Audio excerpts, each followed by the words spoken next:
بارك الله فيك.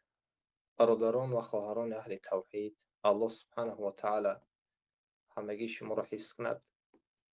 اه، البته که اکثریتی که در اینجا هستند خود شما شاهد بودید یک چند دقیقه پیش در کانال ابو حنظله جوانمرد. بنده در پایان از اول داخل شدن تا به آخر دست برداشتم. یگان نفر میکروفون ما را مقصد باز نکرد در اونجا. شاید از ادمین هایی که در اونجا بودند و دیگر شاهدهایی هست که برادرهایی که به اکران ضبط کردگی هستند که به یگان نفر ما اجازه نبود و این ظلم است به اهل توحید. وقتی که انسان سخن میگوید اما جانب گوش نمیکند. بالاخره مختصر سخن همین است که برادران اهل توحید به یک نفر دو نفر ما البته که طالب علم است، گرچند علما باشد هم به منهج باطل زمانی که می رود، زمانی که یک مشرک، یک کافر، یک جهمی که عقیده کفریش آشکار و واضح به مثل آفتاب است، آمده یک مشرک رو عملش رو بعضی یعنی یک اعتقادش رو کفری است میگوید، دیگر چیزهایی که هست نشنویدم میگد.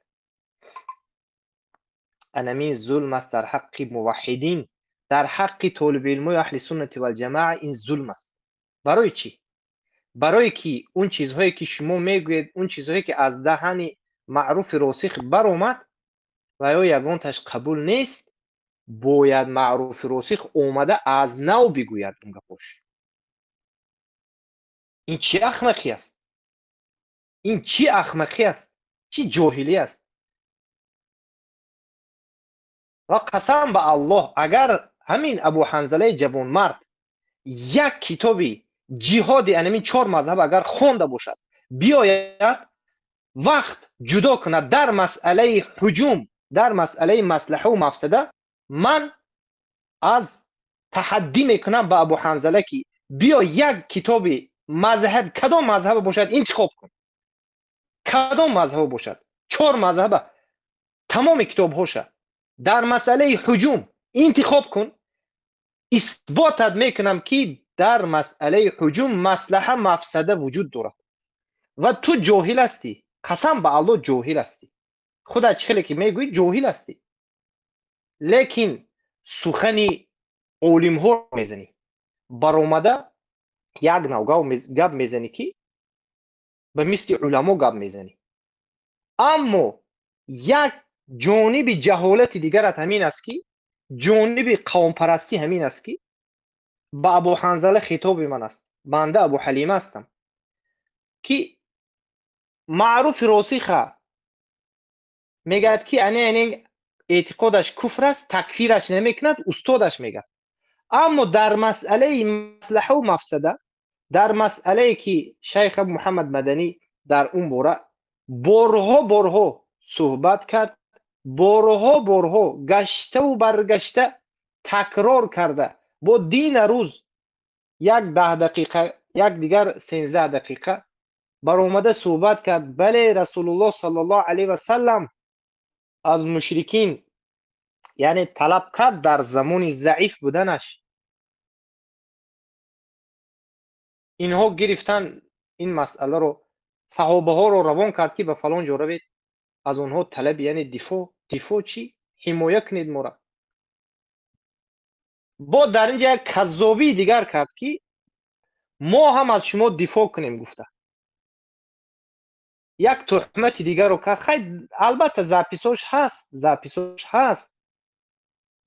هست در اینجا، لیکن خاص در همین مسئله مصلحه و مفسده در حجوم که 4 مذهب اجماع دارن. شیخ الاسلام ابن تیمیه رحمه الله ما بارها تکرار کردیم.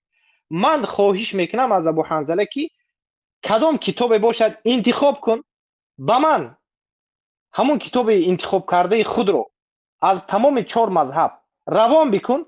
در بالای همون کتاب با تو بحث میکنم که در مسئله حجوم مصلحه و مفسده وجود دارد و تو آمدی در یک مسئله مصلحه و مفسده شیخ ابو محمد مدنی رو تکفیر کردی و تمامی شاگردان و برادرای اهل توحید که در گرد و اطراف شیخ ابو محمد مدنی هستن مقلد گفتی، تهمت کردی، کذاب. لیکن احبار و رهبان داشته بله تکفیری بالعموم و مثل شیخ خود رو شیخ میگویی، لیکن یک کافر و مشرک جهمی رو به خود استاد گفته ایستاده ای. مگر تو مقلد نباشی کی مقلد است؟ مگر شاگردای ابو محمد مدنی یگانتش اومد و از ابو محمد مدنی تقلید کرد؟ نه. با ما در تنهایی بعضی برادرها میبراید میگد برادر در فلان جو فلان سخن گفتی، مگر در آیت فلان خی اومدگی نیست؟ اگر ما خطا اشتباه کرده باشیم میگیم که جزاک الله خیرا. در اینجا چندین برادرهایی که بغیر از من به دیگر مشایخ بر اومدگی هستن شاید، لیکن در اینجا خیلی نمیشود که بر اومده یعنی آزادانه خود صحبت کنی، تمام تهمت ها رو بزنی و جانب گوش نکنی. خیلی که شیخ بیان کردن که بیا انا در کامنتار مسئله را واضح کنیم، آخر صحبت کنیم. نه اومد، متکبری کرد، نه اومد. این متکبری است. آخر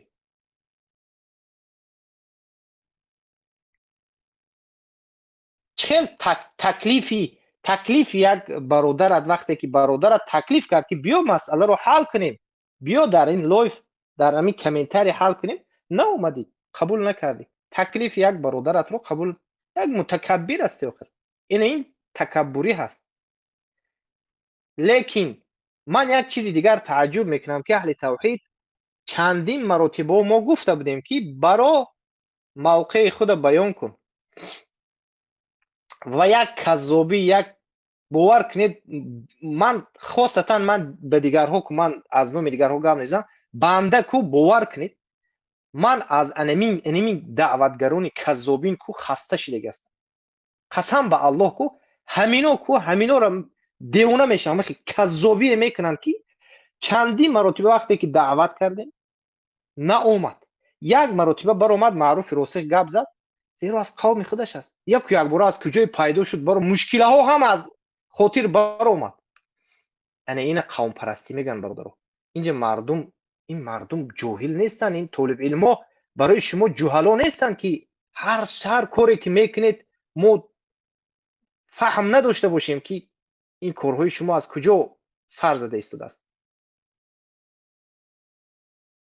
با میگوید که برایم به من رد بزنن چیکار میکنن نمیکنن بکنن، عملی مبارکه فلان کرد، این کرد اون کرد. چینگیز خانی گفت عینا گپی همین جهمی های امروزی رو گفته است.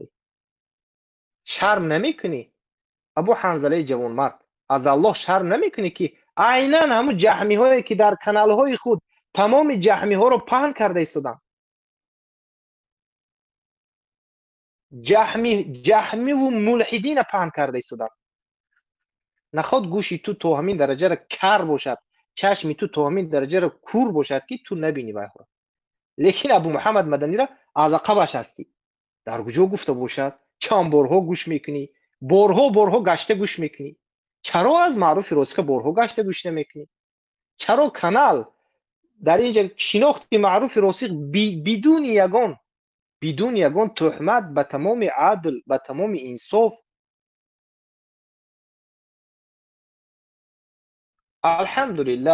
الحمدلله برای بنده و من فکر میکنم برای دیگر برادرهای ما هم خوبتر و آشکارتر اینها روز تا روز چهره خود آشکار کرده ایستادن به یک طریقه پنهانی. چگونه که ماتوریدی و اشعری سخنها رو تعویل کرده و ایستا ایستا عقیده جهمی رو پهن کردن. اینها هم معروف راسخ آهسته عقیده جهمی رو پهن کرد، گرد و اطراف هم آهسته آهسته ما کمی گمانی نیک داشتیم، لیکن گمانای نیکی ما هم از بین رفت. آهسته آهسته به دیگر طریق، به یک طریق مخفیانه، یک به یک گفته ما به نهایت انسان‌های خالص هستیم. خدا خالص نه، شما جهلا هستی، جاهل هستی در مسئله مصلحه و مفسده. که یگان نفری از شما افغان‌ها درباره حزب نهضت به مثل ابو محمد مدنی سخن کردگی نیستی، کفر و شرک و ضرر اینها رو بیان کردگی نیستی. اومده ویمه کرده میگه نهضتی ها باید رجوع کند، این خیل کرد اون خیل کرد. میگه نهضتی ها رو شاید شما نمیشناسید کی هستند، لیکن چهره واقعی اینها الحمدلله که روز تا روز آشکار شده ایستاده است. روز تا روز و تا روزی هستیم، تا روزی هستیم، تا روزی هستیم. و هر یک شیخی که حق میگوید و مثل ابو محمد مدنی تا آخر عمر در برش میستیم. کسی مقلد میگوید، کسی یگان سخن میگوید، برادران اهل توحید اکثریت اهل بدعت سخنش همین است. والله که برادران نزدیکترین من به من این سخن گفتگی هستند، به سبب حق خوارج شدن، غلات شدن، کافر شدن رفتن. لیکن مقلد گفتن به خاطر چی؟ به خاطر دو سه طالب علم اهل سنت یک جا جمع میشوند، اینها دیوانه میشوند. اینا فراموش نکنید. و اینها میگویند که ما باید ماتریدی و اشعری و دیگر یعنی مرجعه و جهمی ها رو باید خرسند نکنیم. عینا همین خود ابو حنظله جوانمرد خود بر اومده اهل بدعت خرسند کرده است.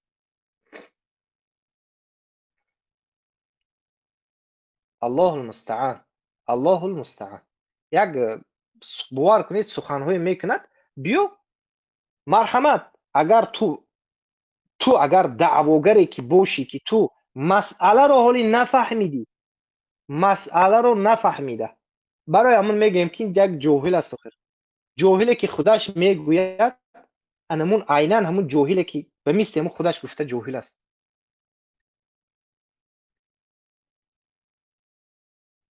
زمانی که درباره یک نفر صحبت کردی، اولا سخنش خوب گوش میکنی، بعدا دلیل ها رو بیان میکنی.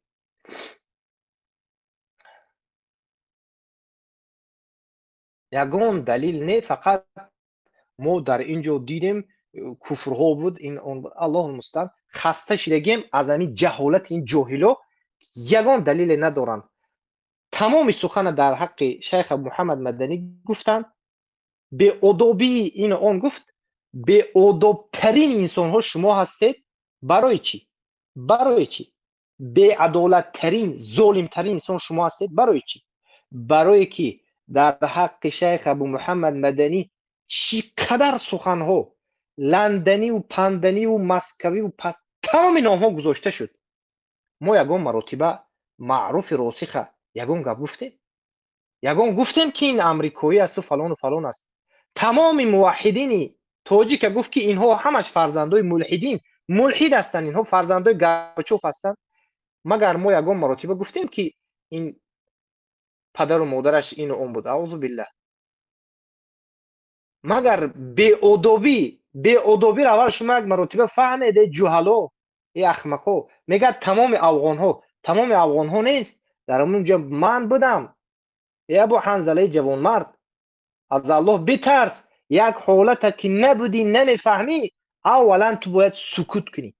سکوت است وظیفه تو. جاهل سکوت است. برای چی؟ برای که یک شاهد من بودم. 3-4 نفر اومدن احمقی کردن، حتی من هم برای اونها سخت گپ زدم. بله، همون 3-4 نفر خطاب به اون 3-4 نفر جاهل بود. بله، 3 نفر آخر تو که مقصد در لغت عرب خودش جمع 3 نفر جمع نیست. مگر اگر از نظر شرعی هم گیم 3 نفر جمع است. چی جای مقصد مشکل دارد که 3 نفر 4 نفر اومد در اونجا بی‌ادبی کرد؟ ای افغان‌های بی‌ادب، ای جاهل. گفتم این سخن بله منم در اونجا گفتم. برای چی؟ برای خطاب به 3-4 نفر بود. امروز میفهمیم که اینجا بسیار بودیم. از 3-4 نفر هم زیادتر بودیم. بیا خیلی غلغلی زیاد نکن. سخن‌های خدای خالیس مخلص نگیر. بیا اینجا مرحمت از روی کتاب صحبت کنیم. نباشد خاموش باش. جاهلیتت رو به مردم پهن نکن. احمقی و جاهلانه سخن‌های جاهلانه پهن نکن. الله المستعان. مشایخ اگر یگان کس باشن صحبت کنید که باور حفظك کنید الله. این برادر اعظم شيخ ابو حليمه حفظك الله ورعاك وبارك الله فيك وحياكم الله بياك. الله سبحانه وتعالى هر یک طالب علم اهل سنت و الجماعت و هر یک برادرانی که از اهل سنت و الجماعت هستند اهل توحید را حفظ بکند و ثابت قدم در این راه حق همه ما را نگه بدارد و حسن خاتمه را به همه ما نصیب بکند که ان شاء الله سبحانه و تعالی در نزد الله سبحانه و تعالی به چهره های سفید خسته باشیم، راست ایستاده باشیم و به شفاعت رسول الله صلی الله علیه و سلم الله ما را نصیبمون کند و بالاخره در جنت همنشین انبیاء و رسول و شهدا و صدیقین شده باشیم. آمین یا رب العالمین. و البته به این حسن خاتمه رسیدن، به حسن خاتمه رسیدن این به صدق ربط دارد. به صدق انسان ربط دارد. انسان همان وقت به حسن خاتمه می رسد که صادق در دینش باشد، صادق در اعتقادش باشد، صادق در حکمش باشد. انسان صادق، صادق در دین، صادق در عهد و پیمان به الله سبحانه و تعالی، صادق در اعتقاد، صادق در گفتن قول حق باذن الله سبحانه و تعالی به حسن خاتمه می رسد. چگونه زندگی کردی همان گونه می میری. من عاش على شيء مات عليه. هر کسی که با یک چیز زندگی کرد با همین می میرد. آدمی که با دروغ زندگی کرد، آدمی که با قومگرایی زندگی کرد، انسانی که کفر هم قوم خود را دید و خاموش است و کفر دیگرها را در بالش ندیده، چیزی کفر نبوده را کفر گفته غلو میکند. البته که این کاذب است. این به همون حسن خاتمه که میخواهد رسیدنش مشکل است، زیرا که به حسن خاتمه صداقت لازم است. حسن خاتمه که به انسان نرسید عاقبتش معلوم است و مشهور است. هر باره که همچنین فتنه ها می شود، هر باره که کسان خیلی هم متهمی میکنند، دروغگویی میکنند، ظالمی میکنند، خواه از جهلاش باشد، خواه از دعوای علم کردگیش که اینا بالعموم اکثریت جهلا هستند، ما میگیم الحمدلله که روز قیامت وجود دارد.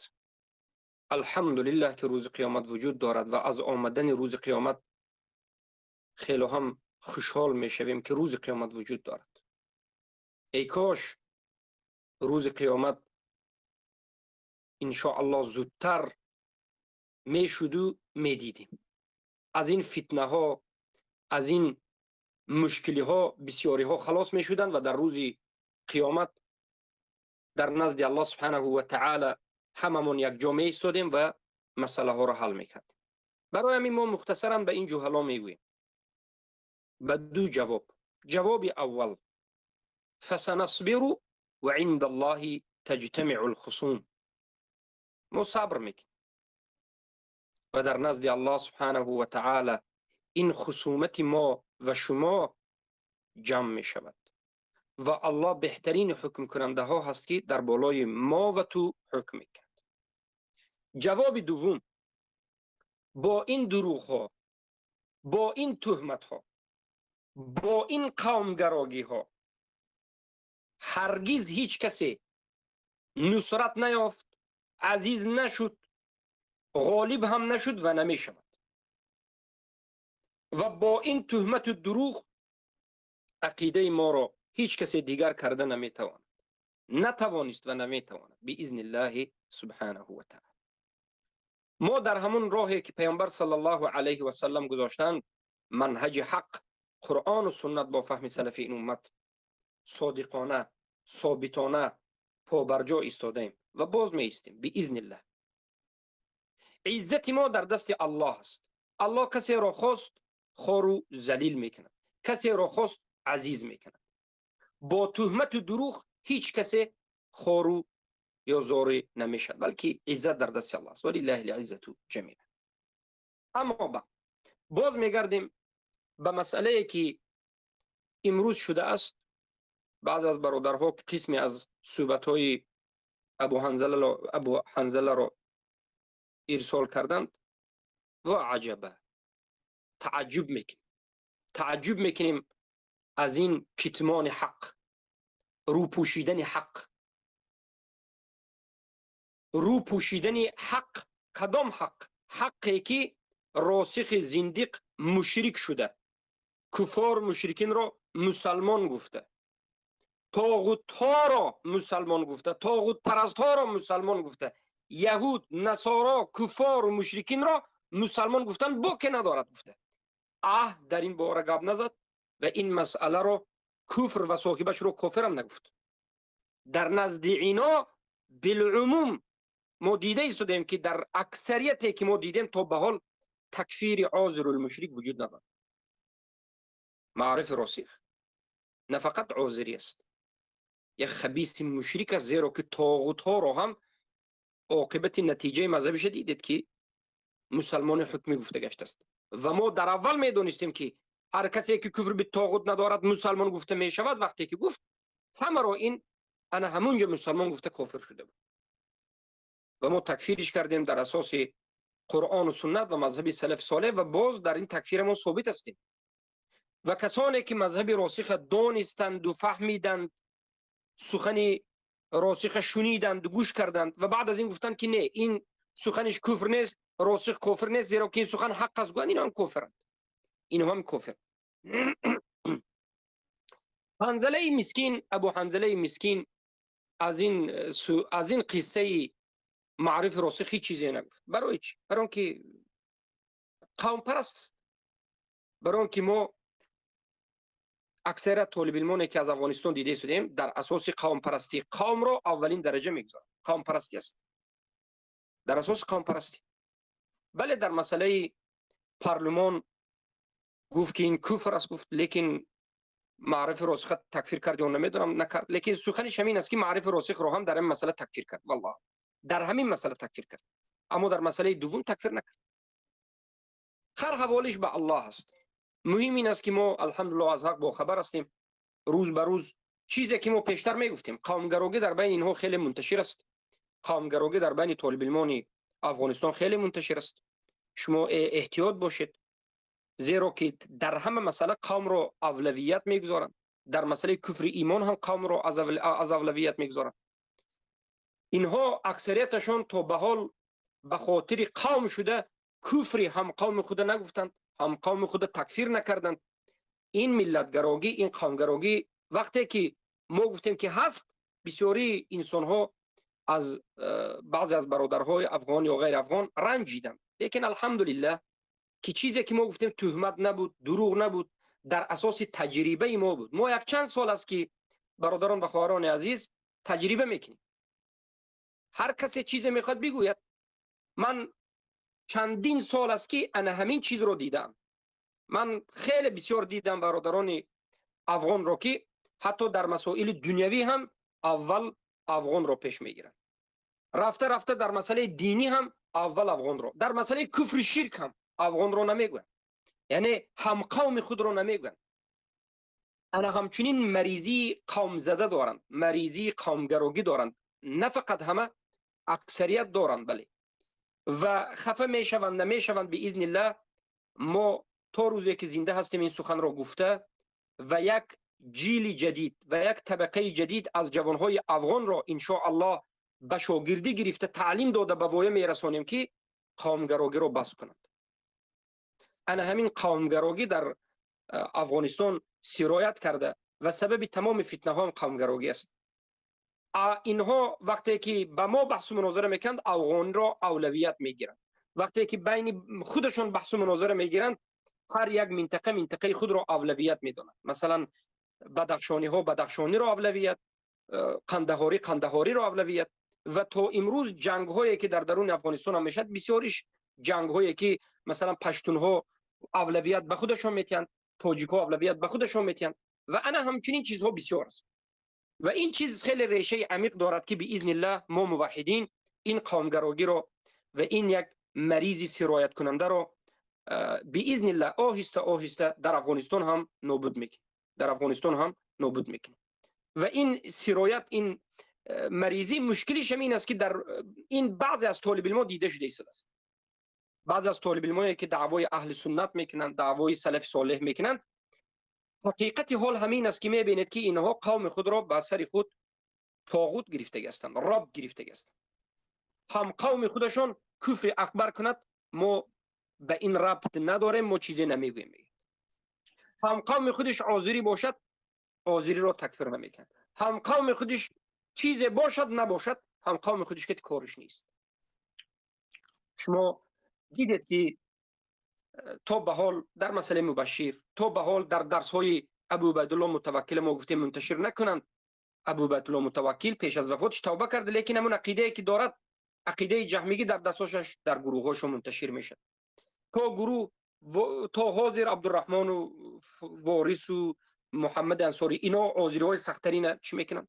منتشر میکنن و تکفیر نمیکنن و تا به حال اینها شاگردانشون نامعلوم است که از کی درس میگیرد، یک بار در نزد اینها یک بار در نزد جهمی ها و خودشون بالاخره عذری را تکفیر نمیکنن و این معرف راسخ کجا رسد تکفیر عذری خودش یکی از غلات عذر المشرک است، غلات عذر المشرک و مشرک است. حالا این یهود و نصارا را مسلمان میگه، یهود و نصارا را مسلمان بدون قرینه گفتن جایز است میگه، هیچ باکنه این کفر نیست میگه، ولی صاحبش کافر شدن یک طرف است. خودی یهود و نصارا مسلمان است بیادن همین کلمه کفر نیست میگه. والعیاذ بالله، والعیاذ بالله. این سخن گفته آدم به اجماع کافر است. لیکن من رحمت دیدید امروز دیدید انزل در این مسئله صحبت نکرد. برای قوم پیش از همه در نزد اینها، قوم مقدسات اینها، قوم از همه چیزی پیش قدم ترین اینها. جهمی ها عقل از قرآن و سنت پیش گرفتن، اینها قوم از قرآن و سنت پیش گرفتن. لیکن ما براوت خود را از قوم و قومگراها اعلام میکنیم، ما براوت خود را از عقل و از عقلگراها که از قرآن و سنت پیش میگیرند از جهمی ها اعلام میکنیم. مذهب ما قرآن است، سنت است، مذهب سلف این امت است و همیشه حق را حق و باطل را باطل میگیم. حق را حق، باطل را باطل. اما از بعضی از سخنهایش که حنظله میگوید که ابو محمد مدنی حمله مبارکه را فتنه گفت و در آهسته آهسته رفته میگوید که جهاد را فتنه گفت. همین سخن را دیروز در بین او گروه خواهرایی که 200 نفر زیادتر کمتر انسان بودند در اینجا گفت که جهاد را انکار کرده گفت. بله یک دروغ بود. ببینید جهاد انکار کرده آدم کافر میشه، در قرآن جهاد است لیکن شرط و شروط و قاعده و قوانین دارد. رافضه هم امروز جهاد گفته شده است. همین رافضه هم دعوای جهاد میکرد، حوثی در یمن دعوای جهاد میکرد. همه جهاد نیست. جهاد در قرآن است، به مراد الله رسول گفته میشود و هر کسی به سر ما آورده هر یک چیز زدنش این باطل است. به سر من همین چیز دیروز زد، این ناعدلی، این نوجوان مردی، نام جوان مرد است لیکن نوجوان مرد را این دروغ گفتن است. این بهتان آشکار در نزد همه برابر است. یکم مسئله دوم امروز میگه یعنی انا همین مسئله رو فتنه گفت. ببینید من یک چند بار جواب گفتم، حاجت به جواب گفتن نیست لیکن من باب به برادرایم و خواهران موحدم باز جواب میگم. ما از جواب گفتن و فهمانیدن به برادران و خواهران موحدمون هرگز خسته نمیشویم. باز میگم که برادران عزیز در مسئله های فروع بعضی مسائل جزئیاتی به مانند یک عده از مردم یک قسمی از مسلمان ها قصاص گرفتند. دیگر از مسلمان ها از این قصاص بیخبرند و ضرر به بالایشان. کسانی که قصاص گرفتن این کارشان را بهترین کار، خیلی ماشاءالله تبارک الله گفتند. عده که از این کار بیخبر بودند گفتند که این ضررش زیادتر از فایدهش بود. یک فتنه به بالای مسلمان ها شد، یک ابتلا شد، یک فتنه شد. همچنین حادثه شدنش ممکن است؟ بله ممکن است. همچنین حادثه را ما از سلف مثال آوردیم؟ بله مثال آوردیم. در همین مسئله تکفیر کرده می شود؟ نمی شود. تکفیر کننده ها در این مسئله کی هستند؟ غلات هستند، جهلای غلات. ابو حنظله در همین مسئله اولا مناط دروغ، در اساس مناط دروغ میگه تو جهاد رو انکار کردی. من دیروز گفتم نکردم. از این عبارت که در این اساس تکفیر کرده باشد دروغ است، در اساس دروغ. تو میگه فتنه گفتی، در اساس فتنه تکفیر کرده باشد غلط است. این از جمله قومگراگی بود. اون جایی که باید قوم خود را که به مانند معرف راسخی کافر مشرک بود تکفیر کند نکرد و نگفت، اون جایی که در حق ما نباید تکفیر کند کرد. این چی است؟ این غلو میگن نام این رو. و اگر علمی بگیم نفس پرستی میگن، یعنی شریعت رو در اساس فهمی سلف نفهمیدن، شریعت رو در اساس مراد الله و رسول تطبیق نکردن، در اساس خواهش هوس خودش، در اساس نفس خودش تطبیق میکنه. کجا به که معقول شود این کارو میکنه. البته که در نزد الله سبحانه و تعالی ما وا میخوریم. این مسئله حالا پایان نمییابد به این راسخ زندیق مشرک و به جماعت جهلایش. این جهلا از توحید، جهلا از توحید، والله جاهل از توحید است در نزد الله سبحانه و تعالی وا میخوریم. اما ما گفتیم در زمان حضرت علی خودشون حق میگفتند؟ بله میگفتند. معاویه خودشون حق میگفتند؟ میگفتند. جنگ میکردند؟ اما عده از صحابه بودند که گفتند این فتنه است. این جنگی که شد فتنه است. آیا یگان نفر از جانب حضرت علی خسته گفت که ما حق هستیم، حق را فتنه گفتی، جهاد ما را فتنه گفتی، کافر هستی؟ نه، نگفت. برای اون که این مسئله اجتهادی بود. فتنه به معنای گوناگون میاد. فتنه یعنی یک ابتلا و یک سنجش بزرگ. هر کسی اگر مسلمان ها در همون حادثه اگر انجام داده باشد، باید فکر دیگر مسلمان ها رو هم میکرد و در آینده هم هر کسی همچنین عمل ها را کردنی باشد باید فکر دیگر مسلمان ها را کند. اینا ابو حنظله گریه میکند که چقدر برادرهای ما رو در ترمه ها اذیت میرسانند، میکشند، قتل میکنند، کودک ها را میکشند و میزنند و قتل میکنند، زنها را در درون ترمه ها تجاوز کردند. گفته گریه کرد. برای همین این حمله مبارکه بود ما قصاص گرفتیم. بهترین انکو گوش بکن. بعد از این حمله برادرهای مسلمان تو رو در همون جای حمله کرده از پیشتره هم بدتر کردند. به درون ترمه انسانهای بیگناه را هزارها در آوردند، تجاوز به جنگ ارسال کردند، کشته ایستادند، زنها را تجاوز کردند. همه شما دیدید برادرهای عزیز. البته که این مردم از افغانستان بیخبرند از اخباری که در روسیه میشه. چقدر زنها را زده لطکوب کرده درون ماشین به حجابش کشیده گیرون برفته ایستادند. چند زنها برآمدن از تجاوز شدن شکایت کردند بعد از این حادثه. با خبرید یا نه؟ من فکر میکنم همه با خبر است. ما همین گفتیم که فتنه. برای همین من برادران عزیزم به شما برادران موحد میگم که در اسلام چی است؟ لا ضرر ولا ضرار. به خودت هم ضرر نرسون، به دیگر برادرهای مسلمانت هم ضرر نرسون. یک کاری را که از نظر شریعت برای تو کردنش جایز است، اما اگر همین کار را کنی ضررش به مسلمان ها میرسد، بسیار مسلمان ها به ضررش رسیدنش ممکن است. از این میبارد که از نظر مصلحه و مفسده درست نیست، مفسدش زیاد است، نکن. این را سیاست شرعی میگن. لیکن افسوس، من چی بگم؟ آدمی که علم ندارد من چی بگم برای او؟ والله در این دنیا سختترین کاری که دیدم به آدم بی علم یک مسئله علمی را فهمانیدن است. امام شافعی رحمه الله را الله رحمت کند که گفتند کل ما ناظرت جاهلا فغلبنی، هر وقتی که من مناظره کردم به جاهل مرا غلبه کرد و هر وقتی که به عالم مناظره کردم عالم از من مغلوب شد، شکست خورد. عالم میفهمد که من چی گفته ایستادم، آخر طالب علم میفهمد که من چی گفته ایستادم. مسئله اجتهادی، مسئله از سیاست شرعی، مسئله تعلق دارد به مصلحه و مفسده و این مسئله از اصل دین نیست. این مسئله را هیچ کس انکار هم نکرده. از نظر مصلحه خوب نیست، خطا است، فتنه است. زیرا که فایده از قصاص چی است؟ مقصد از قصاص چی است برادر عزیز؟ مقصد از قصاص همین است که تو جزای ظالمان را بدهی که اونها به تو ظلم کردند و دیگر پیش ظلم اونها را بگیری و عبرت نشان بدی، عبرت قرار بدی.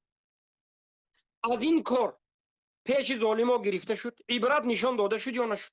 یا برعکس ظالمان ظلمشان به بالای مسلمان ها بدتر شد، مسلمان ها را زیادتر کشتند. پس مسئله قصاص تعلق دارد به مسئله چی؟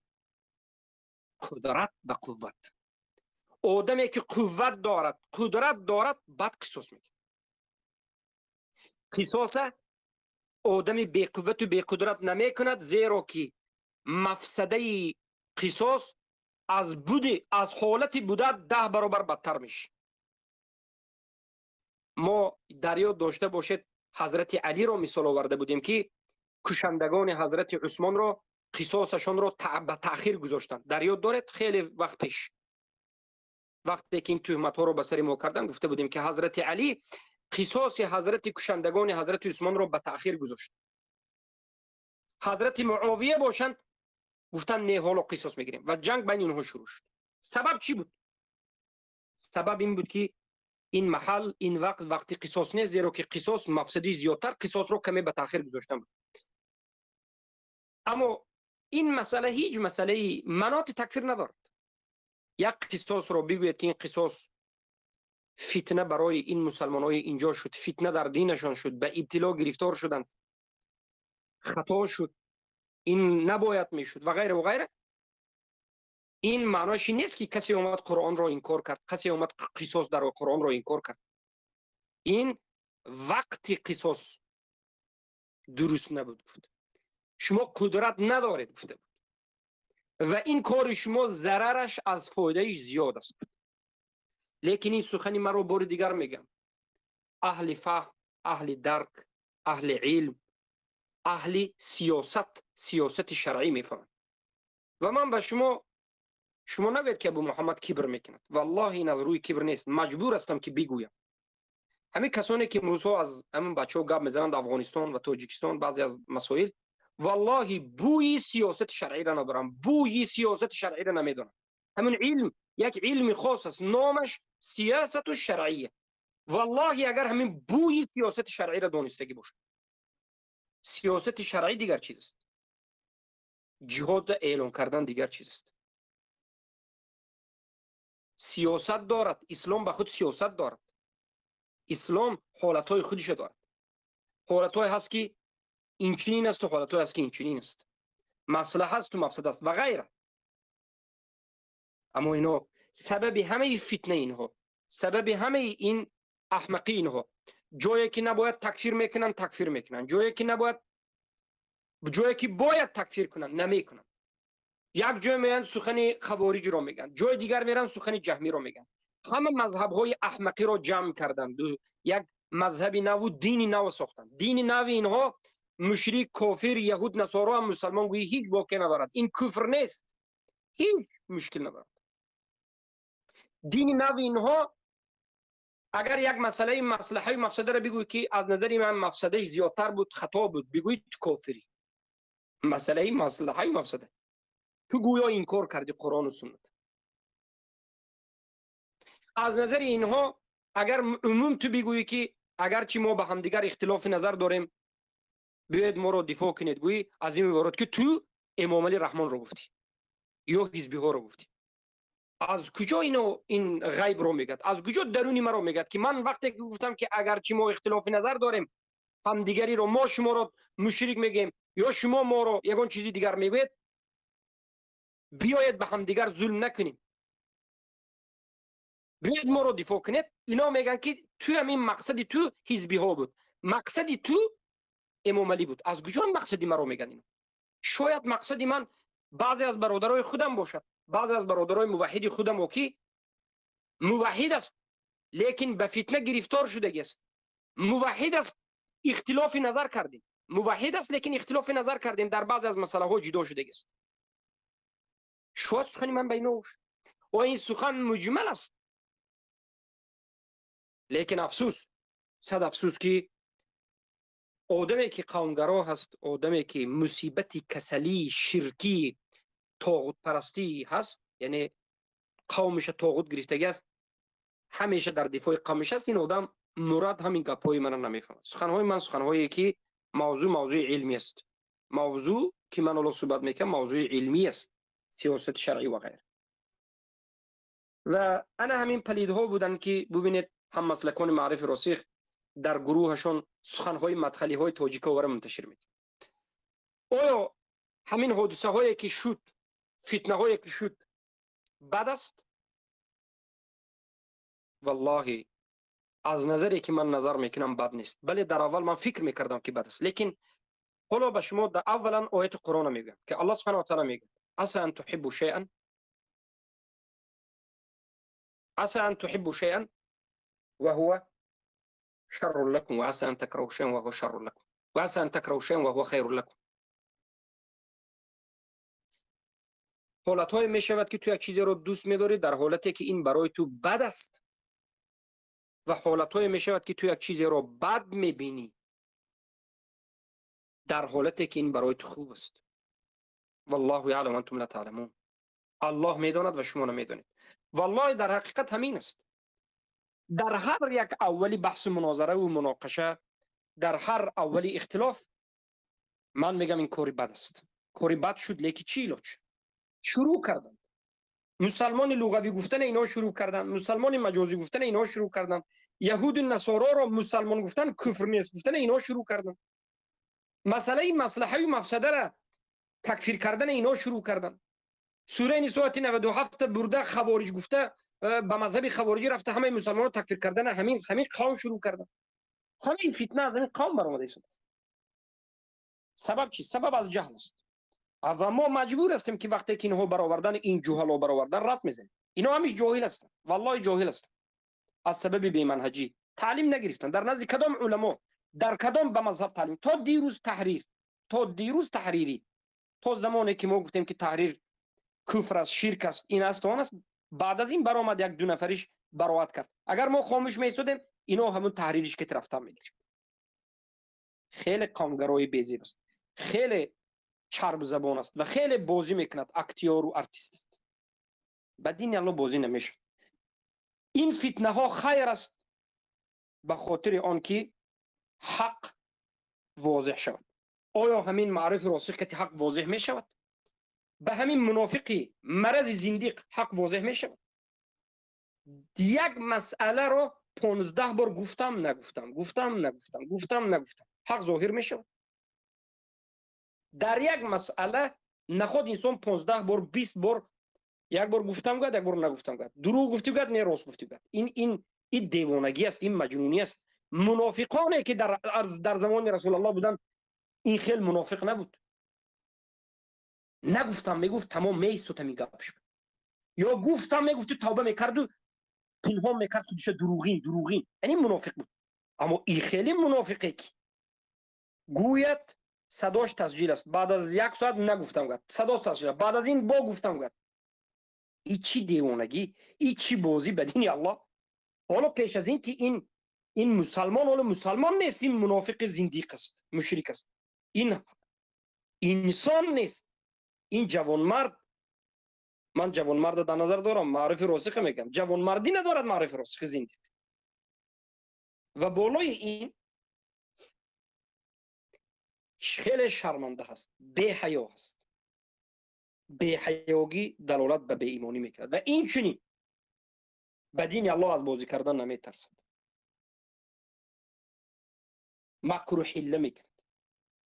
حیله برای دفاع خودش. قرآن و سنت به زیر سوال میبرد به خاطر دفاع خودش.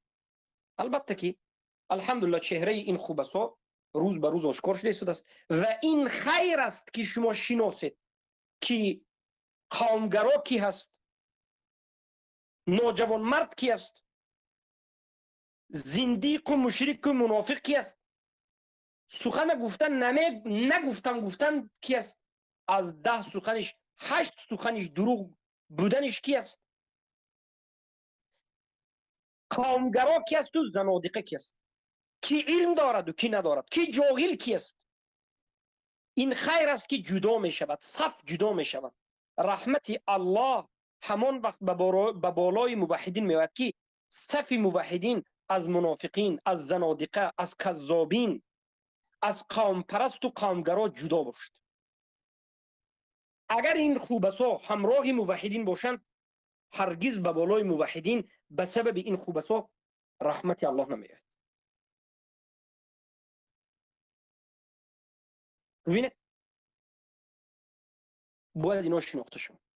اگرچه در اول جدا شدن اینها شما را غمگین میکند، خسته میشوید، این و آن مشرکین شاید خرسند شود و غیره، لیکن آینده از این جدا شدن های این خوبسای مشرکین شما لذت میبرید.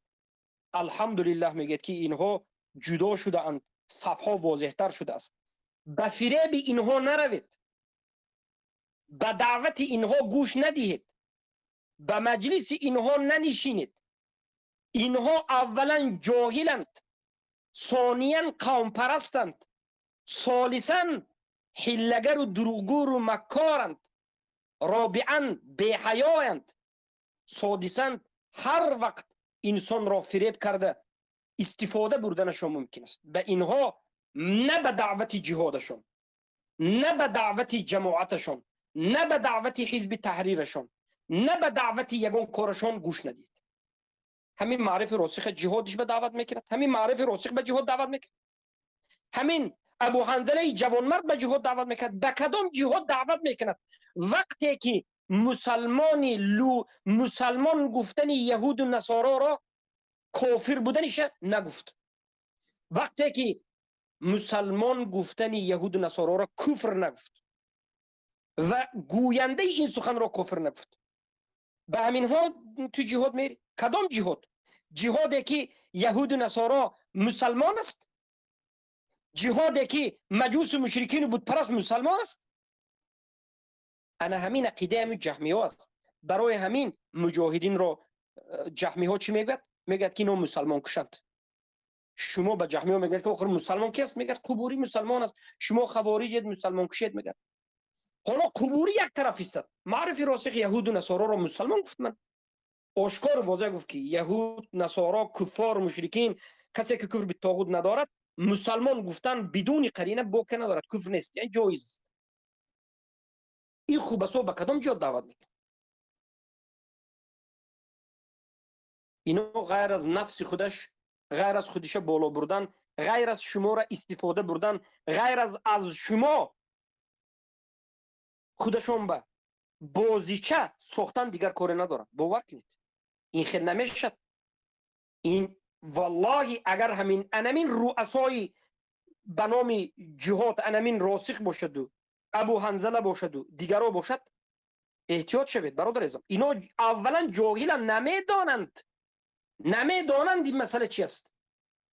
ابو حنظله میگه من کفر شرک از ایمان و توحید جدا کرده میتونم. محرمت تو جدا کرده نمیتونی. ابو حنظله اگر جدا کرده توانی در یک مسئله سیاسی شرعی اجتهادی یک نفر گفت که از نظر مصلحه و مفسده این خطا است، آیا کفر میشه؟ تو کفر ایمان فرق کرده نمیتونی. علم نداری قبول کن، بله علم نداری. معرف راسخ از ابو حنظله، بله از ابو حنظله جوانمرد دیده ده ها مراتب جاهل تر است.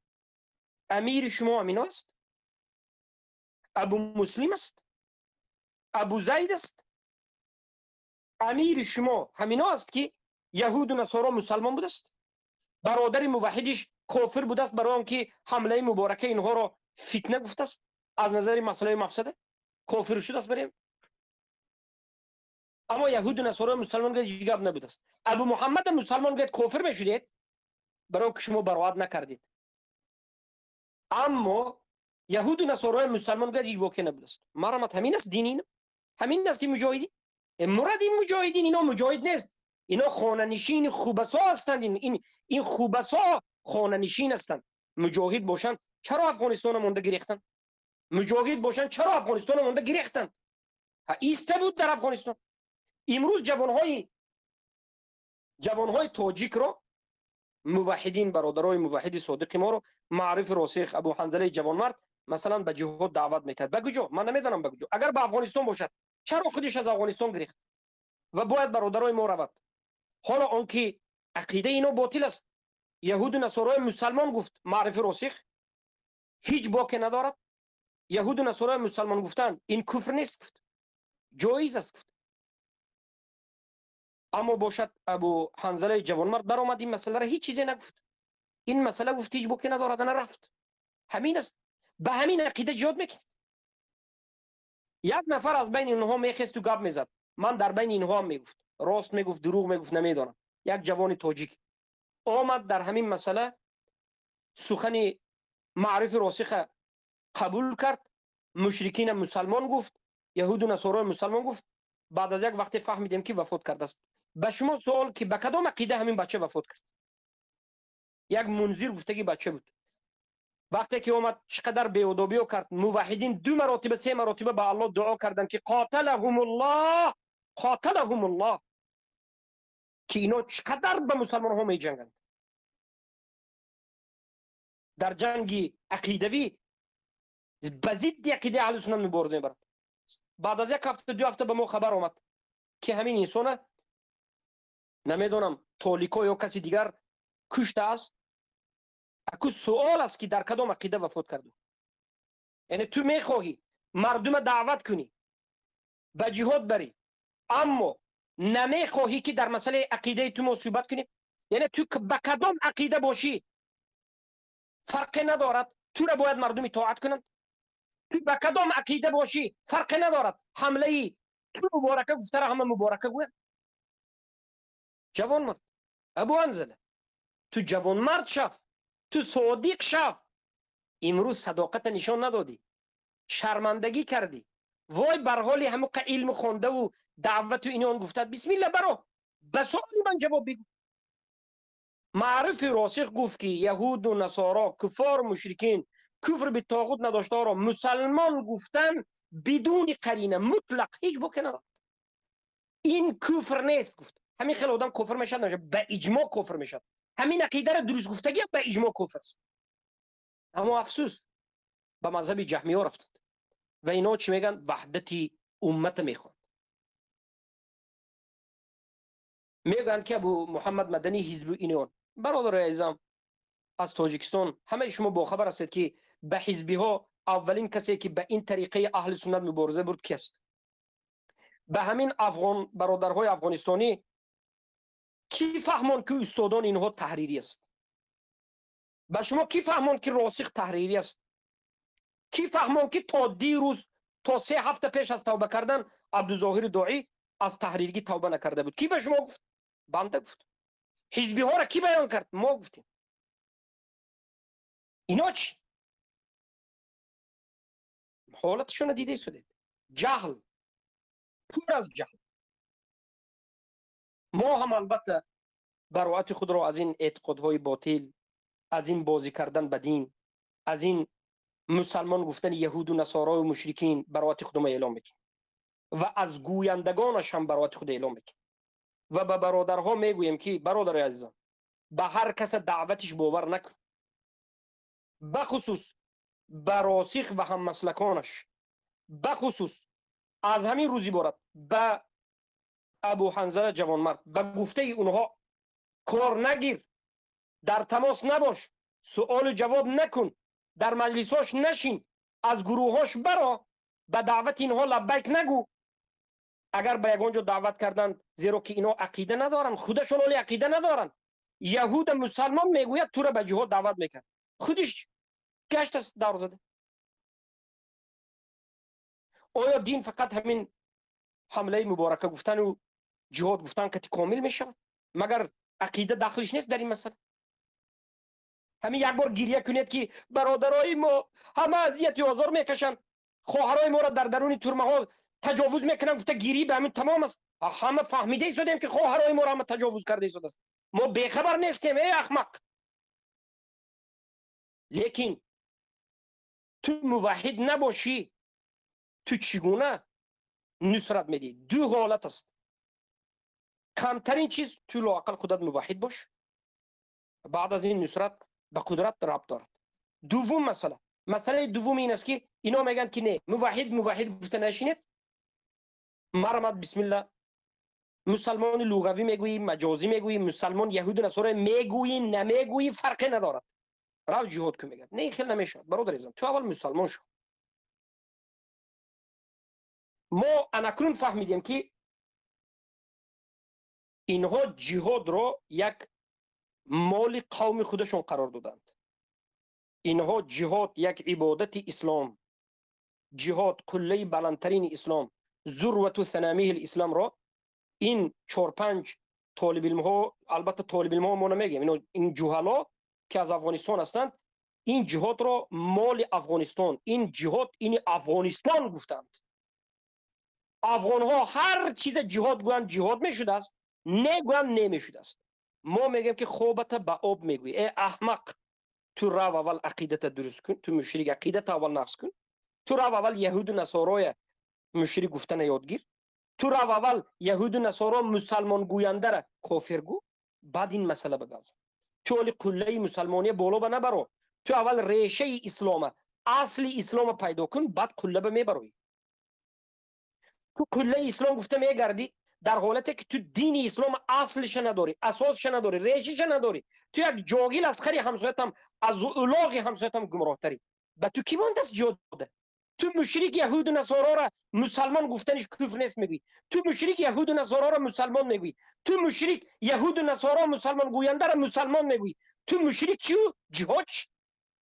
تو بر این مشرک 100 سال جهاد کنید با حالت نمین است، حالت نمین است. جهاد میکنی می آیی برادری لغوی مسلمانیت به سرت خم میکنی، به مانند طالبان 20 سال است که ما زدیم، 30 سال است که ما زدیم، اخیرش به برادرهای لغویش اومده صحبت کرده میشنه در زیر اطاعتیان است. شما موقعیتتون همین است، فقط شما خودتون نمیکشید، دیگرها را میکشید به خاطر کرسی، به خاطر دنیا، به خاطر رسیدن به هدفهای ناپاکی، امیری، شهرت طلبی. اول جوانهای موحد، برادرای طالب علمان خودتون، برادران طالب علم یا برادرای موحدی که این طالب علم به مانند ما طالب علم ها توحید درس میدیم، این جاهلین مشرکین برادرهای موحد ما را میگرفت است، میبرد است، جهاد میگفت است، ما را تکفیر میکرد است. عقیده خودش یهود مسلمان است، عقیده خودش جهمی مسلمان است، عقیده خودش خوبسا آذری مسلمان است، عقیده خودش اشعری ماتریدی مسلمان است، عقیده خودش یهود و نصارا را مسلمان گفته، هیچ باکی ندارد است. یک تا حمله مبارکه اینها را گوید که خطا شد، فتنه شد، گوید تو کافری، تو مرضی، باید شاگردای تو باید دست اینها به کار کنند، اینها بروند بروند، بیاگویند بیایند، به اینها نصرت بدهند، به اینها مبلغ روان کنند. برادر عزیز اهل توحید، به این خوبسای 4-5 نفر این طالب علمایی که من میدانم که چقدر شما به اینها نصرت دادید، نصرت دادن به این 4-5 طالب علم جهمی حرام است، نصرت دادن جهمیگی است، نصرت دادن کفار و مشرکین است، نابود کردن هدف، نابود کردن ریشه اسلام است. نصرت دادن به همین 4-5 نفر این جهلا که شما میدونید من که در نظر دارم، یاری دادن اینها به لعنت الله گرفتار شدن است. پیامبر صلی الله علیه و سلم گفتند لعن الله من آوى محدثا، الله لعنت کند کسی را که بدعتکار را یاری میدهد. حالی کجا شود که به دعوت اینها به جهاد روی. به کدام جهاد می روی تو؟ ابو حنظله جوانمرد جهاد گفته گریه میکند، خودش در کجا هست؟ در کدام جهاد است؟ ابو حنظله جوانمرد ما را تکفیر میکند به خاطر یک حمله را او مبارکه گفته است، ما گفتیم این نامبارک شد. آیا ما دفاع کردیم کفر؟ نه، ما گفتیم ضررش برای مسلمان زیاد شد.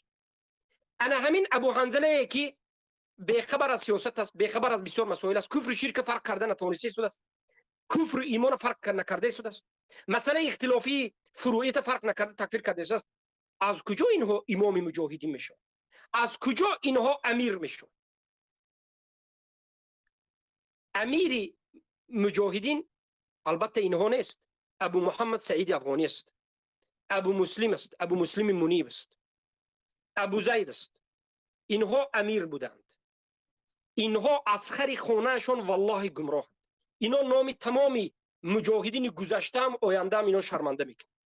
اینا بر این بی عقل، انمی سه نفر، ابو محمد سعید افغانی، ابو مسلم منیب، ابو زید، اینا بر این بی عقل، اینا بر این قومگرا، اینا بر این مردم استفاده برنده، اینا بر این مرض حرامخور کم است. کم، من کم دیدم.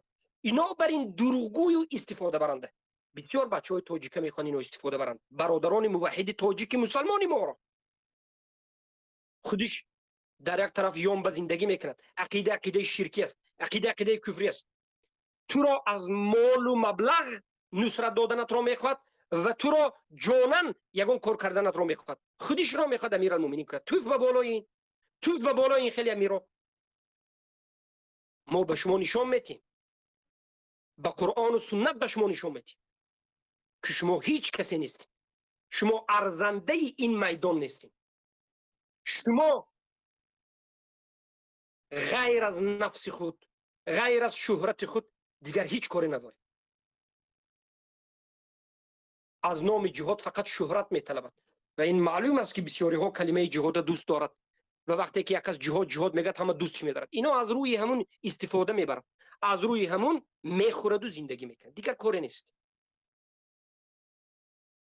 وقتی که تو خودت خوب هستی، وقتی که تو خودت نیستی، وقتی که تو خودت جاهل هستی، چگونه دیگر آدم ها را عقیدت باطل است، عقیده نفهمیده به فتنه داخل میکنی، به فتنه تفریقه در بین موحدین.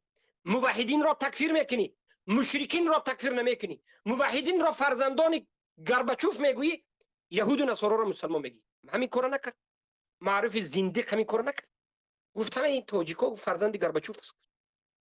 کافری پلید خبیث قومگرا، مرض قومگرا، زندیق. اما از جانب دیگر یهود و نصارا را مسلمان گفتن هیچ باکی ندارد. همین است. امروز میاد ابو حنظله میگه که سخن راسخ رو من در این مسئله نفهمیدم. یک جاهل است، این هم یک قومگرای دیگر است. خیر بالاخره حواله اینها به الله است. الحمدلله که صف روز به روز واضح شده است، صف انیق شده است، دقیق شده است. شما اکنون فهمیده استید که پیش امت اسلام رو کی میگرفته است.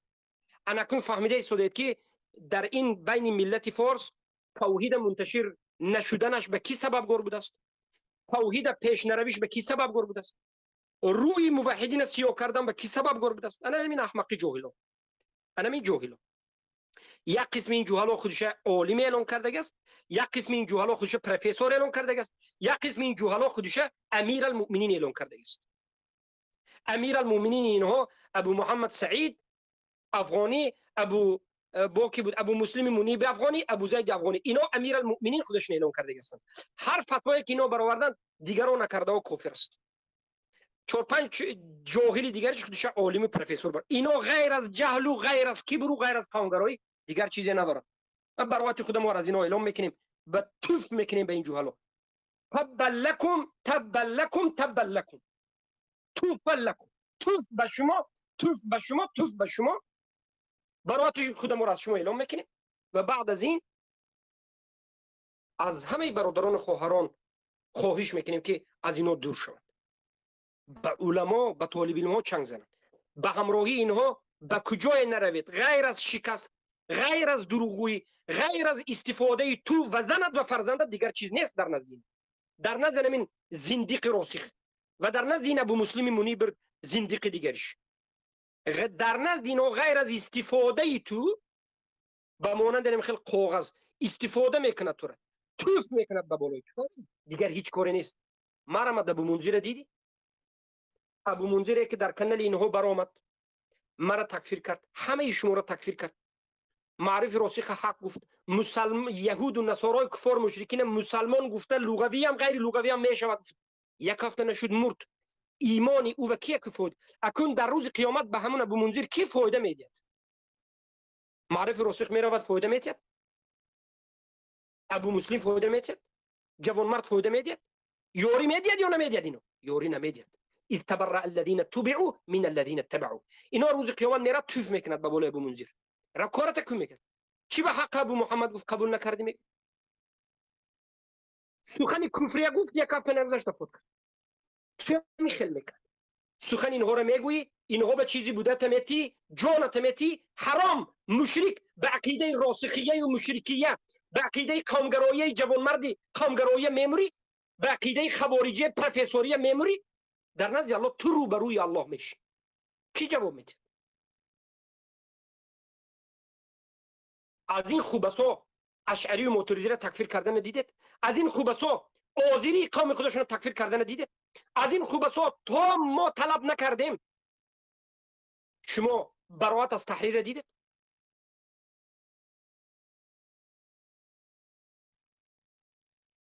روز میرسد، روز میرسد که انشاءالله هزارها جوانی انشاءالله ما وراء النهر از افغانستان نباشد، از تاجیکستان، هزارهای دیگر از بدخشانی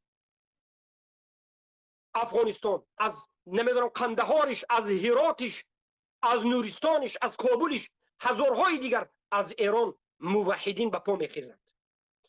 اولین کاری که میشد انمین چنین خوبسا رو، اولین کار انمین چنین خوبسا رو جزا میده. اولین نصرتی که موحدین قدم میزنند، این خوبسا باید توبه کنند، از عقیده باطلشون گردند و بعد از این موحدین به دیگر راه میروند. این روز قریب است، دور نیست،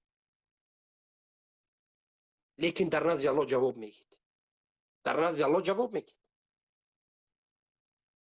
و البته که ما در عقیده من هستیم در اساس قرآن و سنت مذهب سلفین امت.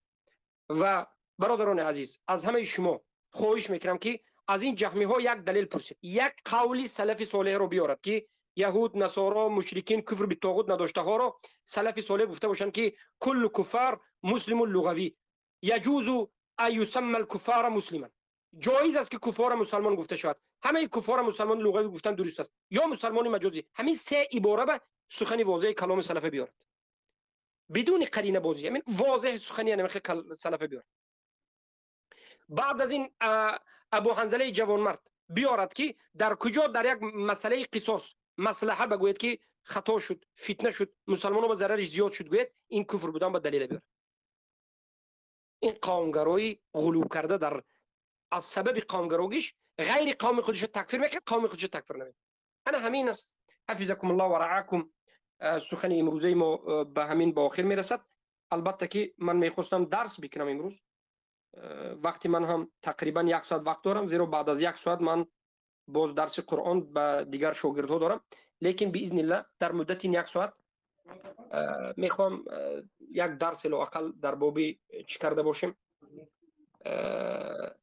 در باب قدر کرده باشیم. لیکن اگر صحبت کننده باشم بسم الله بفرمایید. السلام علیکم و رحمت الله و برکاته. و علیکم السلام و رحمت الله. ان شاء الله که خوب صحتمند باشین و برادرای عزیز هم که خوب صحتمند باشن. از خودتون ما یک سوال داشتم محترم، در حالتی که شما میگین که ابو حنظله جوانمرد آمد مدافع از شیخ راسخ شد، این حرفتان چگونه یعنی است؟ در حالتی که ما در لایف ابو حنظله جوانمرد وجود داشتیم، ابو حنظله جوانمرد نه طرف راسخ را گرفت و نه طرف شما را گرفت. چیزی که حقیقت بود حقیقت را بیان کرد. زمانی بهترین. که شما حقیقت را یک لحظه اجازه بدین، زمانی که شما حقیقت را قبول نمیکنین و هیچ کدام شما را هم حتی تکفیر نکرد و آمد براتون گفت که این اشتباهتان است، این اشتباهتان است و سخنان شما که میزنین، یک لحظه اجازه بدین من من شما فهمیدم. سوال به خودت دارم. سوال اجازه بدین میکنم، به خود شما شیخ سوال صاحب، میکنم، اجازه به خود بدین شما، یک لحظه اجازه به بدین خود صحبت شما میکنم. سوال میکنم که ابو حنظله براءتش رو از من اعلان کرد و مرا برادر نیست گفت یا نگفت؟ شنیدی همیره؟ شیخ عزیز حرف مرا گوش کنید یک لحظه. گفت اگر من در به این خودت عقیده. یک مرتبه دیگر سوال میکنم خب که ابو حنظله براءتم رو از ابو محمد اعلام میکنم، برادر نمیگویم، گفت یا نگفت؟ بله گفت، در حالتی که از شد. سخنتان یک گفت لحظه یک نگذارید. لحظه یک لحظه یک لحظه خب اشتوب نکن. انمین است به علمی خودت برادر عزیز، توی هم از خب پای انمین جوهلا رفته به علم موندی، لا حول در ولا. جهل یک لحظه قرار اجازه دادی. بدین، یک یک لحظه لحظه شیخ اجازه بدین، نه اجازه نه بدین نه شیخ. ببین، در جهل قرار گرفته هستی. اگر علمای شما اینقدر جاهل باشند به شما چی میرسد؟ انمین تکفیر است برادری مسکینم، این تکفیر است، انمین تکفیر است. وقتی که یک نفر میگه که من براءتم از این فلان اعلام میکنم، این من برادر نمیگویم، میگه این و تکفیر علیکم و است. رحمت الله و برکاته. شیخ الله استون کنه گروه فرقه را نظر بکنین. اوزی ابو حنظله تکفیر کردگی مقوله نوشتگی است، ما روان کردم و اگر ایلوش میبینه بود بخونین ان شاء الله. یک لحظه میبینه. سعی کنین شیخ شیخ من عزیز اجازه خودم هم بدین. اه، شیخ گوش عزیز اجازه کردم که بدین، یک در صحبت سخنهای نمیکنه. شیخ شیخ چند یک کفر لحظه من هست. نوشته. یک یک لحظه. دقیقه برادر بله عزیزم، بفرمایید. یک دقیقه. شیخ تو زمانی که وی میخونن من یک دو سخنه که اینجا انمی آدمی که هست کذابی کرده ایستاده است. به خاطر چی؟ من هم در اونجا بودم چند مرتبه، خیلی لازم نیست دست برداشتن و دیگر نکشودن که کذابی اینها رو من اثبات کنم در جایش، لیکن اینو اجازه ندادن به ما. البته که به ادابی این ادریس امینی همین است که آمدو از شیخ مثلا درباره شیخ گپ زدگی و گپ میزند، لیکن یک مرتبه از معروف راسخ نگفت که مقصد معروف راسخ هم خیلی یعنی درباره معروف راسخ عموما گپ نیست، نه بله ببینید تحقیق است و نه ببینید یک کذاب. 2 دقیقه اجازه بده که لگی صحبت کنه. دف شد از این اینجا، یک اولاغ است، این اولاغ دف شد اولاغ محکم که اولاغ خری محکم. جاهل دف شد از اینجا. ببینید گپ اینجاست که برادر عزیزم ابو حنظله براءت رو در مسئله فقهی از ما اعلان کرد. در مسئله فقهی این جاهل است داخل. ابو حنظله یک جاهل بود است. من باور کرد، من تو این درجه جاهل بودنش باور نداشتم، لیکن حالا امروز چهره واقعش رو به شما نشون داد. الحمدلله که من خاموش بودم، خودش نشون داد. آمد در مسئله یک مسئله رو، یک حمله قصاصی رو من فتنه گفتم. یک حمله رو از سبب مصلحه و مفسده گفتم که فتنه شد، برای مسلمانان ضرر شد، مرا تکفیر کرد. معروف راسخ که میگوید کسانی که کفر به طاغوت ندارند، آشکار کفار میگد، مطلق کفار را بدون قرینه، یعنی لغوی و مجازی نگفته، مسلمان گفتن کفر نیست میگد. این به هیچی نمیگه، خانگرای نیست میگه. این آدمی که اینجا اومدن نه این کس، این بیچاره هستند. همین برادری که حالا یک کمی پیش اومدن از افغانستان، این برادر بیچاره هستند، به فریب دوم اینها غلطیدگی هستند، به فریب دوم اینها غلطیدگی هستند، در فریب و نیرنگ اینها گرفتار هستند. میگوید که ابو حنظله تکفیر نکرد، براءت ما رو اعلان میکنیم، گفتن تکفیر است. ما برادر نمیگوییم، گفتن تکفیر است. در مسئله فقهی مرا تکفیر کرد. در مسئله اصول دین راسخ، استاد راسخ، این از این قولتون بازگردید خوب است، دیگه هیچی هم نیست. شما چقدر انسان مشهور هستید، همه فارس ها شما را میشناسند، کمی گردید. همین است. شیخ عزیز اجازه بدین، یک لحظه اجازه بدین که صحبت بکنیم. پیشتر برادرم میگه که شما در مورد راسخ صحبت نمیکنین، فقط در مورد مدنی و حنظله صحبت میکنین. اجازه السلام بدین که علیکم و صحبت رحمت بکنیم. الله و برکاته. شیخ عزیز زمانی که چرا یک لحظه اینها در اجازه بدین، گروه در لایت ما اومده صحبت میکنن در حالی که تو اجازه لایتشان بدین که صحبت صحبت نمیکنن؟ برای اینکه ما عادل داریم برادر عزیزم، برای اینکه ما عادل داریم. ببینید به یکی از الوغهای اونها حالا من صدا رو باز میکنم، صحبت میکنید. ما عادل داریم، بسم الله صحبت کنم. من به عادل، به انصاف. خب ببینید نمایید. شما وقتی که صدا را بند میکنین اجازه نمیتین. ببینید یک چیز من از شما پرسان میکنم شیخ مدنی، همین حرف مرا لطفا جواب بدین. آیا اخلاق وقتی که ما و شما میگیم که وقتی که ما و شما ادعا میکنیم که پیرو سلف هستیم، خصوصا شما که خود را شیخ میگیرین میگیم پیرو سلف هستیم، پس آیا اخلاق سلف امی است که توهین بکنه، تحقیر بکنه طرف مقابل خدا؟ خب میتونین که با زبان نرمی و بسیار آرامی صحبت بکنیم، نه که شما ورا بد بکنین. ادریس بیادر ادریس بیادر شما 2 دقیقه توقف کنین. همین مدنی ادریس سوال شما آخرش هست یا که اول سوال به همون گپ زده روان است؟ سوال نه، مختصر حرف من همین است که آیا شما به می اخلاق خود را معاهد میگیرین؟ یعنی بار دیگر من فهمیدم سوال شما چی حاجت به تکرار است؟ نه یک لحظه من سوال میکنم بعد شما جواب بدین. ببینید مگر همین آداب است؟ حالا شما درباره آداب صحبت میکنید، مگر همین آداب است که شما گویید که من سوال دارم، سوال شما به آخر نرسد، همین آداب است؟ والله که اولا که شما مایک را بند میکنین، اجازه نمیتین که همین صحبت بکنه. برادر عزیزم شما که همراه اولاغ صحبت ندارید، همراه یک انسان صحبت دارید. من گفتم به شما که صدای شما رو من شنیدم، سوال شما رو فهمیدم. شما میگید که نه من با تکرار میکنم، همین از آداب است برادر. خب باشه بفرمایید جواب مرا بدین. باشه جواب مرا بدین، من سکوت میکنم. احساساتی نشوید. احساساتی چی لازم است برادر ادریس؟ بارک الله فیک. من سکوت میکنم، شما جواب مرا بدین. روانی شدن چی لازم است؟ سکوت کنید. بسم الله بگید، یک بار بسم الله بگید. بسم الله الرحمن الرحیم. بفرمایید. اعوذ بالله من الشیطان الرجیم بگید. انا که گوش بکنید. اعوذ بالله من الشیطان الرجیم. بفرمایید. به شما یک سوال میدم، مختصر جواب بدید تا که مقصد معلوم شد. در کجا من بی‌ادبی کردم؟ مختصر جواب سوال ما همی است که تمام سخنهای شما را گیدم، یعنی بغیر از شما هیچ شیخی، هیچ شیخ الحدیث دیگر وجود نداره. فقط شما حق هستین بس. فقط خودتان حق میدانید، دیگه هیچ کسی حق نیست. و امین است یکی از خصلت خوارج که خود را حق میدانن، دیگه همه باطل همه باطل. فکر کنین قومگراییت از شما، مذهب گراییت از شما این ببینید برادر عزیز، آیا جمله مرا دیدید برادر اوکیان؟ توی مختصر من در کجا بی‌ادبی کردم؟ 5 کلمه خاموش ایستادم. بله این آدم بگوید که در فلان جا.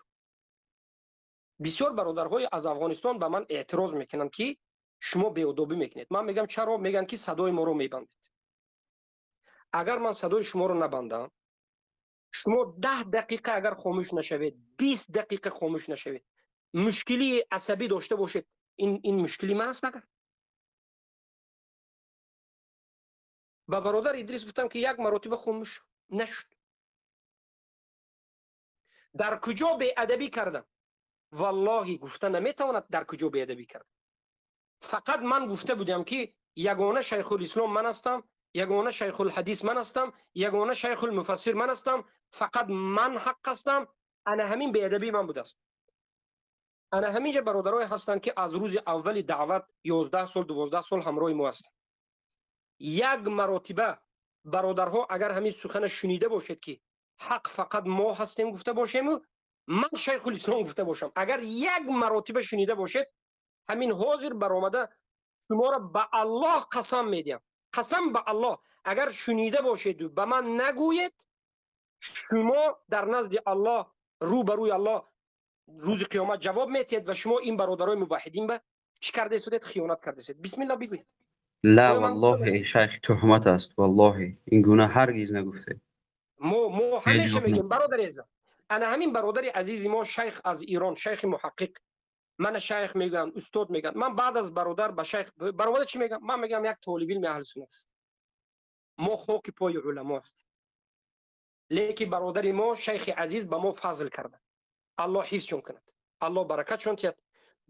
سخن ابوبکر صدیق میگیم که باز الله ما را بهتر کند، کمبودی های ما را پنهان کند و بخشد، زیرا که ما کمبودی داریم و علمی در نقص علمی داریم و غیره.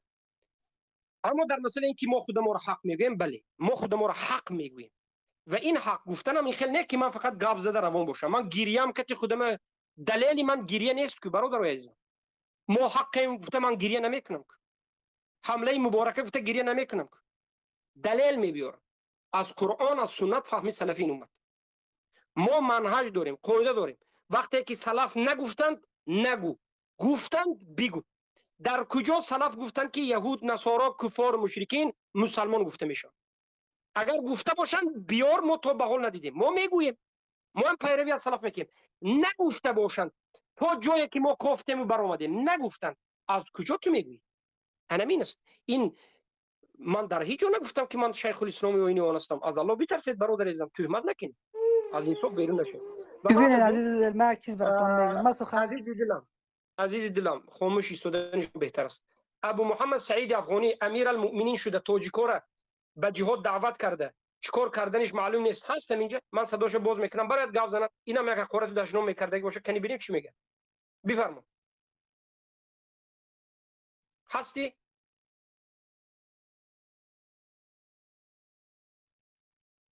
از خری همسایه‌شم ابو محمد سعید افغانی گمراه‌تر است. کذاب است. احمد فتان، احمدی که به من نوشته فتانی کرده میسی، صدامو باز کن، گفتی بازت کردم، بگو صحبت بکن. ابو محمد سعید افغانی، جناب علامه خراسان مرتد، مرا گوش کن. من بر چی میگم؟ یک دو لحظه گوش بگو. اگر تو مرد هستی، مرد واقعی هستی. ما بارها تو را به مناظره دعوت کردیم، می اومدی میشه چقدر ما مناظره میکردی، استادا را کلش ما خواستیم. تو چون حق نیستی، یک خوارج بیش نیست، اجازه به سخن نمیتی. امیال ادریس صحبت میکنه، برات میگه مرا وقت بده، 2 دقیقه وقت بده من صحبت کنم. 2 دقیقه 2 دقیقه ببین ای کذابین، وقت بده میگم.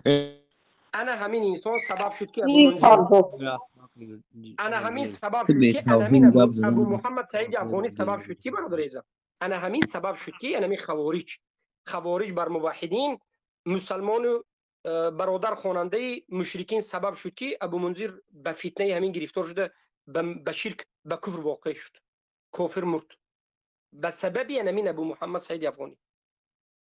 ما را خوارج میگن برای چی؟ برای که یهود و نصارا را ما چی گفتیم؟ کافر گفتیم. همین به خوارج میشه. دنیا به کدام طرف رفته ایستاده است؟ کجا رفتی؟ به حقارت و دشنام گفتن که قطعی صحبت کنی.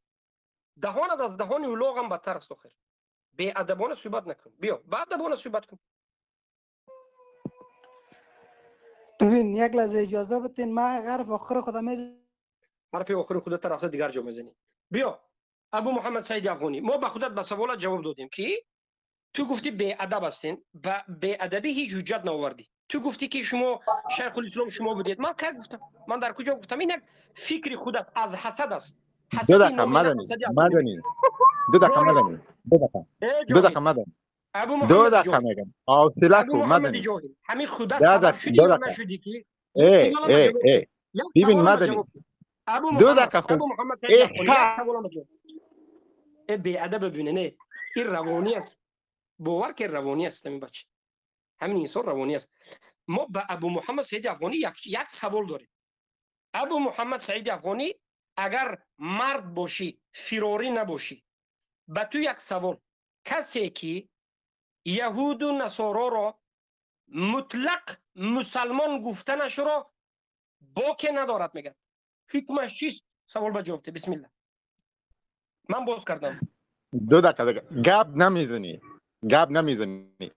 اگر ما تو را مرتد گفتیم حکم شرعی را سوالی به من بار دیگر جواب ده. ای کافر مرتد، حکم شرعی به سر تو جاهل کافر مرتد از جانب خوارج و از جانب زندیق جهمی، ای خبیث برادر یهود و نصارا، ای فرزند یهود، به تو سوال.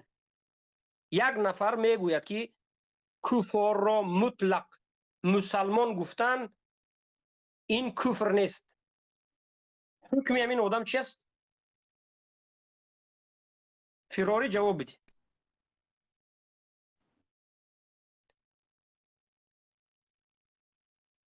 به سوال جواب بدی. ای مرتد تو مر وقت که من جواب بدم. تو مرتد که من وقت نکم چه قسم جواب تو را بدم. تو ما یک من اینو ببینید بو بیادبی. ببین ای مرتد تو مر اجازه یک بده ما بار که مرا دیگر داستان نکن. با توی مشرک یک بار دیگر به توی خبیث مشرک سبب گمراه گشتن همه طالب علم ها و بسیاری از جوان ها تو خبیث هستی، تو زندیق خوارج از جانب جهمی خبیث از جانب دیگری، تو جهاد جهاد جهاد میگویی، یهود و نصارا را مسلمان گفتید. با تو سوال میدیم که هر کسی که بیاید و بگوید که یهود نصارا مسلمان گفتن باک ندارد، حکم همین آدم چیست؟ یهود و نصارا را مسلمان گفتن باک ندارد. خوارج بگو، امیر المؤمنین خودش اعلان کرده است، بگو.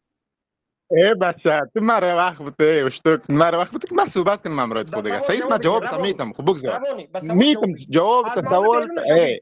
جواب روانی سوال دو دقیقه خب روانی از موضوع لا بیرون نشوی. روانی مونی مسبور خیر از صفات مجازی را از کلا دیدی که موضوع روانی بیرون نشوی. کیستک بسم الله نیاز به جواب دکتر کی بده. داره درست بگذار من بر جوابت میدم بگذار بیادر یهود و نصارا کسانی هستند که به خاطر مردنشان اشک میریزانند از موضوع بینید برادر عزیز. شما عدل دیدین برادر عزیز؟ برادر پرسیدن که چرا اینها در کانال ما صحبت میکنن؟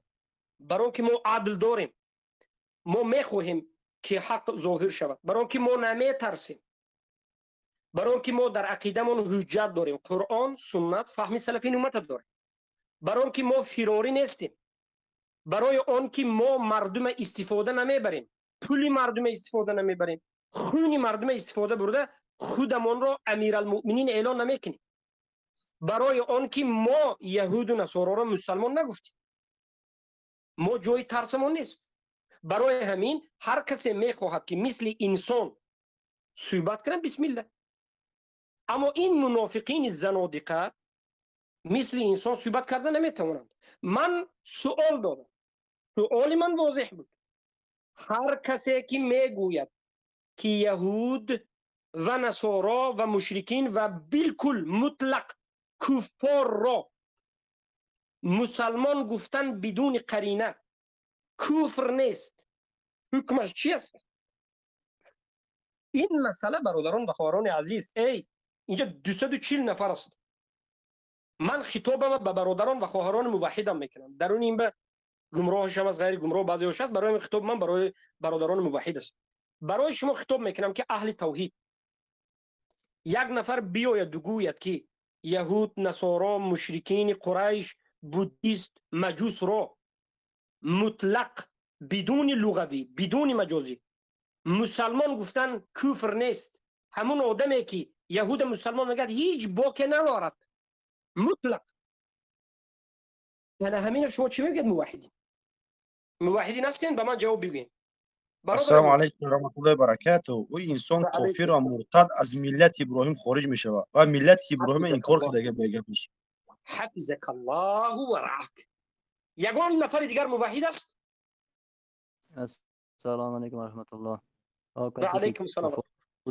کفار یهود و مشرکین را مسلمان خطاب کند، این شخص خودش کافر است با اجماع سلف. هر کسی که میگوید که باکی ندارد مسلمان خطاب کردن کفر نیست میگد، این حکمش چی؟ همین هم کافر است. احسن. انا این جوابی موحدین است.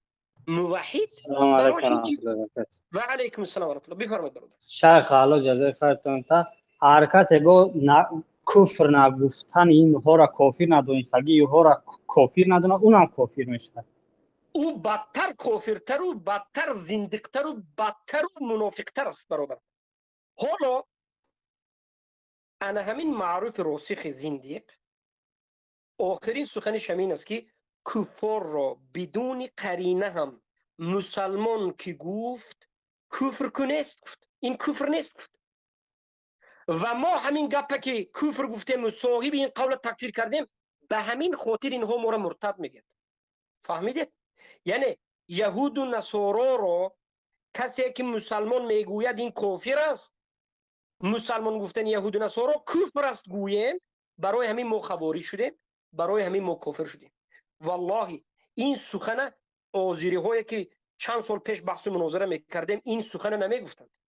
انا همین ابو محمد سعید افغانی خودش امیر المؤمنین افغانستان گرفتگی است، جوانهای تاجیک به جهاد دعوت میکنند. به کدام جهاد من نمیدونم. انا همین انسان همین عقیده را دارد. برای چی؟ برای اون که مرحمت معرف راسخ همین سخنش حق میگه. در کانالش محمد شریف عبدالعلیم دادرش طاهر، محمد شریف که میگه که اتئیست، کمونیست، ملحد را، کمونیست را ما پیش از تکفیر کردن اول برادر میگیم، اول مسلمان میگیم، اول حجت میفرستیم، بعد از این کفر میگیم. سخنی همونها را برد است در گروه صادقین امت گفتم است. انمینها برادر عزیزم، جوانها، شما را گمراه کرده است. شما را همینها به جهاد دعوت میکنه. من سوال میدم که معرف راسخ بوی جهاد، مسئله جهاد نمیفهم. ابو محمد سید افغانی هم بوی مسئله را نمیفهم. ابو محمد یا کی بود این ابو حنظله جوانمرد هم نمیفهمد. اینها علم ندارد و در بالای این سخن کفری معرف راسخ به گپ نمیزند. هم قومش است. من ببینید سوال دادم به یک زندیق کافر، جواب دیدید حقارت و دشنام از موضوع گریختن. سوال دادم به موحدین، یک جمله کتی جواب داد. من حالی یکی از اینها را باز میکنم. سوال من بدانم، من باز میکنم. ابو محمد سعید افغانی را باز میکنم. الله شاید هدایتش کنه، شایسته هدایت بشه. الله بشه. بله برادر، اجازه است شیخ، بله. معذرت میخوام. یک مرتبه این سخن معروف راسخه از اولش تا آخرش گوش کنید، بعدا سوال کنید که بهترین میشه. شاید بعضیاش مقصد او انکار کند که نه ما نشنیدیم. بارک الله. بسم الله گزارید برادر. الحمدلله مردم ما بناحق تکفیر نمیکنم، با گمان نمیکنم. مسلمان لغوی بود، کلگی گفتم اسلام لغوی، ایمان لغوی، مؤمن لغوی، ایره کل سلف استعمال شده گیست. اما آدم هم خونم میگه، گفتم کافر نمیشه. در مسلمان لغوی مسلمان نیست، مؤمن لغوی مؤمن نیست، تا که مؤمن شرعی یا مسلم شرعی نباشه. ایره کسی کفر نمیگه. اگر یک کسی نظر با بعض گناه ها را از یک کسی ببینم بگه مسلمان است، مثلا کسایی که در کفر به طاغوت ندارن، بگه مسلم لغوی است، مسلمان لغوی است، نه شرعی. این کافر نمیشه. این خواهد خود سلف چقدر چیز است وجود داره، شما شاید دیده باشید اقوال وجود داره از سلف صالح. مؤمن به معنای لغت که بیایی درجهش اسلام بالاست، مسلم هم میه به معنای لغت. ولی ما گفتیم که در قرینه تمام آدم یک کس کافر باشه او را چیز نمیگه، مگر در جایی که قرینه و این چیزا می باشه در اونجا استعمال میکنه. اگر غیر قرینه هم استعمال کنه در کفر واقع نمیشه. کسایی که پرسی را میفهمید آخرین نقطه از اول تا آخرش سخنش باطل است، لیکن همش کفر است، لیکن آخرین نقطه آخر دو جمله، یک جمله آخری راسخ زندیق گوش کرده میگه که غیر قرینه هم که گوید کافر نمیشد. کفر نیست، کفر نمیشد. برادر همین جوش با آورده یک بار دیگر اگر میموندید کمی همین جمله را شما دیده سه ای مقلدین علماتنا احبار و رهبان گرفتین، ای یهود صفتو ببینید جایی که قرینه و این چیزا می باشه در اونجا استعمال میکنه. اگر غیر قرینه هم استعمال کنه در کفر واقع نمیشه. دیدین؟ یعنی میگوید که کفار مشرکین به قرینه استعمال میکنه. یعنی کفار مشرکین مسلمان نگوید، مسلمان لغوی مجازی گوید. اما اگر غیر قرینه هم استعمال کرده کفر نیست. یعنی مسلمان یهود و نصارا کفار مشرکین نگفتید و لغوی نگفتید، قرینه لغوی را نگفتید، مجازی نگفتید و فقط مسلمان گفتید، این کفر نیست. میگه یهود و نصارا را یک نفر بیاد و گوید که یهود و نصارا مسلمان هستند بدون قرینه، همین کارش کفر است یا نیست؟ خودش کافر میشود یا نمیشود؟ در نزد این جهمی ها به نام خودشان زورن و بهتانن مجاهدین میگه، خوبسای خونخورها. این به مانند ابو مسلم و استادش ابو محمد سعید و به مانند این زندیق محمد معرف راسخ هیچ باکی ندارد. میگه یهود و نصارای بدون قرینه هم مسلمان گوید کفر نیست. میگه انا کن یک بار دیگر من مایکی ابو محمد سعید افغان باز کردم، جواب میگویی به همین سوال یا با بدشنام و با بفیرار میزنی؟ فراری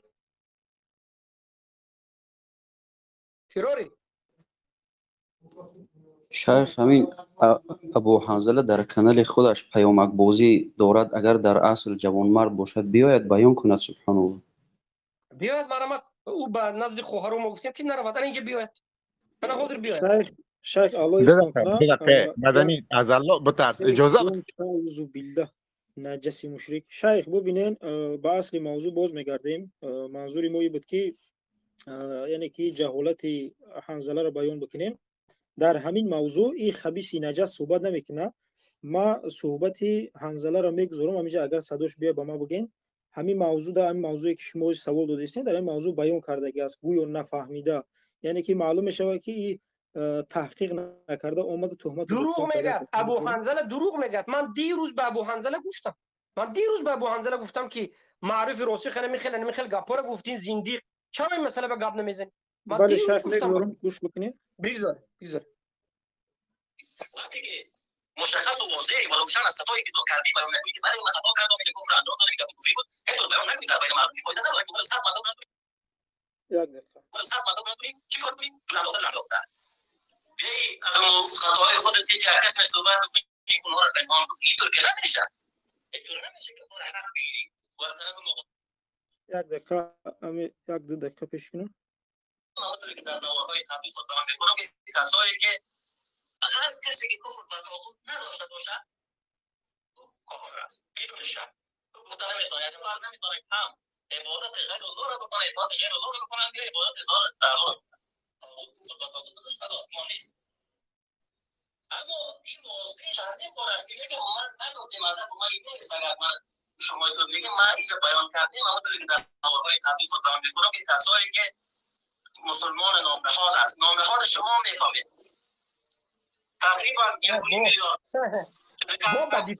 مردم خود سلام میزنه که مسلمان هستی.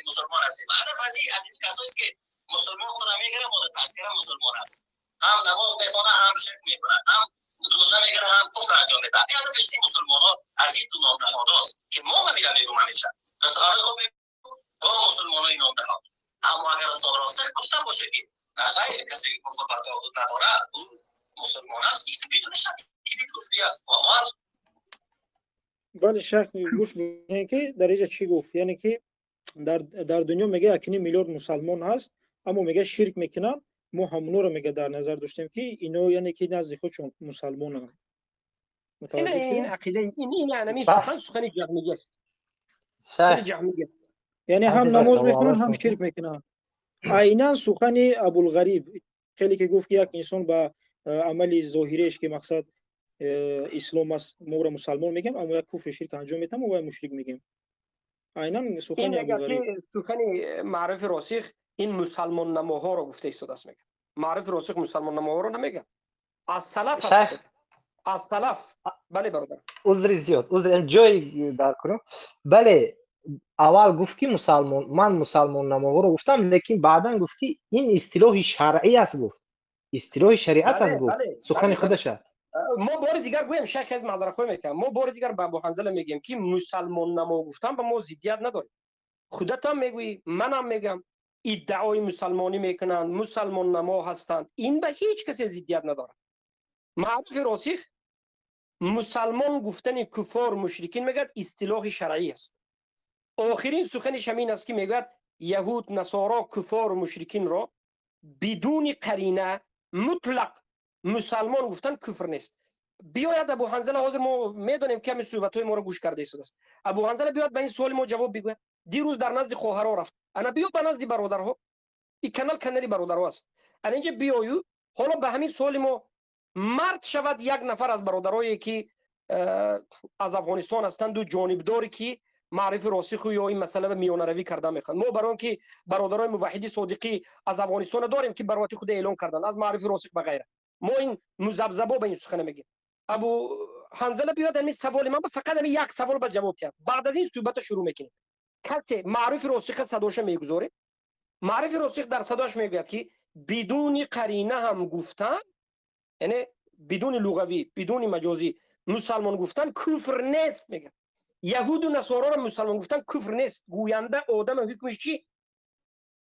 من صدای این بیادب ابو محمد سعید افغانی را باز کردم. آخر این بیادب است، این جواب نمیگوید. این ما را بدشنام کردن مشغول است. امیر المشرکین، مشرکا به امیر شده است، فکر میکرد که این به ما هم امیر است. این احمق خیر یک بار دیگر باز میکنه. کنی ببینیم چی شد. مدنی از الله بترس اجازه بده که من صحبت کنم. تو مایک من رو بسته کنم چه قسم جواب تر؟ با سوال من تو مایک جواب من رو میگویی. بسته نکن که من صحبت کنم. بیادب، این من نیازم با نمیبینم که در سوال کانال من، تو بیام به حرفم. با خب سوال من ولی جواب همه قدر میگویی. برات میگم اگر واقعا نبینی. مرد هستی که ما ای خاموش شو. کردن را من به تو سوال میکنم. کسی که یهود، نصارا، مشرکین را، انا همون کافرها را مسلمان گفتنش بدون قرینه کفر نیست میگه. همین سخن گفتگی حکمش چی؟ بسم الله. اگر حقا باشی، بازی نکننده باشی، فریب کننده و نیرنگ باز نباشی، صادق باشی، بسم الله. به همین سوال جوابگو است میریم بپیش. بسم الله. باز کردم میکروفون. ابو سعید غمخوار پوتین مرا تو اجازه بده که من صحبت کنم دیگه. تو مایک مرا بسته نکن دیگه. نه تو این نوجوان مردی توست که تو مایک مرا بسته میکنی. ببین بازم به تو تکرار میکنم، مرد هستی بیا مباهله میکنیم، تمام میکنیم قصه را که بفهمن دوستا هم با خبر شون که تو چقدر مکارگی تو انداخته. تو یک مناط کفری نداری، ده ها مناط کفری تو را الحمدلله ما ثبوت کردیم با دلایل قرآن و سنت. همین برادر عزیز، همین 263 نفر همینجا هستید. همین از روی انصاف است. ببینید شما میگید که ابو محمد مدنی، یک لحظه، ابو محمد مدنی تو زود محکم میکنی بگی. من نه باز کردم. اصلا از موضوع بیرون است. شیخ عزیز تفضل بفرمایید. حفظک الله و رعاک. بفرمایید. السلام عليكم ورحمة الله وبركاته جناب الشيخ. الحمد لله والصلاة والسلام على رسول الله. بله من تازه وارد شدم با این آقای ابو سعید هست. شما سوال می‌فرمایید، متاسفانه ایشون با فحش و ناسزا وارد میشن. ما به اینها کلامی داریم که آقای ابو سعید افغانی این صدا و به اصطلاح فرمایشات جناب شیخ رو و همه محققین رو و همه مشایخ رو همه مسلمان ها شنیدن، چه در ایران چه در افغانستان، همه جا.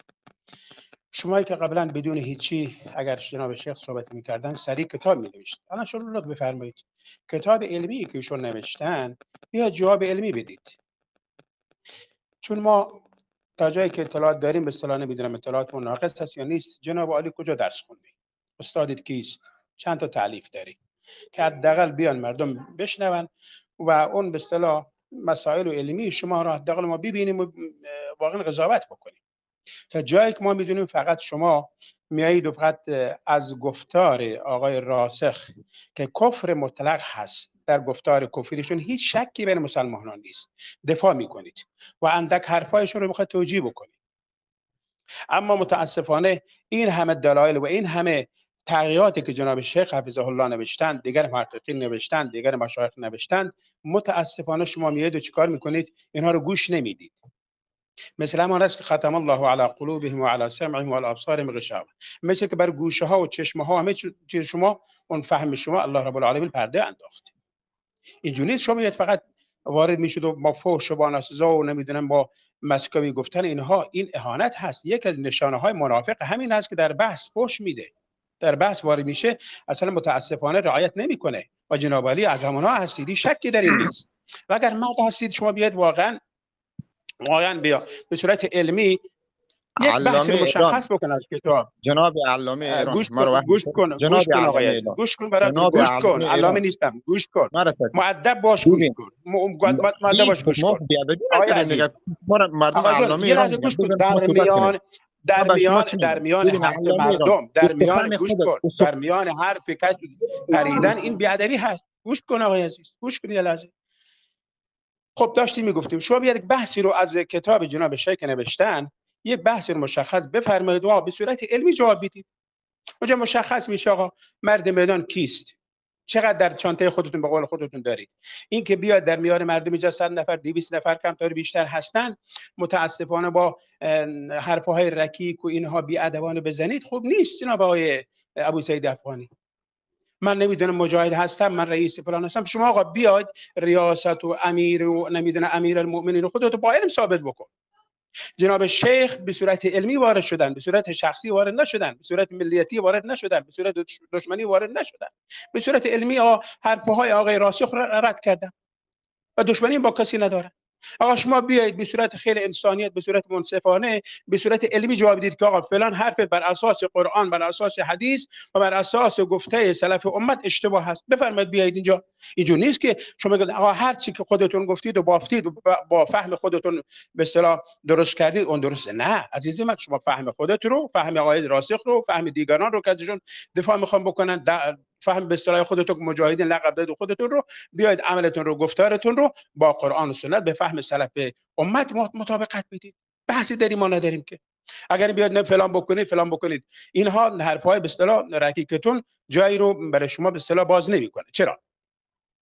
به خاطر اینکه امروز روز علمی هست، بحث علمی هست، همه چیز به صورت شفاف و واضح و همه چیز مشخصه. این همه سالها گذشت، به اصطلاح افراد دیگه نوشتن، اون دیگه گذشتن، انا اصل رسانه هست، بحث علمی هست.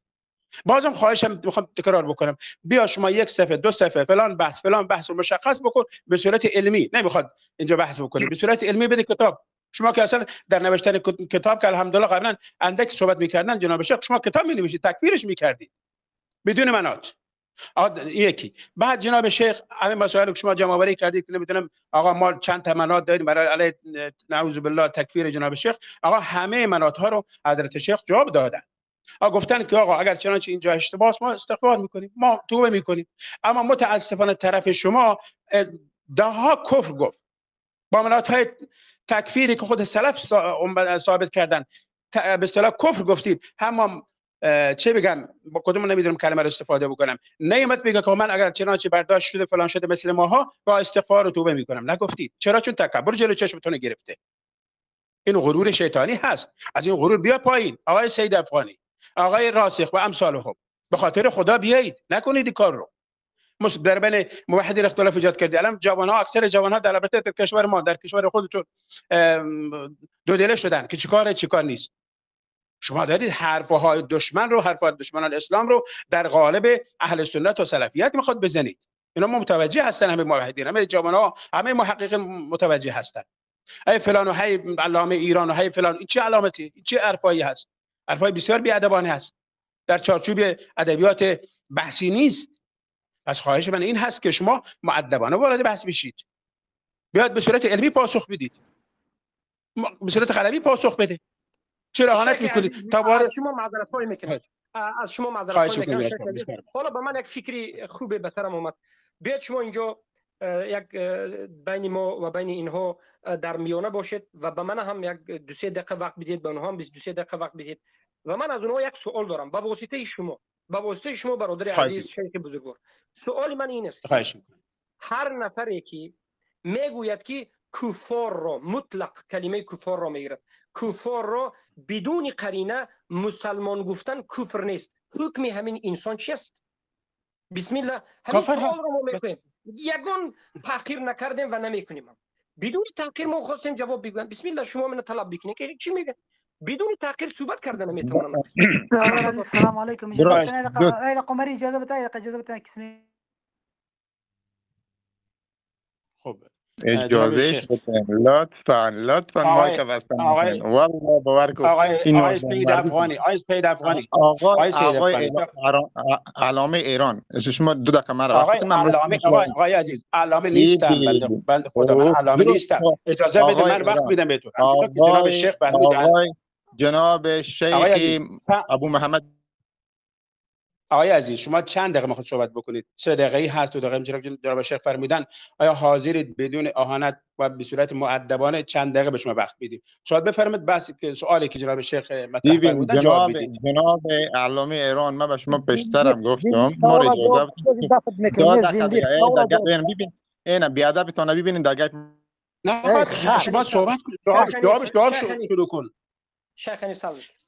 آقای سید افغانی سوال جناب شیخ رو خیلی واضح فرمودن. اون کسانی که بدون قرینه اینها کفار رو مسلمان بگویند، نظر شما لطفاً به جواب بپردازید. ببین علامه ایران، ببین ما به شما میگیم اگر واقعا میخواین که حق هویدا شود، الحمدلله نزد اهل حق هویدا هست. و ما هم نیاز نمیدیدم که ما در کانال مدنی بیایم، ولی به اصرار بعضی موضوعات بالاخره داخل کانالشان شدیم که خود مدنی هم شاهد است که ما داخل کانال از این نمیشم. پس بیایید مناظره آزر میکنیم، جلسه را میگیریم، مناظره را تشکیل میتیم، استاد راسه خودتان کلگی را میخوایم، استاد میشیم و در آخر که نشد مباحله میکنیم، تمام قصه را تمام میکنیم، مثل که با امروی مبشر کردیم امروی مدنی هم میکنیم، همین قصه را تمام میکنیم. درست است؟ قبول دارین؟ جناب عمر اسمتون توجه بفرمایید. انا خواهش میکنم یک لحظه. اولا همراه مبشر ما مباهله کرده بودیم. این ابو عمر صلاح الدین کرده بود. با چاپ دیگه همراه ابو عمر صلاح الدین همراه من کرده بود و من این مسئله را پیشنهاد به ابو عمر کرده بود. همراه ما ابو عمر برآمد بحث کرد. اساس این بحث و مناظره از من بود. به خودت نبر. تو نبودی، تو خودت عذر جهل گفته میگشتی. ثانیا حالا پیش از این که به این بحث و مناظره روی، تو همچون یک موحد، تو همچون یک امیر مجاهدین، تو به سوالی که من دادم به واسطه شیخ جواب بگو. تو این جوانها را به جهاد دعوت میکنی، ما را کافر میگویی که جهاد را انکار کردیم، دروغ میگویی. بسیار جوانها را داری این طرف اون طرف دعوت میکنی. تو حالا موحد بگو که امیر المؤمنین و سوالی داده ما جواب بگو.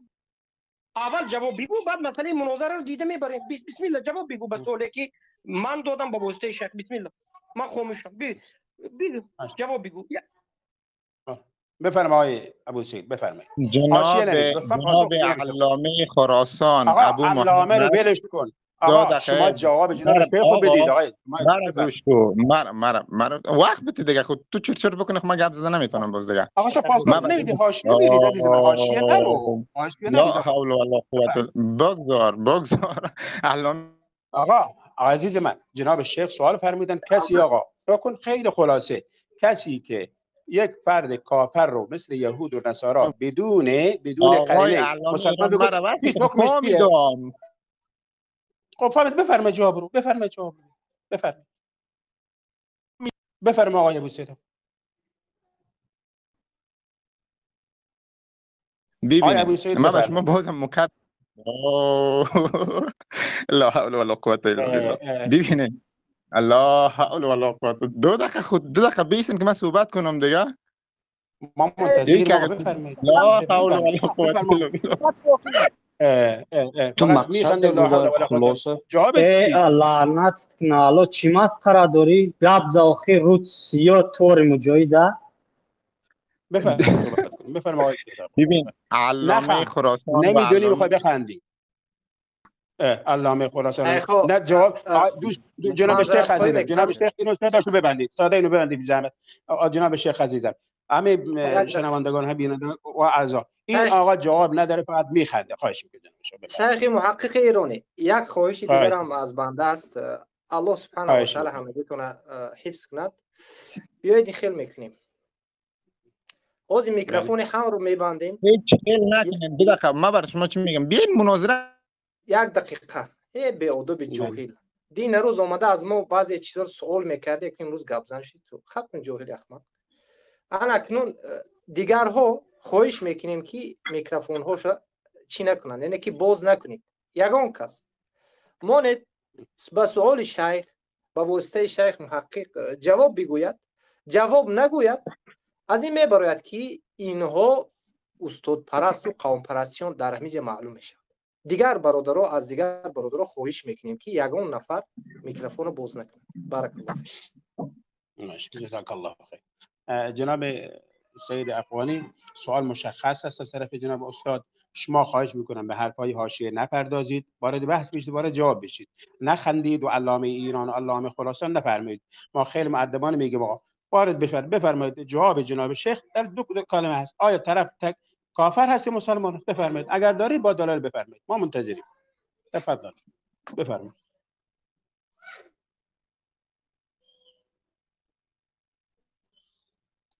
آقای سید افغانی بفرمایید. سید افغانی کجا شد؟ بفرما. یک سوال است، یک سوال عادی است و ما به پیشنهادی که سعید افغانی کرد یک مناظره علمی همراه مثلا اینها بکنیم ما راضی هستیم. بله هیچ مشکل ندارد. من از اول گفته بودم که بیارین اینجا همین مشایختونه زنده و مردهش بیارین به کتابهاش، ما هم میایم اینجا به آداب و به اخلاق بدون تحقیر. آداب همین است که من وقتی که سوال دادم بسم الله جواب بگو، وقتی که سوال دادی من جواب میگم. برادر عزیز، حالا دیدید شیخ عزیز ما برادر از ایران سوال دادن چگونه معامله میکند، عیناً همین معامله رو به من هم کرده ایستاده بود. این معامله رو در زبان علمی در منهج علمی بی ادبی میگن. وقتی که سوال مشخص است، مشهور، معلوم، واضح، چرا او تحقیر میکنه، خنده میکنه، دشنام میکنه؟ انامین نامش فرار میگن. مرام از شیخ همه طالب علم سخنی سلف میدن. سلف سوال چی میگن؟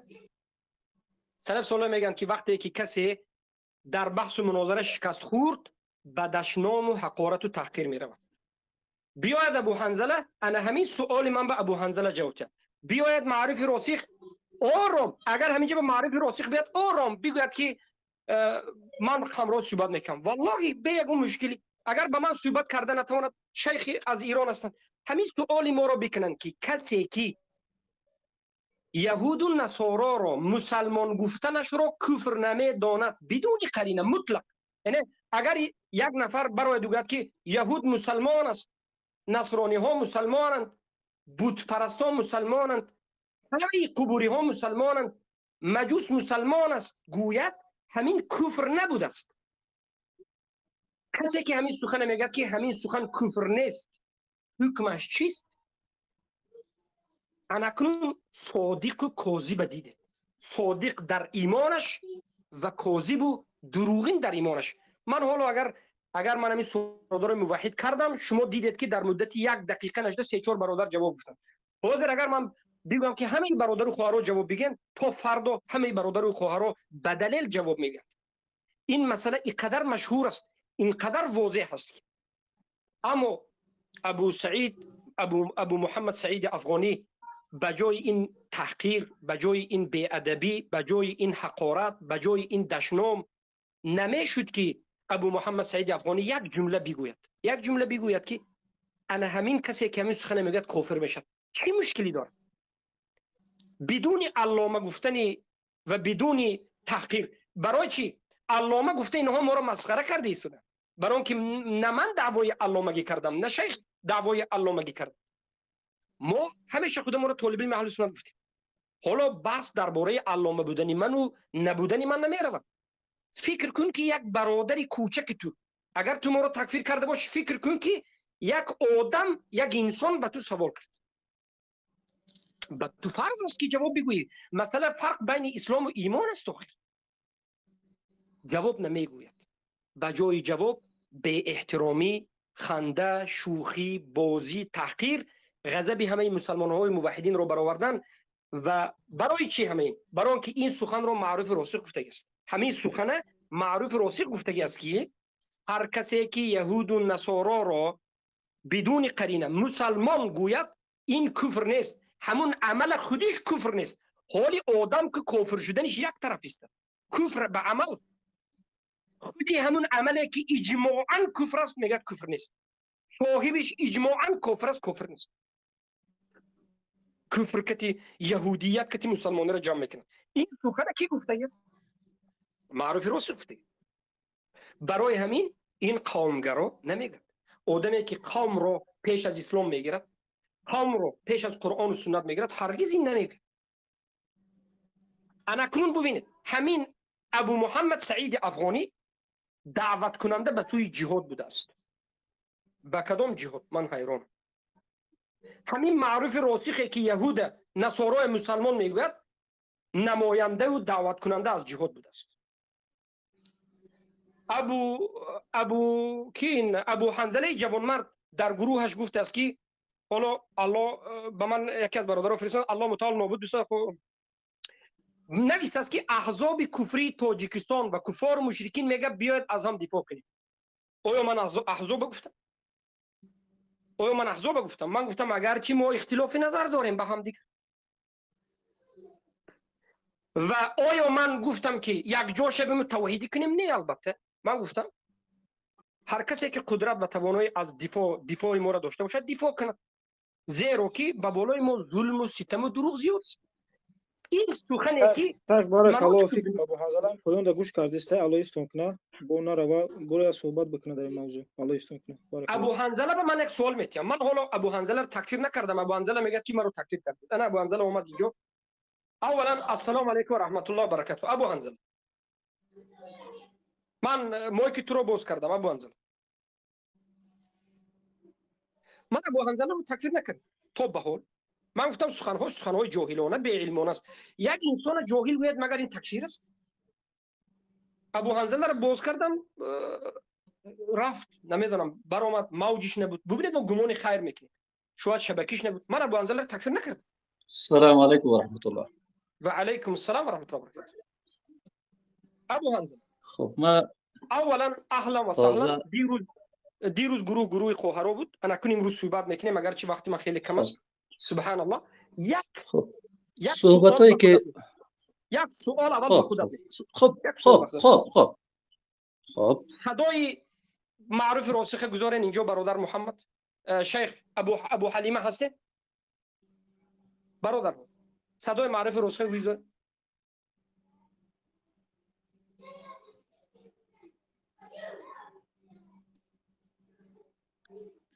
در این مورد صحبت شده. در این مورد بیشتر ما صحبت کردیم. متاسفانه که بیان نکردیم. از الله بترس بیان نکردیم. گوش بدید آقای ابو حنظله، گوش بدید لطفاً، گوش بدید. این محقق ایرانی است که لطفاً این صحبت نکنه بین ما. این من نمیشناسم کی از چه عقیده داره. ابو محمد مدنی ابو حنظله یک لحظه حرف نپرید. یک لحظه برادر به هم دیگر برادر عزیز یک لحظه به هم دیگر بیش سخت معامله کردن احتیاج نداره. درست است. مسئله حق است. صبر کنید. حاضر شیخ الله سبحانه و تعالی. ابو حلیمه یک لحظه شما کارتون جور کردن بگیرید. من یک مقدمه من که مسئله قرآن و سنت است. فهم سلفی امت است. احتیاج به هم دیگر زیشت گپ زدن و سخت گپ زدن نیست. اما ابو حنظله یک کمی پیش در حق بنده بعضی گپ‌های خطا را زدن. من معامله خوب کردم با که نه خطا نگفتم. والله خطا نگفتم. تو خطا گفتم. من گوش دارم. ببین لطفا مرا اجازه بدید. تو یک عادت داری شیخ، یک عادت داری که همیشه سخنای خودت میشنوی و گوش میدی خلاص. از کسی دیگه گوش نمیدی. لطفا خواهش مرا اجازه بدید. تمام صحبتایی که درباره مکدی یعنی کلش حقیقت نگفتی، فقط از خود دفاع کردی. خلاص فقط از خود دفاع کردی، در حالی که نه قوم پرستی کرده بودم هیچ چیزی. خطایی که طرف مقابلتون کرده بیان کردیم از خودتون، اما حق قبول نمیکنی. هیچ وقتی حق قبول نمیکنی. من به خدا سوال میکنم. حالا صدای معرف رو بگذارید. سوال بده خلاص. حاشیه نرو. بیا سوال بده. حاشیه نیست. کمی خودت بدل. نه مقدمه نرو شیخ. مقدمه را کار نداریم. بیا سوال بده که جواب بده. یک سوال بده یک جواب میتونم. بگو. تمام. سوال همین است که صدای معرف رو بگذاره. از همین صدای معرف رو سوالش میکنه. بگذاره.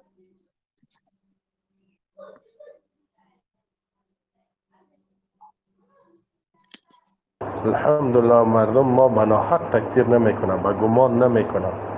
مسلمان لغوی بود کلگی گفتم. اسلام لغوی، ایمان لغوی، مؤمن لغوی، این کل سلف استعمال شده گیست. اما آدم هم خونه میگه گفتم کافر نمیشه. در مسلمان لغوی مسلمان نیست. مؤمن لغوی مؤمن نیست تا که مؤمن شرعی یا مسلم شرعی نباشه. اینا کسی کفر نمیگه. اگر یک کسی نظر با بعض گناهان از یک کسی ببینم بگه مسلمان است، مثلا کسایی که در کفر به طاغوت ندارن بگه مسلم لغوی است، مسلمان لغوی است نه شرعی. این کافر نمیشه. این خود سلف چقدر چیز است وجود داره. شما شاید دیده باشه اقوال وجود داره. سلف صالح مؤمن به معنای لغت که بیایی درجهش اسلام بالاست، مسلم هم میه به معنای لغت.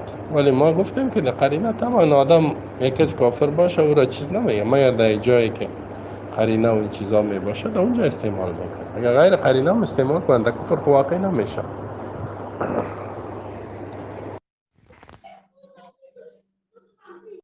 دو معرف روشک رو البته گوش کردی. یک سوال به خودت همین است که باندله میگوید که کفار را مسلمان فقط به قرینه گفته می شود. اما بدون قرینه هم گفته شود این کفر نیست میگه. یعنی بدون لغوی، بدون مجازی، مسلمان گفته شود یهود و نصارا را، این کفر نیست میگه. این چیز ثابت از سلف است میگه. انا همین مسئله به چی میگی خودت؟ بسم الله بفرمایید. خب همین میگه پیشتر صدا رو موندین، دقیق من نمیشنم. خودت امیر برام بگو که چی میگه، از صحبتاش چی میگیری، من برات جواب بدم. من دقیق نفهمیدم چی میگه. سبحان الله سبحان الله. برادران عزیزم یگان دقیق نمیفهم. آری که تشریح ببین شیخ، اگر کسی بگوید، اگر امون یک طرف تو خاموش شد، من ولو خب از دیگرها بپرسم. سوال بتیار نرو سر صدا نرو، بیا سوال بتی، سوال تا بتی، گفت سوال گوش بکن، من به تو سوال دادم، من صدای معروف رو نشنیدم. میگی تو خاموش باش، من دیگرها رو پرسم که دیگرها شنیدن یا نشنیدن. 100% فهمیدم شیخ. ابو حنظله ما تر همه وقت دوست حالا ببین تو اینجا بلگوهای خود بیان نکو. ما نمیار 100 تا شاگرد داره بیارم بگویم که بیاین برام بله بگوین، نگو، بیا خودت با مسئله. تو شاگرد خیلی زیاد داری، تو بس سوال صدای معروف راسخه برادر دومی مراتب مونه، یک بار دیگر مونه.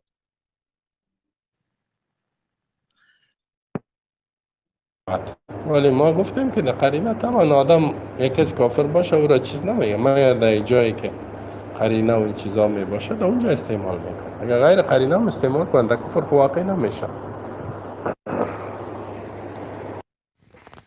مرا فهمو شد یا نه؟ برای جمهور فهمو شد. پیشتر بیان کردی که کسی میگه یهود نصارا را مسلمان گفته، یهود نصارا را مسلمان میگه. اگر همین یهود نصارا را مسلمان گفته کافر است. و این کفار را میگوید. کفار گفته چرا میفهمیم؟ مطلق درباره کفار صحبت بکنه در درونی بحث مناظره. خب اگر همین کفار درست، اگر همین کفار گفته باشه که بله ما مسلمان گفته میتونیم، بدون شک کافر است. به درون کفار وقتی که یک کسی مطلق کفار گفت، به درون کفار کی میداره؟ آرام باش، کمی راحت صحبت بکن، دعوا نکن. من آرام به خودت صحبت دارم. تلبیس چرا میکنی؟ تو میگو یهود نصارا نگفت. تلبیس تو داری. والله که از اول انا کل برادرات شنیده بودن که از اول تا آخر تلبیس کردی. از اول تا آخر تلبیس کردی. یک بار دیگر صدای معرفی نه ما صدا را شنیدم. این ملبسو بفهمن. صدا را چی میمونی؟ صدای خودم بگذار. بگذاریم صدای معرفی را چخرا که کنی ببیند خودش حکم کند به حکم الله رسول. از اولش شیخ، از اولش مونه کی کفر به طاغوت نداشته او را میگوید در اینجا. از اولش مونه. من برای چی شدم استاد؟ برای چی گفتن شما در همین باره عذر دادین؟ همین شیخ حسینی نگفتین مثال چیز است، مقصد کفر در نرفته. ای از گپ شما استفاده کرده این نجس، این آواز شما را ماند است، شما را میگه این ای آدم میگه مثل ما گپ زده است، میگه مثال اینم عذر داده است. یعنی شاگردای شما را در اینجا مقام کرده بود. میفهمه که کفر است. نه گفتی که رئیس جمهور بله کافر است. دو میگه رای بده این در کفر واقع است. کفر تایید کرد. رای داد چی؟ تایید کرد. تایید کفر است. کفری که باز اونجا طبعا قانون کفری را میسازه. من از این فتوایش خبر نبودم. من فکر کردم که اینطور فتوا داده که میگه یک مسلمان یعنی از اونجا مسلمان هم و یعنی صحیح مسلمان است، سلفی است یا دیگه است، این میتونه که اگر در پارلمان می تو فکر میگه برو کفر رد میتونه ای تو اینی قسم فکر کرده بودم آزادی برش باشه، یعنی استقلالی تو فکر کرده کفر رد میتونه ایمان بیان کنه در کفر واقعی نشه، یعنی آزادی داره نه استقلال داره. اینی طور فکرها یعنی میشد که باز شک و شبهه دایی پیدا میشد این که میگه برای جمهور بته ای خود هم دیگه. بله بارک الله فیک. همین از گپ شما از خانه شما استفاده کردگی بودم میخوام یک روشن‌تر شد با پیش برادران. برای با همین گپ‌های شما همین برادران محکم کرده استنده این نجس ما. این بسیار بله این بسیار دیگه چی میگویم یک طرف چی داره نه بسیار یک طرف ببینی که تمی کسایی که حتی کافر است یعنی از او میگه بیاین یعنی مایل نرمش داره یک دیگر خود دفاع کنیم احترام کنیم میکنیم که اهل توحید حتی ظاهرش موحده گپش احتمال داره نه یک گپ میگه خوبم داره خرابم داره و خوبیش مثلا قرینه است که گپش صحیح این را میبره او را تکفیر میکنه بناحق و که اهل کفار این کسایی که در کفر سری است بر از اونها عذر میتن نه این یک طریقه ازی هستی این یک منهج بسیار خرابش. بسیار یک منهج بد است. شیخ عزیز اجازه است بارک الله فیک استاد. یک مسئله دیگه هم اینجا ده، مسئله ای که چیز است، مثال شما گفتین یک کسی که کفر کرده، مثال و طرف شاگرداش میگه توبه کرده است. مثال من همین عثیمین کفر شدیدم، کفرش مثال وقتی که ظاهر شد برای من این را تکفیر کردم. یک نفر میگه توبه کرده است، میگه دلیل نداره، دلیل روشن نداره، من همین را از تکفیر باز نمیستم، میگم تکفیر میکنم تا زمانی که با من دلیل واضح باشه. بله شیخ تو همینجا صحبت بکنین وای باقی موندهش دیگر موضوع برای بگیرم. مرحمت مسلمان لغوی امون میدونستی؟ حالا در اینجا بله شنیدم. خب صحبت میکنین. حالا در اینجا معرف راسخ درباره اجازت بودن کفر نبودن رفتن به پارلمان به خاطر مصلحه و این پارلمان انتخابات رو هم به دو قسم تقسیم میکرد. انتخابات پرزیدنتی رو کفر میداند، انتخابات پارلمانی رو جایز میداند و رفتن به پارلمان رو هم جایز میداند. کفر است یا نه کفر میشد یا نه بهم گپ فتوا دادش کفر است. هر کسی بگه کاف الف ر میشود صحیح شد. حالا گوش میدی گپ میناله. هر کسی امی که گپش کفر است باید توبه بکنه. گپش کفر است توبه بکنه. گپ درباره کفر نه. کفر ما اتفاق داریم. این مسئله به کفر بودنش به جهمی ها هم اتفاق دارد با ما. خودی صاحب کار کفر که کرد کفر میشد یا نمیشد؟ چرا نمیشه؟ یعنی از این عبارت که معرف راسخ به همین سخنش کافر است. همین سخن بله، همین سخنی که بیانش واضح است. اما در مسئله اولش که میگین کی گفته که یهود و نصارا مسلمان است کسی کفر به طاغوت آمد تشریح داد و باز ما نادلانه رفتار کردیم. ما در اول گفتم که اگر محمد معرف راسخ به همین عقیده باشه کفر به طاغوت، کسی کفر به طاغوت نداره، کسی کفر به طاغوت نداره، مسلمان است خودش کافر میشه. بیان نکردم. چرا اینو بیان نکردی؟ چرا از الان ترسیدی؟ چرا از الان ترسیدی؟ چرا از الان ترسیدی؟ با آداب با اخلاق با آداب با اخلاق صحبت کنم. من که ترس نه ادب و اخلاق تو از بین بردی. ببین از اول تو ادب اخلاق کدام ادب اخلاق؟ جاهل میگی، هر چی که دادنت میگی، خبیث میگی، بدترین چیز میگی، دیگه چی بگویم ما؟ صدای دویم زندقی مشرک گذارین کافره؟ صدای کافر دویمش گذارین نکنه؟ من حق تکفیر نمیکنم. نه صدا خوب نمیاد. صدا خوب نمیاد برادر. صدا خوب نیست. یک دقیقه. ما گوش دادیم. همه اینا رو گوش دادیم و بیانم کردم. دیگه لازم نمیبینه بیان کنم. بیان کردم گفتم توبه بکنم. صبر بزرگی بعد نکن. صبر. من حق تکفیر نمیکنم. لغوی بود کلگی گفتم اسلام لغوی، ایمان لغوی، مؤمن لغوی، این کل سلف استعمال شده است. اما آدم هم خونه میگه گفتم کافر نمیشه. در مسلمان لغوی مسلمان نیست، مؤمن لغوی مؤمن نیست تا مؤمن شرعی یا مسلم شرعی نباشه. این کسی کفر نمیگه. اگر یک کسی نظر با بعض گناه را از یک کسی ببینم بگه این مسلمان است، مثلا کسایی که در کفر به طاغوت ندارن بگه این مسلم لغوی است. کفر بر طاغوت ندارد میگوید. من یک همینجا اشاره کنم که مسلمان لغوی است نه شرعی. این کافر نمیشه. این خود سلف چقانه چیز است وجود داره. شما شاید دیده باشه. همینجا گفته که کسی کفر به طاغوت نداره. شنیدم. من به معنای لغت که بیایی درجهش اسلام بالاست. مسلم هم میاد به معنای لغت. ولی ما گفتیم که تمام کافر باشه جایی که قرینه چیزا باشه در اونجا استعمال بکنه. اگر غیر قرینه هم استعمال کنه در کفر واقعی نمیشه. جایی که کافرها را مطلق میگوید کمی پیشتر کافرها را مسلمان به قرینه میگوید برام باشه او را چیز نمیگه. ما در جایی که قرینه و این چیزا می باشه در اونجا استعمال بکنه. اگر غیر قرینه هم استعمال کنه در کفر واقعی نمیشه. سلام. مؤمن به معنای لغت که بیایی درجهش اسلام بالاست. مسلم هم میاد به معنای لغت.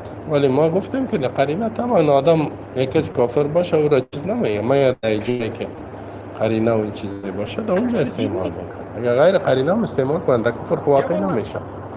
جوان مرد یک لحظه تمام کشت خاموش شد. حالا صحیح میگه شد که صحیح شد تمام تمام یعنی تمام مطلق این عقیده یک کفری لحظه است بله بله شیخ بخشی زاد الله نه استون یک کرد.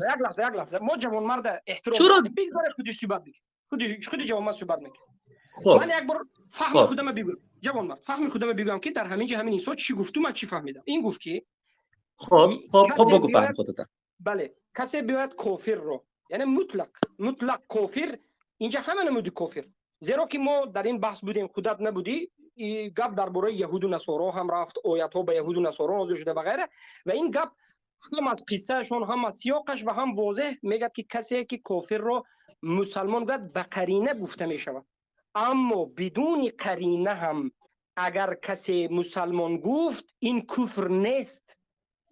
ما چی بفهمیم از ما گفتیم که این کفر است و این گپ گفتگی آدم بعد از فهمیدن و مناظره و این آنگاه کافر است. ما را مدنمی گپ زدیم اگه خودت بگو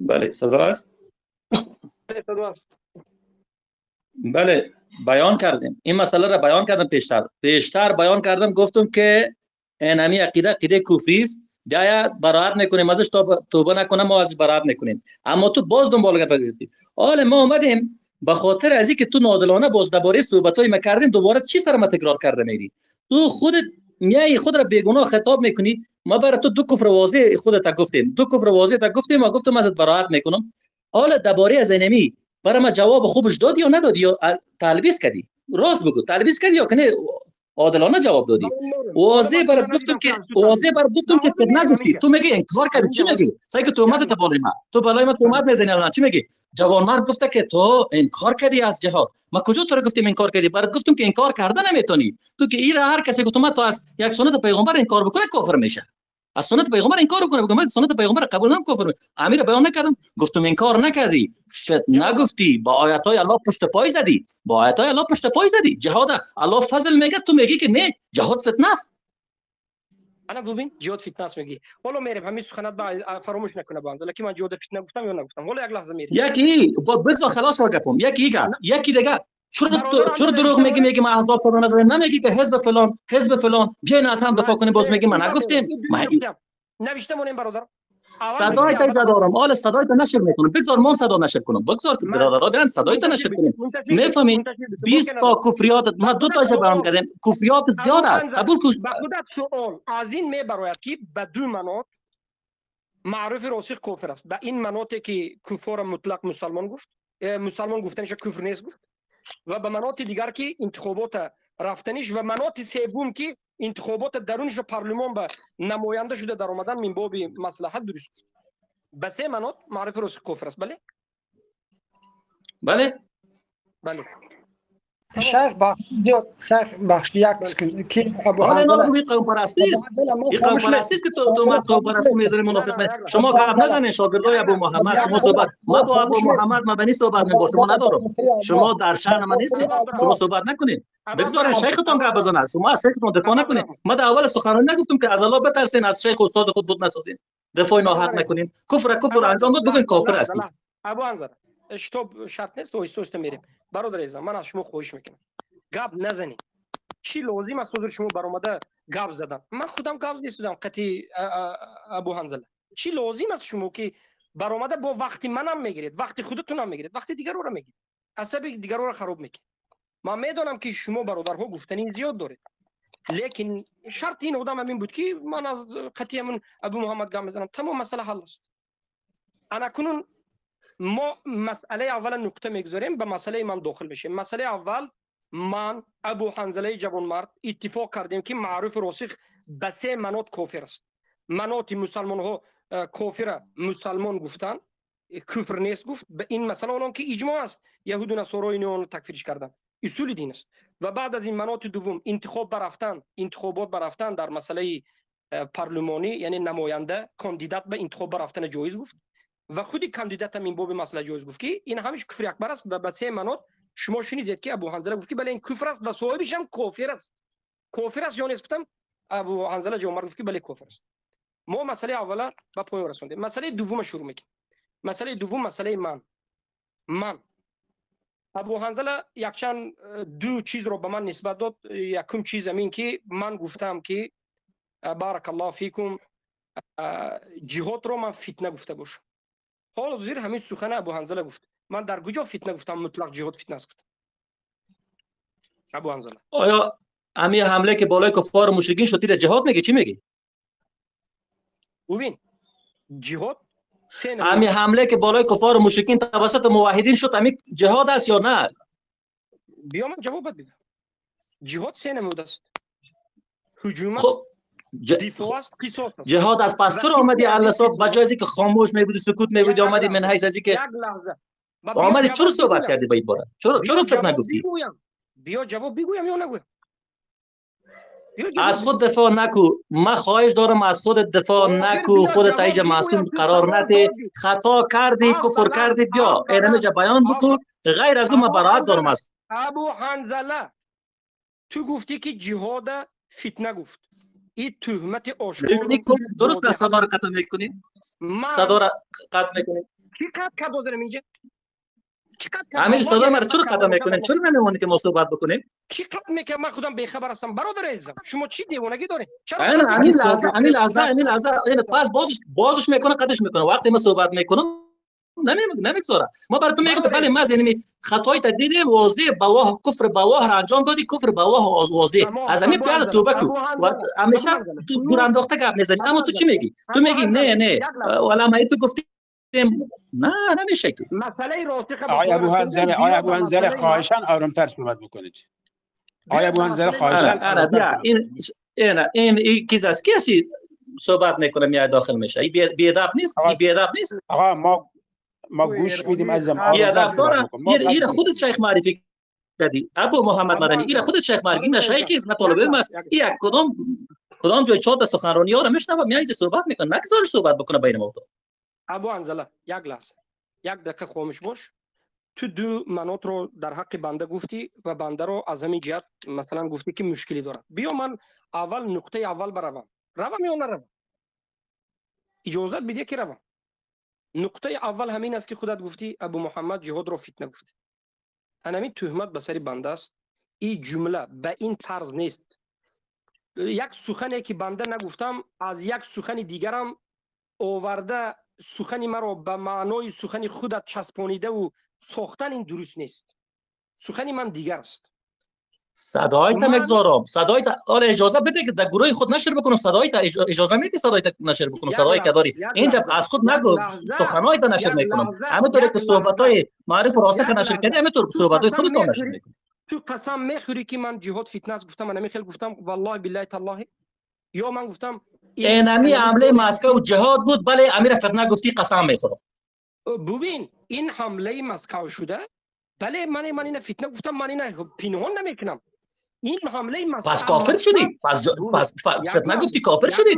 تو یک لحظه آداب بحث است. بیا تو مرا نه آداب بحث نمیخواد. پسر بسیار احترامی کردین. جاهل گفتین، قوم پرست گفتین، منافق میگی هر چی از من ما گوش بیا من جواب بگویم به همین سخن. من بار دیگر میگم این مسئله قوم پرست که تو هستی. قوم پرست سبحان الله. آقا حاضر نیست گوش بده. جناب شیخ ایشون جواب نمیدن، گوش نمیدن. بله لا حول ولا انا بیا اینا ببین زیر پلو مولی سر میزنه. یکی از میاد صحبت میکنه. فقط لا حول ولا بلد هست تو تند رفتن رو دیگه مؤدب نیست. بله ابو حنظله محقق ایرانی تو در حالت مکی هستی. خب تو در حالت مکی هستی. در حالت مکی باش. تو کار نگی. صدای تو رو هم شنیدیم. صدای تو شنیدیم که تو در چیارت هستی. آرام باش. خواهش از تو آرام باش که همیشه صحبت بکنه. از کفر خود ایجا دفاع بکنه. بگوی که ما کفر نکردیم. واضح کفرش واضح است. روشن است. هم از درباره احزاب تاجیکستان هم درباره فتنه گفتن. تحقیر شرط نیست. بیا از من به دیگر درست بیا صحبت بکن. یک لحظه صبر بکن که من صحبتم بکنم. درست گپ همینجاست که من مطلق جهاد فتنه هست نگفتم. کسی که این سخن گوید به آیت قرآن به همون کلمه جهادی که در قرآن است آمده است کافر است. لیکن این جهاد نمودهای خود و بخصوص جهاد طلب دارد یا که قتال میگن یا که دفاع دارد و یا که اینچنین بارک الله فیکم در درونش قصاص هم هست و بعضی از این حالت ها به مصلحه و مفسده ربط دارد و بعضی دیگریش به مصلحه و مفسده ربط ندارد. خیلی که در کتاب سلیمان ابن حمدان اجازه بدید همینجا اجازه بدید همینجا اجازه بدید مصلحه و مفسده صحبت کردی. بله. کجا اینجا مصلحه و مفسده است در این مسئله؟ بیا بگو. در همین قضیه کجا مصلحه و مفسده را انسان بیان میکنه؟ همینجا میشه؟ آیا همینجا جایش هست؟ سوال تو رو من گرفتم. بله سوال تو رو من گرفتم. خاموش شو جواب بگو. جواب همین است که قصاص یکی از شروطش قوت و قدرت و عدمی ضرر زیاد شدنش است. در تمام کتاب ها نظر کنید که کدام وقت قصاص گرفتن خوبتر است یا بهتر است و کدام گرفتن ببین من اینا را میدانم، این قرارم ناخوان نیستیم، میدانیم خواندیم همه این مسائل خوانیم، لازم نیست برای ما یاد بدیم. ما اینجا نآمدیم که بیاموزم، اینجا آمدیم که امروز تو بگویم که اینمی تو در کفر واقع شدی علنا آشکار به واضح. نه دروغ میگویی. دروغ نمیگویم والله بلا تو بترس الله نکو پنهان نکو. باز میگی 100 بار اومدی بار صحبت چون اومدی 100 بار دروغ گفتی، 100 بار دروغ گفتی، کتمان کردی، تدلیس کردی. نه بی ادب جناب شیخشون خیلی بی ادبند. صداشو ببندید بهتره. خیلی بی ادب و بی تربیتن. گوش بده به جواب. انا ببین این شیخت است ابو محمد مدنی شیختون است. میبینید چی میگه؟ یگون گپ کفری میزه. چی میگه که این خیلی با تحقیر صحبت میکنه؟ یک برادری موحدی ما است. چی میگه؟ شیخ ابو محمد مدنی حفظك الله سبحانه و تعالی حفظ میکند. شیخ ابو محمد مدنی شیخ من است. من یک شاگرد کوچکش هستم. ابو حنظله جوانمرد، تو رو تحدی میکنم در مسئله هجوم، هم در مسئله مصلحه مفسده.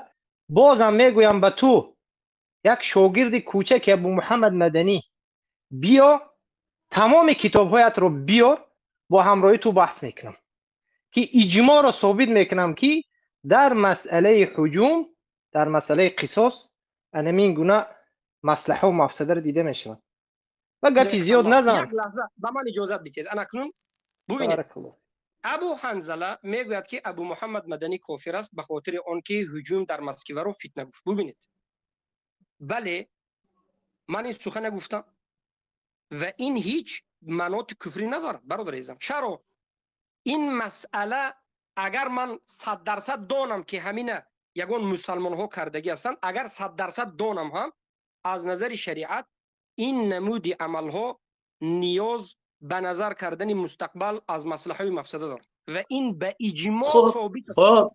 حالا امیر جهاد الله فضل گفته یا فتنه گفته؟ اب می آیت کافر شدی نشدی که الله میگه فضل است، تو میگی فتنه است، شدی نشدی؟ نه فضل است. فضل است. فقط ابو حنظله کوتاه فهمی کرده سوده کمی این فضل است. اما قصاص به مصلحه و به مفسده ربط دارد. من دلیل میارم. حضرت علی رضی الله عنه وقتی که بیعت شدن، در زیر بیعت کرده هایشان کی بود؟ همون انسان هایی که حضرت عثمان رو به حضرت عثمان قیام کردن و حضرت عثمان رو به قتل رساندن. حضرت معاویه رضی الله عنه از حضرت علی طلب کردن که بیا قصاص اینها رو بگیر، زیرا که این مسئله ربطی به اون نداره. لطفا نکو تو مسئله تو مسلمان خلق نکو در مسئله کافر مشرک بین کفر. حضرت معاویه از حضرت عثمان طلب کردن. حضرت معاویه دم عثمان رو از حضرت علی طلب کردن که قصاص بگیر، بعد از این میگه حضرت علی رضی الله عنه خواهش از مسئله دو مسلمان با کفار و مشرکین چیز نکو، برابر نک، خلط مرد نساز. ما این مسئله را خوب دانستیم، ما شنیدیم، ما کل مسائل تو را 43 دقیقه را ذره به ذره شنیدیم. هیچ دلایل قناعت ابو حنظله بی ادبی چی لازم است؟ نکو بیا توبه کو پیش موحدین توبه کو. بی ادبی ابو حنظله بی ادبی چی لازم است؟ اجازه بده دلیل. بی ادبی نیست، حقیقت است. من حجت میارم. تا وقتی که حق میگفتی دفاع کردیم از اما وقتی که کفر گفتی تو تا از احزاب کفری خواستی بیای دفاع کنی و میای جهاد الله را تو فتنه میگی، معلنا به تو استاد میشی. تو نیست که ما بیا من دلیلم بگویم. من صدای تو را نمیبندم، لیکن اجازه بده که من دلیلم بگویم. مخیر یک برادری تو میخواهد دلیلش بگوید در یک مسئله، بیا من دلیلم بگویم. دلیل تا شنیدیم، دلیل دلیلایت شنیدیم دلیل نداشتی، دلیلایت هیچ درست صبر نبود، کن چی در غمخوری کودکایشان کن بود، چی زنایشان بود، صبر چی کن حمله بود، دیگران هیچ بیشتر کدام دلیل درست نبود. صبر کن دیگران تو بیشتر حرکت مسلمانان را بین هم که مناقشه و جنجال انکنون کردین، یک دیگر را فتنه زیسو گفتین، او را درباره کفار و مشرکین انا تطبیق کنون نده، این یک درباره خطاگی دیگری کفار تو و میرود. مشرکین انا تطبیق این یک نده. خطاگی دیگری تو میرود، یک خطای دیگری تو میرود که قصاص بیا بر ما را اساس حالا ثابت صحبت میشه. ما صحبت های ما حالا نگو خطا خطا. ابو انزل ببین این یکی از خاصیت های است، طرف مقابل چی میگی؟ خطا کردی فلان فلان، اما خودت از خود قبول نداری، از خود قبول نمیکنی. این خاصیت است. بله تمام کردی ابو انزل؟ بله ما عادلانه ما یک صحبت میکنیم، تو نیست که اکثر مثل تو صحبت بکنم، دو به دو صحبت میکنیم. بارک الله فیک. اجازه بدید صحبت کنم.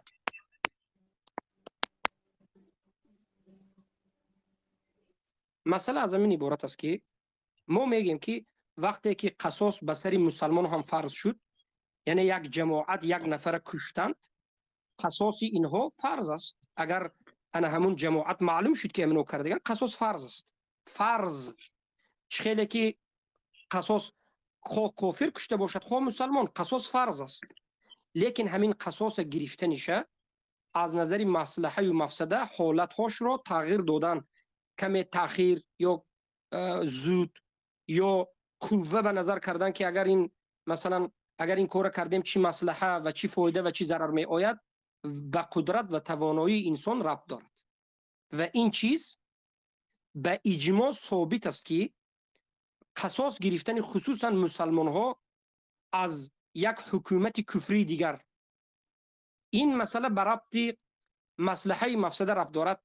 زیرا که اگر شما قدرت نداشته باشید، قوت نداشته باشید، توانایی نداشته باشید، این کار شما کرده شاید سببی نابود شدن یک جمعیت مسلمانی همون بودیشم، یا نابود شدن اگر یک کشوری مسلمانی ضعیف باشد، نابود شدن مسلمانی ضعیف. برای من علما اجماع میکنن که وقتی که یک کشور مسلمانی میده، یک کشوری مسلمان است لیکن این کشوری میده یک است و میداند که مثلا به بالای مسلمان ها ظلم و ستم خیلی زیاد است، اینا میدونن و بعد از این، بعد از دانستنشون هم بارک الله فیکم، به خاطر اینکه قوه ندارند، قدرت ندارند، قصاص نمیگیرند. زیرا که نمیخواهند که اگر قصاص گیرند همین بودیش هم نابود میشه. قصاص این کار نمیکنند، میگن که قصاص در دین هست، قصاص حکمش معلوم است، ولیکن در همین وقت قصاص گرفته نمیشه. عیناً همین مسئله است. حالتی که در مسکو شد، این حالت اولا کی کرد یا نکرد در بین خود مسلمان ها اختلاف است. حالت های بعض شبهات وجود دارد. بعض از طالب علم علما از نظر مصلحه و مفسده اگر بگویند که این کار از نظر مفسده یا از نظر مصلحه و مفسده جانب مفسدیش رجحان بود، بالا رفته بود، ضررش برای مسلمان ها زیادتر شد، باید مصلحه عمومی را، همون آدم هایی که این کار میکرد مصلحه عام را به عبارت میگرفت. این بس آدم اگر کافی. خطا کرده باشد، همینجا توقف کن ما هم صحبت کنیم، اکثر خود صحبت خواهش است جمله اخیر ما شنیدم، نه شنیدم همین نقطه جمله اخیرم حال نقطه اساسی میگم، نوبت به خودت داده میشه. اگر گوید که همین آدم اگر بناگاه خطا کرده باشد، هم دیگر مقابل میگه که بله همین آدم خطا کرد، این سخنش خطا است، اما این مناط تکفیر نیست. زیرا که این آدم قصاص این کار نکرد مثلا، یا دیگر احکام این کار نکرد، گفت همین عمل در همین وقت مناسب از نظر مفسده و مصلحه نبود و مفسده زیادتر از مصلحه شد. همین گپ، یگون جای دیگرش نبود. این چیزا بنه بفرم. خب ببین وقتی که در خود سنگر اهل سنگر بین خودشون علما دارن، محدثین دارن، مفسرین دارن که ما به ذریعه از اونا برابر نمیشیم، به ما و تو کسی که خانه نشین هستیم در سنگر نیستیم، گرد و غبار سنگر نسیده، در مورد مسئله و مفسده از اونا صحبت حق نداریم. ما و تو حق نداریم و حق نداریم بیم حمله و کسی که میره جهاد میکنه علیه کفار و مشرکین را فتنه بگوییم. به چی حق و کدام دلیل؟ هیچ دلیلی نداریم. این دلیلایی که بیان میکنی، این دلیلا اصلا قناعت بخش نیست. اینا رو تطبیق با اینا نتید در مسئله مسکو. مسئله مسکو واضح و روشن است. تمام فهمم، من قبول کردم گپت. از این میبرد که در همین مسئله یک نفر گفت که این مصلحه و مفسده به درست نمیاد، این کاری مثلا فتنه شد، خطا شد، به مسلمان ها ضررش زیادتر شد، مفسدهش از مسئله زیاد شد. اگر گوید این آدم نباید میگفت برای آنکه اونها علمای خود داشتند، آیا همین آدم کافر شد؟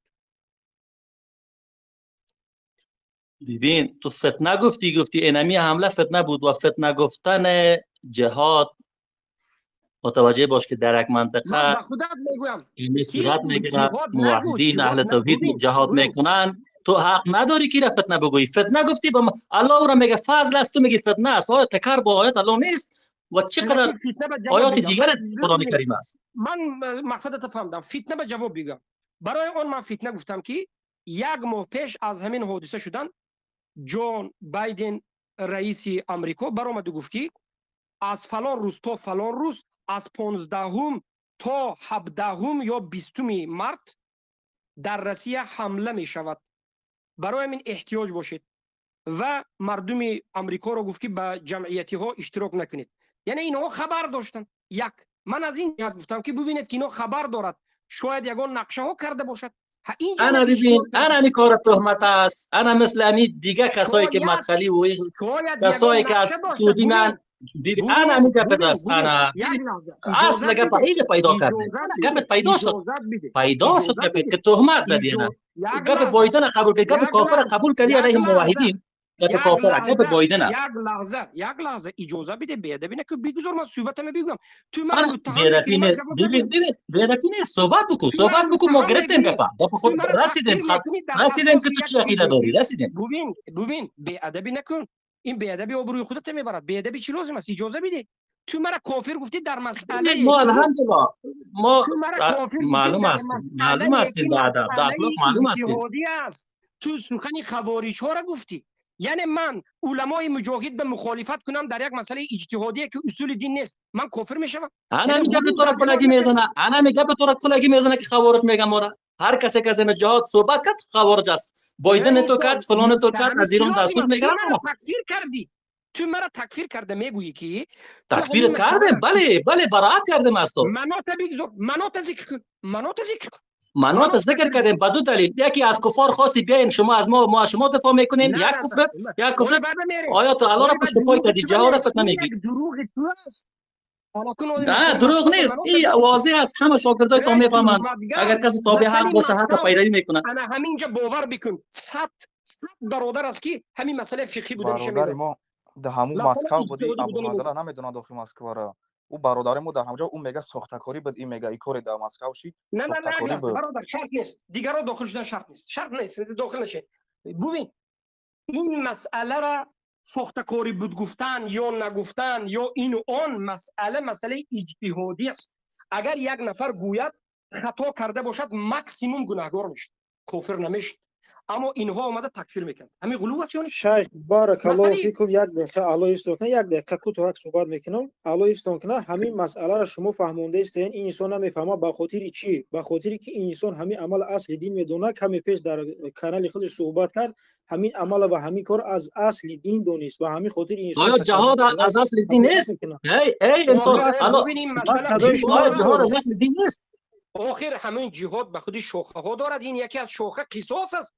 عالم جهاد از اصل دین نیست. قتال علیه مشرکین از اصل دین نیست. مگر اصل دین است؟ جاهل کی میگه جهاد اصل دین است؟ کو دلیل بیار؟ جاهل احمق.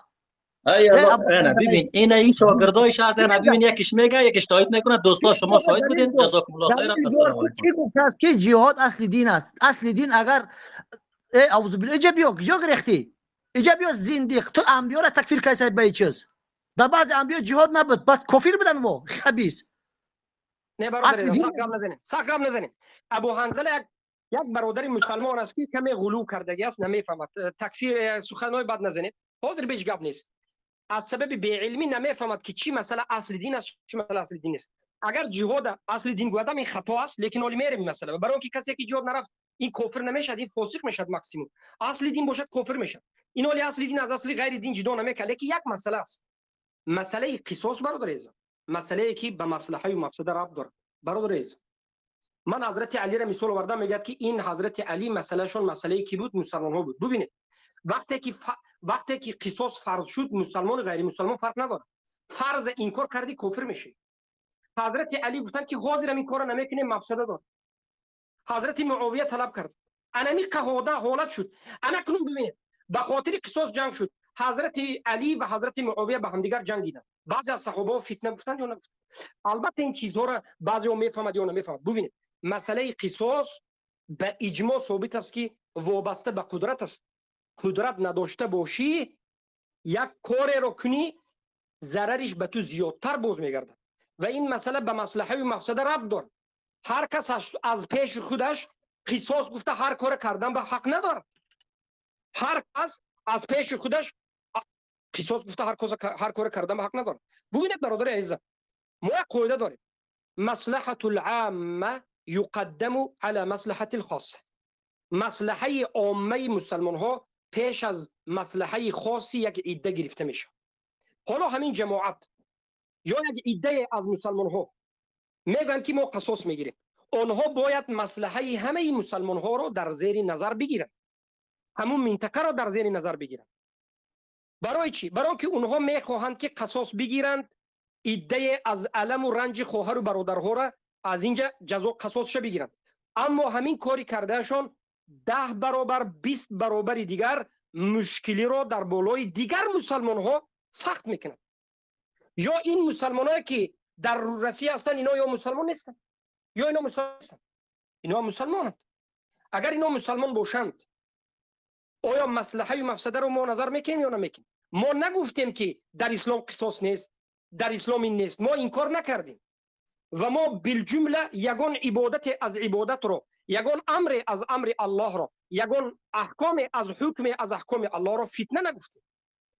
ما یک مسئله معین را گفتیم که انا همین حادثه فتنه و فتنه را میشد به معنای ابتلا و سنجش معنا داد. ابتلا، سنجش، فتنه برای مسلمان ها شد. چقدر آدم های بودن که از ترس همین حادثه ایمان از دست دادن و چقدر بودن که به تهمت و بهتان گرفتار شدن و چقدر دیگر بودن که تا به حال حیرانن. ما از همین جهت گفتیم که برای این یک فتنه است. بعضی ها در ایمان ثابت میمانند، بعضی ها از ترس از ایمان میبرند، بعضی ها به عذاب سخت یک عذابای سنگین ترمه و اینان میرن. برادر عزیز، الله شما را حفظ بکنه. اگر نواد و من خطا کرده باشم هم این مسئله اجتهادی است، در این مسئله تکفیر کردن ممکن نیست. در این مسئله تکفیر کردن ممکن نیست برادر عزیز. کسی میگه که در این مسئله تکفیر میشد غلو کرده است.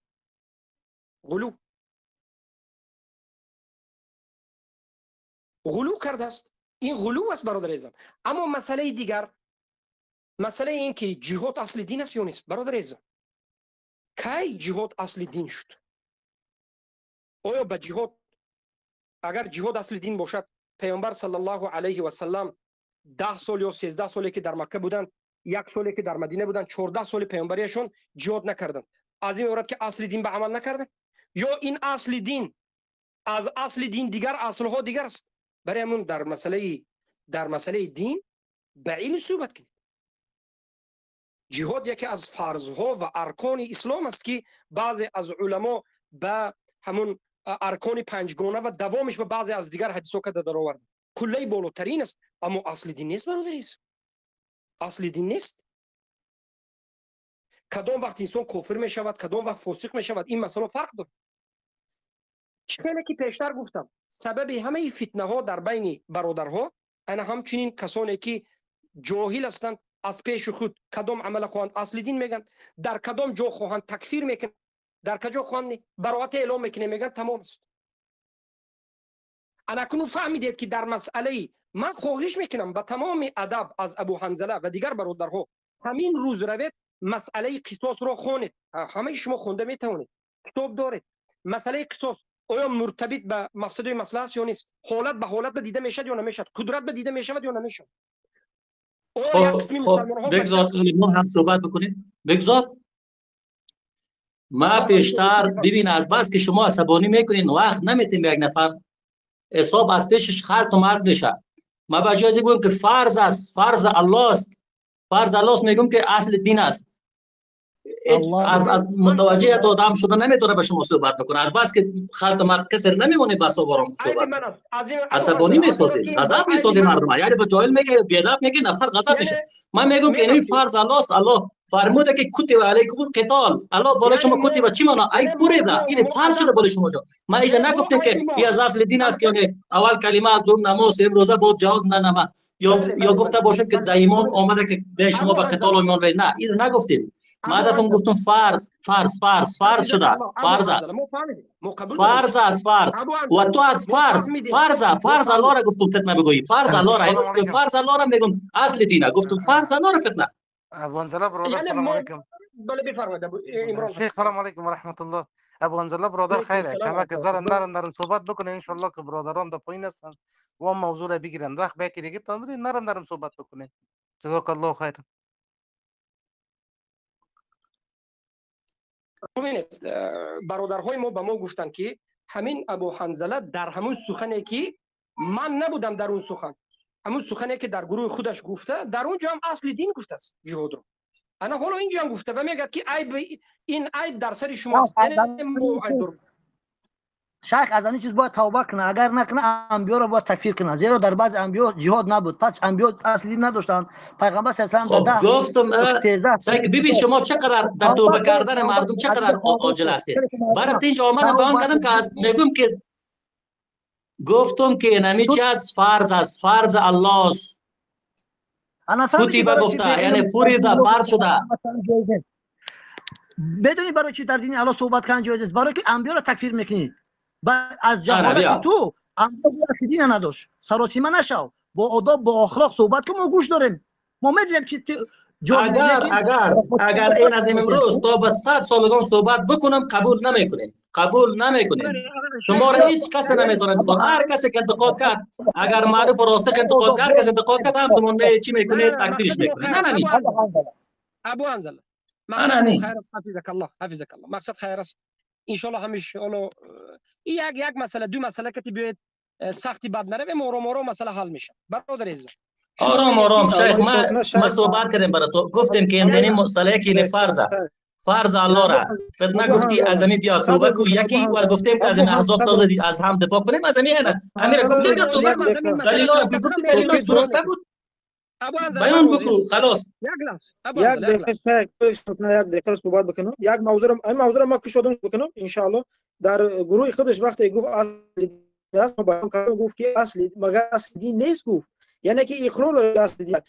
برای چی ما حکمی یعنی که سخن ایران ما حکمی ظاهرش گرفتیم با خاطر حاضر گفتیم تا که تو که بفهمی و همین طور تو اومده تفصیلات دادستی. در تهمت کرده که گفته جهاد فتنه است. شیخ تفصیلات قبول نمیکنی. پس باشه بعض وقت آیا شما علم دارین سبقت اللسان میفهمین یا نمیفهمین یا طالب علم قبول نداری؟ الله المستعان. تو کنی خود قبول نداری. صحبت خود قبول کردم که اومدم گفتم از زبانم ببین گفتم که سبقت اللسان یعنی فرق بعض وقت میگه که اینی است. ما که شیخ در موضوع خودش تفصیل. خب بگذار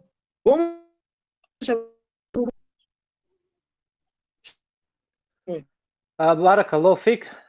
در کانال ابو حنظله جوانمرد بنده قریب تا آخری صحبت دست برداشتم. یک نفر بله من بسیاری سخنها شما گوش کردم لیکن اجازه نبود، اما یک سخن کرد که میگه شما اجازه نمیدید. الله المستعان. در کانال خودت بغیر از خودت کسی دیگر صحبت نمیکند. ابو حنظله از الله نمیترسی؟ اجازه ندادی با یگان کسی در کانال ما پیام خود را گذاشتم خلاص کردم. اینجا به خاطر آمدم که ابو محمد مدنی از خود دفاع کرد. همزمان بجازی که به منصفانه گپ بزنه، همزمان آمد چی کار کرد که قوم پرست کرد، قوم پرستی کرد، قوم خود بیان نکرد. در حالی که آمدیم گفتیم که ببینید که ابو حنظله حفظک الله بیاد برادر رو خواهش میکنم همراه نشیم، خواهش میکنم بیاد منو ابو حنظله آرام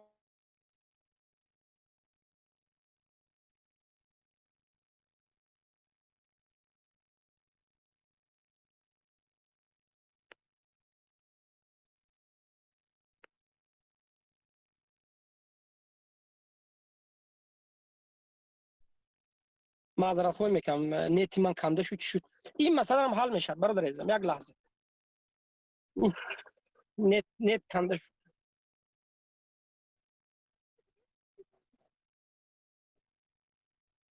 بارک الله فی شیخ. بله صحبت کنید شیخ. البته گپ درباره یعنی میکروفون منو باز کردن. بله در اینجا بعضی شاید فکر نکند که مقصد من درباره میکروفون خودم یک 3-4 بار صحبت کردم. گپ درباره این است که برادران اهل توحید زمانی که به ما اجازه نمیدهند، لیکن در اینجا اومده بی‌ادبی کرده بود، تهمت میکنن که میگه شما اجازه نمیدید. واقعا به هر یک انسانی که کمی اگر گویم که ناموس مردی داشته باشد سختش میرسد که آخر سبحان الله یک انسانی که در کانال خودش عموما اجازه نمیدهد، لیکن در اینجا اومده چه خیلی خواهد صحبت میکند. به همین خاطر این ظلم شما از ناموس گپ نزنید، بی ناموس میگوین، مردم از صدایتون از بی ناموس میگوین، بی آبرو، هر چی از دلتون شما گپ نزنید، بگذارید که ابو محمد مدنی صحبت کنه. شما که هر چیزی که از دلتون اومده شما تهمت نکنید. شما مخیر در اینجا اجازه نمیدید گفته. ببین من بیان کردم، ببین عقیده خود درباره ابو محمد مدنی بیان کردم. گفتم که در اینمی جا گفته خطا کرده، کفر انجام داده، بیای امیر بیان بکنه. نگفتم که بیای از خود دفاع بکنه. بیای ابو حنظله یک تا خواهش شما هم چک طالبین و اگر هر خواهش به خاطر الله، هر کسی که یک از جهت فایده و ضرر یک عمل همینجا فسادش به بالای مسلمان ها بیشتر شد بگوید همین عمل کی کدام علما تکفیر کرده است، نام کتاب، صفحه کتاب، رقم کتاب، گپ خودتون نه، شرح خودتون با آیت نه، بسم الله از کتاب ذکر بکنید که یک انسان یک عمل از جهت فایده و ضررش گفت که در اینجا ضررش برای مسلمان ها بیشتر شد از فایدهش گوید. از فایده و ضررش چیکار داری ابو عبدالرحمن؟ ببین از فایده و ضرر این فتنه گفته، اینمی گفته که نمی حمله فتنه است. فتنه دلیل بیارید، هم به دلیل بیارید. این شر داده دلیل نمیست که میگه فتنه است. ابو حنظله مگر الله نمیگه که جهاد فضل است، نمیگه که سبحان الله. گوش بگی ابو حنظله همیشه گفته. ببین ابو عبدالرحمن شما کوشش کنید تابع حق باشید. ببینید گوش بگی از زمین گپای خود بگذره. اگر ما قانون بیان کردیم از زمین تو این واضح ما دقیق گوش کردیم واضح هم همین مسئله احزاب که صدا زده بیاین از هم دیگر دفاع بکنیم، صدا میزنه میگه بیاین رحم بکنیم با کفار مشرکین. تو کلمه رحم میاری که بیا بالای رحم کنم، به تو رحم بکن، چه رحم بکنه بالای تو کفار مشرکین یهود نصارا مرتدین؟ نه. و دوم فتنه دیگه اینه که فتنه گفتم ما میگم مثلا کفر بیان کردیم، گفتم اینمی کفر است، اینمی رو بیان کنه، اگر نمیکنه ما برات میکنم، بیزاری میکنم، من اگه بزنه میکنه بکنه، نمیکنه بسم الله. ابو حنظله به خاطر الله گفته استادم چگونه که بعضی سخنهاتون شما شرح داده استودید، ما شرح شما رو قبول کردیم، گفتیم تمام قبول است. همچنین قبول نکردین. ما بیشتر در گروه تان دارم چه چیزایی میگن. نه ابو محمد مدنی قبول کردن، شما میگن که تو من ما بهتان کرد، چی گفت فلان گفت، قوم پرستی کرد. شما از الان نترسیدین گفتید قوم پرستی کرد؟ آیا نامدم کفریات از دو طرفان بیان نکردن؟ شما چرا از الان نمیترسین بهتان میزنید؟ ابو حنظله نه همین مسئله خطا کرده، ما گفتیم برشان بیان کردیم، اونو بونمو بیان استاد هستیم، بونم خلاص خیر. نه گستاخی کردیم، نه بی‌ادبی، نه بی‌احترامی و آنچه که حق است کفر شرک. کفر کردید بیا بیان کو بگو کفر کردید، هیچ نترس از کسی. صبر من خیلی به شما وقت دادم که یک لحظه با من صبر. شما گفتید که مسئله جهاد اصل گفتم به انا همین بچه‌ها عیبدار است که و من وقت نمیتید سری مرا گیج میکنه، این طرف اون طرف مثلا کشاله میکنه، برای همین ما عیبدار کردید در این گروه. لیکن در گروه خود شما در همون گروهتون انا میگه برادرها شاهدن که شما در همون جمع اصل دین گفتید، در اونجا که عیبدار بود، در اونجا که من نبودم. امیر نمیگذاره. امیر گفتم از شما انمی از زبان میره با جایی که گفت فرض الله است، گفتم از اصل دین، گفتم این فرار میکنی یا فضل الله را تو چیز میگی، حکم الله را فرض الله را میاری، چی میگی؟ زبان ما کمی کلالتی کرده این مسئله. تمام بهتره قبول است. ما ببینید ما قبول میکنیم این سبقت اللسان معلوم است. ما سبقت اللسان آفرین انا یعنی تو یا بگو یک نفر حالا اگر ما به گپم پافشاری کردم باز تو دیگه شروع کو تو بکو اگر من گفتم نه بله گپ ما صحیح اصل است ما گفتم فرض ده فرض الاست و بر تفسیر کود یعنی ای برده فرض شده قبول کردیم فهمیدیم تمام. من مسئله همون احزاب اگر همون احزاب به دفاع کردن من شنیده باشی و سبقت اللسان خطا شده همون گپ کفر است. اگر همون گپ از من برآمده باشد من توبه کردم داونا من پیشتر 10 بار توبه کردم از تو برآمده نشد برآمده شده اما از تو برآمده شده نگفتی را نگفتی من کل سخنرانی گوش کردم والله کابلانه رفتار میگم نگفتی نگفتی که من توبه کردم گفتی که نشده هنوز دفاع کردی که من خطا نکردم سبقت اللسان است سبقت اللسان نه سبقت اللسان نگو را مسئله است که خودت با پافشاری دیدی چند ما گفتی که اینا نیست بله ببینید من از اول نه من پافشاری نکردم من از اول گفتم که جمله من مجمل است خطا هست وحدت و اینیان به دعوت کردن کفری اکبر است خطا نیست این کفر است ببین کفر است شاگردان بفهمن یک لحظه صحیح من عادتم است که نفرم میگذارم صحبت کنم اینطور نیست که من میگذارم صحبت بکنم اما قبول بکن حقا تمام کردی صحبت تمام کردی خاموشی را کمی یاد بگیر یک لحظه من کلاس خیلی خاموشی شدم دوری هیچ به پا نمیرسم من در همون اول انا همینجا نکم از 100 کس شاهدی میتونم حضور همینجا نکم از 100 کس شاهدی میتونم که من همون مسئله را بیان کردم گفتم که این مسئله مجمل و بعض عباره‌های تاجیکی لهجوی خودم گفته شده است ما رحم گفته عدل و انصاف طلبیده نداریم اما اگر شما همین کفر دونسته باشید ما توبه کردیم در این مسئله زیرا که عقیده ما این مسئله نبود عقیده ما این نبود عقیده ما یک چند سال پیش هم میدونه که وحدت و اینو طلب کردن کفر شرک میدونه همینجا خطا شده است همین شده است هم توبه کردم هم قصد بیان کردم انا این مسئله غیر دوستای عزیز انا خود ابو محمد مدنی میگه که بله این مسئله کفر بود انا توبه کردم درست شد من در همون وقت درست شد شیخ عزیز یک درست شد منزله برادر سلام علیکم نورستانی صاحب متوجه هستم برادر صحبت ما رو خطا فهمیدی ابو انزله من گفتم صحبت من مجمل بود از این صحبت من ایده کفر فهمیدم ایده که من رو میشناسند از عقیده من با خبرن کفر نفهمیدم کسایی که کفر فهمیدن در اونها گفتن که آره صدای تپه بکنم بیار از گوشی باز کنم پلی کنم گوش میدی صحبت من سبقت اللسان بود چخیلی که سبقت اللسان خود نه ببین یک کلمه را گفت اگر تو یک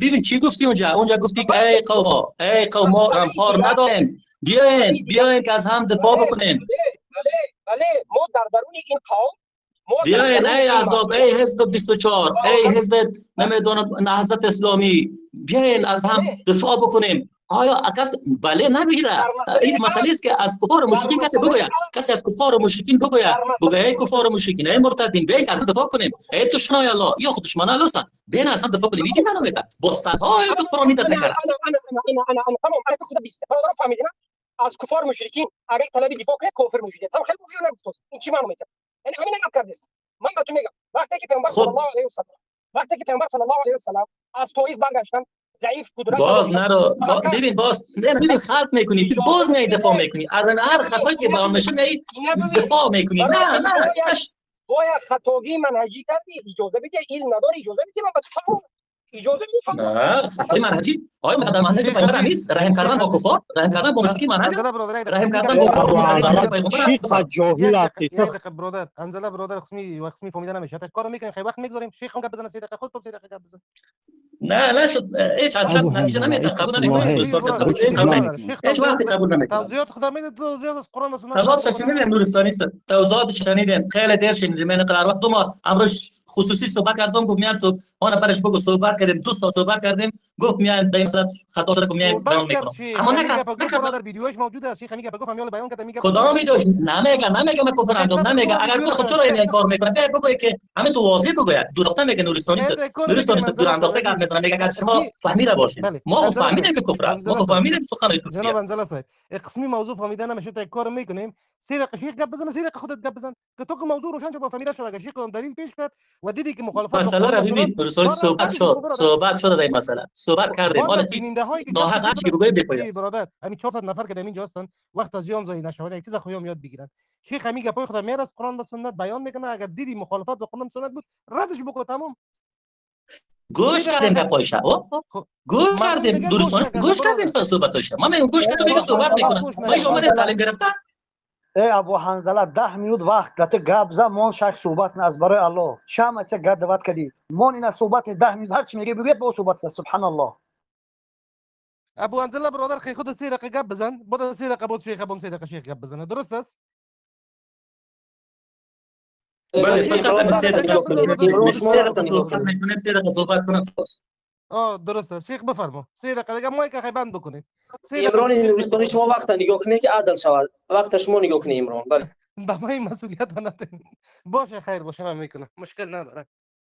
شیخ صاحب عزیز 6:24 از بفرمایید.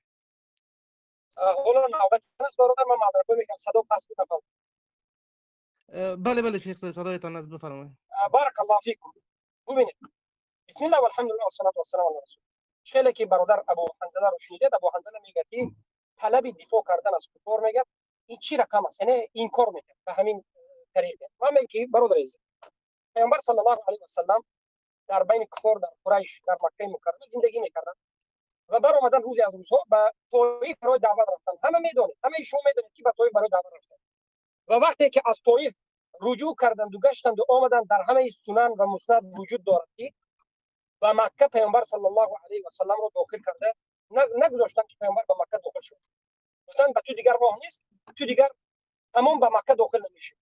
پیامبر صلی الله علیه و سلم به هر یک قبیله در مکه که قبیله ها گوناگون بودن، یک چند قبیله ها بودن، و قبیله ها خبر فرستادن که کی من رو محمد ابن عبدالله رو حمایت میکند در همین عقیدم، در همین دینم که من در هم مردم دعوت و میخل، یعنی در آمدن به کی یعنی چی میکند اجازت میکرد و یاری میکرد و شفاعت در بین این دیگر آدما میکرد. من میدونم مشرکین این طلب دفاع پیامبر صلی الله علیه و سلم رو یک به یک انکار میکردن، ولیکن یکی از این قبیله ها از همون مشرکین قریش پیامبر صلی الله علیه و سلم رو طلبشون رو قبول کردن و گفتن که تمام محمد در دفاع ما هست، محمد صلی الله علیه و سلم از این روز عبارت در زیر دفاع ما است، محمد صلی الله علیه و سلم به چی داخل می شود، به مکه داخل می شود.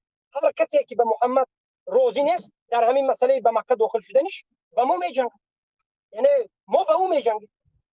انا همین رو ما دلیل کردیم و گفتیم که در بعضی حالت ها اگر کافرها به شما شرط شروط نگذارد و شما یگان جاسوسی نگذارد، فقط شما از اونها طلب دفاع یا طلب پناهندگی کنید، اونها به شما دفاع کند و پناهندگی ترکیب، بله از دیگر قوم کشتنش یا یک جا داخل شدنش، از ظلم، از تهمت های بر دروغ شما را دفاع کند و اجازت بدهد که شما را دیگرها نکشند، از یک کافر باشد هم طلب دفاع کنید باقی ندارد. و این را در تمام کتاب های عقیدوی یا فقهی یا حدیثی پیدا میکنید. در کتاب نواقض الاسلام هم یکی از علما علی بن خدیر خدیر طلب الاستعانه من الكفار باید ذکر کرد. استعانه از کفار یعنی طلب کمک از کفار، این ذکر شده است. من همین چیز هم حجت گرفتم و از همین حجت گفتم که ای کسانی که بعضی کسایی که خودش مسلمان میگوید اهل بدعت است، شاید از این طرف از اون طرف هر گونه آدم باشه، اگر چی ما به هم دیگر اختلاف داریم عقیدتا، ما شما را کافر میگیم، شما ما را ایمان میگید، لیکن امروز اگر شما عدل خواهید بیاید دفاع کنید، ما رو دفاع کنید و ان شاء الله سبب خیر شما میشه، روزی از روزها هدایت میشه. انا میگم و ما نگفتیم که ما به شما هم کاری میکنیم، ما شما به جاسوس میشیم، نه، برای اینکه دیگر هیچ یک عدل را از هیچ از اینا دیده نشد. از همین دلیل و وقتی که دلیل دوم پیامبر صلی الله علیه و سلم وقتی که اذیت و آزار شیخ عزیز وقتتون پوره شد، 3 دقیقه پوره شد شیخ عزیز. بفرمایید جوانمرد صاحب عزیز، هستین برادر عزیز؟ بله بفرمایید جوانمرد صاحب عزیز، من تایم کنم قید میکنم.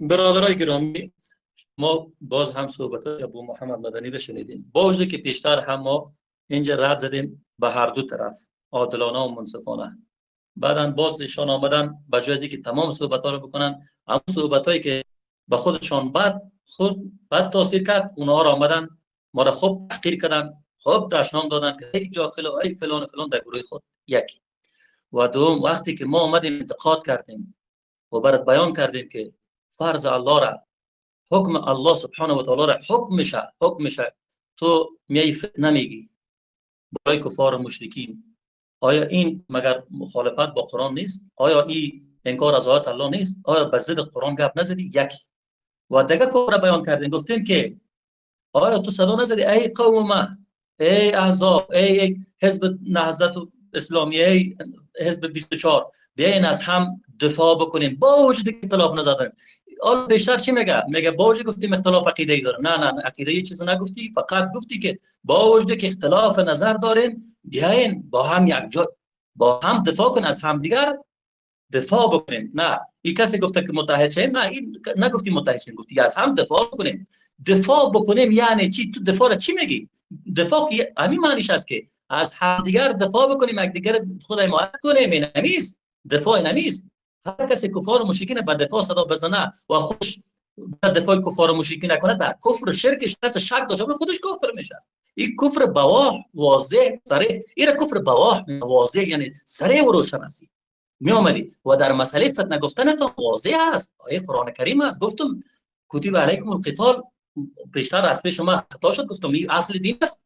نه از زبان من خطا گفتم که این فرض الله است. تو آمدی گفتی که نه این فتنه است. ما دو انتقاد دو خطای تو را بیان کردیم، قبول نمیکنی. از اول که بیان کردی انداخته میگه ولی من توبه کردم. گفتم او روز برای خودم باز بیان کردی چی میگه؟ ما از این مسئله توبه کردیم. اما حالا چی میگه؟ نه حالا توبه رد میکنه، یعنی توبه هم نکردیم. حالا چی میگه که نه این مسئله حال دلیل مرگ پیامبر صدا زد که به که دلیلا را آورده میره برای کفر خود، مثلا دلیل آورده میره که نه قبول کنی که ما کفر انجام دادیم. بگوین که نمی از پیش ما خطا، هر کسی خطا میکنه، هر کس، هیچ کسی معصوم نیست جز انبیاء علیهم السلام. ما شما من حیث کسی که خودت میگه ما تابع قرآن و سنت هستیم، ما خطا میکنیم، خطا خود بیان بکنیم، بگویم نه این کفر است، نه شرک است. بیشتر بیان کردم نورستانی سے تمام صحبت ها رو ما بیان کردیم. اونور عادلانه گپ بزنه بیان بکنه، صحبتی ندارم ده. ما بیان کردم 40 دقیقه تمام کار زدم و گپای شیخ مدنی ما شنیدیم، مکمل شنیدیمش. یعنی نیاز نیست که با ما قیل و قال دلیل آورده بره.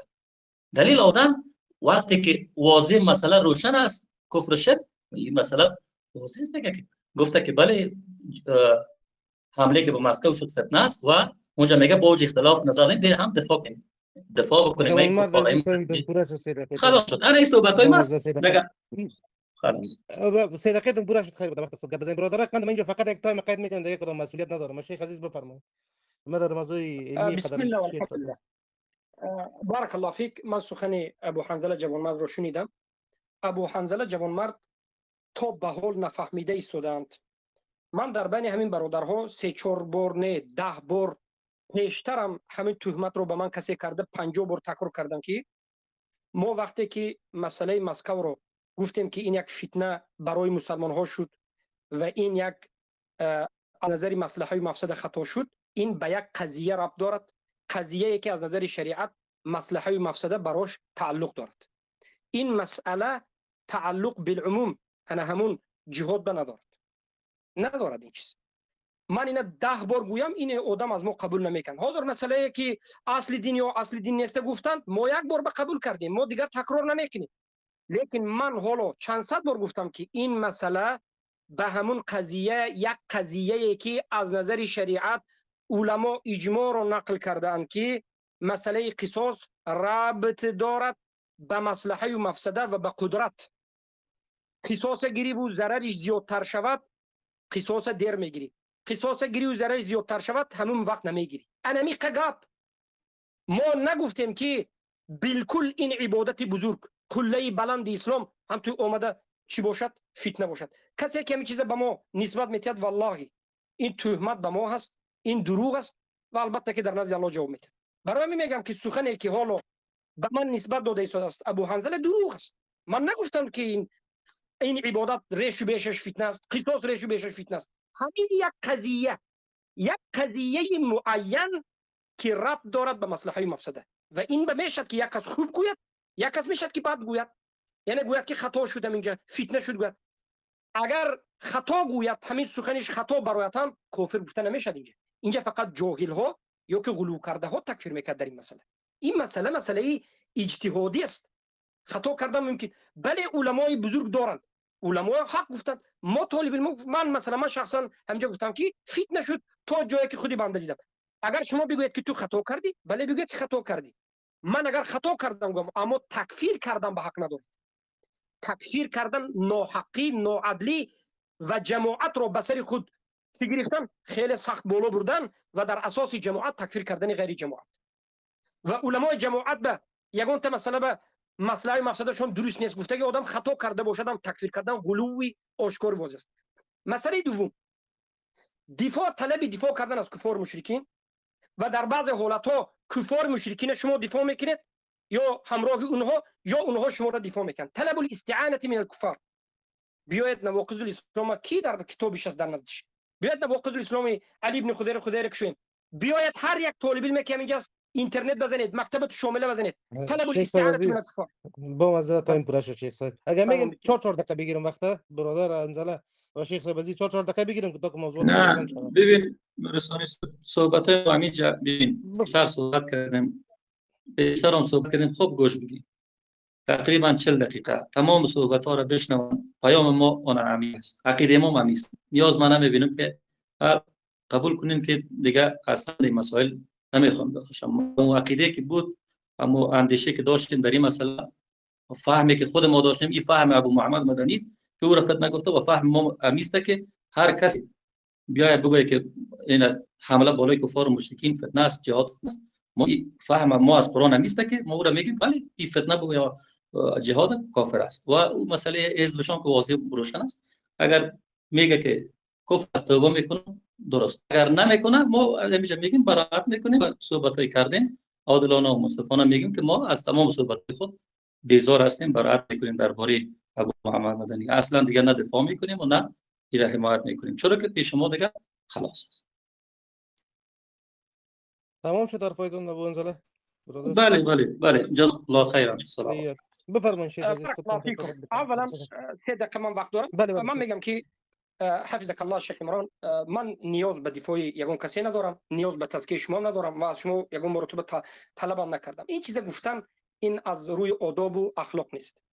و ثانیاً مسئله نقطه دیگر این است که ببینید حالا اینجا تقریبا 400 نفر شنیده شده است که من یک لحظه پیش گفتم که من این مسئله رو بالعموم فتنه نگفتم. عقیده من این است که یک امر الله را فتنه گفتن کفر اکبر است.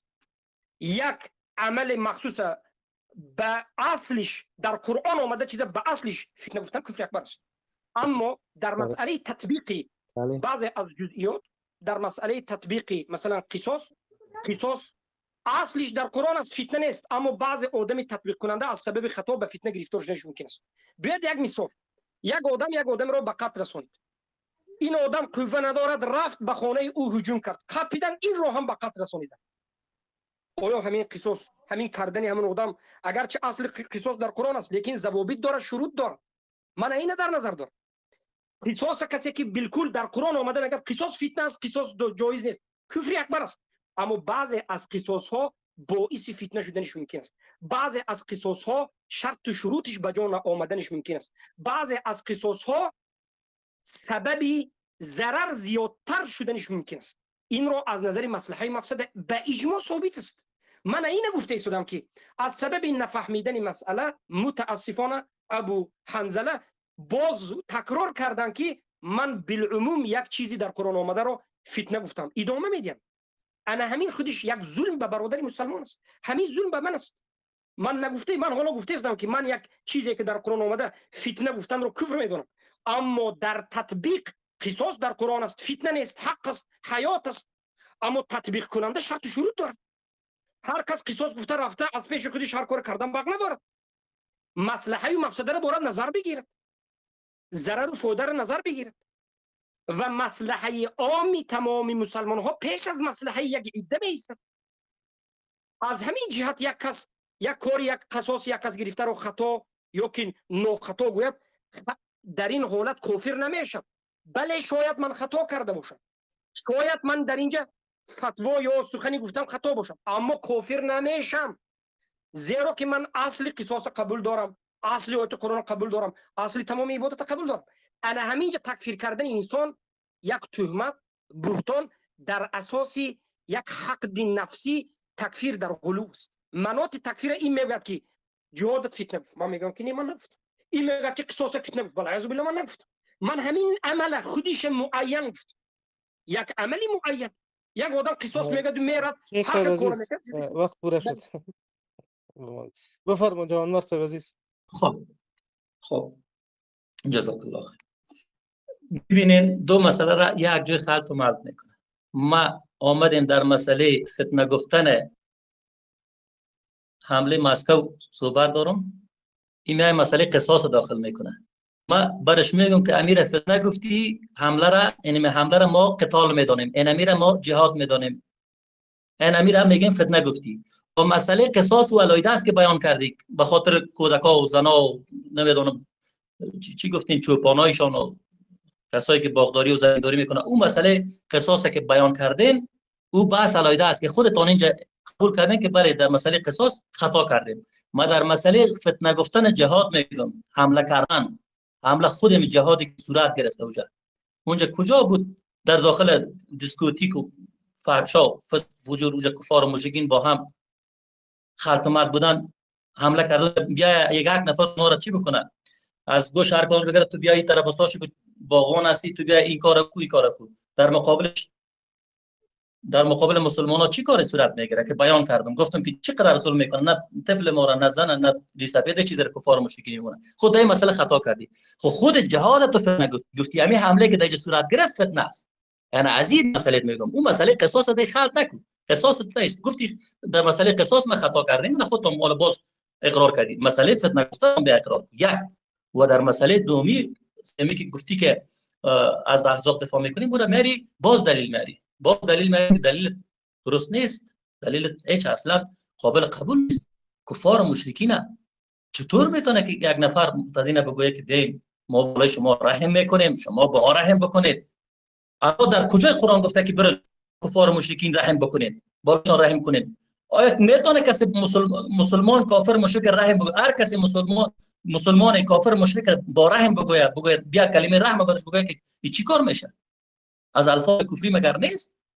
رحم چی معنا میده؟ رحم خودت یک تشریح بکن، دفاع تشریح بکن. اگر عدالت میگفتی بیاین عدل رفتار میکنیم، میگفتیم بیا اساس. یعنی عدل رفتار چیست؟ یعنی شما با حربی ما در حرب است، ما با حربیتون جنگ میکنیم. این مسئله دفاع است. چی است؟ اما تو چی میکنی؟ میگی که بیا دفاع میکنیم، با هم رحم میکنیم، این میکنیم. عدالت نگفتی، تو گفتی دفاع میکنیم، رحم میکنیم. بیاید با وجه اختلاف نظر داریم، میگه یک کفر واضح است و این نگرد مسئله او که با هم دیگر مثلا چی میکنین، عدالت میکنیم، پیغمبر عدالت کرد، چی کرد، اونا را او طرف بذار.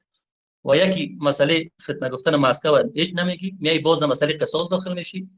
همین مسائل واضح و روشن، هیچ طرف و طرف نرو، خواهش میست هیچ طرف و طرف نرو، بیا تابع حق باش، توبه بکو از کفر خود علنا، خلاص. جزاک الله خیر. برادر دیگه صحبتی ندارم. باشه نور ثانی صحبت بخورم شیخ اون گپ بزنه بس خلاص شویم. صحیح صحبت شو کنه که بفرمایید شیخ. خودتون میفهمین که موقعیت ما خراب است.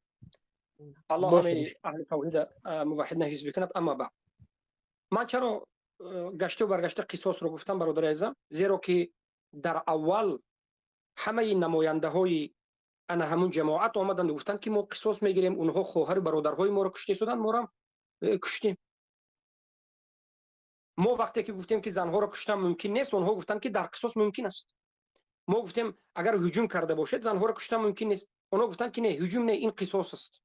برای همین ما کسی رو خواهیم میکنیم این شیخلی که مسلمان ها رو کشتن ما رو کشتیم، نه قصاص گفتند. و خود شما هم ابو حنظله وقتی که در گروهتون صحبت کردید، برادرها به من ارسال کردند که شما چی گفتید؟ اینها به خواهرهای ما تجاوز میکنند، به اینو آن میکنند. ما هم کردیم. یعنی آیت را آوردید، بعد از این آیت قصاص را آوردید. فإن عاقبتم فعاقبوا بمثل ما عوقبتم به فإن اعتدى عليكم فاعتدوا عليه بمثل ما اعتدى عليكم. این دو آیت رو شما مگر در همون گروهتون نگفتید؟ مگر این آیت قصاص نیست که الله میگه فإن عاقبتم فعاقبوا بمثل ما عوقبتم به؟ اگر به شما عقاب کردن شما مثل همون عقاب کنید، اگر به شما اعتدا کردن مثل خودشون اعتدا کنید. صحبت شما که علما من یک طالب علم میفهمم که از کدام سیاق است، آیت‌هایی که حجت آوردید از کدام سیاق است، سیاق قصاص بود. از همین جهت من قصص صحبت کردم. من فکر کردم که شما میفهمید که چی گفته ایستادید، لیکن متاسفانه نمیفهمید که چی گفته ایستادید. آیت مگر نآوردید در همون صحبتی که در گروه کردید که فین عاقبتم مگر نآوردید؟ این آیت قصاص است که الله میگه اگر عقاب کنن مثل خودشون عقاب کنید. از آیت قصاص است. و بعد از این هجوم هم مصلحه مفسده به ربط دارد. هجوم هم به مصلحه مفسده ربط دارد و هجوم هم به خودش قاعده دارد. پیامبر صلی الله علیه و سلم مگر نگفتند که جایهایی که صحابه یکی از شروط ها رو میگه این تطبیقش اختلاف همه جا را اختلاف به اختلاف فرق دارد. پیامبر صلی الله علیه و سلم گفتند که جایهایی که از آن ندا کرده می شود در اونجا خنبه ها نزنید، یعنی یک باره غفلت گیر نکنید. پس در بین کفار وقتی که مسلمان زندگی کند، وقتی که در بین کفار مسلمان ها آهسته توحید آموخته رفته ایستاده باشد، حالت عالم برای مسلمان ها وزمین باشد، شما روید یک کار کنید که ضررش به بالای مسلمان ها 2 برابر یا 3 برابر باشد، خواه این نامش قصاص گوید، خواه این نامش هجوم بگوید. در هر دو حالت هم شما آیا این هجوم کرده تون رو، این قصاصی کرده تون رو از نظر مصلحه و مفسده نظر کنید یا نکنید که همین کاری کرده من ضررش به من میباید، چی ضرر میباید و چی برای همه مسلمانای همه منطقه میباید. همین قدر گپ است. مصلحه و مفسده برابر دارد. و بار دیگر میگم من بله گفتم همون سخن رو که گفتم این یک ابتلا و یک سنجش و یک فتنه برای مسلمان است. اگر خطا کرده باشم هم مرا هیچ کسی کفر نمیگوید. فقط شما و امثال شما 2-3 نفری بودید که در یک مسئله جزئی آمدید از پیش خودشون، از پیش خودتون چیزی که من نگفتم به بالای من وادار کردید، از سخن من بافتید وقت پورا شد. بله وقت پورا شد. نورستانی صاحب ببین صدا را همین پیام آخری فقط بحث دیگه خلاص بیشتر هم گفتم باز میاد داخل میشه در دیگه دارین میتونین نشر بکنین، صدا دارین نشر کرده میتونین شیخ جواب خدا میتونه داریم صدا هست ثبت کردیم. نورستانی صاحب بیشتر صحبت کردیم در این مسئله، اینا باز داخل میشه بیشتر. خود شما نمیبینید چقدر صحبت های ابو محمد مدنی زد و نخیز است. بیشتر خودش یک دفعه بیان میکنه بله اگر گفته باشم در مسئله قصاص و می خطاش باز میاد از اون صحبتش باز دیگه دفاع میکنه. یک بار دیگه باز چی میگه اگر کسی بگویه که جهاد فتنه است، حمله فتنه است، یه ما قبول دارم کفر است، باز بیا چی میگه بله یوم از خود مسئله مفسده داره ما کافر نمیشم. صحبتای خود از از اول تا آخر شما میلای گوش بگیرید که چقدر مثلا زد نقیس با گپ خودش رد کرده میره، گپ خودش رد میکنه، نیاز نیست من رد بکنم. یعنی ما پیام بیست که این مسئله واضح و روشن است، چرا نمیرد میگم میای فقط برای خود باز دفاع میکنی، هیچ قبول نمیکنه. نورستانی صاحب قبول نمیکنه خطایی که کردگی باشه یک تا میگه بله اینی دور است باز دلیل بگو از قرآن حدیث به فهم سلف صالح دلیل بگو. از قرآن از قرآن سنت دیگه دلیل از آیت قرآن کردن قرآن دلیل محکم هست. کی بود میمای تبان خودت دقیقه که بانک نه بیودوبی نکنیم برادر. ببین اینجا کلان نفاق من نورستانی نمیشناسم. نورستانی یک کسی که سال فعالیت میکنه رسانه اینجا استاد است میاد بین ما عدالت کرده است کسی دیگه میاد که بیا دلیل بر آیا دلیل نآوردیم پیشتر بیان نکردیم گفتیم که این بینی و تا بینش است. اگر اون مسئله که ما بیان کردم ابو محمد مدنی میگه مسئله قصاص است، این مسئله قصاص در مسئله او گفتم که تو از چی از کسایی که زراعت ماهواری میکنن و از چوپان از این صحبت کرده بودی که اونجا آمده از خاطر از اونها گفتم که گفتی باید اینا سر از این حمله نمیشد از زنا و کودک رو مسئله قصاص بود. تو آیت خوندم من در اول گفتم که تو چطور میای این کار میکنی، تو چطور حمله را سایکو یا خوب متوجه نبودی. بازم صحبت ما اینمی تمام است دیگه. صحبت نورستانی سرسین اولم صحبت کرد شیخ مدین آخر ما صحبت خلاص رفت اونمو گپ ما استاد هستیم که دو خطا دو واضح ما دیدیم بیای مردانوار خاکساران همین کفر واضح بیان بکنن ما هیچ چیز نداریم مشکل اگر نکرد ما دیگه باش نیستیم ما خودش فهمید خلاص راحت میکنیم. السلام علیکم و رحمت الله و برکاته. و علیکم السلام و رحمت الله و برکاته. دیگه ظاهرا فکر کنم البته بونزله برادر دیگه نمیخواین صحبت بکنن. شیخ عزیز خودتون میتونین صحبت بکنید وقتم خلاص شد. حفظك الله برادر اعظم عمران نورستانی حفظك الله و بارك الله فيك به ما اوسان کردید. الله به شما اوسان بکند و یک ترتیبی نظام زیبا را اینجا ترتیب دادید. الله هیستون بکند. اما بعد برادر عزیز ابو حنظله میگویند که سخنهای ابو محمد خودش به خودش رد است و ضد و نقیض است. یک بار میگوید که مثلا من یک بار میگفتم که کسی که این مسئله را انکار کرد کافر است، یک بار میگفتم که نه این صحبت من از این میبرد که جناب ابو حنظله نفهمید. بله من فکر میکنم بله برادرهای عزیزم امی ابو حنظله جاهل است. نه یک لحظه هیچ کس به جاهل گفتن این شرط نیست، هیچ کس همراه نکنه، خواهش میشه. من یک بار دیگر سخن خودم به خاطر سخن ابو حنظله تکرار میکنم. برادر عزیز، بیاد من از دیگر نظر به شما بگم. یک نظری تطبیق، یک نظر از اصل شریعت است. یک مسئله در شریعت است، اصل شریعت، و یک مسئله همون تطبیق کردنش است. مثلا نماز کسی که گوید که این فتنه است کافر است. اما یک نفر بیاید نماز رو در غیر وقتش به مردم تعلیم بدهد، نماز رو به مردم در غیر وقتش تعلیم بدهد، ما میگیم این فتنه است. یعنی نماز در قرآن فتنه هست گفتن کفر اکبر است، زیرا که نماز در قرآن است، در سنت است. اما یک نفر نماز رو آمده به همون طریقه شریعت تعلیم ندهد، میگیم این فتنه کرد. من نمیدونم به مثال آوردن فهمیدید. بار دیگر کلمه جهاد در قرآن است، قصاص در قرآن است. هیچ کس این از قرآن برآورده نمیتواند. این در قرآن است، این وجود دارد. این فتنه گفتگی آدم هم کافر است. این به خودی شرط و شروط قاعده دارد. هیچ کس این فتنه نگفت، شرط و شروط قاعده دارد. هر کس از پیش خودش اعلان جهاد کرده، جهاد گوید او حق گفته هم نمیشد. رافضی هم اعلان جهاد دارد، قبوری ها اعلان جهاد دارد. هر کس هر خیل فهمیده شده است. و اما ما اصل میگیم در قرآن و سنت هر چیزی که است فتنه گفتن کفر اکبر است. اما یک نفر از پیش خودش بیاید و در همون قرآن بوده چیز رو خطا انجام بدهد، انا همون عملی همون انسان را شما فتنه بگوید، این طعنه به قرآن نیست. برادرم من چی بگویم؟ مثلا امروز رافضه ها اسرائیل کتی اعلان جهاد میکند، ما میگیم یک فتنه هست برای مسلمان ها، مردم فریب دادن است، یک دروغ است، دروغ است، نمیکند همین کار. من وقتی که اعلان جهاد رافضه رو فتنه هست گفتم، دروغ است گفتم، آیا من جهادی که در قرآن است دروغ گفتم، فتنه گفتم، یا که عملی رافضه رو دروغ گفتم؟ من سخن رافضه رو، اعلان رافضه رو دروغ گفتم. برادر رو فرق گذارید بین اصل مسئله، اصل عبادتی که در قرآن در سنت است و یک آدم انجامش. و این چنین حالتی که در مسکو شد. در بالای این اختلافات زیاد است. مردم نظرهای گوناگون دارند و حق هم دارند برای نظرهای گوناگون پیدا کردن.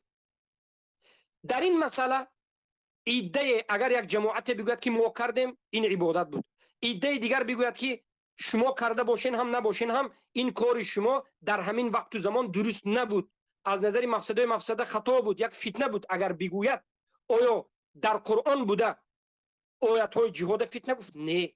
در سنت بوده را فتنه گفت؟ نه. هم عملی همونها را که در همون وقت کردن گفت که خطا هست. این یک فتنه برای مسلمان ها شد، یک ضررش زیادتر از فایدهش بود. این مسئله ربط میدهد به مسئله فقهی اجتهادی. در این مسئله ها می شود که قسمی از علما این حق گویند، درست گویند، و می شود که قسمی از علما این خطا گویند. البته این جنده حق یک است. شاید من خطا کرده باشم، اما چرا من این سخنها را گشته و برگشته میگم؟ در این مسئله خطا کردن تکفیر کردن نمی شود. برادرم من همین میخوام به ابو حنظله فهمونم. اگر اصلی یک در قرآن آمده کسی این فتنه است، در قرآن آمده باشد فتنه است، گوید کافر است. قصاص فتنه است، گوید کافر است. اما از سبب شرط و شروط عملی بعضی از جماعت گوید که این فتنه هست، گوید این کافر نمیشه. مگر همون خطیشه دعوای جهاد نمیکند؟ مگر همون خطیشه چند عملیات خودش اعلان نمیکند؟ چقدر انسان ها میگه که این فتنه، اینا یک فتنه برای مسلمان است، نمیگه؟ آیا همه کافر شده این گپ گفته یا نه؟ یا تولیک نام جهاد میگیرن، چیکار رو خواهم میکنن؟ اگر کاری اونها را خطا گویی از میبرد که قرآن خطا گفتی؟ نه برادرم، نه. قرآن و سنت شما 100% عمل من نمی قرآن و سنت است نگوید برادرم. بله تو از قرآن هم این کار فهمیدی شاید، لیکن از نظر این عملی که تو کردی از نظر مصلحه و مفسده بد نظر کرده میشه. جنابی ابو حنظله از سبب بی‌علمی، من اگر بی‌علم گویم مرا متکبرم نگوید، تحقیرم نگوید، در حقیقت از سبب بی‌علمی نفهمیده ایستادم. از همین جهت میگن که از یک جهت ابو محمد میگه که این کفر است، از یک جهت نمیگه قرآن این کار کنید کافره، اما یک عمل یک آدم فتنه گوید چی میشود؟ مسئله مفسده. مثلا مثال دیگر، تکفیر در قرآن هست؟ هست. در سنت هست؟ هست. یک برادری ما هر روز براید و کارش مصلحه و مفسده رو نظر نکرده تکفیر کردن باشد و عاقبت این تکفیرش فتنه و فساد در بین موحدین شدن باشد، حالا که مسئله تکفیر از مسئله مفسده و مفسده است یک قسمش. اگر ما این به این برادر گوییم که برادر این خیلی تکفیر نکن، تکفیر از مسئله مفسده است، حالت رو نظر کن، آیا من تکفیر این کار کرده؟ نه برادر، فقط گفتم که تکفیر از نظر مصلحه و مفسده است. بعضی آدم هایی که تو تکفیر میکنی در قلبت است، شرط نه که تو ظاهر کنی، شرط نه که نام به نام همه را تکفیر کنی. این مسئله هم از همون مسئله مصلحه و مفسده هست. اگر نوادا من خطا کرده باشم هم من خودم خطا نمیکنم، نمیگم من انسان هستم، بناگاه خطا کرده باشم هم برادر عزیزم مرا در این مسئله تکفیر کردن غلو است. من همین میخوام فهمونم که ابو حنظله جوانمرد و دو سه دوست هایی که دارند اگر بیایند و بهمن بگویند که ابو محمد در همین مسئله تو خطا کردی، کافر نیستی، تو برادری ما است، لیکن خطا کردی، من میگم بله درست، من از خطا کردن هرگز دست نمیکشم. یعنی دست نمیکشم به این معنی که نه من خطا نکردم نمیگم، بله من خطا کردنم ممکن است، اما کافر استی گفتم به دلیل در کار است. من دلیل میطلبم برای آن که اینها از پیش خودشون از نام الله صحبت میکنند، جایی که تکفیر نکرده شود تکفیر میکنند. اینجا جای تکفیر نیست. از همین سبب بسیار علماها را تکفیر کردند، بسیار طالب علم ها را تکفیر کردند. وقتی که اینها یک کار میکنند علما میگن که این کارشون خوب بود یا خوب نبود. هر عالمی که خوب نبود میگن تکفیر میکرد، عالمی که خوب نبود گفت اسلام این کار نکرد، کاری تو را موقتا در همین وقت درست نیست. سخنی منم از همین باب است. در همین سخن مرا تکفیر کردن غلو است. من فقط از این بحث و مناظره میخواهم همین را رسانم که در تکفیر کردن غلو کردن در همین مسئله. برای چی؟ برای که این مسئله از مسئله مفسده و مصلحه است، به اجماع ثابت است. مسئله دوم نقطه‌ای که ابو حنظله گفتند که شما نگوید که ابو محمد تو زیاد صحبت میکنی. ابو حنظله رفتند، من میخوام صحبت بکنم.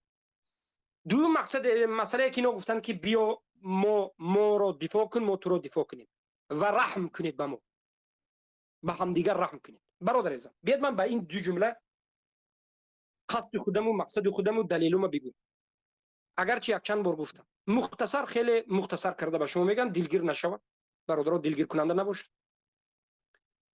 الله سبحانه و تعالی اولا ما را از کفر و شرک و ضلالت نگه دارد، از کبر و رذیلی نگه دارد. الله سبحانه و تعالی با لا اله الا الله زنده کردن و با لا اله الا الله مردن را به ما نصیب بکند، شهادت را نصیب ما کند. مسئله خطرناک است، نازک است، لیکن من به شما میگم رحم ضد ظلم است. رحم در درونش عدل است، انصاف است. رحم را فقط به مسلمان ها کرده نمیشود، رحم به همه است. رحم یک سخنی مجمل است، یک سخنی مجمل که این رحم را به جانب بد برده یک کس را تکفیر کردن شما ممکن شده ایستاده است، یا به جانب خوبی بردن ممکن است. منهج اهل سنت و جماعت در این چنین صحبت ها به برادر گمان خوب میکنه. پیامبر صلی الله علیه و سلم گفتند که ارحموا من فی الارض یرحمکم من فی السماء. هر چیزی که در روی زمین است رحم کنید، الله که در بالای آسمان است به شما رحم میکنه. سخن پیامبر عموم است. بیاید به همدیگر رحم کنید. این به این معنا است که شما به ما دروغ نگویید، بهتان نکنید، ما هم به شما رحم کنیم، سخن حق گوییم. رحم کنیم به شما لا اله الا الله رسونیم. انا همین معنا است. رحم کرد یک انسان. پیامبر صلی الله علیه و سلم در روایت مسلم آمده است، در روایت بخاری مسلم آمده است، یک زنی که قائمه صائمه قائم اللیل صائم النهار بود، یک گربه را محکم کرد، طعام هم نداد، شراب هم نداد، او را باز هم نکرد، در درون قفس گربه را نگه داشت. گربه در درون قفس مرد. این زنی شبانه نماز تهجد خواننده، روزانه روزه دارنده را الله به عذاب گرفت به خاطر رحم نکردن به گربه، به خاطر رحم کردن به یک سگ، آب دادن به یک سگ. بارک الله فیکم. یک زن گناهش بخشیده شد. اگر یک کافر را دیدید که غیلیده ماندگی است، تشنه است، از تشنگی میمیرد، شما به این آب دادن تو ممکن است؟ از روی رحم آب دادن ممکن است یا نیست؟ شرعاً اگر آب دهید او را به اسلام دعوت کنید، شما کافر میشوید یا نه؟ نه نمیشوید، شما مسلمانید. برادر عزیز، رحم کلمه مجمل است. ما وقتی که میگیم که شما به ما رحم کنید، ما به شما رحم کنیم. شما در حق ما عدل کنید، دروغ نگویید، ظلم نکنید، طعنه نزنید. موحدین و مسلمان ها را بر دروغ تروریست گفته برده محکم کرده ترمه بناندازید. چیزی نبوده را به بالای مسلمان ها ننویسید، از عقبش ننویسید، بزغالگی نکنید، جاسوسی نکنید، دروغ نگویید. همین رحم است. رحم کنید و ما هم به شما رحم میکنیم. رحم ما چی است؟ همون رحمی که پیامبر به مشرکین و کفار مشرکین کردن. توحید میرسونیم، حق به شما میگوییم، لا اله الا الله به شما واضح میکنیم. همین است رحم ما هم به شما حق نرسانیده یگان کاری به بالای شما نمیکنیم. همین است گپی ما. همین است که رحم کنید، رحم کنید. آیا همین مقصدی من گیجاش کفر است؟ نمین گیجاش که کافر میشه نیست. بله کافر بد دیدن در کار، بله براعت داشتن در کار، اما این رحمی که من گفتم براعت نابود نمیکند، به براعت ضدیت ندارد. تو بد بین کفار مشرکینه، لیکن از جانب دیگر تو به اونها رحم کنو، دعوت رسون. تو اونها به حق نگفته، حق نرسانیده به اونها یگان کار ظلمی که از قتل و کشتار باشد نکن. اول توحید رسون، دعوت کن یک بار. برای پیامبر صلی الله علیه و سلم به یگان قوم هجوم نمیکردند پیش از اینکه مگر اینکه اونها را دعوت میکردند. همین گپ. رحم کن، رحم کنیم، یعنی در بالای ما ظلم نکن که ما به تو ظلم نکنیم. دروغ نگو که دروغ نگوییم. عدل کن، چیزی بوده را گو، چیزی نبوده را نگو. ما هم چیزی بوده را میگیم، چیزی نبوده را نمیگیم. انمی قدر سخن بود. اینها بردند و گفتند که شما به وحدت دعوت میکنید. والله کلمه وحدت وجود داشته باشه برادر عزیزم، وحدت طلب کردن کفر اکبر است. رحم طلب کردن، عدل طلب کردن، دفاع طلب کردن کفر اکبر نیست. ما شما را دفاع میکنیم. انا کلمه رحم شما فهمیدید؟ بله برادر، من امیدوارم که شما به این قانع شدید. اما دفاع کردن به هم دیگر، از یک جانب من دلیل ما رو آوردم که پیامبر صلی الله علیه و سلم از کفار مشرکین طلب دفاع کردن یا نکردن؟ کی میگوید که پیامبر نکرد؟ وقتی که پیامبر قوه نداشتن، قدرت نداشتن، خودشون از مشرکین طلب کردن که مرا دفاع کنید. در آیم به چی؟ به مکه. در مکه ابو طالب مشرک پیامبر دفاع میکرد. پیامبر صحابه ها را به حبش فرستادن و گفتند که در حبشستان یک پادشاه است که عادل است، ظالم نیست، در نزد او ظلم کرده نمیشود. روید از نام من بگوید. صحابه آمدند با سرداری جعفر ابن ابو طالب، گفتند که ما را پیامبران فرستاد به زیر ما، به بالای ما ظلم استن است، ما میخواهیم که ما را امن و امان بدهی، ما را دفاع کن. این حالت شد یا نشد؟ بله شد. ما هم امروز حالتمان وزنین است، حالت همه مسلمانان وزنین است، حالت موحدین وزنین است. اگر یک مسلمان طلبی دفاع از کفار مشرکین کند، که طلبی امن و امان کند، طلبی پناهندگی کند، آیا کافر میشد؟ اگر گوید که در کشور من مرا میکشند به خاطر عقیده‌ام، برای اینکه من سلفی هستم مرا میکشند، به من تهمت میکنند 50 سال ترمه کرده مرا میکشند من از شما طلب میکنم که مرا اجازت بدید همین خیلی دفاع کنید همچون یک انسان مسلمان آزاد من زندگی کنم با همین عقیدم زندگی کنم بگذارید او همین کفر میشد نمیشد این کفر نمیشد پیامبر این کار گفتن وقتی که به مکه نموندن گفتن که مرا کدام از مشرکین دفاع میکنه دفاع کنید به من به مکه در پیامبر به عقیدم آزاد باشم همین طلب پناهندگی طلب دفاع است انا که جانب دیگر دفاع کردن کفار و مشرکین آیا ما هم شما رو دفاع میکنیم گفتن درست است یا نیست بیاید من به شما کتاب نواقض الاسلام علی بن خدیر رو خونم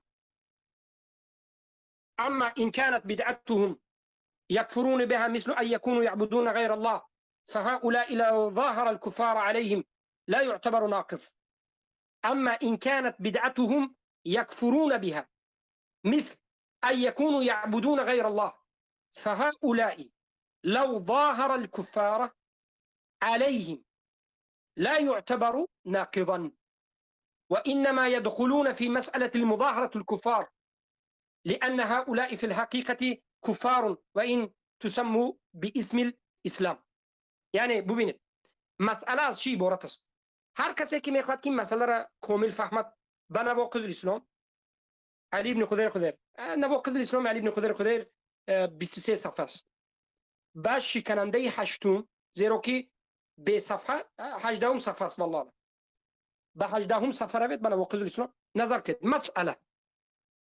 مسألة معاونة الكفار أو معاونة الكفار على الكفار سواء كان المظاهر عليهم كافرا أصليين كاليهود والنصارى أو يتسمون بالإسلام وقد قام بهم مكفر هذه المسألة خلافية بين أهل العلم منهم من منعها ومنهم من أجازها کمک کردن کفار دفاع کردن از کفار از جانب کفار دیگر این مسئله خلافی است در این مسئله تکفیر کردن نمیشه یعنی چی حالا من به شما میفهمم من از کفار طلب دفاع کردم بله این مسئله به اجماع گفتم این کفر نیست طلب حمایت کردن طلب دفاع کردن طلب پناهندگی کردن این کفر اکبر نیست اما مسلمان کافر را بر کافر دیگر یاری بدهد دو کافر است تو به یک کافر یاری میدی تا که دیگر کافر زده شود آیا همین جایز است یعنی میگویی که تو به کافر مثلا تو مرا دفاع کن من هم تو را در ضدی بر علیه دیگر کافر یاری میدهم تو مرا دفاع کن من هم تو را بر ضد دیگر کافرها یاری میدهم دفاع میکنم یاری میدیم آیا همین کفر است یا نیست محمد علی بن خدیر گفته است که این مسئله خلافی است بعضی حالت ها است که علما اتفاق میکنن که مسلمان ها به یک قسم از کفار یاری میدهد و به واسطه این کفار دیگر میزن حتی اگر شما تاریخ رو خونده باشه تاریخ هارون الرشید رو نظر بکنید تاریخ بعد از این پیش از این عمر بن عبدالعزیز بعد هارون الرشید و غیره رو نظر بکنید وقتی که روم به دو قسم تقسیم شد روم قدیم و رومی که یک دولت دیگر نو به وجود آمد ویزانتیه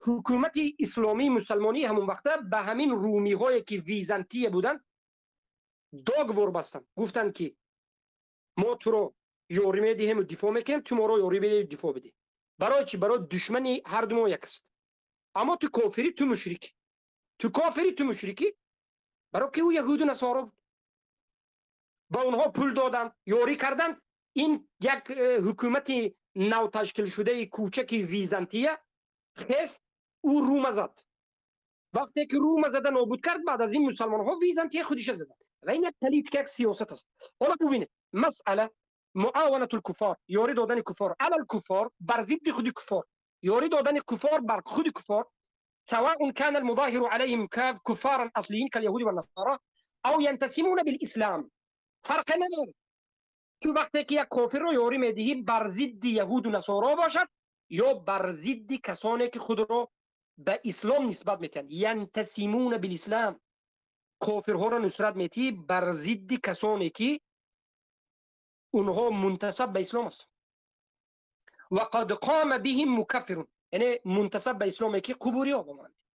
هذه المسألة خلافية بين أهل العلم. این مسئله خلافی بین اهل علم است. منهم من منعها، قسمی از اینها این چیز منع کردن، و منهم من اجازها، و قسمی از اونها اجازت دادن لیکن بشروط و على كل حال فلا تعتبر مساعدة الكفار على الكفار من نواقض الاسلام. در همه حالت هم نصرت یا بگیم کمک کردن و دفاع کردن کفار بر ضد دیگر کفار از نواقض اسلام نیست. اما افسوس که این مسئله را اینو نمیفهمند، اینو جاهلند، آخر علم ندارند. جیگرم خون میشد که من به اینا چگونه رسونم. او این نواقض الاسلام نیست؟ این نواقض الاسلام نیست که اگر من بگم که ای کسانی که ما شما رو مثلا اختلاف نظر داریم، رحم مسئلهش گفتم از همه جانب که عدل و انصاف است و رحمه که چگونه است. و مسئله دفاع هم ما را دفاع کنید گفتن طلب دفاع که این به اجماع هیچ اختلاف ندارد. ما هم شما را دفاع در حالتهای ضروری میکنیم گفتن از این باب اگر گفته باش یک کس اگر بگوید هم زود تکفیر نکنید، یک کس اگر این عمل کند هم زود تکفیر نکنید. بین برادرای موحد از سبب بسیار مسئله ها را نفهمیدن هم دیگری را تکفیر میکنند. این جای تکفیر نیست. مسألة المسائل التي سبقت هي في المظاهرة والمعونة هو أن يكون حرب بين المسلمين والكفار، فظاهر الكفار على المسلمين. اما کفار را به بالای مسلمان ها کمک و نصرت دهید، این به اجماع شکننده اسلام است. اما مسألة الاستعانة فتختلف. اما مسئله استعانه این تماما دیگر مسئله است. مسئله طلب کمک از کفار فتختلف، وهو أن تكون الحرب بين المسلمين ثم يطلب أحد المسلمين المعونة من الكفار المسلمين. فهذا هو المقصود بالمسائل الاستعانية استعانة طلب العون من الكفار. برای همین من میگم که در نواقض الاسلام نویسید کتاب نواقض الاسلام علی بن خدیر به شما میبراید و بعد از این شکننده هشتم بروید یک چند صفحه 5 صفحه است خونید، از صفحه 16 تا صفحه بارک الله فیکم 20 4 صفحه. این 4 صفحه است. این مسئله معلوم است.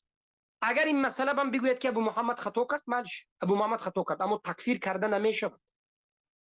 این مسئله ها جای تکفیر نیست. اولا این مسئله مجمل است، ثانیا این مسئله به اقوال علما است. این مسائل تکفیر میکردگی نیست.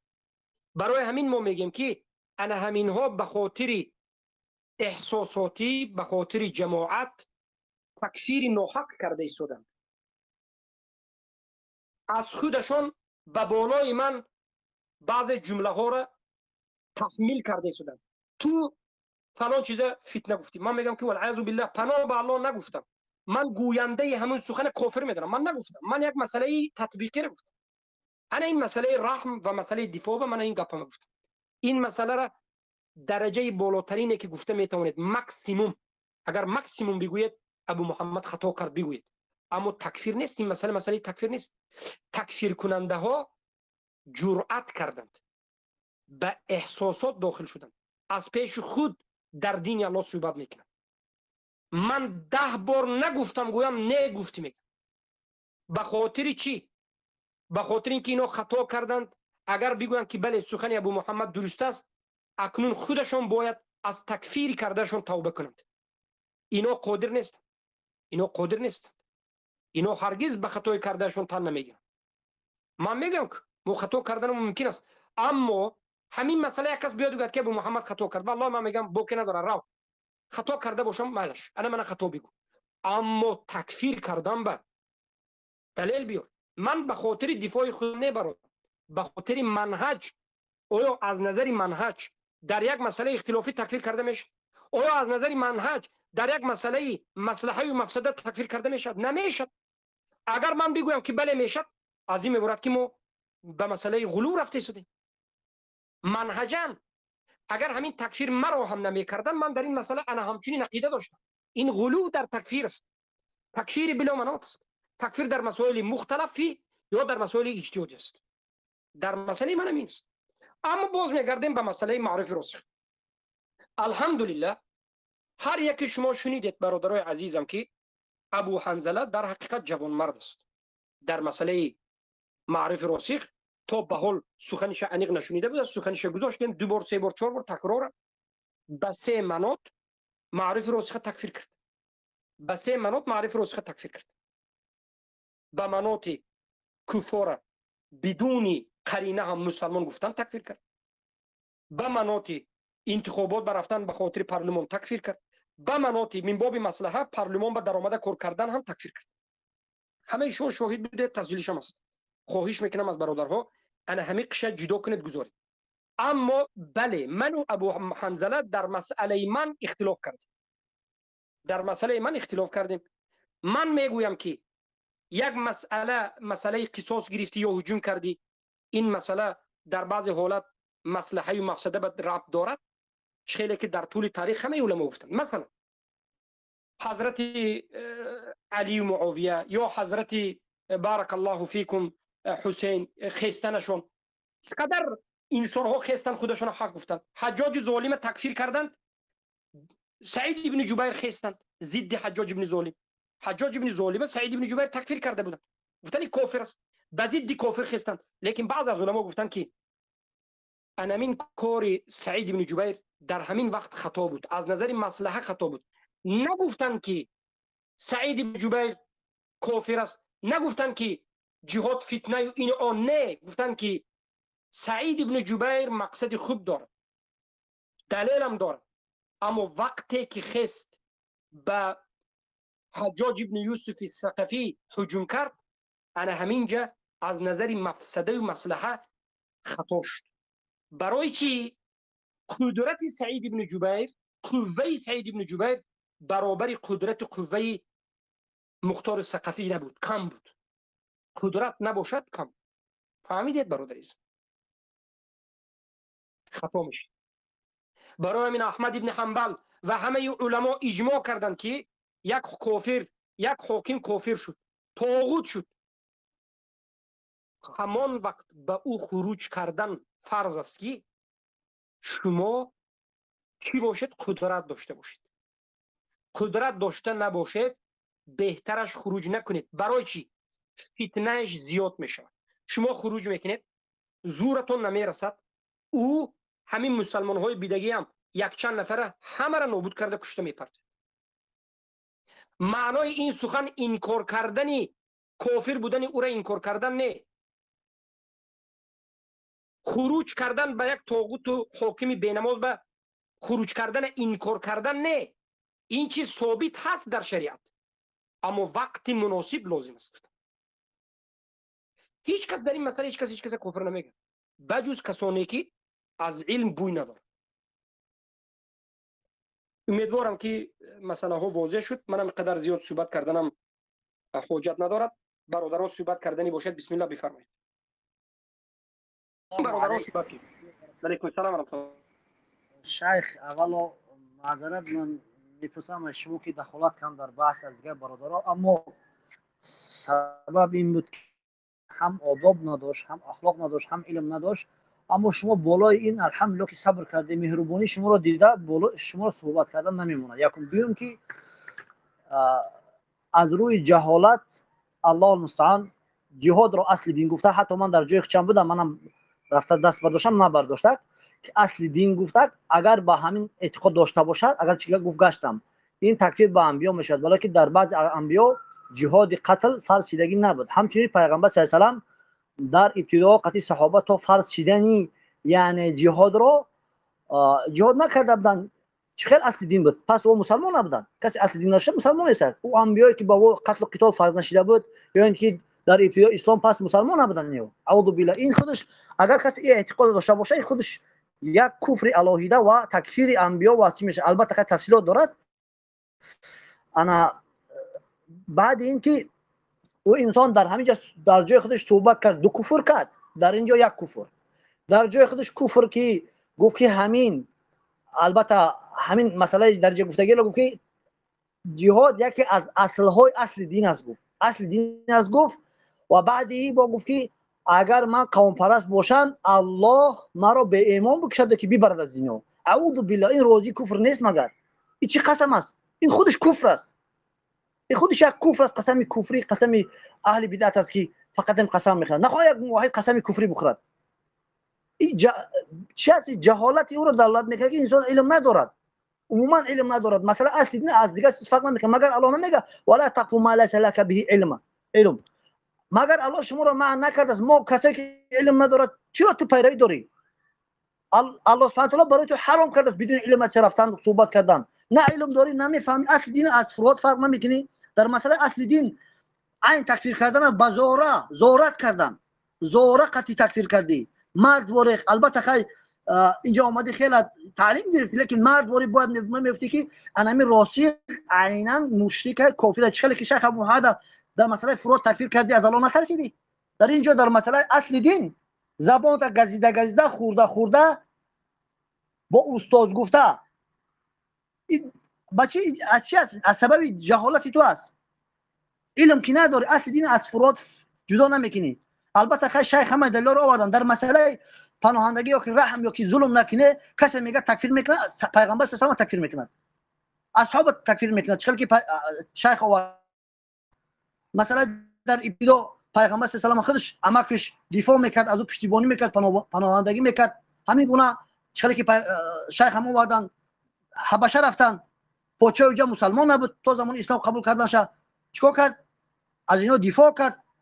پیغمبر صلی خودش گفت وای عادل است، یعنی که اینها رو نگاه کرد پناهنده. پس این کفر باشد اگر اعوذ بالله تو صحابه را کافر گفته است. همین است که اگر جاهل دهانش بگشاید چندها کفر در گرفتار می شود، چندها حرام و بدعت منتشر میکند. ابو حنظله جوانمرد است، از الله بترس. البته من به تو سخت گپ زدم، در جای خودش گفتم، بعدی که تو گفتی من گشتم، بله من سخن میگیرم، لیکن من تو را زندگی گفتم سخره کرد به سببی که تو با اونی که اگر جهاد اصلی دین بدانی تو انبیا را تکفیر کرده سعی. تو ابتدای پیغمبر صلی الله علیه و آله به اصحابش ایمانش قبول نداری، اسلامش قبول نداری، زبانت میشکه، از زبانت کفر میبروید. در جای خودت قسم میخوری که من رو الله با ایمان از دنیا برده که من با ایمان از دنیا برم. این قسم کفر است. چیست الراضی کفر؟ من قال من راضی بالشرك بالكفر فهو مشرك فهو کافر. عبدالله بن عباس این چی است؟ عقیده تا حالا توحید نفهمیده، با میگی من کفر از ایمان فرق میکنم، از اسلام فرق میکنم، تا حالا فرق نمیکنی والله. در مسئله قتل و قتال یک بار کی تکفیر کرده است، در مسئله جهاد یک بار کی تکفیر کرده است، مگر اینکه مسخره کند، مگر اینکه انکار کند.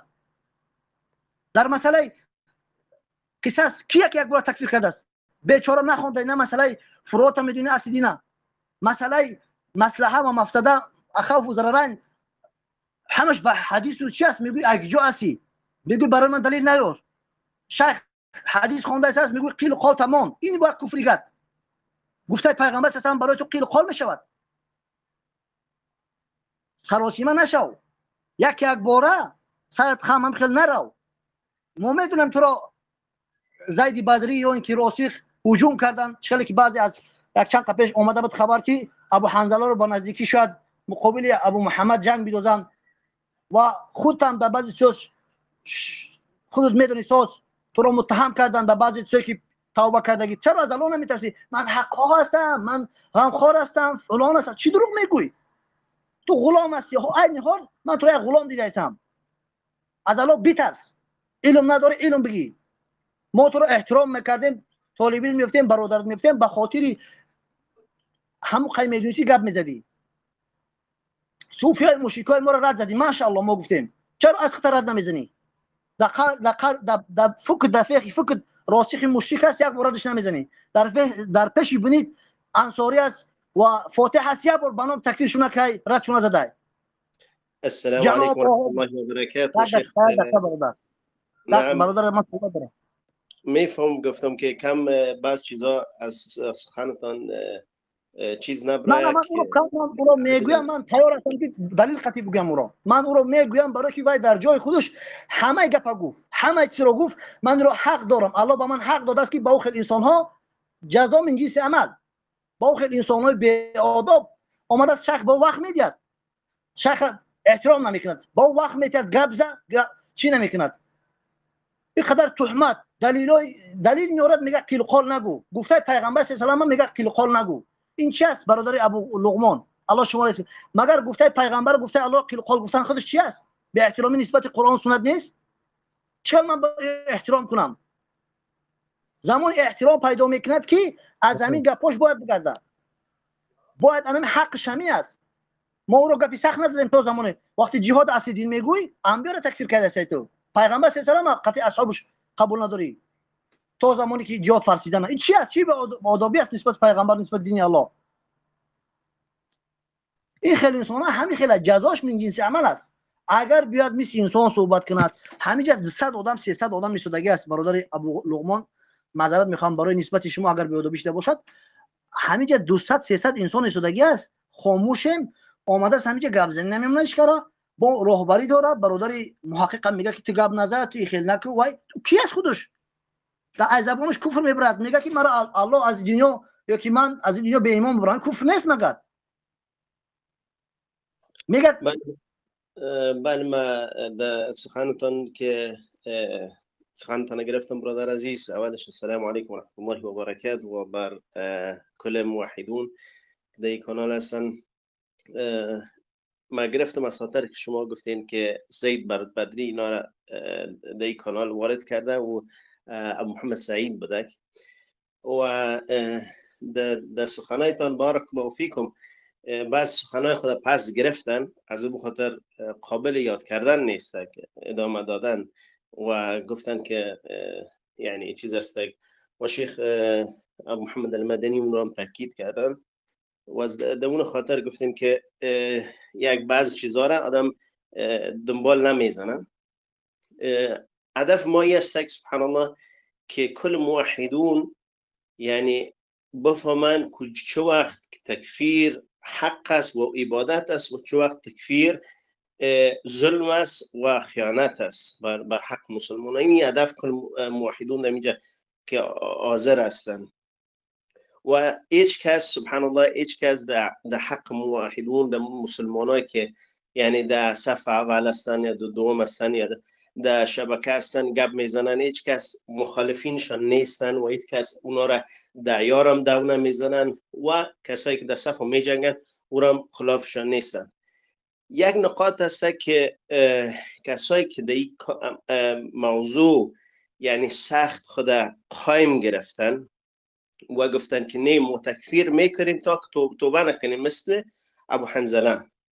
اونا اگر در منطقه خود افغانستان در یک منطقه که اهل سنت زندگی میکنن یک بگیرن یک پرچم لا اله الا الله در سر مسجد خود بانن و اون مسجد از اهل سنت باشه، اما منطقه رو طالبات چی میکنن؟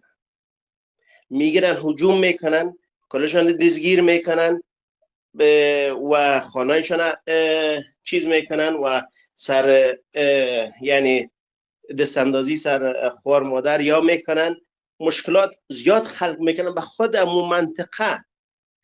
چون که اگر یک نفر یک معلم یا یک مسلمان امون کارشانه یا امون کار از این فرد یک فتنه بگن، نمی فتنه کردین به مسلمانا دزگیر دادین، مسلمانا را قتل کردین، مسلمانا را یعنی سر خانماشون ظلم کردین، باز میفهمن نام این کار این ناحق بود. نه که لا اله الا الله بیرقش کس قبول کنه، نه که برش تومت کنه بگه نه بیرق لا اله الا الله شما رد میکنین. یک هر کس که این کار کرد او یک یعنی جاسوس پوتین است و کافر است، بر ما یعنی توبه بده. هر دلیل که آورد ما قبول نمیکنیم تا که اینا نمیشه توبه خود اعلان کنه و این عمل قبول کنه.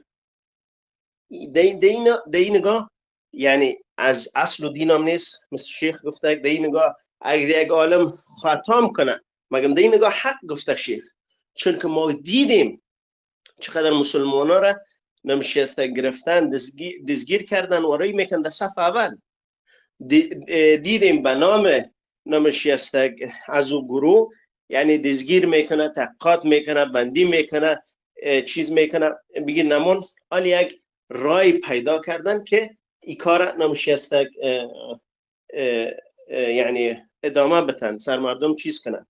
و دوم موضوع دیگه که بسیار مهم است که در بین افغانا خاصتا که بسیار در وطن کسایی است که ادعای جهاد کرد، از ملا عمر که مردم دفاعش میکنن یک سخن کفر به طاغوتش ندیدیم.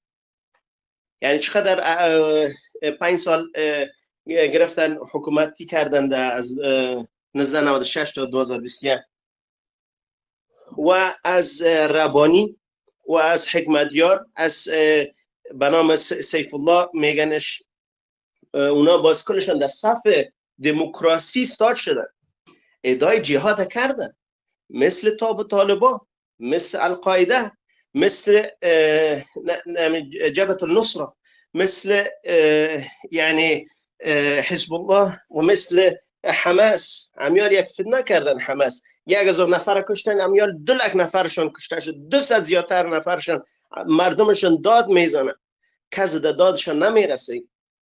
یعنی بعض چیزا هست یعنی آدم نمیگه که کاملا مجاهدون پیدا نمیشه، ما این گپ نمیزنیم. مگم اگرم یک نفر شهید شود ما میگیم ان شاء الله شهید، چون که تحقیق کردن نمیتونه امو عمل الله سبحانه و تعالی راضی است یا نیست، از امو نفر امو کار کرد راضی است یا نیست، او را تاکید کردن نمیتونیم. از اون خاطر نمیتونیم بگیم که این کافر مطلق شد، از خاطر که رضایگی الله سبحانه و تعالی ما نمیدانیم. ان شاء الله میگیم.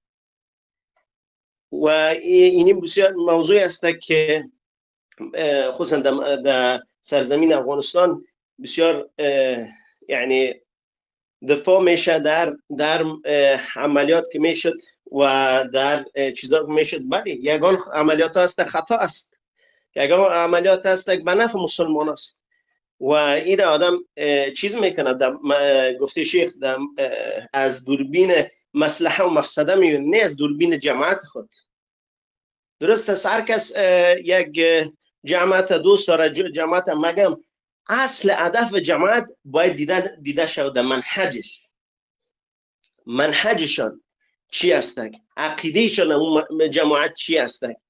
هیچ کس دست نزنه در این کارا تا که از اون جماعت واضحاً منهجشان واضحاً کنند و درباره کفر بالطاغوت، درباره تکفیر العاده، درباره تکفیر العموم، درباره یعنی درباره دیگه مسائلی که از عقیده ارتباط داره که تکفیر از اصل و دین است یا نیست، اونا رو کلش واضحاً کنن. چرا که ما مثال دیدیم در 2014 دمون جماعت که امروز در افغانستان رسیده، دمون جماعت جهمی هم رفته، خوارج هم رفته، در اونجا باز شروع کردن یاد گرفتن عقیده را. مگم او قسم نباشه مردم بفهمه که در کدام صف که میرن، بازو باز نمیشه سنگنه که امیال دمو افغانا خودشان خود یعنی در خود افغانستان مثل زبیر محقق خود در اون جماعت نسبت میتن، عذر بالجهل میتن، وارث منیب خود در اون جماعت نسبت میتن، اون بیرق داره نمیشه خود در اون جماعت نسبت میتن و عذر بالجهل میتن. و کسای دیگه که امی کاره که میکنن که تکفیر بالعموم میکنن و مباحله میکنن سرزمی عقیده، مباحله میکنن به خاطر تکفیر بالعموم. سبحان الله. و از اون خاطر قار غضب و ممیه که منهج بدانید او موضوعی نیست که کس از بگوین که جهاد کس قبول نداره. نه، میگن میگن کلگی ادعای جهاد کردن قبل از شما، مگه منهج ندانستن و صفشان امروز تک هستند. امروز که کسایی که در گرفتار دستشان گرفتار هستند امروز مرتدین وفات میکنند. و ایمی پیام ما بدک بر موحدون. جزاك الله خيرا وبارك الله فيك. حياكم الله شيخ. السلام ورحمة الله وبركاته. عليكم السلام ورحمة الله وبركاته. جزاك الله خيرا. أهلا وسهلا برادر ابو لغمان. الله شما را حفظ کند. بسیار یادآوری های خوب، نصیحت های خوب. الله شما را حفظ کند. خیلی ان شاء الله که ابو محمد السلام مدنی علیکم و رحمت سوال الله و داشتم، اگه برکاته. اجازه باشه. اجازه هست؟ یک دقیقه برادر شیخ ابو عمر صحبت کنند. اهلا و سهلا شیخ. صحبت کنند، با شما صحبت. السلام علیکم و رحمت الله و برکاته. برادرها و شیخ خوب هستند ان شاء الله. بارک الله فیکم. علیکم السلام. شیخ هم باشن ان شاء الله خوب هستین. تقریبا در آخر موضوع من آمدم. شیخ بارک الله فیکم. فقط این شنو برای این بچه، این ابو حنظله یک انسان جاهل هست. من میخواستم بدرم در مابین، اما شما طلب کردین که آرام بشینین، سخن نکنین. این انسان نه از سیرت، نه از مصلحه مفسده، نه از چندین جهت ها با خبر نیست. سبحان الله. یک سخن رو ذکر میکند وقتی که میگوی یا رسول الله عهد کردن نبود یا اینکه طلب گرفتن از کفار این کفر است، باز تک خط میکند، دور میشود. برای چی؟ برای اینکه علم ندارد. باز من والله اعلم جو امتحان نیست، جو یگون چیزی سوالش بکن که همین نواقض اسلام رو خوانده. الله اعلم شاید خواندگی نباشد. اگر خواندگی میشه این سخن ها رو نمیزد. آمد مسئله رحمت گفت. مسئله رحمت رو میگوید. یک بار نظر بکن. یک بار نظر بکن سیرت رسول الله رو صلی الله علیه و سلم. حدیث ها رو در کتاب ابن خزیمه، در دیگر چندین کتاب ها ذکر شده است که رسول الله بارها میگه من رحمت فرستاده شدم برای همه مردم. من رحمت هستم، رحمت هستم. سبحان الله. این انسان جاهل هست. الله سبحانه و تعالی هدایتش بکند. الله سبحانه و تعالی علم نافعش نصیب بکند. از موضوع ها خبر ندارد. از موضوع با خبر نیست، به علم است. وقتی که بیان میکنی اوستا قفا میشیند. بعدا اینکه مصلحه را از مفسده جدا کرده نمیتوند. مصلحه عام مقدم هست. و چگونه ای که برادرها ذکر کردند، والله قسم چنان برادرهایی که همونجا در روسیه میگشتند، چقدر برادرها را برده محکم کیسند. به دو تا یک برادر چند روز پیش نقل کرد که دو کس اکا و دادر، یکش قاری قرآن، یکش قاری قرآن، هر دوش را بردن محکم کردن. بعد از همین کارها بعد یک ماه از همین کارها بردن محکم کردن به یگان اساس. چقدر چی به زیبشون زدن. یعنی اون با زبان روسی استاتیا میگن، با توجیکی چی میشود، اگمون تهمت هایی که به اساس همین گونه صدها هزارها تاجیک ها را، خاصتا تاجیک ها را که مسلمان ها را برده به اساس چیکار کردن؟ زندانی کردن. آیا در اینجا کدومش فایده بود؟ یعنی مصلحتش خوب بود یا مفسدش؟ کدومش؟ ولی این رو هر یک انسانی که در اون طرف زندگی که است، زندگی میکند میدوند. و شیخ الله حفظش کند از همین جهت گفت که این کار خطا هست، این کار خطا هست. اما این جهالا متاسفانه که از یعنی مثلا ایمینا سخن ما امین ابو حنظله نیست، دیگه جهالاش ما دیدیم که خواندگی نیستن، از شریعت یگان چی با خبر نیستن. در یک موضوع، در یک کاری که بنو بعد انسان ها کردن. تو درس میتونی یا آوازت رو بزن خاموش بشین. در یک کاری که یک گروه انسان ها، نه والله اعلم کی کرد این کار رو معلوم نیست، بعضی گفتن اینها، بعضی گفتن اونها، همین کار رو شیخ گفت این جایز نیست، یعنی این کار خطا هست. گفت این کار خطا هست، مثلا ضررش زیاد شدگی است، تکفیر میکنن. با چی تهمت؟ گویا شیخ جهاد رو انکار کرده باشه. اعوذ بالله، اعوذ بالله. یک طالب علمی که سالها خواندگی همین سخن رو میگوید و این سخنهای اینها چی است؟ چی دلالت میکند؟ گویا یک جماعت چی کاری رو کرد، یعنی جماعت معصوم هست، جماعت معصوم هست، جماعت بیگناه هست. اما میشود جماعت خطا میکند. یک طالب علم، یک عالم گفت همین کاری شما خطا هست، کافر میشود. آیا جماعت معصوم شد؟ جماعت بیگناه شد؟ بله، بعض جوهلایی که افغانها و بعض جوهلای تاجیکایی که به علم ندارن میبرن صحبت میکنن، مفسدا را از مصلحت جدا کردن نمیتونن، عاقبتش همین میشود. برای همین شیخ من گفتنی هستم بارک الله فیک. امین ابو حنظله الله سبحانه و تعالی هدایتش بکند، الله سبحانه و تعالی علم نافعش نصیب بکند. علم ندارد و با خبر نیست، نه از سیرت نه از این چیزها با خبر نیست، از این چیزها باید از شریعت یعنی آموخته باشد، این چیزها رو با خبر نیست، از معلوم است از سخن چگونه سخن میکند. رسول الله با یهودیا آیا عهد کرده نبود که در یک طرف زندگی میکردن یهودیا در مدینه، شما از مدینه دفاع میکنید، از یک دیگر دفاع میکنیم، همون شرط و شروطش در سیرت ذکر شده است. مثلا یکی از همون قول ها را میخواستم بیان کنم که در کتاب عقیده ابن خزیمه در ذکر می شود که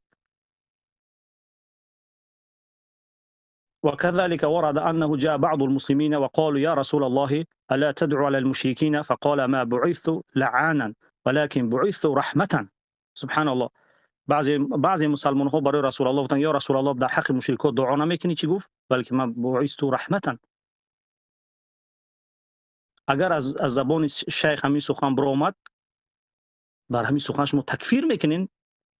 عدم و علم نداشتن شما، یعنی به علمی شما همین است که علم یک سر ندارین، شما گمان میکنین یک انسان که ما رحم کردیم با بالای اونها، شما تکفیرش میکنین. الله سبحانه و تعالی فرمود در قرآن ان ارسلناک رحمت للعالمین. بله، تفسیرهای گوناگون هست. بعضی اهل علم گفتن این رحمت عام هست. برای همین شیخ الله سبحانه و تعالی شما را حفظ کند، وقتای خود را خاطر این گونه انسان ها ضایع نکنین و خودتان عصبی نکنین.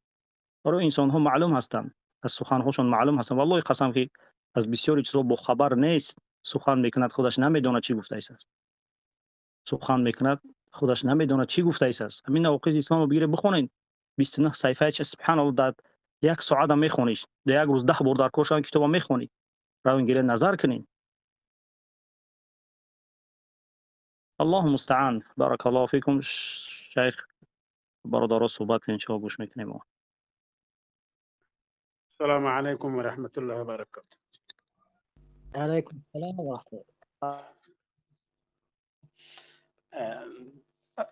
سلام مجدد عرض میکنم خدمت عزیزانم، جناب شیخ حنیف حفظک الله و رعاک، و همچنین تشکر میکنم قبل از همه از جناب شیخ المدنی حفظه الله و رعاه و دیگر عزیزانم مثل شیخ ابو لقمان حفظه الله و شیخ ابو عمر حفظه الله که به صورت منهجی صحبت فرمودند و این رو میرسونه که الحمدلله اینها به منهج آگاهی دارند و منهج را میفهمند و صحبت و کلامشون هم از منهج هست.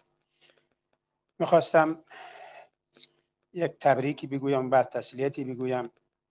تبریک به همه موحدان، به خصوص موحدان افغانستان که امشب مشخص کردید که این آقایونی که ادعا می‌کردند که اینها مدافع اهل سنت هستند و یا مدافع توحید هستند در افغانستان، امشب مشخص شد که اونها متاسفانه چیزی در دستشون نیست و هیچی آگاهی نه از نظر منهج نه از نظر مسائل اسلامی هیچی ندارن. که نمونهشون همین 2 نفری بود که امشب اومدن. همون سید افغانی بود که با خنده و با حرفهای رکیک پا به فرار گذاشتند و صحنه رو ترک کردند. و عالمترینشون که همین آقای ابو حنظله بود. ما فکر میکردیم که ایشون انسان باسوادی هست، اما امشب باید بگیم که متاسفانه باید بگیم مشخص شد که این بیچاره سوادی ندارن و نه هم متوجه میشوند. حتی نمیدونست که جناب شیخ چی میگن. دلایل شیخ رو که منهجی بود و علمی بود، ایشون اصلا سرده نمی آوردن که جناب شیخ چی میفرمایند و حتی بین فروع و اصول تشخیص نمیدادن چیزی رو. حتی بین خود جهاد که اونا قبلا هم همچنان که جناب شیخ فرمودن که در دفاع خودشون میگفتن بله از آیات قصاص استناد میکردن هنوز نمیدونست که ما مثلا آیات قصاص رو قبلا گفتیم حضرت شیخ که اشاره فرمودن، این بیچاره هنوز متوجه نبود و زمانی که از عصبانیتشون دست کشیدن دیدید که به آرامش رسیدن، بعد دیدن هم متوجه شدن که بیچاره هیچی در دست خودشون نداره، نمیدونه چجوری دفاع بکنه. و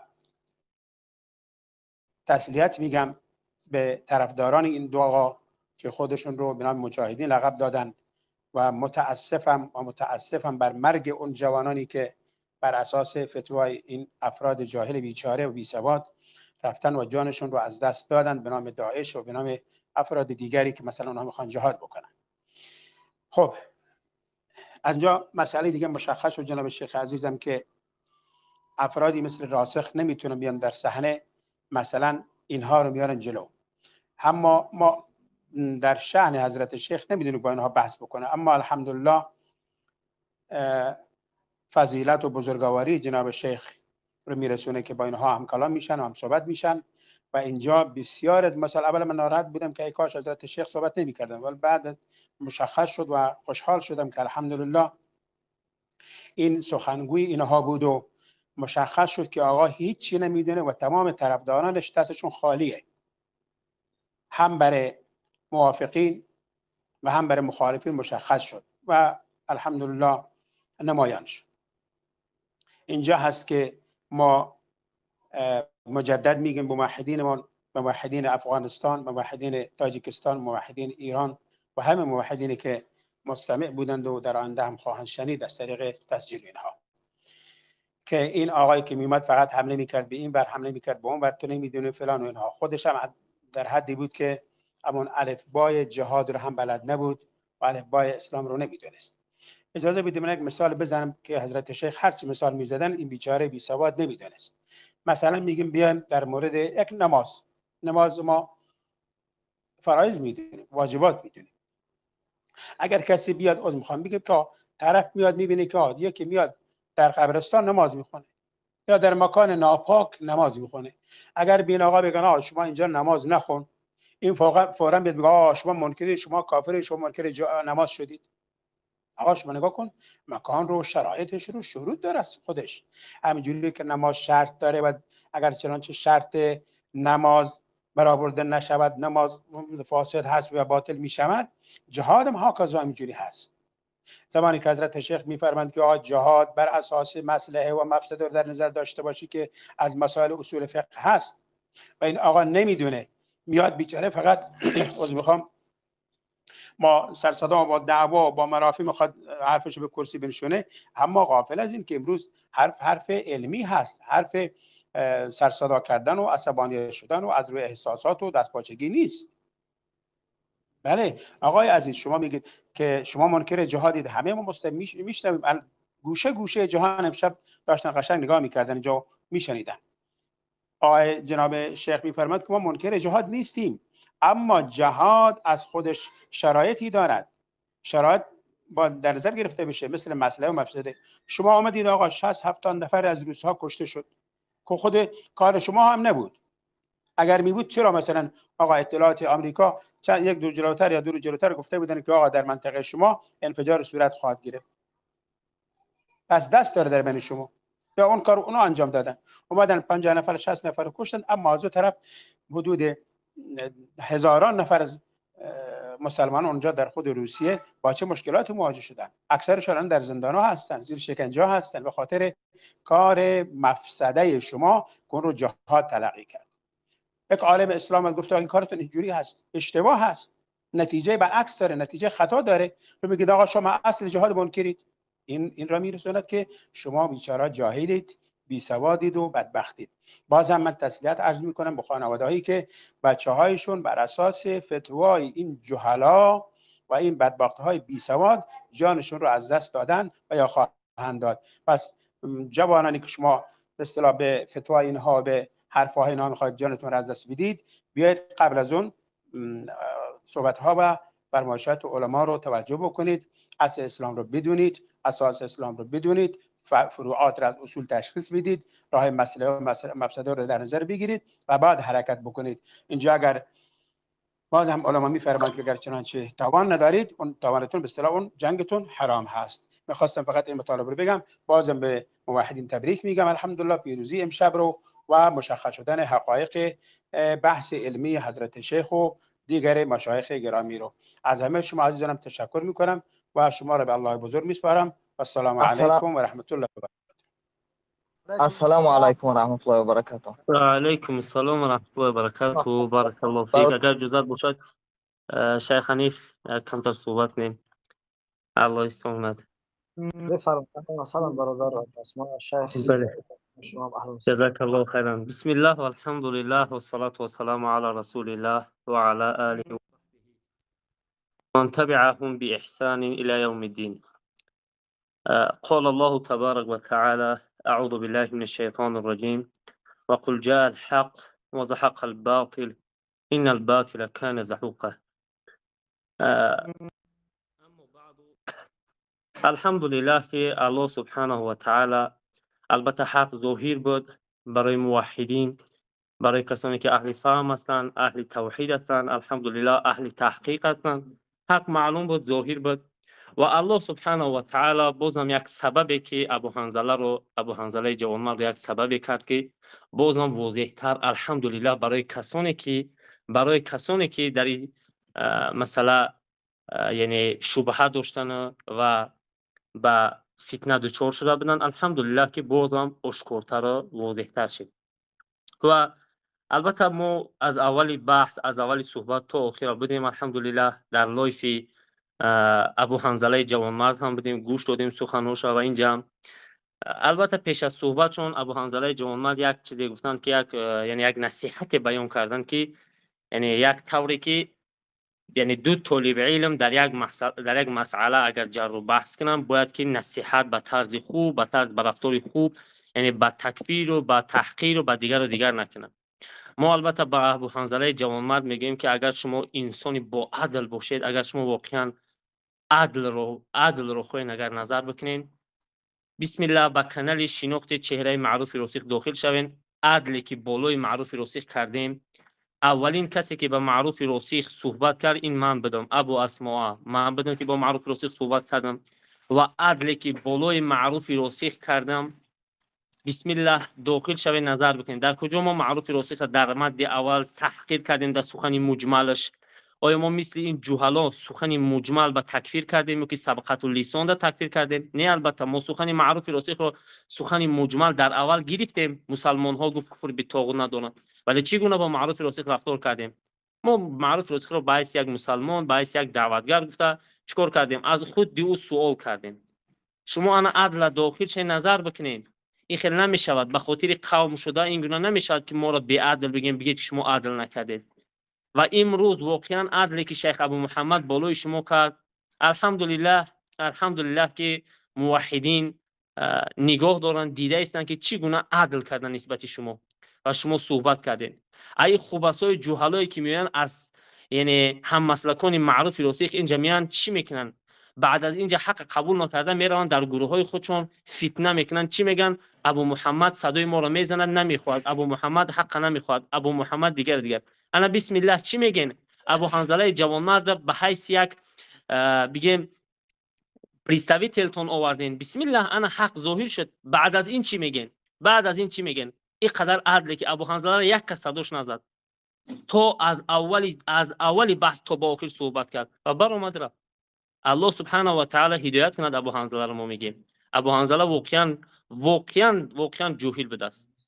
ما همین قدر توصیه میکنیم به ابو حنظله جوانمرد که من به حیث یک دعوتگر عادی هستم، یک دعوتگر به سوی لا اله الا الله، یک دعوتگر عادی و یک طلبه خواننده هستم. الحمدلله در طلب علم هستم، علم آموخته هستم.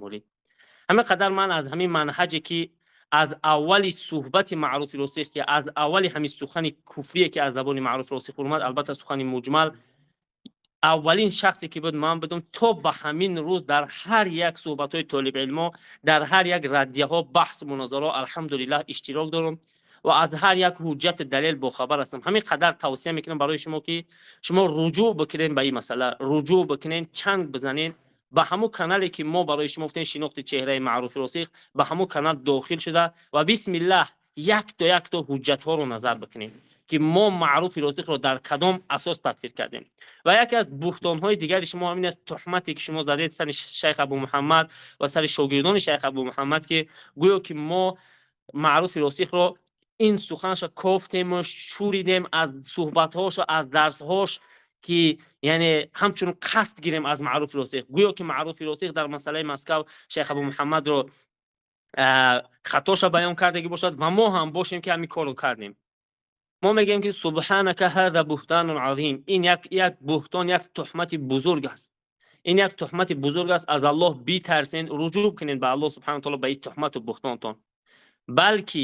بلکه سخن معروف راسخ را اولین شدن ما مثل معروف راسخ پهن، مثل شاگردان معروف راسخ، مثل هممسلکان معروف راسخ تکفیر نکردیم با سخن مجمل چگونه که شیخ ابو محمد تکفیر کردن، بلکه ما در خود شخصی و 14 روز شده خود من صحبت کردم با معروف راسخ. صوت هست، صحبت ها هستن، داخل شین، نظر بکنین از اول صحبت تا اخیر. ان شاء الله که اگر حق خواه باشین، اگر واقعا اگر که در حق خواهین که اگر در حق ثابت بمونین، بسم الله داخل شین، نظر بکنین، ان شاء الله که آگاه میشین از حق و حق قبول میکنین اگر که واقعا حق خواه باشین. الله سبحانه و تعالی میفرماید که یا ایها الذین آمنوا اتقوا الله و قولوا قولا سدیدا، ای کسانی که شما ایمان آوردین از الله بترسین و همون قول سدید بگین، همون سخن سدید، همون سخن یعنی که همون سخن اگر چندی که سخت هم باشد برای دیگران، برای هم قومت هم باشد، برای هر کسی باشد نباشد، اگر پدرت است، مادرت است، هم قومت است، همین قول سدید بیان بکن اگر چندی که سخت باشد. ببینید الله سبحانه و تعالی تاکید میکند. برای همین ما زمانی که شیخ ابو محمد در مسئله شما دو مناط کفر شیخ ابو محمد دادین تکفیر کردین، با دو مناط دلیل آوردن نتوانستین، ثابت کردن نتوانستین. دلایلی که شیخ ابو محمد آوردن برای سخنان مجمل، بعضی سخنان مجملی که بعد برای همونا دلیل آوردن، شما نتوانستین که دلیل با یک فهمی اقلا یک دلیل از یک علمای اهل سنت آوردن نتوانستین که همین دلیل فهمش رد بزنین، فهمش غلطی که بیان بکنید. وظیفه شما اینجا چی بود؟ وظیفه شما اینجا این بود که سمعنا و اطعنا میگفتین، یا اینکه به حیث یک خواننده، به حیث یک یعنی که در طلب علم هستین، چگونه که خودتون گفتین که در طلب علم هستین، علم آموخته هستین، به حیث یک یعنی محقق رفته تحقیق میکردین، این دلیل ها را رفته تحقیق میکردین، بلکه جهالت پیشه نمیکردین، بلکه کبر میپرتوفتین، تکبری نمیکردین. والله اعلم شاید که احساسات هم باشه، چون شما به احساسات داده شدین، به خاطری که من در صحبت های شما قریب که 70-80% احساساتی میبینم، احساساتی جهاد فتنه برمیگردین به همین مسئله جهاد فتنه افتی. در اون صورتی که شیخ ابو محمد به زبان حال بیان کردن نه این گونه نیست، ما جهاد منکر نیستیم، ما جهاد فتنه نمیگیم، هر کسی بگه مرتد است، کافر است، بلکه یک عملی که عمل از جانب مصلحه و مفسده ضرر آورد، ما همین بیان کردیم که انمی فتنه شد.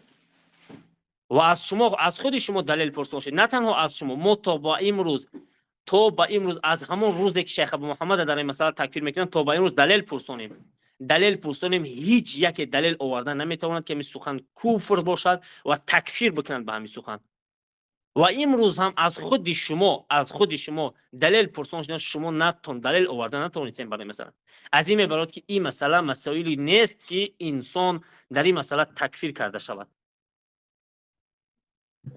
برای همون معروف راسخ هم در اول وقتی که ما بیان کردیم، معروف راسخ وقتی که رادیوها با معروف راسخ زدیم، خیلی معروف راسخ یعنی وقتی که دلیل پرسون شدیم خیلی معروف راسخ یعنی پایان خنبیده بودن. بعد اینه که با این ابو مسلم زندیق و با این ابو سعید افغانی، ابو محمد سعید افغانی که همراه شدن، این جهلای احمق زگنتش کردن، داخل همون فتنه داخلش کردن، یعنی هواش دادن چیش گفتن که شیخ هستی، تو عالم هستی، تو نخود را یک کس بخیزد این خیل بگد همین خیل با کفر مرتد شد رفت، یهود نصارا را مطلق مسلمان گفتن. از سبب چی؟ از سبب کبر، از سبب نفس پرستی. برای شما جوان هستید، شما خودتون چگونه که بیان کردین، البته معروف راسخ خودش میگه که من یک شیخ هستم، خودش یعنی عنوان میتید. زمانی که من با معروف راسخ ردیه زدم میگه که یک شاگرده که خورد یک طالب علم کلون ردیه زده است، یک شیخ کلون، یک شیخ فوس. حدیث است در این مسئله که من قال انا عالم فهو جاهل میگوید، قول حضرت عمر از عمر ابن خطاب هم روایت شد، هر کسی که خودش عالی میگه پس او یک جاهل است میگوید. جاهل واقعا که معروف روز یک جاهل است. لیکن شما خود بیان کرده که من در طلب علم هستم، من علم آموخته هستم. پس وظیفه شما اینجا کبر نبود، تکبر نبود. با قول خودتان من بیان کرده هستم، منم قولی که خودم گفته با قول خودتان جواب دادم. وظیفه شما رد نبود، بلکه وظیفه شما اینجا تحقیق بود. شما میرفتین باید تحقیق میکردین این مسئله را. شما دلیل باید نظر میکردین که دلیل می آوردین.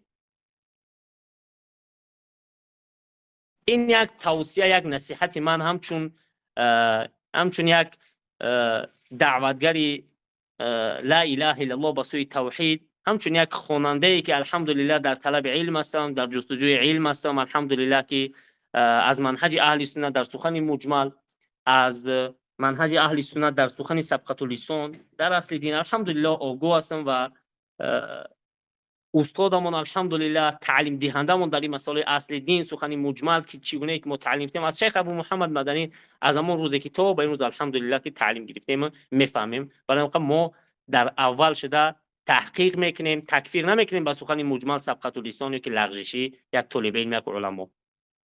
باقی گفتنی هستم که از برادران اهل توحید که اینجا بده الحمدلله که الله سبحانه و تعالی را شکر میگیم، حمد میگیم، الحمدلله میگیم که حق بازم ظاهرتر شد، روشن‌تر شد. البته حق ظاهر بود، ولی برای کسانی که البته من یک نفر دیگر دیدم که شیخ ابو محمد در گروه داشت، در گروهش تکفیر میکرد، با این مسئله گوش داده است. الحمدلله بازم انم ابو حنظله الله سبحانه و تعالی سبب کرد که از حق آگاه شدن، مردم توبه کردند. و ما میگیم کسانی که شما در این مسئله با فتنه رفته بینین، با گمراهی و یعنی که از سبب جهالتتون تکفیر کردین، از سبب احساس به احساساتی شدین، به احساسات داده شدین، پس بسم الله انا گوش به اندازه گشته و برگشته و دلیل نظر بکنین، حق قبول کنین. سبحانك اللهم وبحمدك اشهد ان لا اله الا انت استغفرك واتوب اليك. السلام عليكم ورحمه الله وبركاته. وعليكم السلام ورحمة الله وبركاته. بله شیخ حنیف بفرمایید شیخ. الله يستر. نه اهلا وسهلا شیخ ابو حلیمه، بفرمایید ان شاء الله. من فقط اینجا دیدم که کنه سر روبری دارم. چی میگن خلید؟ الله المستعان. بارك الله السلام عليكم ورحمة الله وبركاته. وعليكم السلام ورحمة الله وبركاته. یک دقیقه برادر، یک دقیقه ان شاء الله. اولا اعوذ بالله من الشيطان الرجيم. يا أيها الذين آمنوا أطيعوا الله وأطيعوا الرسول ولا تبطلوا أعمالكم. يا أيها الذين آمنوا أطيعوا الله وأطيعوا الرسول وأولي الأمر منكم فإن تنازعتم في شيء فردوه إلى الله والرسول إن كنتم تؤمنون بالله واليوم الآخر ذلك خير وأحسن تأويلا. الله سبحانه و تعالی در اینجا میفرماید که کسانی که ایمان آوردید، البته این آیت به کسانی که به الله و به روز آخرت ایمان دارند به همونها تعلق دارد. کسانی که خودخواه هستند، کسانی که نفس پرست و قوم پرست و جماعت پرست هستند، این آیت برای اونها نیست. این آیت برای مؤمنین است، برای مؤمنینی که به الله و به روز آخرت، به رسولش و به روز آخرت ایمان دارند. الله سبحانه و تعالی در همینجا فرمود که شما ای مؤمنین، ای کسانی که ایمان آوردید، به الله و رسولش اطاعت کنید و به همون پیشواهایی که دارید، از خلفا هست، عمرا هست، علما هست، از بین خودتون، یعنی از مسلمان ها. اگر رفت و به همون خلفا و عمرا و علما یگان نزاع، یگان نافهمایی شد، پس در اینجا مسئله رو با الله و رسولش بازگردانید.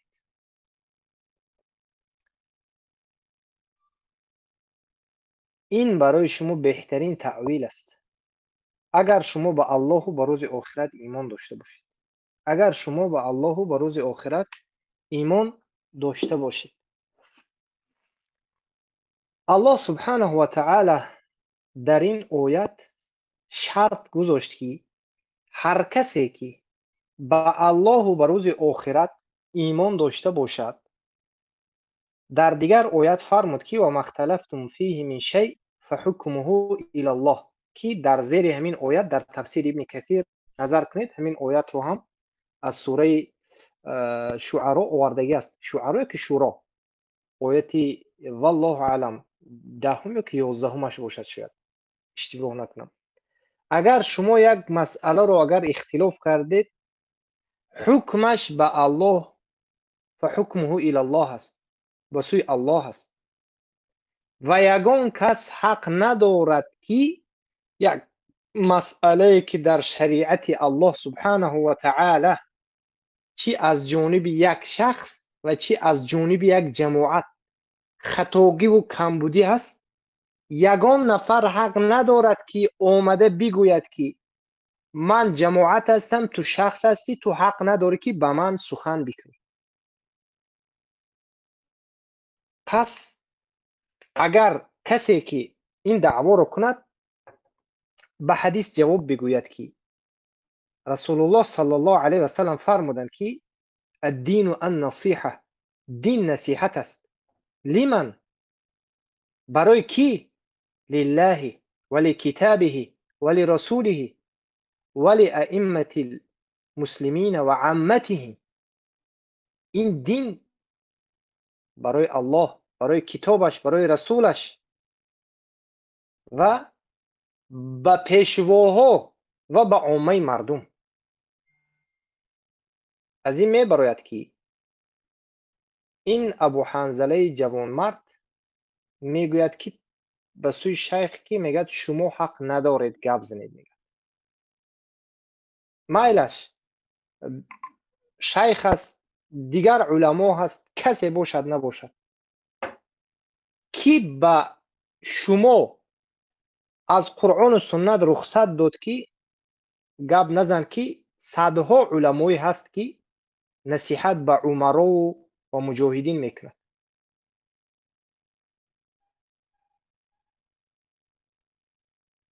و چندین علماهای هست که از جانب حکومت ها به خاطر حق گفتن، به مثل ابو حنیفه، به مثل احمد ابن حنبل.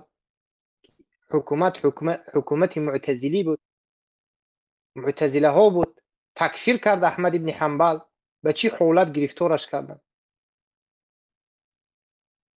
اگر شما جماعت گید، ما برای شما با چندین حکومت میبیاریم، دولت میبیاریم.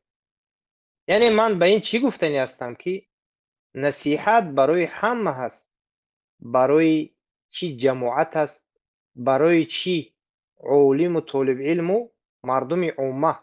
این دین الله هست. برای همون کسی که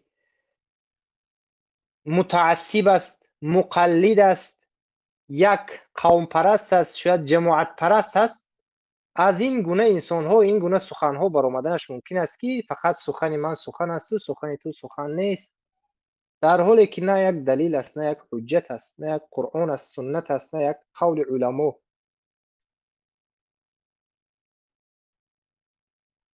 وای بر حال همون جهلایی که یک طالب علم به تمام منهج بیان بکند مسئله رو، اومده بگوید که نه من گپی من همین است و تمام. در لهجه ما این سخن میگویند که دو پا رو در یک موزه انداختن، در حالی که یگان دلیل و حجت نیست. این اولین سخنهای من بود. البته سخن زیاد است، مشایخ در اینجا گفتن بسیار سخنها رو. بعدم برادران عزیزم، در همینجا بعضی سخنها رو من شنیدم، شاید من خطا شنیدم، لیکن وقتی زمان شیخ صحبت میکنن میگوید که میگد این منهج، میگد منهج یک سوگذار، میگد اعوذ بالله من ذلك.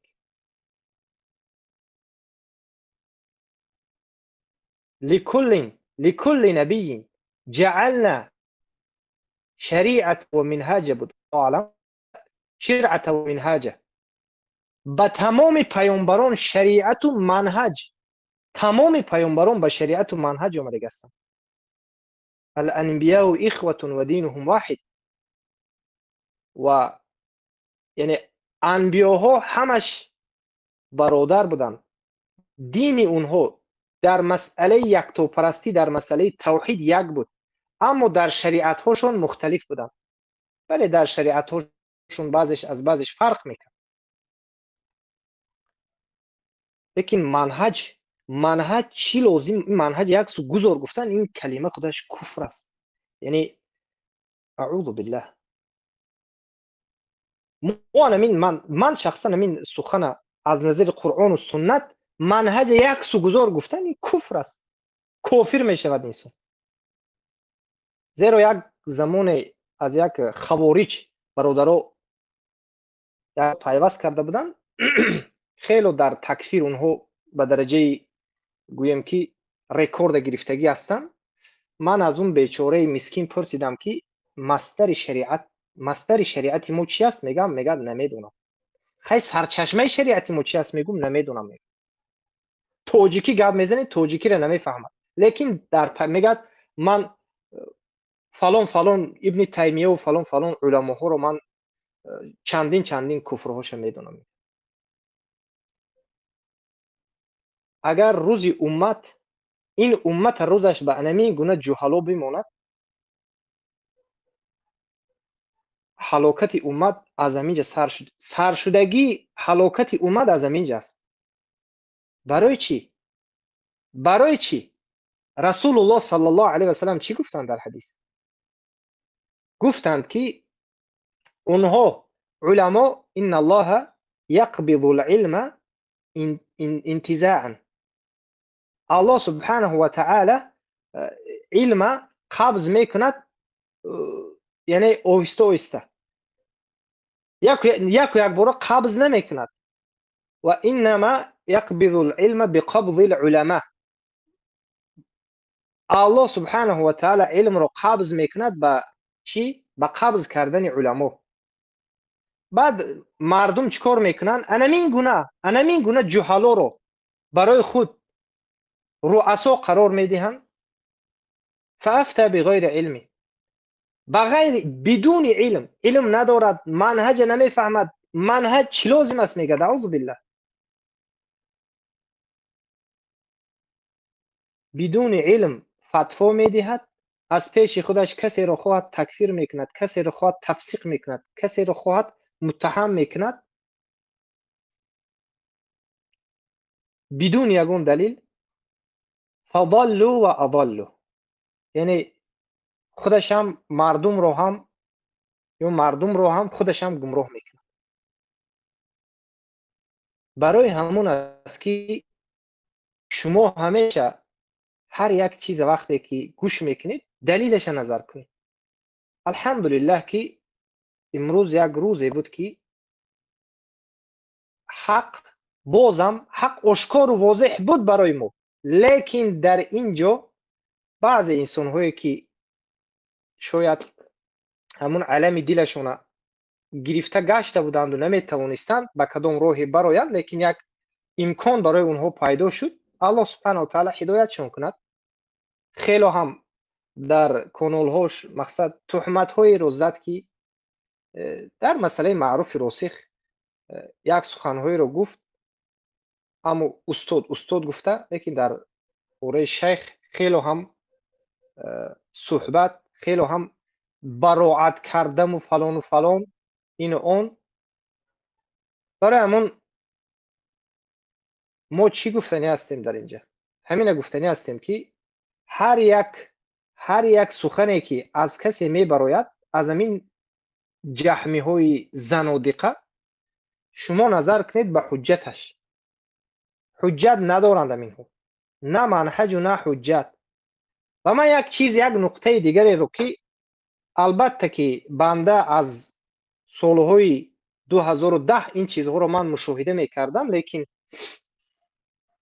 واقعیتش من آیسته میگونه خودم بازم شاهدی حال شده ایستادم. و این یگان ملت پرستی نیست، یگان ملت گرایی نیست. برادران اهل توحید، همین گفتنی هستم که قسم به الله همین سخنها رو ما میشنیدیم، لیکن واقعیت و تصدیق همون سخنهای شنیدگی رو انا دیدیم که این هم چی بود. همین است که ما از همین دعوتگرانی که از افغانستان هستن همین دیدیم که مردم توجیک، یعنی موحدین توجیک، هیچ کس حساب میکنه. یعنی همش من البته گفتنی نیستم، لیکن ما انمین هاش دیدیم و مثل همین معروف راسخ جهمی و هم مسلکانش، و این تصدیق این سخنهاشون در همون ردیه ها و در همون سخنهای خودش بود. چقدر سخنهای تکفیر بالعموم فرزندای گرباچوف و فلان فلان گفتن بدون یگان دلیل. و خود همین جوان مردم یک سخن بنهایت غلط گفت، بنهایت وزنی نگفت در حق تمام موحدین که شما گفت شیخ خود به خود راب گرفتید. گفت قسم به الله جگرکم سوخت در همین سخنش که او شیخ ما رو به اتباع و به توحید دعوت میکنه. اگر کسی از این موحدین شیخ به خودش راب گیرد، اولین که هست شیخ تکفیرش میکنه.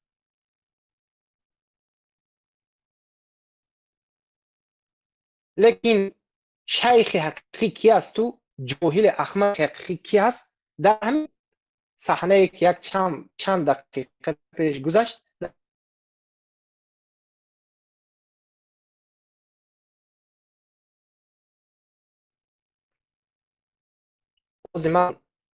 اوز من هست. سبحان الله این چی شد؟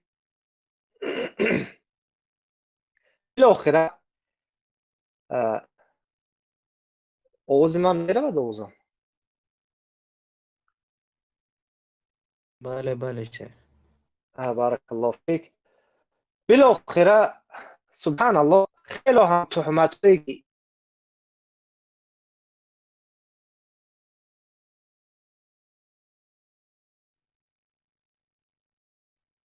الله المستعان.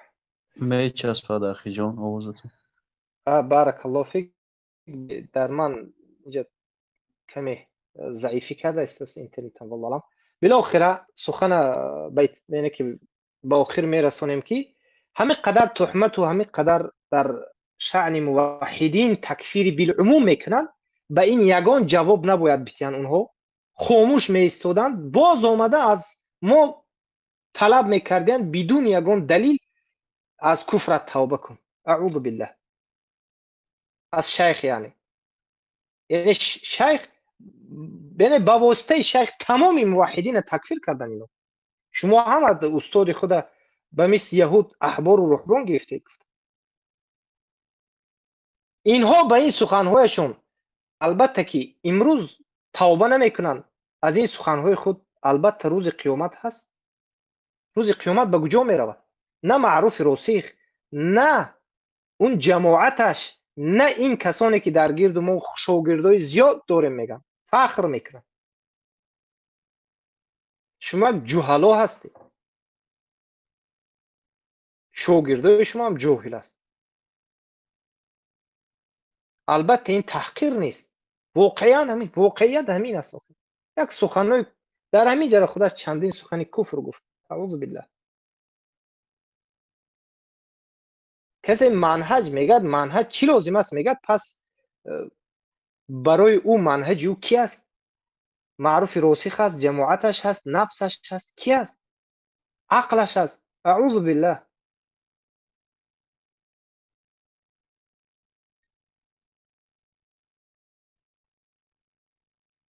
الله المستعان. الله المستعان.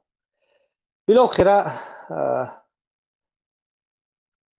حق بازم ظاهر شد. کسانی که حق خواه بودن حق بازم خوبتر فهمیدن و در اینجا فقط چهره بعض انسان ها آشکار شد که حقیقت جهالت و حقیقت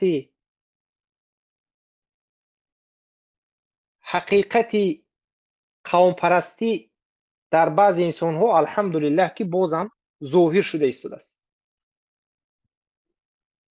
و خوب ما درک کردیم که بله مسلمان و موحدین تاجیکستان اینها کسی نمیشمردند. ما از نظری تاریخ دیدیم که چقدر مسلمان های تاجیک اینها استفاده بردند و استفاده برده ایستادند و میخواهند بازم استفاده برند. و البته که تا زمانی که طالب علمی حقیقی وجود دارد، البته که این نوبکارها، این جهمی های زنادقه این کار را کرده نمیتوان. اینا فراموش نکنید اهل توحید. البته این قوم پرستی نیست. من نمیگویم که برادران افغان، موحدین افغان، یعنی افغان زبان نداریم، نه، زیاد هستند الحمدلله. ما هر یکی برادرانی که از افغانستان ایران هستند موحدین رو شیخ بخشش مقصدتون یعنی که استفاده بردن چیه مقصدتون؟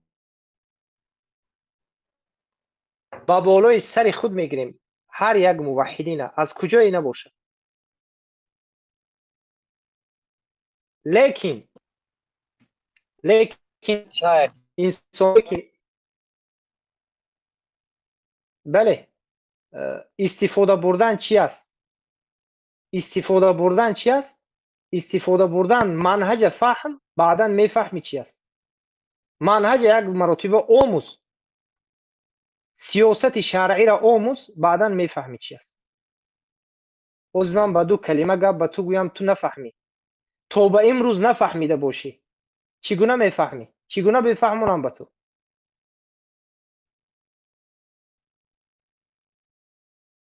آمده به یک طالب علمی که منهج شب و روز بیان میکند میگه تو خط کن، میگه تو. ابوالغریب جهمی خبیث دیگریش میگه شما میگه نه برایت گپ نزنی. نه کوکلچه دست راسخ شده است. و این چیزها را ما به هر یک جاهل احمق گفتن حجت ندارد. هر یک کسی که موحده که کمی از سیاست خبر دارد این چیزها را میفهمد. کمی از عقیده و منهجی این خوبسا خبر دارد، میفهمد که اینها چی مکر و حیله و چی مکرها رو با بالای اهل توحید آورده ایستادن.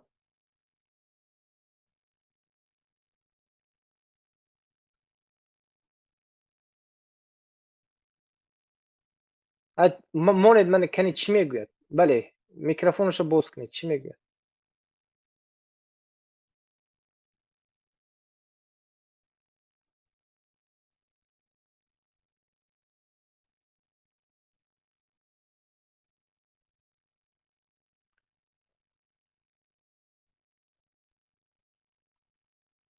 بله گوش میکنم کنی، بفرما.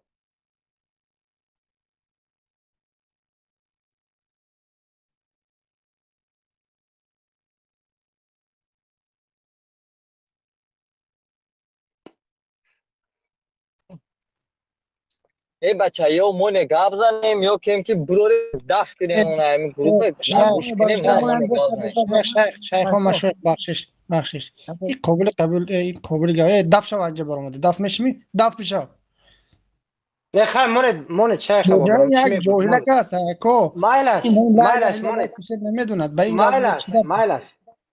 ماند یعنی ما با خوبتر شناسیم که این کی است چی است. هیچ گپ نیست. کفی اکن ماند با پره براید چیزی که برآمد براید اکن. بیا بفرما میکروفونشو باز کنید برادر. ای بچه گوش که اولش ابو عبدالرحمن تو گفتستی که یا جاهله که تو من نمیشناسی من کیم؟ من کیم؟ من نکنیجه گپ زن چی مقصد داری؟ بله بفرما. تو هیچ کس هم نیستی، من هم هیچ کس نیستم، اینجا هیچ کس نیست. وای من نکن، بیا گپ زن چی میگی؟ من مقصد من واهم نیست. مقصد من یعنی که آدم گفته که تو این یا جاهله که گفته و خیر راست گفته سن جاهلی دمجه تمام گپ مرد دیگر گپ نیست. از این میبرد که اینجا اومده قتیمه و منتو کرده ایستاده، اینجا منتو رو رفته در خونت میکنی میخوری.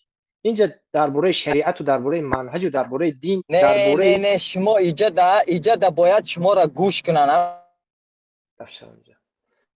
شما را گوش کنن. نه انا این تهمت برای ماست. انا این تهمت. همین انسان، همین جاهل احمق یک چند وقت پیش اومد شیخ بدون یگان دلیل تکفیر کرد. من نفهمیدم گفت. نفهمیدم گفت. یگان دلیل نیست. نمیدوند درباره 7 قبض آسمان 7 قبض زمین خبر ندارد تکفیر کرده است. اینجا اومده میگه اعوذ بالله شما باید گپ بزنید. بله اجازت داده ایستادیم.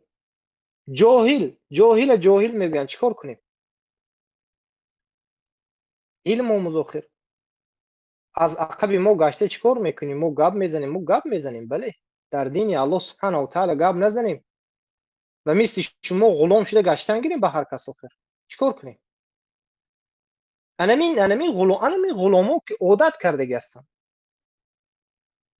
خواجه هاشون گپ زنی، خواجه های جهمی هاشون دیوانه میشون. من عاقبتی استفاده بری و عاقبتی غلامی جهلا. البته که اهل توحید اهل فهم در بین توجیکو خیلی هم زیاد است. فهمیده ایستادند به عزت برآمده ایستادند به علم و منهج. همین جاهلایی که اومده الله المستعان.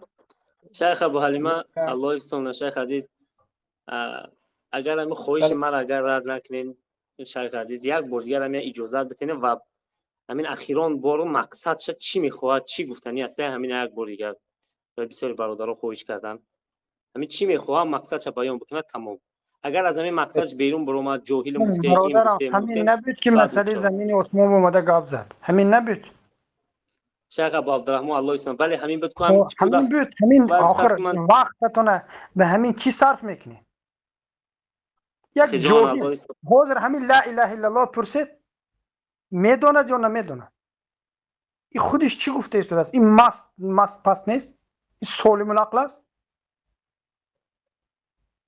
بیاید گویا تا آخر میرود قتیمو همراه ما صحبت میکنه یک کفرهایی که همون ابو حنظله جوانمرد گفت ویها با تکفیر میکند مردونه بردارید تا آخر میرد. اینها یاد گرفته است بر علیه موحدین مشایخ موحدین میبراید زبان درازی هرچی خواست میگوید تا آخر میروی تکفیرش میکنی. انمون به ادابه که در حق موحدین کرده شده در حقش میکنی رفته. بردارید چی میگه منش بردارید که نگاب زنه چی تا آخر میره لیکن تا آخر دفاع میکنه. چخیل که او گریخت نمیگرید گریخت ابو حنظله جوانمرد گریخت دلیل ندارد. اعوذ بالله صحبت بکید شیخ محمد. بارک الله فیک. اولا من یادم ادلیت کردم. به خاطر چی ادلیت کردم؟ به خاطر که این انسان خیلی هم از خری خونش هم جاهل است و نمیخواهد که از جهالت خودش براید و اومده است میگه چی خیل این وای من این اون گفته. برای همون این خیلی جاهل و قدیم صحبت نمیکنیم. بس است. اینها دعوتگرانشون به مثل ابو حنظله و به مثل معروف راسخ که یک جاهل احمق هستند. یگان دلیل معروف راسخ تا به امروز البته اون کتاب ولی با آخر نرسیده است به سبب بعض مریضی ها ما نتونستیم دوام تیم لیکن انشاءالله باز شاید از فردا یا از همین شب با دوام میتیم. منهج سلف انمی گونه بیان شده رفتن میگیرد. در تاریخ اینها توبه نکرده گذران انمی گونه جهمی میمونند. تا به امروز برای مسلمان لغوی به تمام سلف گفت میگه به تمام سلف تهمت کرد. تا به امروز یک دلیل نه آورد مگر اومده نسبت خی ما رو کو اینها گفتی گپا که در نزد اینها ما هیچ کسی هم نیستیم، در اینها هیچ کس هم نیستن در نزد ما، لیکن با عقیده اینها ما هیچ کسی نیستیم در نزد اینها. اما بله شیخ، اما تمام سلف بخشش شیخ عزیز همین با رسونم با تمام سلف حرمت و احترام اینها به سلف نبودنش در همین جا است که در به سلف که حرمت و احترام ندارن چگونه به دیگر موحدین و به دیگر طالب علم احترام داشته باشند؟ با تمام سلف تهمت میکنند، یعنی همون چی میگه در بالای بینیش خیلی که منافق در بالای بینیش یک پشه بر این میشند یک گناه کند برای همون پروای هم ندارد. با تمام سلف تهمت، یگان نفر برآمده نمیگوید که ای انسان تو تمام سلف گفتی، آخه همه سلف این گپ میگوید. میگه یک مرتبه یک شاگرد خالص مخلصی به الله سبحانه و تعالی دارد اون که از این طلب کرده باشد؟ نه، لیکن از شیخ ابو محمد مدنی حفظه الله یک سبقت اللسان می شود، یک کمبودی، یک در لفظ یگان چیز خطا می شود. البته همین شاگرداش اول میگن که شیخ شما در اینجا خطا کردید. یعنی این رو موحدین اهل سنت و الجماعه میگن که یک دیگر رو اصلاح میکنن، اونها گجای اونها یک دیگر رو به خود راب گرفتن، فقط دارن به موحدین میجنگن، دارن به موحدین زوری خود اومده تو باید از زمین توبه میکنی گفته. فقط همین یگان گپای اگر خیلی گمی ابو حنظله فقط دعوای خودش و دعوای کیم کدام همون جهمی های اطرافیان معروف راسخه کرده است. تمام شیخ حفظك الله بخش زیاد شیخ بفرمایید شیخ. بارك الله فيكم. بسم الله والحمد لله والصلاة والسلام على رسول الله وعلى آله وأصحابه ومن والاه. اللهم أرنا الحق حقه وارزقنا اتباعه وأرنا الباطل باطله وارزقنا اجتنابه. اللهم رب جبريل وميكائيل وإسرافيل أنت تحكم بين عبادك فيما كانوا فيه يختلفون اهدنا لما اختلفنا فيه من الحق بإذنك إنك تهدي من تشاء إلى صراط مستقيم. أما بعد، السلام علیکم و رحمت الله و برکاته. برادران و خواهران عزیز، بار دیگر اهلا و سهلا و حیاکم الله و بیاکم. بالاخره عاقبت هر یک فتنه انا همچنین تفریقه است و فتنه از سبب جهل به وجود می آید و جهل هم جهل مرکب است یا که جهل عادی یا جهل جزئی. بالاخره اگرچه بعض انسان ها در بعض مسائل شاید علم دارد، اما در همین مسائل اصولی ما جهل رو دیده ایستادیم و خصوص از معروف راسخ و از دوستانش. من بخوام یک چیزی عجیب رو خاطر رسان کنم شما رو برادر عزیزم که همین روز به نام ابو محمد سعید افغانی به نام عمیر آمد اینجا، میگوید که چگونه که ما به مبشر مسلمیار ملاعنه کردیم به تو هم ملاعنه میکنیم. برادر عزیزم، من در روی دنیا متهم رو دیده بودم، لیکن تا این درجه متهمی دروغوی کذاب ندیده بودم. شما میدانید که بحث و مناظره همراه کی شد؟ مبشر مسلمیار همراه کی مناظره کرد؟ همراه من کرد. کی به او رد زد؟ من رد زد. کی به مناظره اونها رفت؟ من رفتم. کی به ملاعنه دعوت کرد؟ من همراه ابو عمر. بعد از این که ما یک کنکورس از 8 روز عبارت بود، 8 روز 10 روز کنکورس کردیم، دلیل های من رو آشکار کردیم، در آخر ملاعنه را همه کسا من همراه ابو عمر و عمران نورستانی ما 3 نفر بودیم. عمران نورستانی ترتیب و مجری و تنظیم و ترتیبات نگاه کردن، من دلیل های آوردم، ابو عمر صلاح الدین حفظه الله در همونجا نگاه بین ایستادن و در آخر ابو عمر صلاح الدین ملاعنه کردن. بعد از درس و مناظره ما ابو محمد سعید افغانی میگه که ما ملاعنه کردیم. من بیهوده نگفتم که ابو محمد سعید افغانی خودش خیلی یک اولیا میگیرد. اینها خودشون اولیا میگیرند. شما فکر میکنید که اینها خودشون کدام آدمی عادی میگیرند؟ نه، اینها آدمی عادی نیستند. اینا فکر میکنند که اولیای ملت فارس در این منطقه خراسان و ماوراءالنهر یک دو سه اولیا است. یکیش انا همین ابو محمد سعید افغانی خودش اولیا میگیرد. ثانیا ابو محمد سعید افغانی خودش را همچون در اجرای امیر المؤمنین میبیند. معاملهش به دیگر برادرها، کبرش، گویا که این امیر المؤمنین است و دیگرها به این بیعت داده و واجب الاتباع باشد. این فکر میکند که یعنی همچنین معامله میکند به دیگر موحدین که من واجب الاتباع هستم، چرا به من اتباع نمیکنید؟ من امیر المؤمنین هستم، چرا به بیعت خیانت کردید؟ چرا برای اطاعت نمیکنید؟ گویا به مصیبت میکند. حالت اصلی واقعه ابو محمد سعید افغانی از خری همسایش گمراهتر است. یک جاهلی که شکل انسانی، عقل از عقل خرم بدتر، پستر و پایانتر است، کذابتر است. کذابیش مثل رافضه است.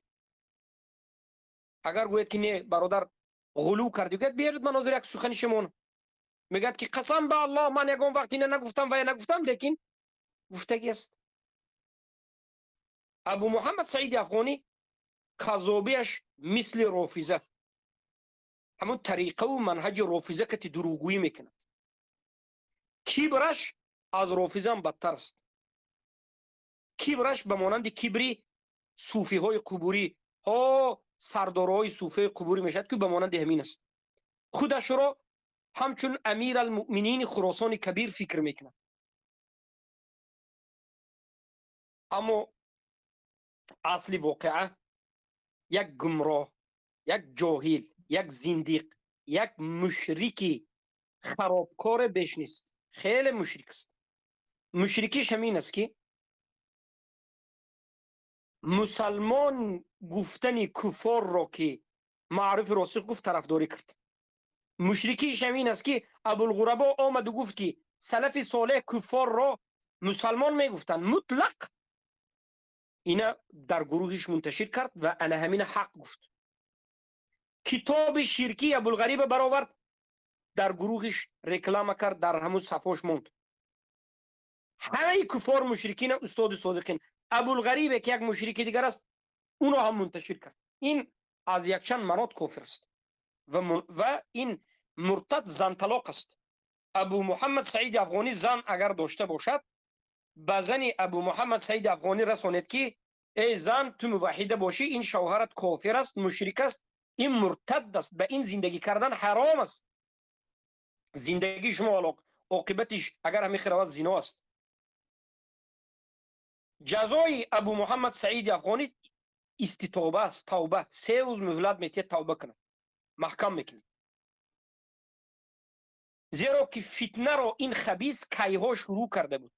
من باوری دارم که انمی خبیث این فتان والله عالم کی است، لیکن فتنه ایره من 1 سال پیش میگم که نقشش بود. اگر برادرها، بعضی برادرها ندانید، بیاید من به شما مختصرم بگویم.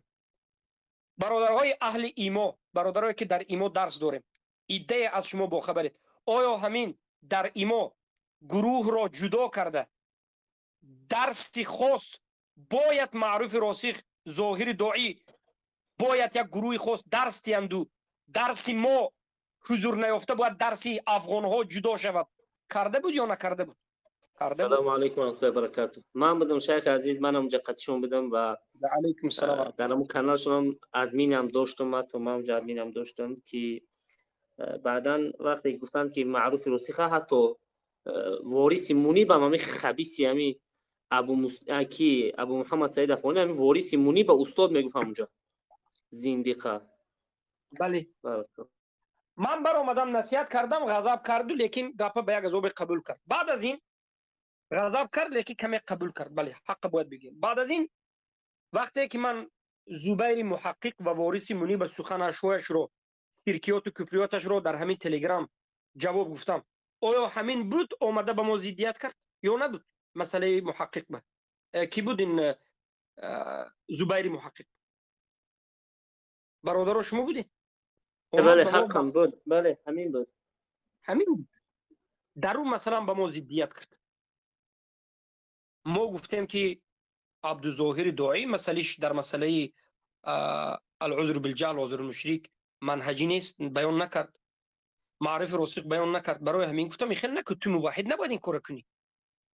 اونها را چرا میخواهی که تو در بین تاجیکا مخصوص این علمایی که عقیدهشون معلوم نیست باید گروه داشته باشند و باید همین کسانی که ما رو گوش میکنن حتما وایها رو گوش کنند؟ مگر کامگرایی نیست؟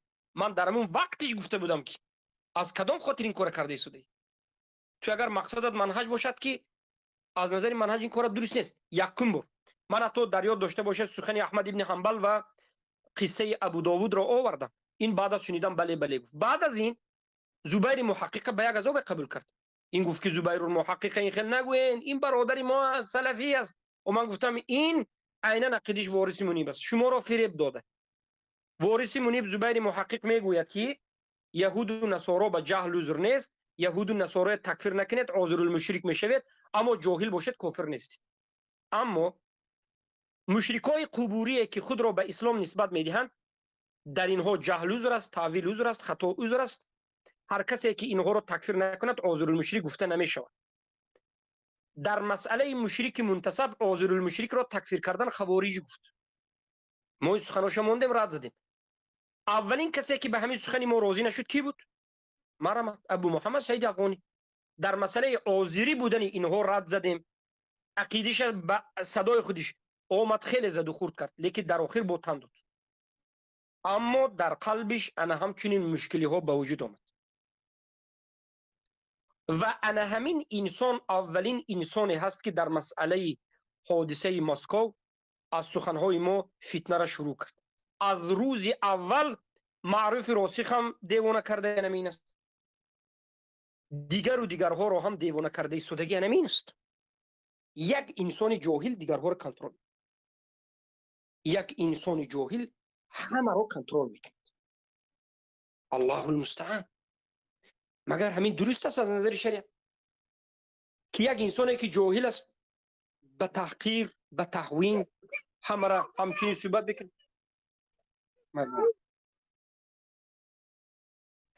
از همین جد ما میگیم که برادر عزیزم مثل همچنین همین ها نباشه. امروز برادر عزیزم بسیار آدم ها، شما میدونید ابو محمد سعید افغانی رو یک چیز طلب میکنه. من به تمام آداب طلب کردم، مرا توهین و تحقیر. من شیخ برادر محققی از ایران برادرمان رو که آداب و اخلاق ایشون رو همه شما شاهدید. من گفتم شیخ عزیز شما میانه را باشید بین ما. من سوالم مشخص است، خواهش میکنم اگر سخنی من بد باشد خواهش میکنم شیخ شما سخنی مرا پیشنهاد کنید. شیخ محقق از ایران برادر عزیز ما به تمام آداب و اخلاق طلب کردم. از کی؟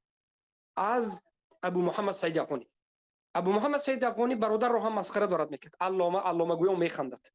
مگر همین احمقی، مجنونی، روانی یا که بی ادبی نیست؟ البته که بی ادبی است. برای این برادر عزیزم این نقطه که حقا نیستم. یک سوالی من به جواب نداد، فرار کرد یا نکرد؟ بله فرار کرد. صحبت بکنید، کسی به من اومده حالا ببینمش، صحبت بکنید با در تماس. السلام علیکم و رحمت الله و برکاته. ای ابو سعید افغانی 2 دقیقه ای 3-4 سال شد همین 2 دقیقه گفته پرسیده گشته است، نه که یک 6 ماه زورا کردن گذشته است. بله ما هم شاهد بودیم. شیخ چیکار شما گفتید این خبیث با جایی کم کم این خیلی تکفیر چی میکرد. یک وقتی پیش بود که در ایما این مسئله، حتی این مسئله که حاضر فاجعه که صحبت میکنن این هم نشیده بود.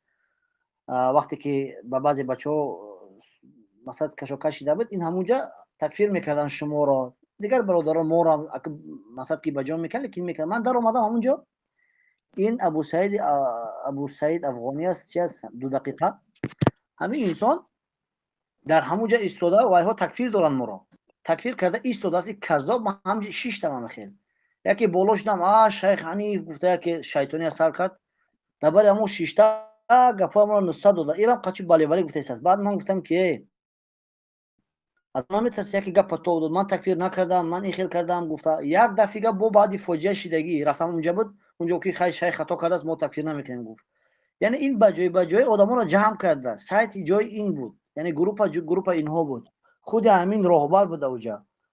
6 تا 2 دقیقه گفته چند بار توتی واره تکرار کرده 6 تا اونجا در اونجا خوارجا اومده تکفیر میکرد، اونجا 6 تا خندیده می ایستاد. ایرا الله سبحانه و تعالی یک جزاش داد که با نفاق و بر خوارجی و بر جهمیگی رفت. برای چه؟ برای که نسبت برادرای موحد به اعتباری بود، موالات نداشت. در همون زمان پیش از وقتی که همون 2 دقیقه میگفت میگشت همین خیلی موالات نداشت. بعدی که اساسا که رفت دیگر طرف جهمی‌ها را گرفت، طرف خوارج‌ها را گرفت. این نمیدونم میگن هدف دارد یا که اگون بالاش کسی راهبری میند. انسان علم کو ندارد، معلوم است، آداب هم ندارد، دروغ و کذاب است. به سایتی که مرا مینویسه در خصوصی مینویس پیشتر به همون سایت شیشتا گوش کیسه است، میگم من جای شما نمیدونم، گوش نمیکنم. ای خبیث، هر روز قریب همین جایی ای اهل بیت خود را بسوت را میبینیم اینجا اومده نام تا زنکی مینی یا نام تا نمیدونم این میکنی وای میکنی همینجوری شیشتایی بود. دروغ میگم من از چیو خبردار نیستم، این نیستم وای نیستم گفته، لیکن در حقیقت یک زندیق خبیث است. حقیقت رو هیچگاه قبول نمیکرد، فقط تقیه میکرد میگشت. و بعد اینکه یک چند سر شیخ شما گفتید ابو حنظله جوانمرد، من نامش درست نگویم، یعنی که همون انسان در تو قدر کم فهم و کم علم است که شما حالت بیان کردید و نفهمیده است. شما گفتید که مسئله ای که حضرت علی رضی الله عنه و معاویه، یعنی همونجا کسایی که حضرت عثمان کشتن، حضرت عثمان مگر مسلمان کشتن؟ جاهل میگه که شما فتنه مابین مسلمان. نه، گپ دلیل چی است؟ محل شاهد چی است؟ محل شاهد است که حضرت عثمان منافقین زندقین کشتن. از همین چیز حضرت معاویه قتال آنها کسی که قتل کرده بودن خواست که قصاص بگیرد که شما قصاص میگه قصاص باید خواست. حضرت علی مسئله و مفسده را نظر کرده، حتی مابین مسلمان ها جنگ شده، لیکن به سببی که مسلمان ها را خلیفت شدن که امیرشو معین شدگی نبود، حضرت علی چیکار کرد؟ صبر کنه، گفت زیرا او کم نیستن. امیر مسئله و مفسده را حضرت علی رضی الله عنه نگاه کرده نگذاشت که یک باره، زیرا اونها کم نبودن. یک جاهل بی سواد کم عقل میگه این مابین دو مسلمان بود. مگر حضرت عثمان رضی الله عنه مسلمان کشت؟ حضرت علی رضی الله عنه پس با گفته تو دفاع از او کفار و از او خوارجا و از اون ملحدین که زندقینی که حضرت عثمان رضی الله عنه کشتن از وقت مگر با گفته تو مگر حضرت علی از او دفاع کرد، اونها رو نصرت داد؟ این چی عقیده است؟ چی فهم است؟ نه اعوذ بالله یک تاریخ میدونید، تاریخ اسلام، سیرت پیغمبر صلی الله علیه و میدونید، نه یک مسئله و مفسده را میدونید، نه مسئله اخف و ضرر میدونید. هیچ نمیفهمی. کله تو من حیران میشم. دم بعضی برادران میگن صخروی نکنید به اون که آخه نمیفهمم چه بگم. او را واقعیت بید واقعا شیخ بیان کرده است که یعنی از سخن شیخ لزومش معلوم است چیست. یعنی در اونجا کسای حضرت عثمان کشتن مسلمان نبودن. حضرت عثمان قدر نداشت پیش حضرت علی، یعنی که در طرف شیعه میروی، هلو قدر نداشت، قیمت نداشت، مقام نداشت پیش حضرت علی رضی الله عنه که حضرت علی نه، بلکه مصلحه و مفسده را نظر کرده با خاطر قوی شدنشون خواستن که اول امیر معلوم شود و خلیفت چون که خلافت شد درست شود، بعد او با دشمنای با کسایی که حضرت عثمان رضی الله عنه کشتن با او بعد هجوم کنن، بعد با او جنگ کنن. اینجا مصلحه و مفسده است.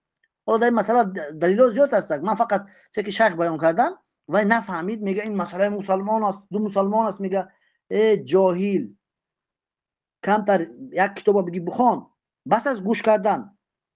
اون گوریه تو میکنید با این خواهرایی که مسئله و مفسده رو نظر نکرده. واقعا شد اینقدر خواهر به هیچ زندان رفتن، لباسش کشیده شد، حجاب و نقاب و بعضی برادرها با اهل بیت از تاجیکستان رفته اونجا یک دور در یک خانه گرفته ایستادن، میگن نه حجاب و نقاب درست کردیم، خوب عقیده رو درست کردیم، اومدن خانه در اومدن. اکید شرط نیست که نامهاش جاهاش بگیم. خانه هاشو در آمدن حجاب از اونها. بعضی مردمی بودن که برای فلسطین یاردم کردن پول جمع کردن زدن اونها رو همش 40-50 آدم یکی بردن محکم کردن. بعضیاش مردم عادی بودن فقط در بازار کار میکنن به خاطر همین مسلمانان خوده. هزارها گفته گپو چیش اگر یک کس همین اشتیاط کرد که خانه مسیحا و مفسده نظر نکردن اینقدر زن و مسلمان فقط از تاجیک از ازبک از قرقوز است لیکن اکثر بالای تاجیک شید همین کس مسیحا و مفسده گپ زد پس این پشت کفار گویا که این دفاع کرد از کفار این دلسوزی کرد این موالات چی است کی شما علم میگیره کی شما اینقدر بیچاره هسته اون بوده سبب این کسایی که در زندان و در البته بعضیاشو خواهد که انشالله که در انتحام هستن الله آزاد کند سببش میسی همین تو کم عقل و کم فهمه بودن میسی تو میسی سید افغانی که نه مسیحه رو نظر کردن نه مفسده رو زن و کودکاش برده بیچاره این خیلی به همه ما نمیگیم خواهرها را که مثلا که بعضی خواهرها هستن که بیچاره از با فتوای نمیخیلی جاهل و بعضی تو گرفتارش دیگه هستن. این معنی نداره ما جهاد این کار ما معنی نداره که ما یگان جماعتی رو این کار کردیم یا که بد کردیم. این معنی نداره که ما خواهرها را یا که مجاهدین دوست نمی‌داریم. این واقعیت است. واقعیت عقل و کار بفهم این واقعیت است. مگر حضرت علی رضی الله پس دفاع از منافقین از اون کسایی که حضرت عثمان از او کرد چی است چی فهم است. هر کسی که در مسئله مسیح و مفسده گپ زند اون گویا که دفاع کافی را کرد.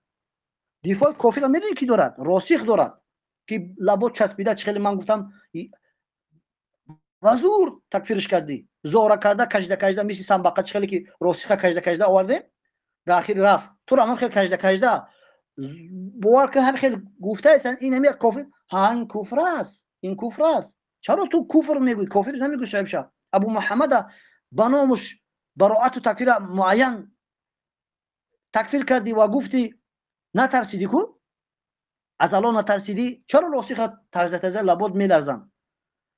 قوم پرستی در شما دیده میشود والله العظیم از زمان من همین شیخ ابو محمد میشناسم همه وقت در مسئله چی قوم پرستی نکنید قوم پرستی از حرام سر کرده با کفر و اگر طاغوتش بگی دیگر هست لیکن یکی بار کفر نیست یکی بار کفر نمیشه انسان.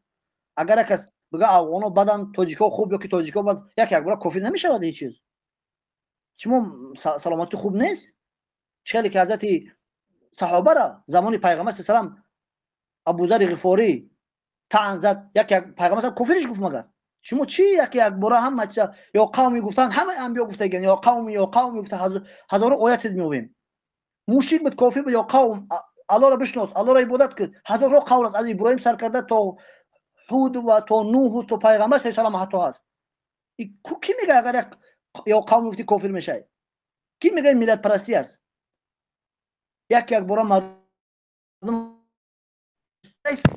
فروع میفهمی خود آورده مسئله فروع فرض یا که واجبات آورده اصل دین کرده ایروی به جاهلیت ایروی بفهمیده این همین عجیب جاهل چقدر گفتم در ابتدا اگر دهنش بگشاید از زبان او بغیر از حرام و کفر و بدعت و کمترش حرام و بدعت پیدا می شود. تو رو کی میگه در این مسئله که تو در حیاتت مسیحا و مفسده نمیفهمیده تو اگر مسیحا و مفسده میخوندی میفهمیدی یا که اخاف و ضرر نه تو خیلی جاهل نمیموندی. بای گفته تو بای تعنی که بر موحدین میزنی یا که به شیخ زده ای بر اصحاب میرود با حضرت علی میرود گوی حضرت علی مسیحا و مفسده نظر کرد گوی که دفاع کرد از اون کسایی که قاتلای عثمان رضی الله عنه. این چی فهم است چی عقل است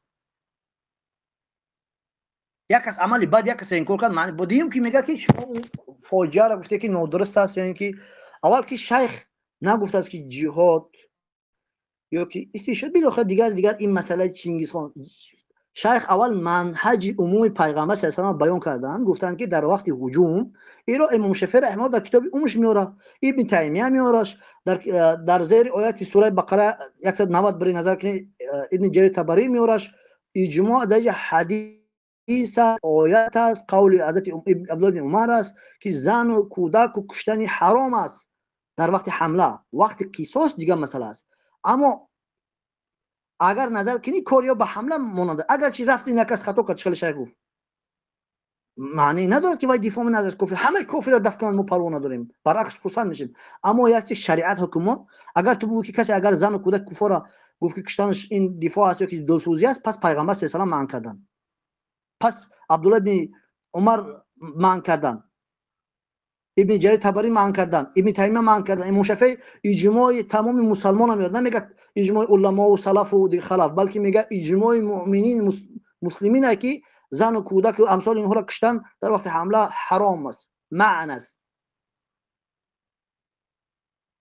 مگر رسول الله صلی الله علیه و آله عبدالله بن عمر امام شافعی اجماع تمام مسلمان ها، نه اینکه خیلی گد و رنگی تو، اجماع تمام عالما و جاهلا و تمام مسلمان. تو میتونی جرأت میکنی بگویی که پیغمبر صلی الله علیه و آله از کفار دفاع کرد، دلسوزی کرد برای که زنها و کودکش کشتن منع کرد؟ تو میتونی جرأت شجاعت داری که بگویی که عبدالله بن عمر دلسوزی کرد با کفار؟ تو میتونی بگویی امام شافعی، امام ابن تیمیه رحمه الله اول در اجماع است در مسئله وقتی هجوم تمام علما گفته هستند. اگر از اولی بگویم ممکنه که با تو من نمیفهمم من تو قدر فکر نمیکنم تو جویل هستی. ما وقتی نام ترا میگفتیم من کو قدر نمیشناختم، خیلی برادرام گفتن که یک برادر طالبی است، خیلی میگفتم قدر ساز نمیشیم. الله حفظ به خاطری که در این زمان طالبی کم است، موحد خودشو در عذاب هستند، در شکنجه هستند، از سبب دلسوزی و بظاهر دیده. خیلی گفتم برادر که من وقتی اینو دیدم یک روز 20 minut در سوال جواب اشتراک کردم، امروز در آمدم اینجا دست ما برداشتم نبرداشتد. من گفتم این جوانمرد اینقدر جاهل بوده است، کی مورا گفت که نام ای را حتی همچون طالب علم بگیر؟ به الله قسم پشیمان از نام تو را یک بار دو بار نام تغییر کردم که این برادر های برادر خودمون است. اگرچه ما بظاهر دیدیم اینقدر جاهل کم فهمه، مثلا مصلحه و مفسده و اخاف و ضررا لا ضرر ولا ضرار نفهمی تو، مثلا حمله را از قصاص فرق نکنی. مثلا کی گفت است کفر است؟ شما یادت بیگه داره اون شریعت جهاد برای اصل دین کرده خاک یک تزدن به خود آمدی.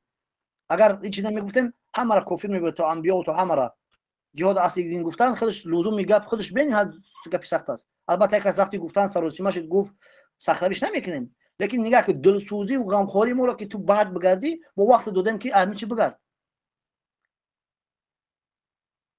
این خیلی سراسیمه نشو، رو علم بگیر، تعلیم چی تو گریه منی اش میروزنی برای این خوارور همش امکلی تو در این جام در اون جام چهار تا جاهل سبب میشه، همه در باید به سبب همخیلی با فتوای همخیلی تو جاهل راسخ جاهل باید همه امت در تباه بزنه. اعوذ بالله کمتر حداقل اصل دین بشناسی، اصل دین نمیشناسی چیست؟ قسم به الله العظیم در جات گوشت کردم همین که پفتی درجه نمون توحیدم نمون که خب کنم. گفتم ای زندیق، گفتم اونجا به خاطر چی؟ به خاطر که لزوم میگه تو تکفیری انبیا است. یک بار انبیا را بخوان که در کدام انبیا جهاد میوی در حضرت اسلام میوی در سلیمان، یعنی که دیگر امثال ها 5 6 تا شاید باشد یا که زیاد کم، لیکن دیگر انبیا در قتل و قتال فرشیدگی نبود. برای خود علما میگه هر کس بگه اصل دینش بگه گویا اصل دین نداشته باشه که کافر است. هم خیر است. این از شما موحدین کسی اصل دین نداشته کافر است؟ بله بیشک کافر است.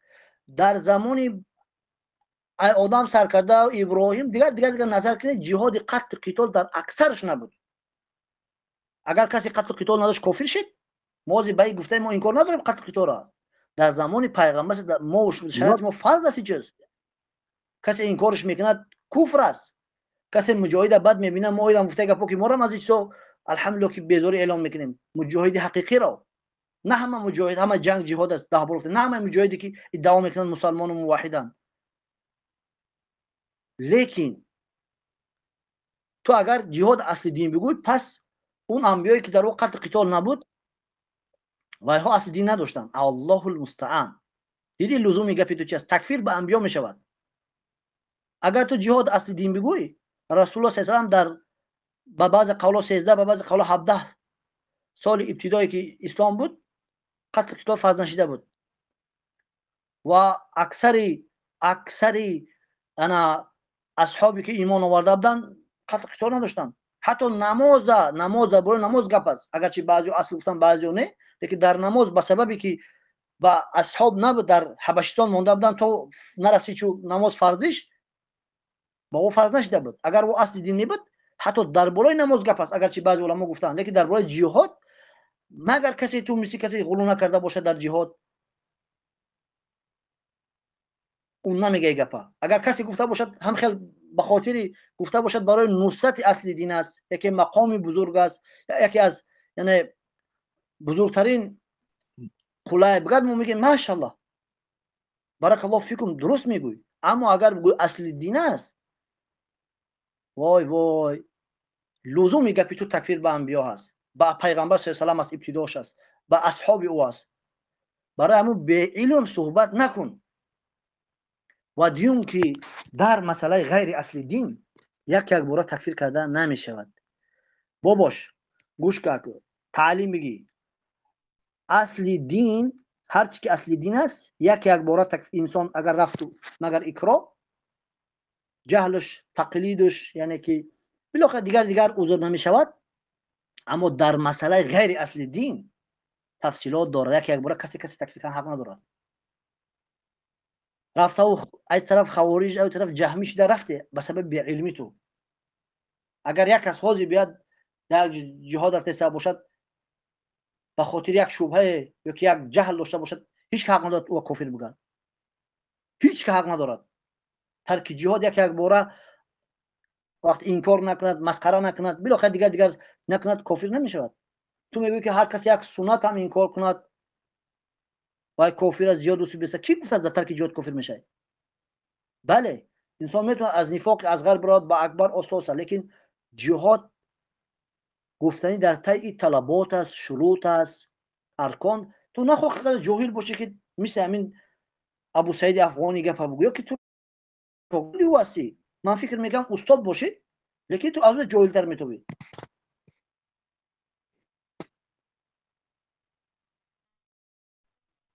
حفظك الله شيخ بارك الله فيك. خوب جزاك الله خیر. من باز از اون مسئولیتم بیرون شدم. اکنون من باز به همون قصه خودم و من باز به همون سخن خودم میرم. البته هر یک مشایخ نقطه درکاریه که از ذهن خودشون هست میگویند و هر کس الحمدلله از این طالب علم ها نقطه های عجیب رو، نقطه های لازمی رو گفته شدند. خیلی مفید است. در این بحث و مناظره ها یا در این کشمکش ها یک نقطه نه، یک چند نقطه های عجایب، غرایب یا نقطه های زلالت، خطاگی از منهج بیرونی، نقطه های زیاد به وجود می آید که یک چند طالب علم از هر یکیش صحبت میکند. برادران عزیز، من باز میروم به ابو محمد سعید افغانی. برای چی؟ شما میگه چرا؟ باور کنید انا همین انسان سبب تمام فتنه ها است. برادر ما ابو اسماء سخنی عجیب گفتن که یک وقت شده بود که حتی معروف راسخ ملایمتر، آرامتر شده به حق بازگشتنی بود. لیکن انا همین ابو محمد سعید افغانی همراه ابو مسلم این دو نفر او را دیوانه کردن. باز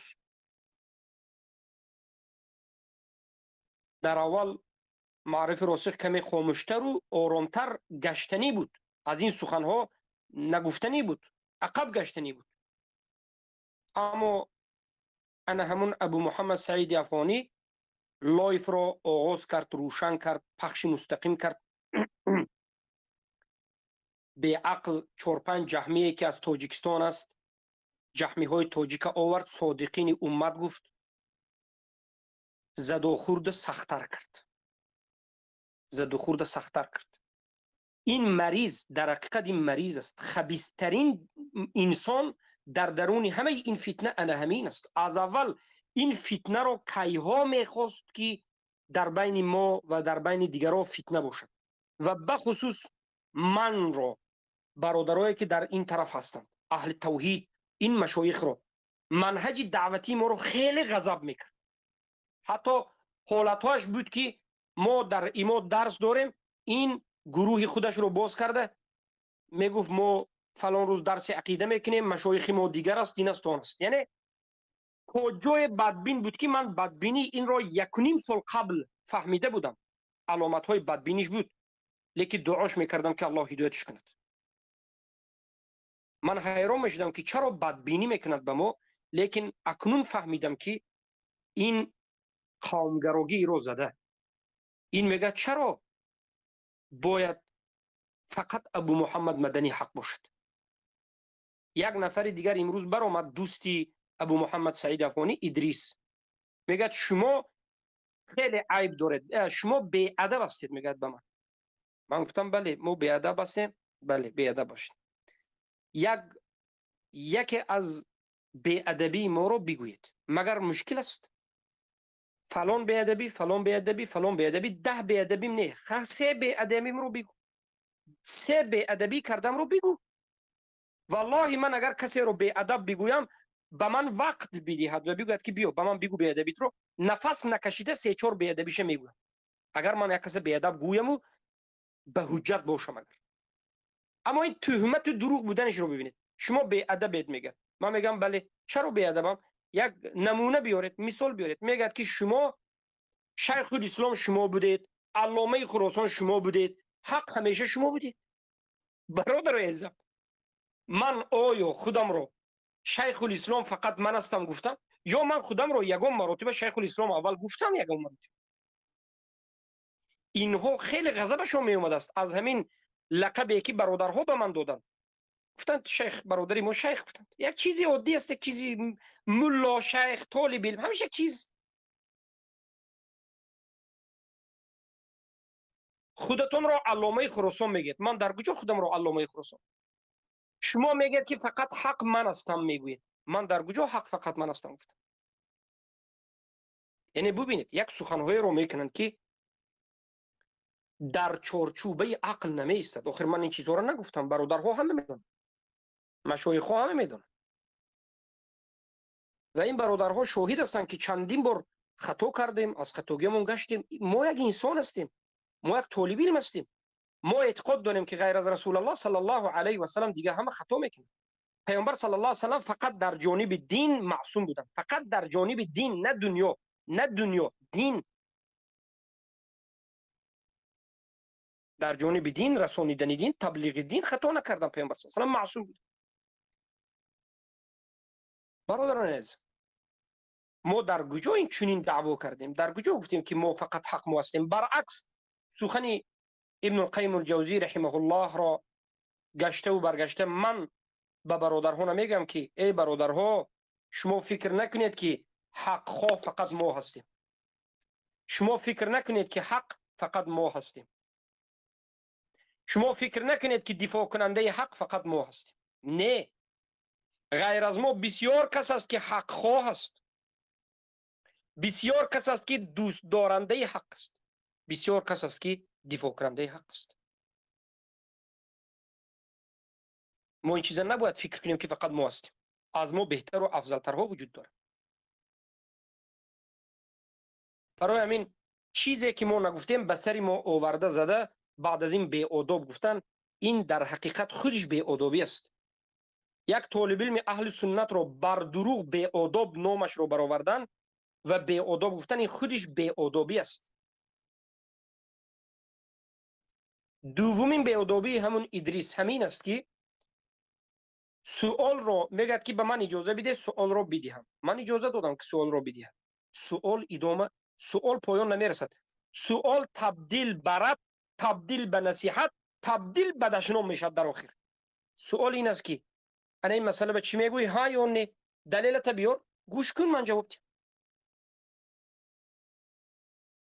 همین قصور. اگر ما پیش اینها را داریم که برادر آخر سوال تو ادا می شود، تمام می شود، پایان دارد، نخود یک سوال 15 دقیقه باشد. میگه به آداب به آداب. این ظلم است، این ظلم است. جاهل آدم قدر خودش نمیداند، برای همین قدر دیگران هم نمیداند. اینها قدر خودشون نمیدانند، برای همین قدر ما را هم نمیدانند. ما را اذیت میدهند، مسخره میکنند، تحقیر میدهند، همه این سخنها را میگویند، تهمت میکنند، تکفیر ناحق میکنند. باز میگویند که ما چیکار کردیم که ما هیچ چیزی نگفتیم، شما بیادب هستید. میگن صبر میکنیم و الله سبحانه و تعالی در نزدش همه این خصومت ها جمع می شود و در نزد الله روبرو خواهیم شد. به شما بیادبان بخشش وجود ندارد. به شما استهزا کنندگان و تحقیر کنندگان موحد بخشیدن نیست. در روز قیامت در روبروی الله وامیخیم. الله شما را رسوا کند در این دنیا و آخرت. اگر شایسته هدایت باشد که الله دانا هست و علیم است و حکیم است، هدایتتون بکند. اگر شما ضررتون بر موحدین باشد، تحقیر موحدین ادامه بدید، الله خوار و ذلیلتون بکند. اخزاکم الله، قبحکم الله، قاتلکم الله. که شما موحدین را به تمسخر کشیدید، شما رحم موحدین را سوء استفاده کردید، شما مهربانی موحدین را، انصاف و عدل موحدین را سوء استفاده کرده به استهزا و مسخره میکشانید. جیگر ما به حق میسوزد، ما میخواهیم که حق ظاهر شود. به این مشرکین سوال میدهیم، به عوض این که به سوال ما جواب گوید ما را استهزا میکند، مسخره میکند. ابو محمد مدنی خیر بی آداب بود. ابو محمد مدنی سخن را به یکی از برادران با آدابترینمان بخشیدیم، به برادری شیخ محقق ایرانی بخشیدیم. گفتیم برادری عزیزم، من این سوال را از اینا کردم، به سوال من جواب ندارم. شاید مرا بد بینند، شاید مرا دشمن بگویند، شاید در حقیقت ما در حق اینا یگان سخنی گفتیم و نفهمیدیم. بیایید همین سوال را از اینا بکنید، شما بکنید. افسوس همون به آدابیه که در حق من استهزا و مسخره که در حق من میکرد، در حق شیخ هم کرد. یعنی اینها مشکلیشون به همه این موحدین است. اکنون دید که ابو محمد مدنی با ابو محمد سعید افغانی فقط مشکل اعتقادی است، دیگر چیزی نیست. اگر بگوین که نه تو به او سخت گپ زدی، برادر ما از ایران محقق ایرانی چی صحبت کرد در حق ابو سعید، یگان مراتب یگان برای صحبتی بزیب کردن نکردن. گفتن برادر سوال مشخص است، بیا به سوال جواب ده. میگه علامه ایران، ای علامه، میگه میخندد، مسخره میکنه. جوان مرد میگوید که کی است؟ میگه این برادر کی است؟ میگه آخر این خیلی نمیشه، یک برادری موحدی ما است. بیا اگر ما رو از تاجیکستان بوده ها رو طعنه زدی، تو رو ما از افغانستان بوده ها هست بگویم برادری ما از ایران برآید بین ما یک صحبت کند، مگر بد است؟ الحمدلله برادر عزیز ما عمران نورستانی برآمدند، در مسئله ابو حنظله جوانمرد ترتیب و یک آداب و اخلاق را ترتیب دادند که ما به برادر تشکر میگیم، جزاک الله خیرا میگیم، حفظکم الله میگیم. این بهترین کار شد. برای همین سخن ما ادامه داد، سخن ادامه یافت. ترتیب نباشد، آداب نباشد، سخن ادامه پیدا نمیکند. به هیهوی غلاغله حق ظاهر نمیشود. من در همون اول پیش از آمدن جوانمرد گفتم ما سوال میدیم، به سوال ما جواب گو، ما همراه صحبت میکنیم. برای که من میدانم که به این سوال یا جواب حقانی میدید و الحمدلله حق میگد، یا باطل میگد و من خودش شرمنده میشم، خودش به دهان خودش جهمی میگه. برای همین ابو محمد سعید افغانی قوم پرستی رو پیش گرفت، قومش رو از حق پیش گرفت. والله یک کفر دیگر کرد، کتمان کفر کرد. الله در سوره بقره آیه 159 بود خطا نکنم اگر بله، که الله سبحانه و تعالی میگه الذين يكتمون ما انزلنا من البينات والهدى من بعد ما بيناه للناس في الكتاب اولئك يلعنهم الله ويلعنهم اللاعنون الا الذين تابوا واصلحوا وبينوا الى اخر الايه. الله سبحانه و تعالی میگوید که آنهایی که کتمان میکنند، پنهان میکنند آن چیزی را که ما در قرآن نازل کردیم، آن چیزی را که ما در وحی نازل کردیم، بعد از این که میدانند، بعد از این که حق میدانند، میفهمند، لیکن پنهان میکنند، برای اینها لعنت الله، برای اینها لعنت ملائکه ها و لعنت تمام لعنت کننده است. ابو محمد سعید افغانی به همین سؤال من داده در جوابش رو مگر کتمان نکرد؟ آیا جوابش رو ابو محمد سعید افغانی نمیدانست؟ دعوای امیرالمؤمنین میکند، دعوای دعوت به همه مردم نفیر عام، جهاد عام به دعوت میکند. چگونه نمیداند؟ سوال مشخص معین بود. انا همچنین سوال بود، یک نفر بگوید که کفار را، مطلق کفار را مسلمان بدون قرینه گفتن کفر نیست. حکم همین چی؟ ولی ما آدم به نرفتیم، خودی عمل کفر نباشد آدم هم کافر نمیشه، باکه ندارد. میگه کافر را مطلق گفت، کلمه کافر را مطلق، به درون این کافر همه نمودی کافر میداره. بالاخره یک نفر بیاد بگوید که کافر را مطلق مسلمان گفتن، یک نفر کافر مسلمان گفت این کفر نیست، گفت حکم من آدم چیست؟ ای برادر موحدم، از الله بترس، روی خاطر نکن، ملامت کننده به نگاه نکن. تو عقیده داشته باش مسلمان گفتن کافر کفر است، اجماع به اجماع مسلمان گفتن کافر کفر است و صاحبش کافر است. گوینده همین سخن اگر یهود مسلمان گفته باشه، نصرانی را مسلمان گفته باشه، مجوسی را مسلمان گفته باشه، اصحاب ابن عربی را مسلمان گفته باشه، رافضه را مسلمان گفته، این کافر است. و این مسئله کفر بودن به شک هیچ کس نداره.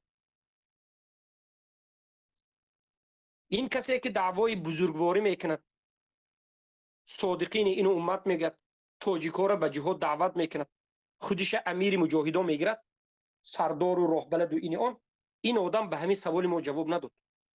برای چی؟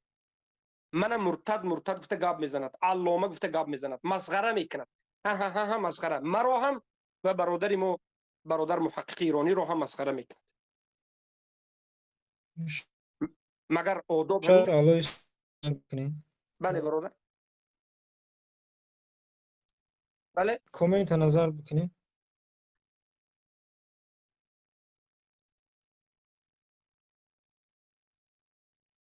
بله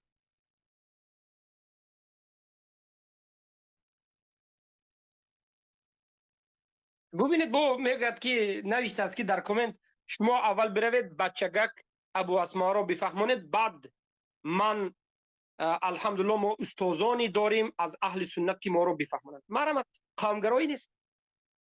یعنی میگه شما تاجیکو من به گاب نزنید، از تاجیکستان شما روید بچه حقاکوی خودتون به گاب زنید. همین ابو محمد سعید افغانی میگه. ما استاد از افغانستان داریم، میگه اهل سنت. کی است اهل سنت؟ کنی به من بگین برادر، قومگرایی نیست، بگوین از اهل سنت کی است.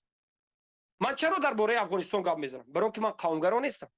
اگر قومگرا میبودم میگفتم اینا افغان هستند، از افغانستان هستند. ما در تاجیکستان بیاد تاجیکستان همراه تاجیکو گپ میزنیم، تاجیکستانی تمام است. نه، ما انمین سخن خودش قومگرایی است. قومگرایی ملتگرایی چی گفتن گپ است؟ یک قوم بلند کردن، یک قوم پست کردن، یک قوم کتی کورم نگفتن، یک قوم دیگر کتی کورم هست گفتن، خودش قومگرایی انمین است. ما میگیم که ما ملت فارس، هر کسی که زبان ما رو میفهمد، فارسی ما رو، و ازبک باشدم، ترک باشدم، پشتو باشدم، ما قطعی او گپ میزنیم، ما به او بحث و مناظره میکنیم، ما بین اونها به حق میده ریم باذن الله رب العالمین. ما هم به تاجیکا، هم به افغانستانی ها، هم به ایرانی ها صحبت میکنیم. هر کسی که همین زبان فارسی میفهمد فرقی نداره، ازبک است، ترکمن است، پشتون است، کسی نباشد، فارس است، همین فارسی فهمد تمام است. کرد است، مرمت ما به کردهای ایرانی چقدر بحث مناظره داشتیم. اگر ما قومگرا می بودیم گپ میزدیم قطعی اونها نه نمیزد. ما میگفتین راو من قطعی تو صحبت نمیکنم، ما از تاجیکستان هستیم. انا این از قومگروگی. ما میگفتم نه ما خودمو استاد از اینجا داریم، نه انا این قومگروگی است. سخن ابو محمد سعید عین قومگروگی است، عین شرمندگی، این کفر یک ضلالت طاغوت پرستی است. ولی سوال ما اینجاست که یک طالب علم از اهل سنت و الجماعت رو که در افغانستان زنده باشد حاضر و از اهل سنت باشد به من بگویید. یعنی بله قسما از اهل سنت نیم، ما در نظر داریم کاملا منهجم که به خوارجی هم نرود، تا دیروز حزبی هم نباشد، در نزد منهج اهل سنت همیشه باشد، حق بگوید، قومگرایی نکند، یک نفر بگوید که باشد. مرمت کسانی که به ما ضدیت دارند در این مسئله بگویند که یک نفر هست که صادقانه طالب علم اهل سنت است، در اساس منهج درس میگوید، صحبت میکند و منهج بیان میکند. کی هستم؟ قومگرایی نکرده باشد، حزبیش روپوشی نکرده باشد، از جانب خوارجی، از جانب در مسئله عذر بالجهل خاموشی، عذر المشرک به خاموش نباشد. کی هستم که ما ندیدیم؟ نیست.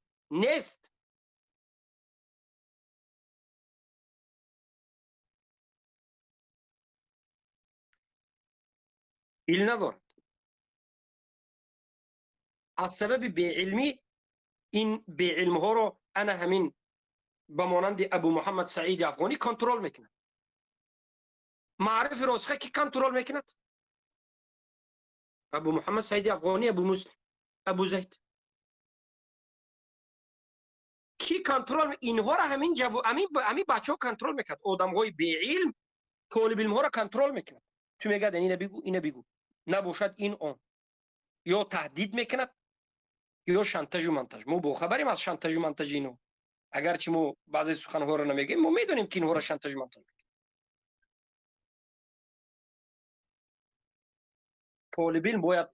طالب علم اهل سنت و الجماعت باید آزاد باشد، باید آزاد سخن حق بگوید. باید طالب علم اهل سنت و الجماعت رو یک جماعت، یک گروه 4 نفر از جوانها نباید کنترل کنند. ما توی میترسونیم گفته، ما توی میکشیم گفته، ما توی به اینو آن گفته، نترساند و از منهج به منهج نشد. طالب علم اهل سنت و الجماعت نباید روی خاطری کسی رو چیزی رو بکنه. طالب علم اهل سنت و الجماعت فقط رضایت الله، رضایت قرآن و سنت و فهم سلفین امت کتسوه، دیگر چیزی نیست. باقی مانده قیل و قال و کثرت السؤال است. انا کو دیدید ابو محمد سعید افغانی یک زندیق منافق بودن؟ اگر مرد باشد هر به سؤال من جواب نداد. من چند بار پرسیدم برادرها، اگر 10 بار گویم شاید بگید زیاد، لیکن من نمیدونم، تقریبا 6 بار پرسیدیم. گوش کنید در همین گروه، حالا این تسجیل ها میبرد، برادرها جدا کنید، الهیده گذارید. سوال دادم، وقت دادم، کاملا تماشا کردم. او مرا تحقیر کردن بگذاشت. کجا است ابو محمد سعید افغانی زندیق کذاب؟ سوال به چرا جواب نمیتواند جواب داده نمیتواند. اینو میداند که اگر جواب بدهد شرمنده میشه، اگر جواب بدهد حق ظاهر میشود، کافر بودن خودش و استادش آشکار میشه. ابو حنظله جوانمرد جواب داد، معرف راسخ را به 3 مناط تکفیر کرد. معرف راسخ، حالا برادران پرت افتند در گروه که معرف راسخ در گروه نوشته است که بارک الله فیکم سخن ما با زبان همدیگر رو میابیم. معنای سخن راسخ همین است که من با ابو حنظله جوانمرد برادرم با زبان همدیگر رو میابیم، ما با یکتا میشیم. این خوب است و قوم پرستی است.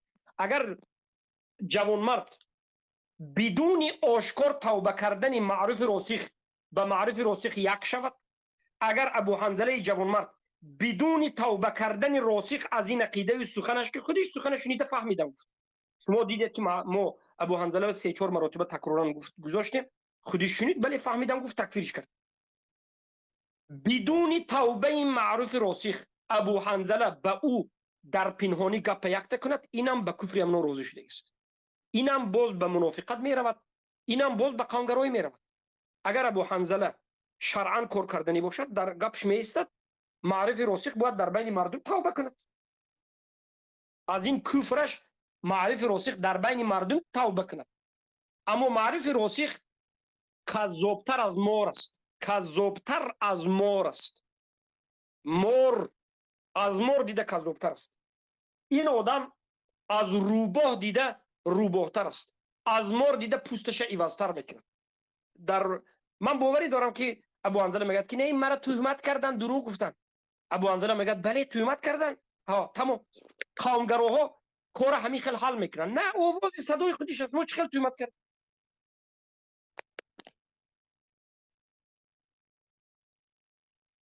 حرف اس شما چی میخواید؟ صدای شما خیلی باز فقط خلل رسونده شده. یگو گپ داره شما؟ حرف اس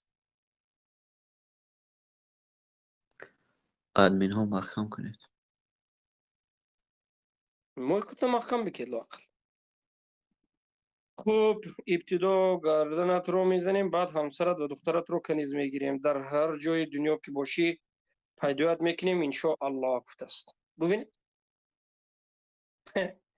ببینید اینا چی گفته، چی میکنن، بحث و مناظره میکنن. برادرای موحده.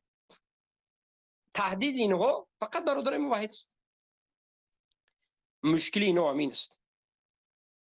ان الذين يكتمون ما انزلنا من البينات والهدى من بعد ما بيناه للناس في الكتاب اولئك يلعنهم الله ويلعنهم اللاعنون.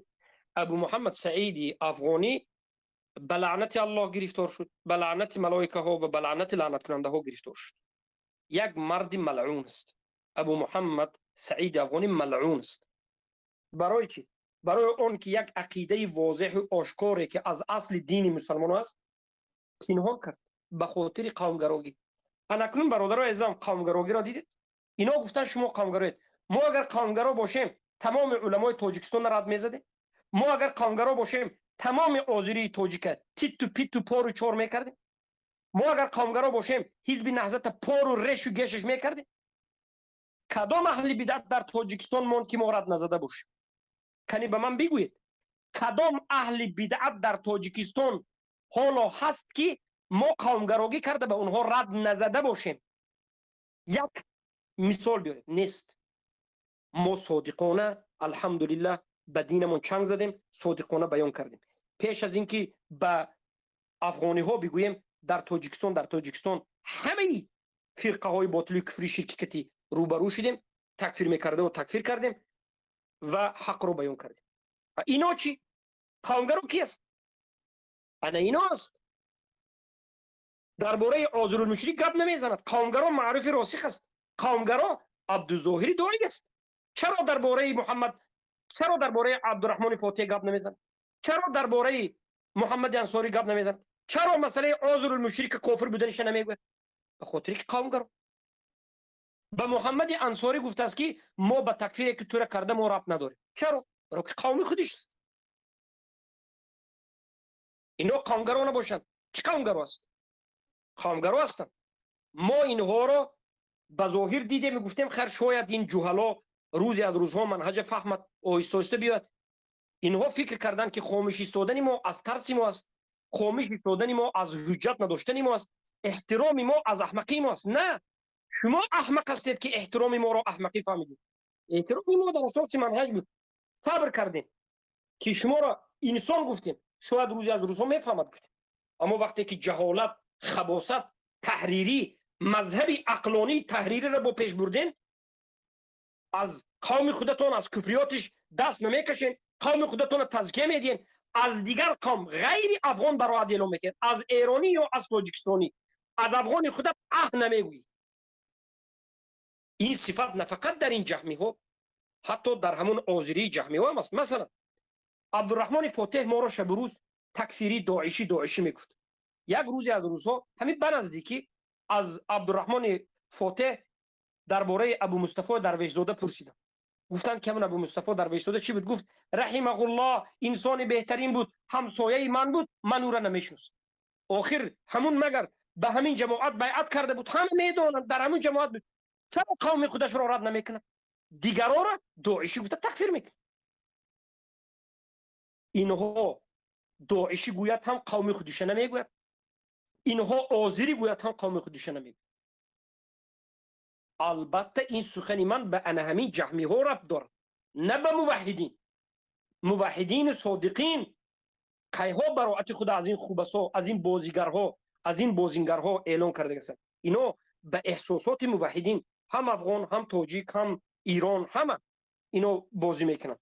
من برای همین از برادرهای موحدی افغانستان طلب میکنم که برادر عزیزم، شما فرزندهای خود را طالب علم به بایه رسانید، به بهترین جایها فرستانید، شب و روز نصیحت کنید که روی خاطر قوم خیش و تبار اهل اویله نکنید. شب و روز نصیحت کنید که حقگو باشد، یکم کار از قوم خودش سر کنید.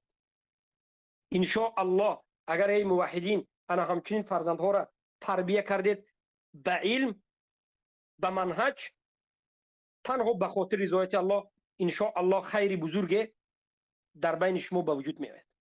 علاج این واقعه همین است که طالب علمان منهجی باید پیدا شوند، طالب علمانی که قومگرا نباشند باید پیدا شوند. افسوس صد افسوس این طالب علم ها به همدیگر همکاری قومگراگی میکنند، همکاری قومی میکنند. تا به حال به همدیگر سلام علیک، تا به حال این بنام طالب علم ها به همدیگر تزکیه، اینم خوب است آنم خوب است. مرحمت انا همین است. الله المستعان، الله المستعان. الحمدلله پیش از همه ما باید از عقیده خود با خبر باشیم، از منهج خود با خبر باشیم، از خودمون با خبر باشیم، خودمون را احتیاط کنیم. پیش از همه وظیفه همین است. الله گفت کو انفسکم و بعد از این گفت اهلیکم. نفساتون را از جهنم نجات بدید، اهل اولتون را نفسشون را از جهنم نجات بدید. ما الحمدلله هر کاری که کرده ایستادیم دیده ایستادیم. کسانی که طعنه زدن به این مسئله ها دیدید، همیشه شما امروز دیدید.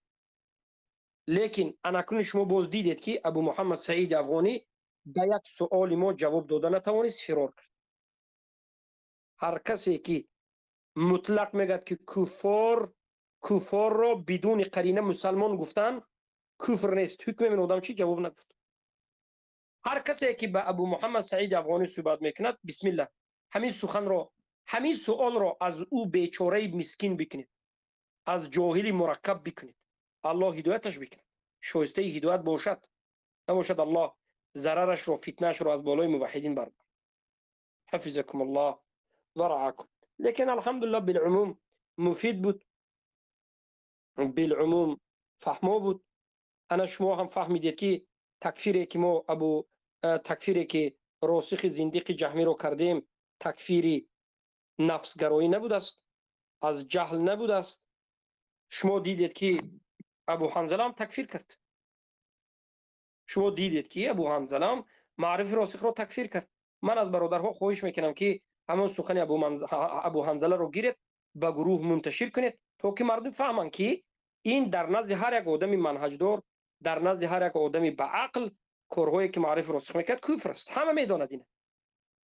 ابو حنظله جوانمرد، الله فهمش با زیادتر بکند، الله سبحانه و تعالی موفق به حق بکند با انشالله. از دیگرها با بهتر است. ابو حنظله جوانمرد قندش زند که کفر گفت و کافر گفت، حق گفت. البته در مسئله که در بالای ما هست کمی نافهمی بین ما وجود دارد.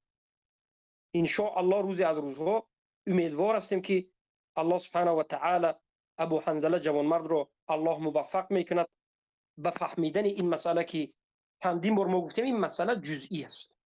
مرا خطا گویید هم تکفیر کردن در اینجا درست نیست و امیدوارم که سخنهای ما را ابو حنظله میفهمند، دلیل ها را گفتگو میکنند. این بحث همین است که رفته باید دلیل ها را گفتگو کنند، در همین مسئله ها گفتگو کنند. الله هدایت بر حق، موفق به حق کند ابو حنظله جوانمرد. لیکن ابو حنظله جوانمرد در مسئله انتخابات به اجازت بودنش، در مسئله پارلمان به اجازت بودنش، در مسئله مسلمان کفار مسلمان گفتن راسخ صدایش شنیدند و تکفیرش کردند، به 3 مناط کافرش گفتند.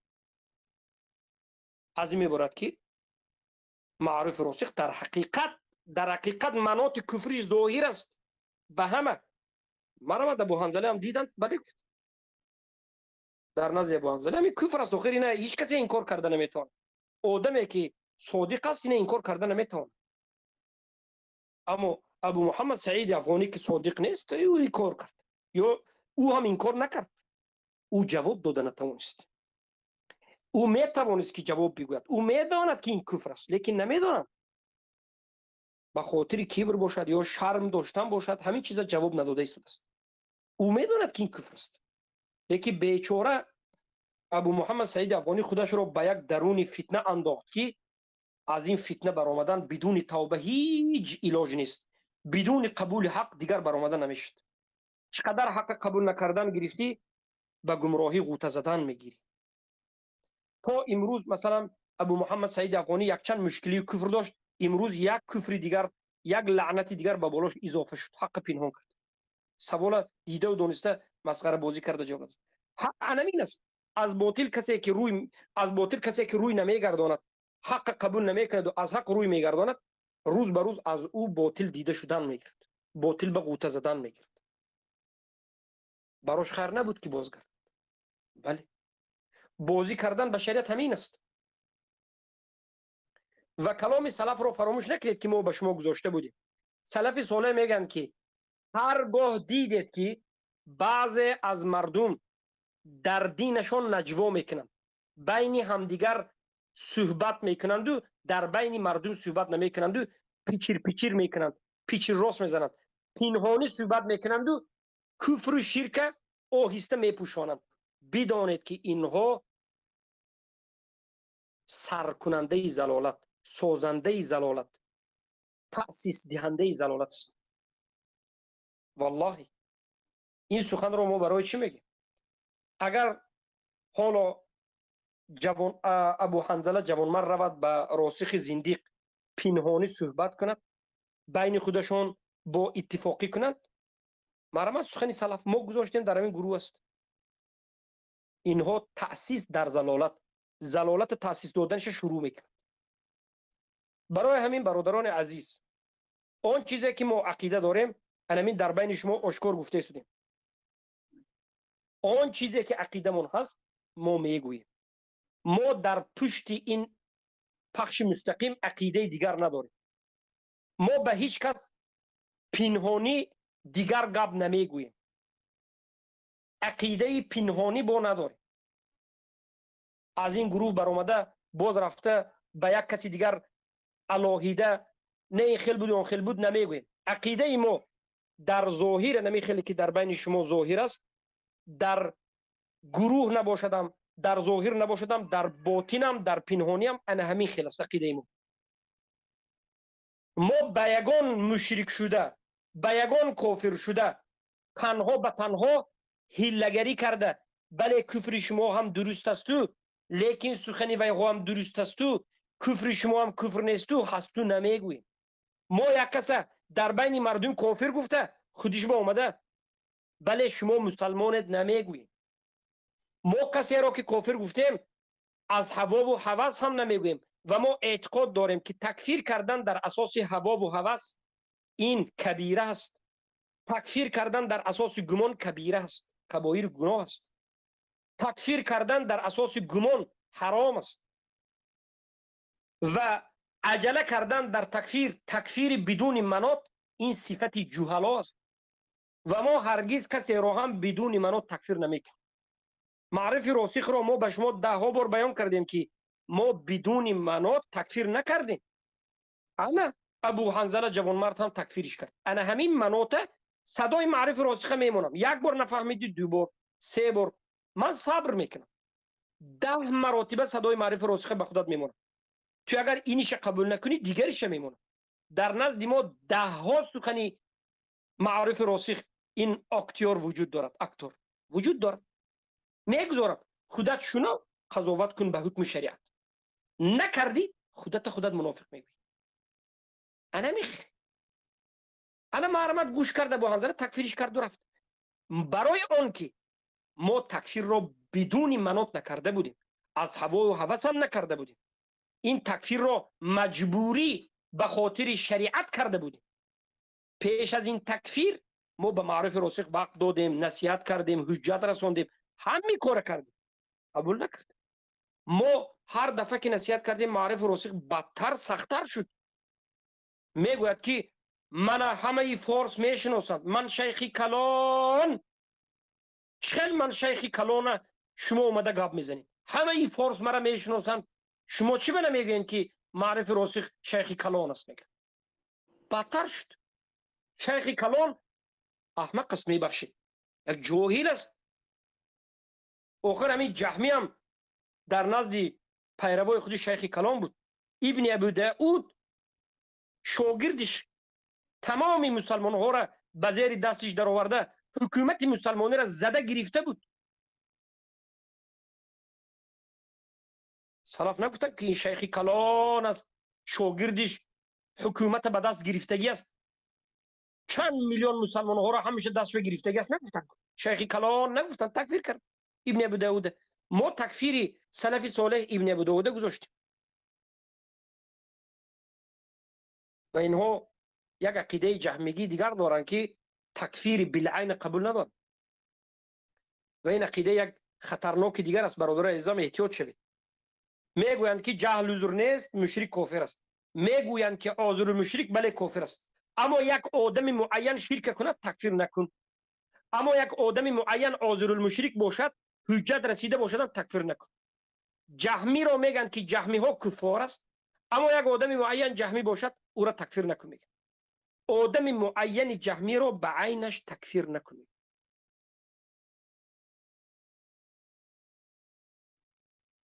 فهمیدید؟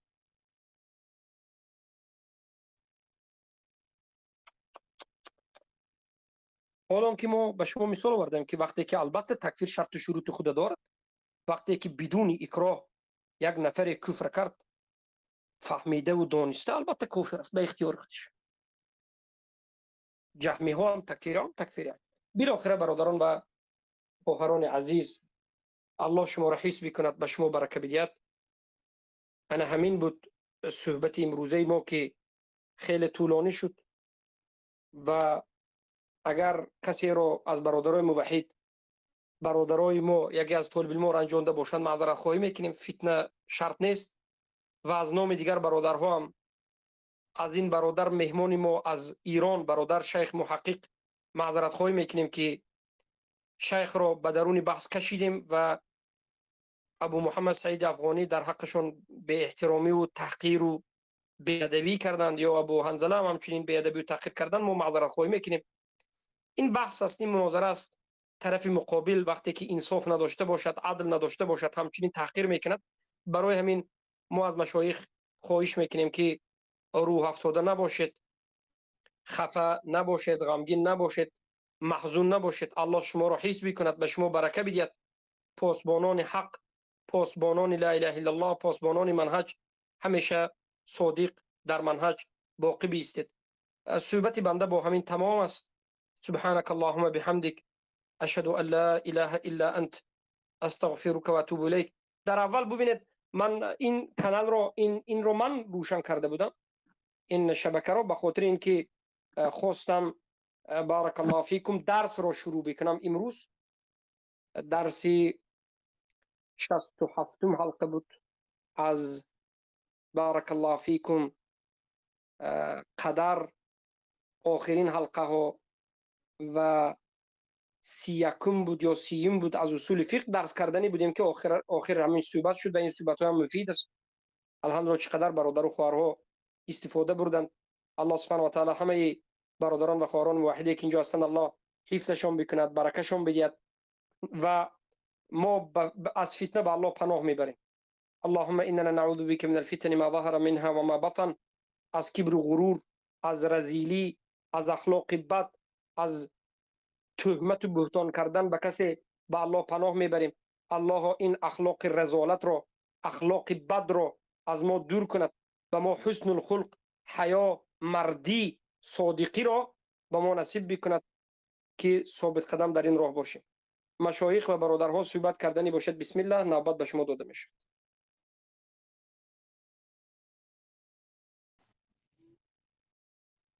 السلام علیکم و رحمت الله و برکاته.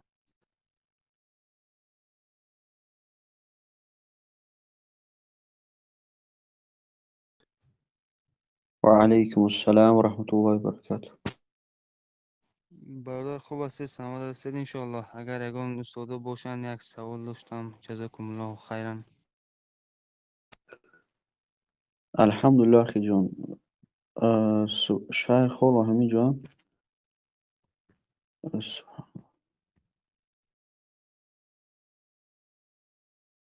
مشایخ باشید صحبت بکنید، من کمی مشغول شدم. برادر عزیزم بفرمایید. بله برادر عبدالله همین جا هستن. بفرمایید.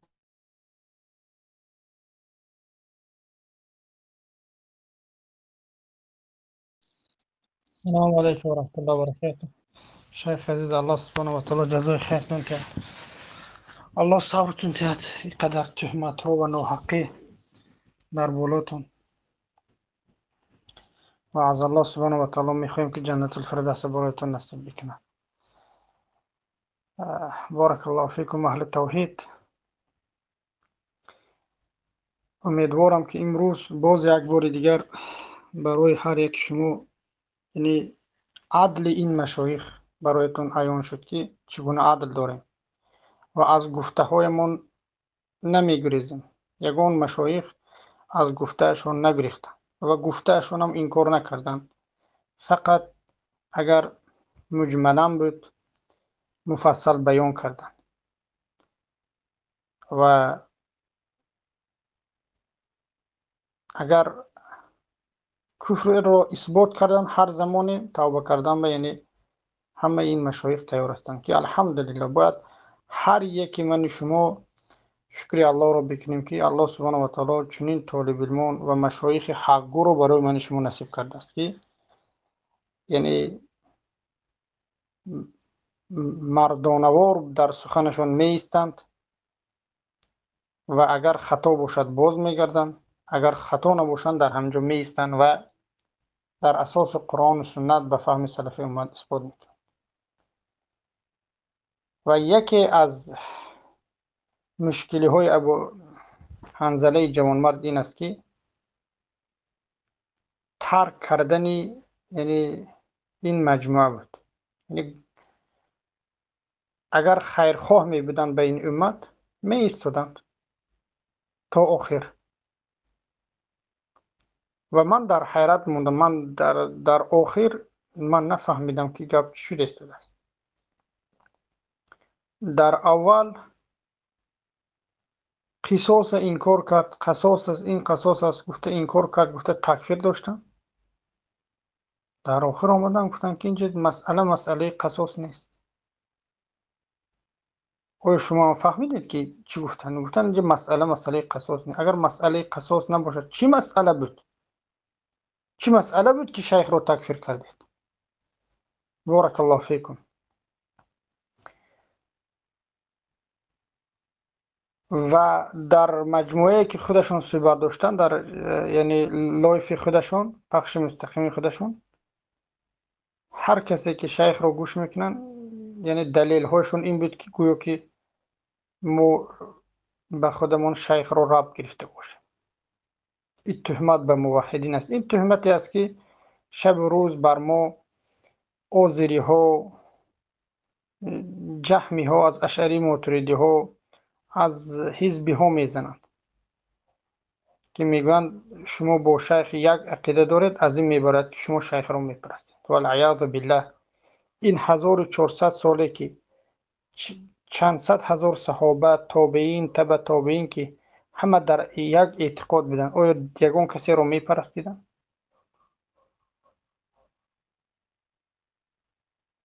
و چگونه اینها میشود که وحدت به دعوت میکنن؟ وحدت در اساس چی میشود؟ اگر یک جا شد این مسلمان ها وحدت کرد بالای قرآن و سنت، یک عقیده، یک دیدگاه کردن، از این میبرد که یک دیگر رو میپرستن.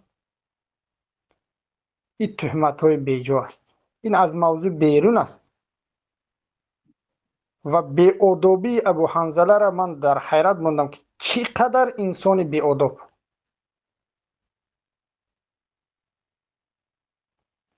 هر یک برادر خواسته ایستادن که کمی آرام شود.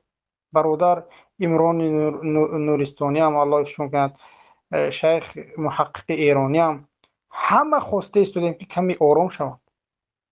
کسی آوازشان رو نزده ایستاده است. اگر یگان بر برادرها یکی زدن دیگر نزدن، شیخ گفتن که دیگر نزنید، بگذارید که صحبت کنند و همه شما شاهد هستید بر این. و سخنهای گفته ایستادم که در حیرت میمونید. رحم را مطلق از بالای انسانیت انکار کرده ایستادم. این خطای بزرگ است. این رحمت الله هست که الله سبحانه و تعالی عذاب نمیکند انسانیت رو تا اون زمانی که برای اقامه ایجاد شود.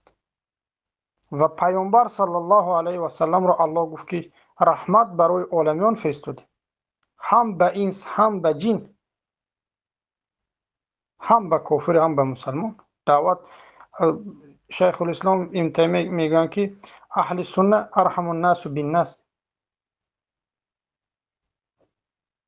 رحم دین ترین انسان ها به مردم هستند اهل سنت و الجماعت. میگه که هر کسی که رحم کرد کافر است،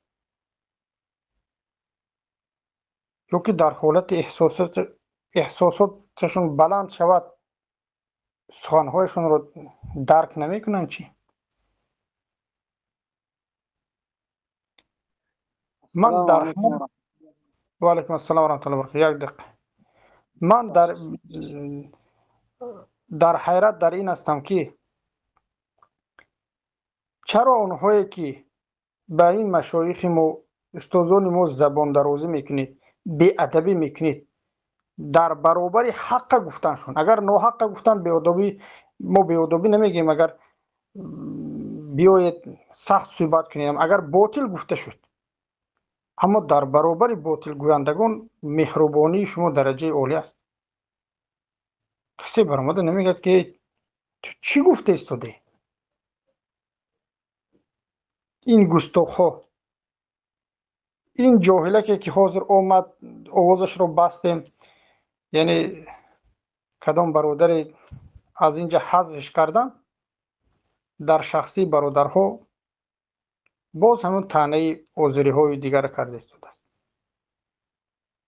در حالی که چندین وقت پیش من به جای این انسان شرم میدارم، چندین وقت پیش آمد شیخ اول تکفیر کرد، جاهلانه نفهمیده، باز رفت آمد گشت و گفت که بخشش عذر میپرسم شیخ من خطا کردم در این مسئله. نخود به تو این چیز درس عبرت نشود که تو جاهل هستی، نمیدونی از مسئله ها با خبر نیستی. الله مستعان، الله مستعان. امروز دیدید که این مشایخ چگونه آداب دارند. الله سبحانه و تعالی همتون حفظ بکرد. شیخ ابو محمد مدنی حفظ الله، علامه خراسان، جزاک الله خیرم میگیم که اینقدر صبر کردن، خواستن. دیده استودید چگونه میخواند که این امت وحدت کرد. اگرچه این کسی تکفیر کرد، او انسان از عقیده اهل سنت و الجماعت در اساس احساسات بیرون نشدن، گفتن که شما خطا میکنید، شما خطا کرده استودید، شما گناه کبیره کرده استودید. تکفیر نکردن. اما این دیگر جهلا رو ببینید، ما در اساس شرک کفرشون تکفیر بکنیم، در اساس توحیدمون تکفیر میکنیم. قسم به نام الله بگید که یک قولی رو ابو حنظله ذکر کرده باشن. و من سوال دادم که سوال من یگان بیادبی سوال بود که اگر در مصلحه و مفسده یک انسان به شما زید بیاید، آیا کافر می شود یا نمی شود؟ اگر کافر شود کی گفته است که من کافر می شود؟ جواب نیست. انسانی که 100 شاگرد دارد همچنین صحبت کردن برای او زیبنده نیست. شیخ ما رو گویا که میگن یعنی خودپسند است و مغرور است. آیا از شیخ ما یگان بار شنیدید که من فلان شاگرد دارم یا که این دارم؟ و 10 ها بار تکرار کرده که ما 100 شاگرد دارم. یگان بار شیخ گفتن که من 100 شاگرد دارم، 200 شاگرد دارم، در حالی که میگن همه شما برادر من هستید.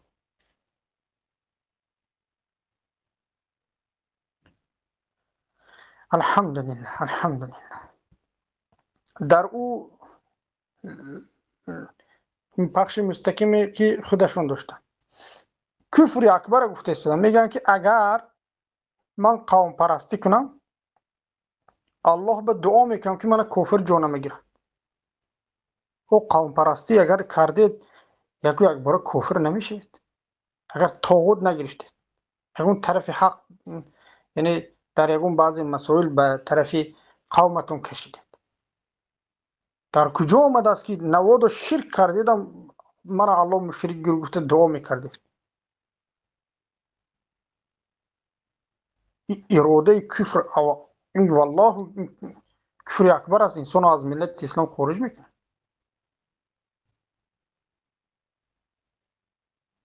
همه شنید.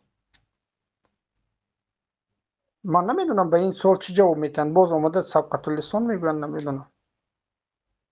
دقیق گفته استودن که الله مرا کافر بگیرد. یگان تای من شما حق نداریم که هر کسی که اراده این کنیم که من یگان عمل کنم الله کافر بنو بگیرد، در حال کافر میشه. اراده کفر رو کرده شده. همه وقت باید این یک متکبری است. این شیطانه، این از شیطان هم بدتر بدن است.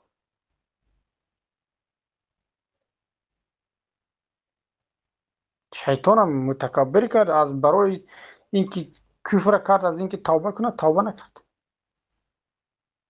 با جای اینکه مثل آدم علیه السلام و زوجهشون حوا علیه السلام بگوید که در ربنا ظلمنا انفسنا و ان لم تغفر لنا و ترحمنا لنکونن من الخاسرین، به سؤال الله سبحانه و تعالی جواب گفت که او رو مرا از آتش آفریدی، او را از خاک آفریدی. متکبری. اگر جوانمرد شنیده استوده باشید از این کفرتون توبه بکنید و از طعنه موحدین شرم بدارید که همه ما رو مشرک گفته استوده. اگر ما شیخمون رو پرستیده استوده باشیم، شیخ ما در باطل باشن، چگونه ای که شیخ ما به سؤال خودتون و به سؤالهای همون کسایی که مثل شما عقیده و اندیشه دارن جواب داده استودن، به سؤالهای ما هم جواب بدید. در اساس علم اثبات بکنید که شیخ ما والعیاذ بالله در کفر هستند یا در خطا هستند. ما دیده و دانسته از شیخ یعنی سخنشون قبول کرده باشیم. شما به سوالهای ما جواب نیست، فقط داد فیغان است. اگر در مسئله های اجتهادی یک انسان به دیگر انسان یک عالم سخنش قبول کرد، به همین این احبار و رهبان ارباب گرفتن باشد، والعیاذ بالله این تمام امت کافر است. تمام امت کافر میکنه، برای اینکه هر یک عالم یک اجتهاد دارد، کسی او را اجتهادش را قبول کرده است. این مسئله های فروعاتی چقدر است که علما اجتهاد کردن، بیان کردن. این مسئله که شیخ ما بیان کردن، ده ها بار گفته استودن که انسان در حالت هجوم اجتهاد میکند یا که قصاص گرفتن، که آیا الان قصاص گرفته شود یا که بدترین اجتهاد است. یک انسان آمد اجتهاد قبول کرد، بعد کافر می شود. از این میبارد که هر صحابه که اجتهاد علی رضی الله عنه را قبول کردند، یعنی قصاص نگرفتند، یا اجتهاد معاویه رضی الله عنه را قبول کردند، از این میبارد که کافر می شود. برای اینکه بحث نه در بالای حکم قصاص بود. جنگ بین علی رضی الله عنه و معاویه رضی الله عنه، جنگ در بالای این بود که به اجتهاد یکدیگرشون راضی نشدند. معاویه رضی الله عنه به اجتهاد کرده علی رضی الله عنه راضی نشدند. علی رضی الله عنه اجتهاد کرده، گفتن که بدتر است. معاویه گفتن که نه، الان باید قصد بگیریم. این سخنهای جاهلانه چگونه از زبان این شخص برآمده است؟ ما در حقیقت اینقدر شناسایی با ابو حنظله جوانمرد نداریم. برای اینکه ما درساشون رو گوش نکردیم، لیکن فکر میکردیم که یک برادری خوب است، یک طالب علم هستن. لیکن امروزه صحبت ها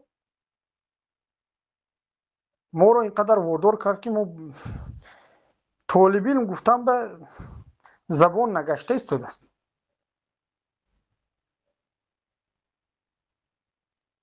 والله مسئله مظاهرة المشرکین و معاونتهم علی المسلمین با که گپای گفته ایستادن که به یگان خیل تحقیق، به یگان دلیل آوردن. مشرک کافر، دلیل وجود ندارد.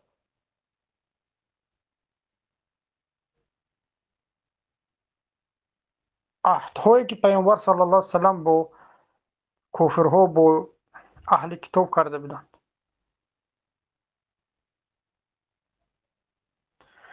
الله اکبر. من به اون برادرهای دلم می سوزد که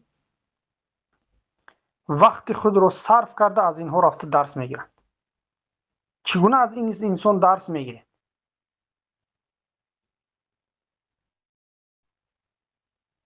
چگونه شما مسئله ها رو میفهمید در حالی که این انسان 100 شاگرد داشته است؟ خودی ابو حنظله مسئله رو حتی درک کرده نتوانست ایستاده است.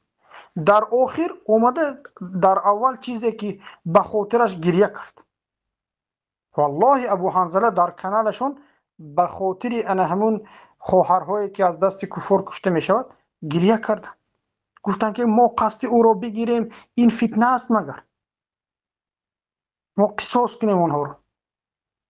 در آخر اومده میگن که نه قصاص نیست، اینجا مسئله قصاص نیست. میگن ابو حنظله برای شما سوال که کدام نمیدی یعنی جهاد در همونجا تطبیق شد؟ قصاص نباشد؟ اگر هجوم بگه در هجوم خودتون هم گفتین که شرط و شروط دارد زنها کشته نشد، کودکها کشته نشود. یعنی بالاخره باید از این دروغ هایتون، از این کمی قوم پرستی یا که گروه پرستیتون دست بکشید. شرم بدارید. به غیر حق یک طالب علم تکفیر کرده، تمام شاگرداش والعیاذ بالله استاد پرست گفتن شرم بدارید. از این تکفیری خوارج صفتانتون دست بکشید. به یگان دلیل، به یگان منوط کفر گفتن. اینها هرچی سخن کنن اگر اومده برای ما بگوین ما الحمدلله قبول کرده شدیم. با بالای شیخ ما تهمت زدن. والله ابو حنظله اگر از این سخنتون توبه نکنید روز قیامت از زبانتون الله میکشد.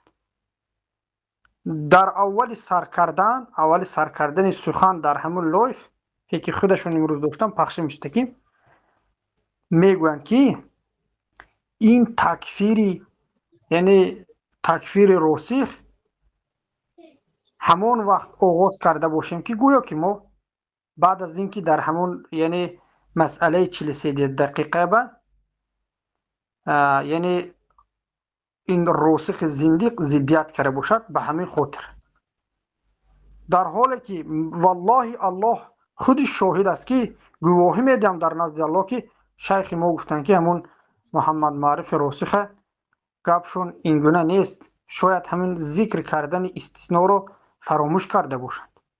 تحقیق بکنید. اما اومده به سر شیخ میزده میگه که این یعنی راسخ عیب جویی کردن به خاطر همین سخن. این تهمت بهتانی محض است، آشکار است. بالای شیخ ما این تهمت است. شیخ ما در این مسئله همراه نبودن. این صحبت رو ابو اسما کردن، سوال جواب رو ابو اسما کردن. اما در حالی که او دلیل آورد، او راسخ زندیق و دروغ گفت و خطا بیان کرد، جهمی های قولش بیان کرد، شیخ ما همچون یک طالبین دفاع کننده حق نام او رو ذکر نکرده درباره اون آیات ها برای برادرها در کتاب معلومات دادن و همه قول ها رو ذکر کردن و گفتن. شما میگید که گویا که این به خاطر یعنی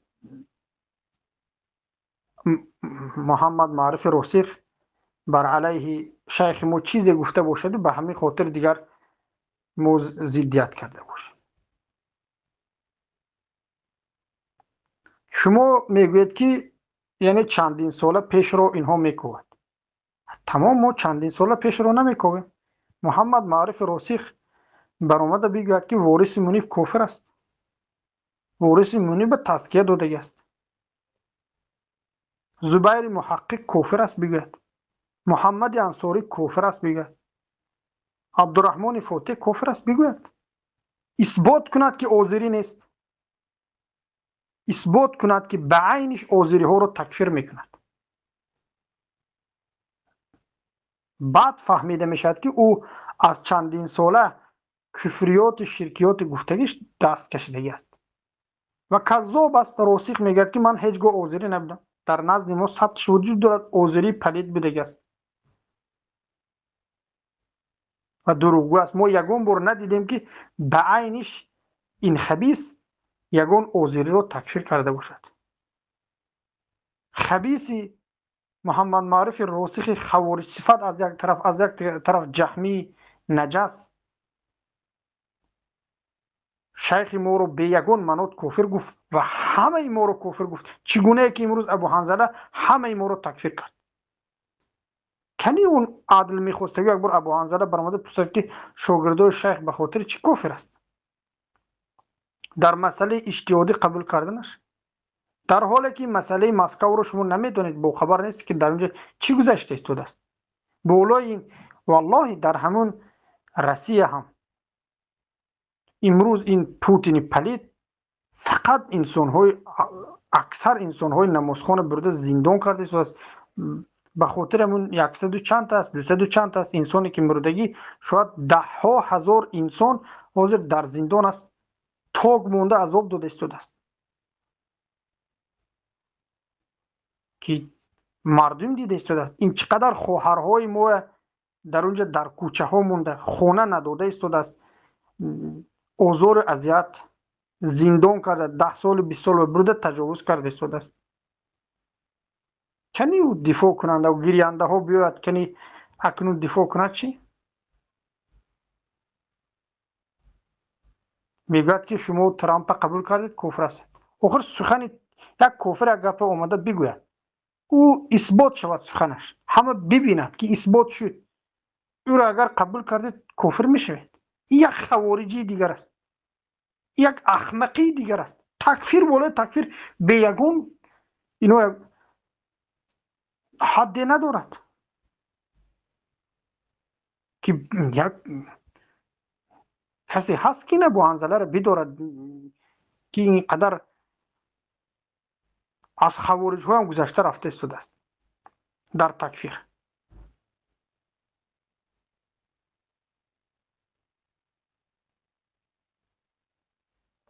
یک کافر یک مسئله دنیوی رو اومد و گفت، فهمدید که حقیقت است، همه را سخنش گفتید کافر میشه. الله مستعان، الله مستعان.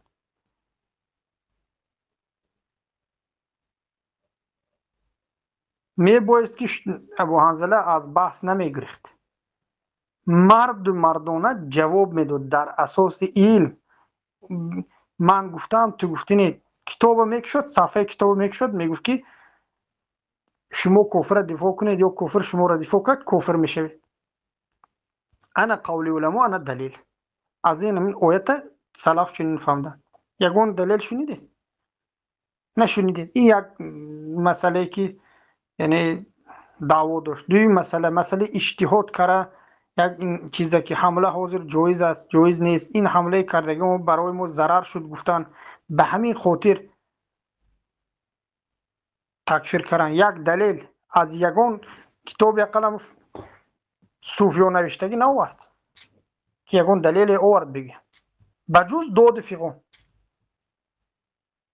در برابر مشرکین آداب درجه عالیش بست. استاد کافر گفته است با بگه استاد، اما در برابر موحد یگان حد نیست. تکفیر، دروغ، تهمت بهتان، شرم هم نمیداره.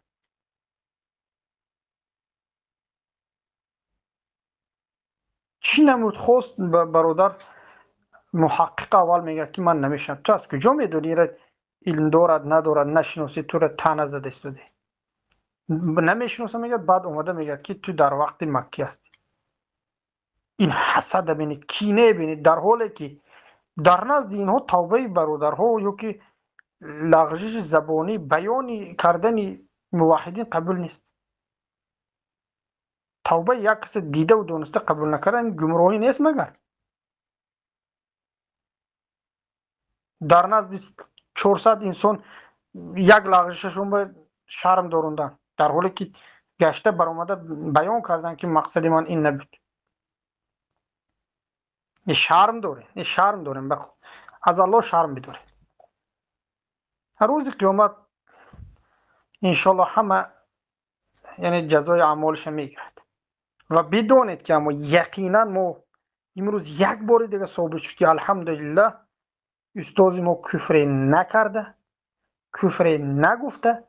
اگر خطا کرده در مسئله اجتهادن که همین الان هجوم جایز مقصد نکردن خوب بود یا که در این مسئله گپ‌های دیگر است گفتن، الحمدلله الحمدلله شکر الله میکنیم. الله و شکر میکنیم که الله ذوالجلال استاد ما از کفر گفتن نگه داشته است. اما از دهان این جوانمرد ابو حنظله در همین در لایف خودش در اینجا چندین کفرها، چندین ضدیت ها بر قرآن یعنی گپ زده است. یگان پروایی ندارد.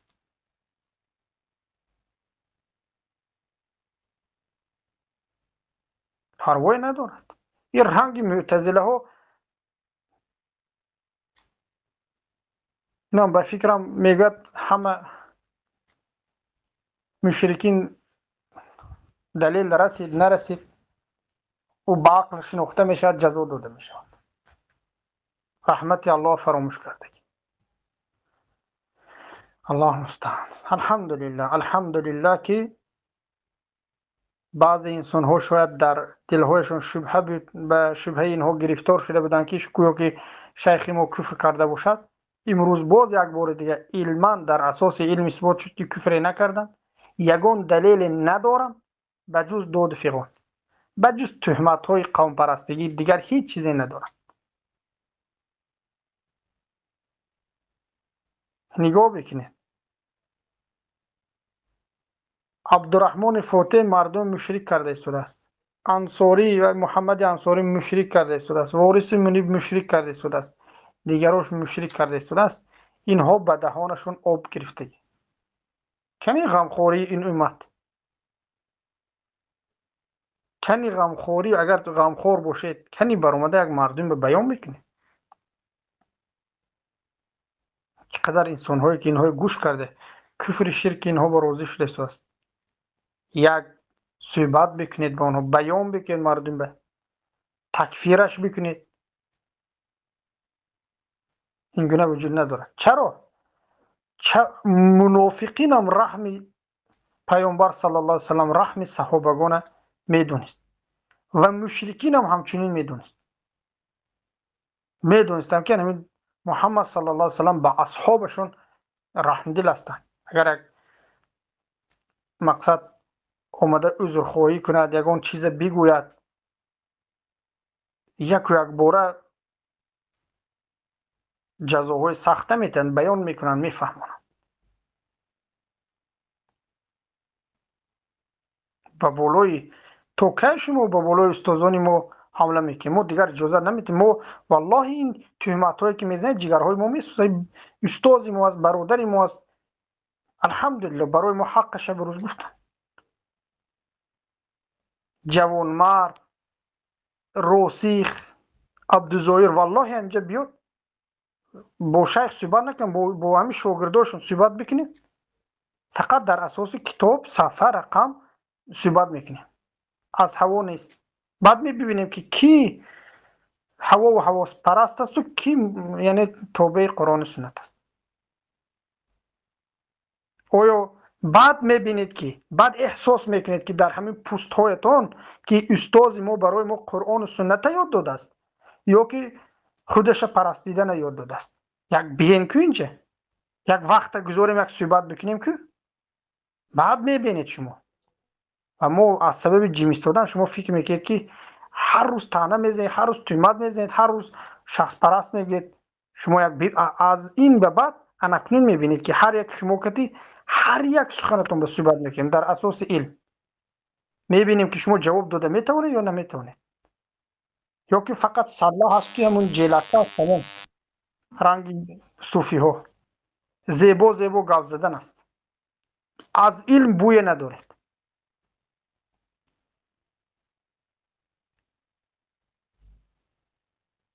عبدالظاهر دایی همه کسایی که در دارالکوف زندگی میکنه همه را کافر میگه، اینش مشرکین رو برادر میگه.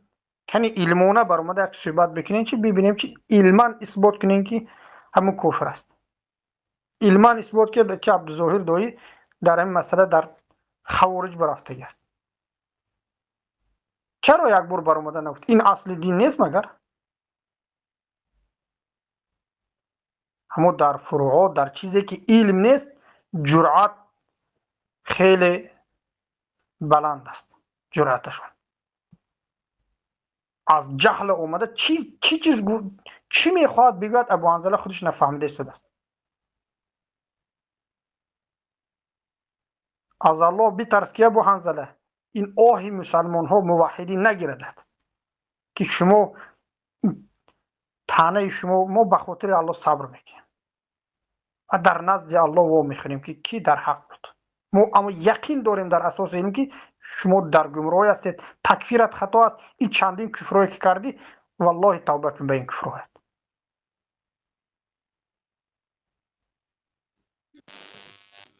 الله اکبر. الله سبحانه و تعالی همتون حفظ بکرد. اهل توحید مشایخ جزاکم الله خیر میگن. سبحانك اللهم وبحمدك اشهد ان لا اله الا انت استغفرك واتوب اليك. بفرمایید برادران. السلام علیکم و رحمت الله و برکاته جناب شیخ. و علیکم السلام و رحمت الله و برکاته. اهلا و سهلا. بفرمایید شیخ عزیز. واقعا الحمدلله و الصلاة و السلام علی رسول الله. واقعا از ته قلب به همه موحدین و به خصوص استاد عزیزمون حضرت شیخ از ته قلب تبریک میگم و الله میداند که از همون بحث زمان شروع شده چقدر پیام برای من آمده و چقدر زنگ زدن موحدین و تشکر کردن و بعضی سجده شکر ادا کردن که الحمدلله امشب دو چیز بسیار واضح و هویدا مشخص کرد. یکی این که شکست باطل خیلی واضح شد که اینها هیچی ندارند و بطلانشون بسیار بسیار واضح و هویدا گشت امشب. اینهایی که این دو فرد رو یعنی سعید افغانی و اون حنظله به اصطلاح جوان مرد رو به اصطلاح خودشون گذاشته بودن، اینها آخرین تیر دشمن بود که میخواستن به طرف موحدین به اصطلاح پرتاب بکنن. الحمدلله امشب متوجه شدیم که اونها هم شکست خوردن. حتی همین جوان مردی رو که فرستاده بودن که از تفکرشون و از شیخشون دفاع بکنه متوجه شد که در مرتبه اول زمانی که حضرت شیخ این رو در محاصره دلایل گرفتن، این خودش اومد و اون راسخ رو تکفیر کرد با 3 گزینه‌ای که حضرت شیخ انتخاب کرد. و بعد در مرحله دوم زمانی که مواجه شدن با مسائل علمی جناب شیخ و جوابهای بسیار منهجی حضرت شیخ، ایشون دیگه پا به فرار گذاشتن به بهانه‌های مختلف که من شرکت نمی‌کنم فلان. الحمدلله امشب شب بسیار بسیار زیبا، شب بسیار خوشحال کننده ای بود برای همه موحدین، به خصوص موحدین ایران زمین که الله میداند که چقدر اینها خوشحالند و چه پیام‌های تبریکانه‌ای برای ما. و بعد دست مریزاد میگیم مجدد به جناب شیخ المدنی حفظه الله با منهج بسیار صحیحشون، با منهج بسیار علمیشون که امشب بحث کردن، با حوصله‌مندی که داشتن، الحمدلله بسیار بسیار تونستن تو دهنی محکمی به دشمنان توحید به دشمنان قرآن و سنت به فهم سلف امت بزنند که همه جوانها امشب دیدیم که بالای 300 خورده نفر بود، 350 60 نفر بود که از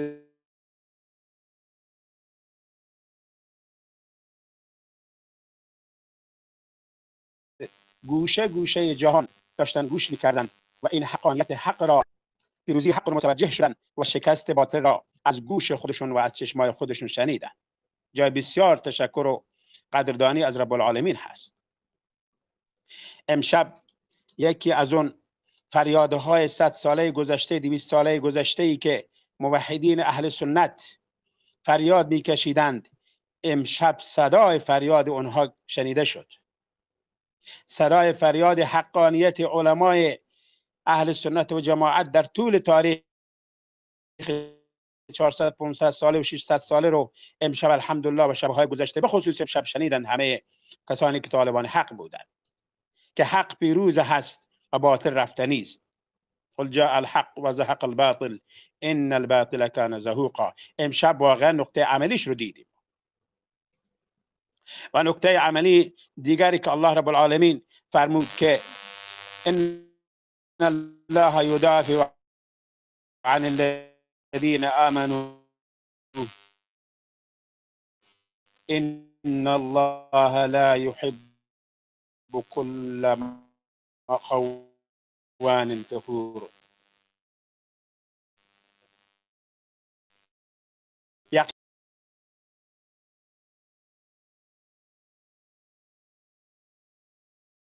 یقینا الله از کسانی که ایمان آورده اند و مؤمنین موحدین دفاع می‌کند.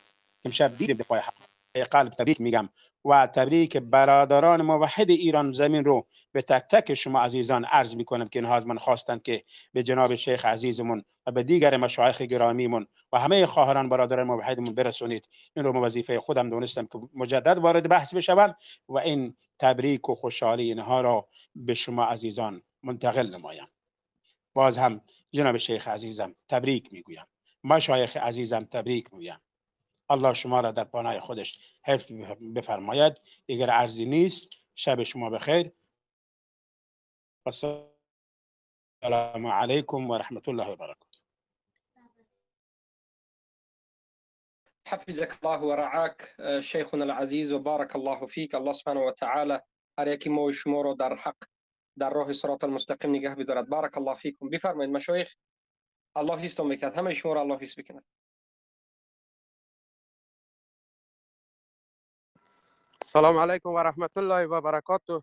شیخ صاحب ابو محمد المدنی، اگر اجازه باشه من یک کوتاه سوال داشتم، بعدا با شما برنامه‌تون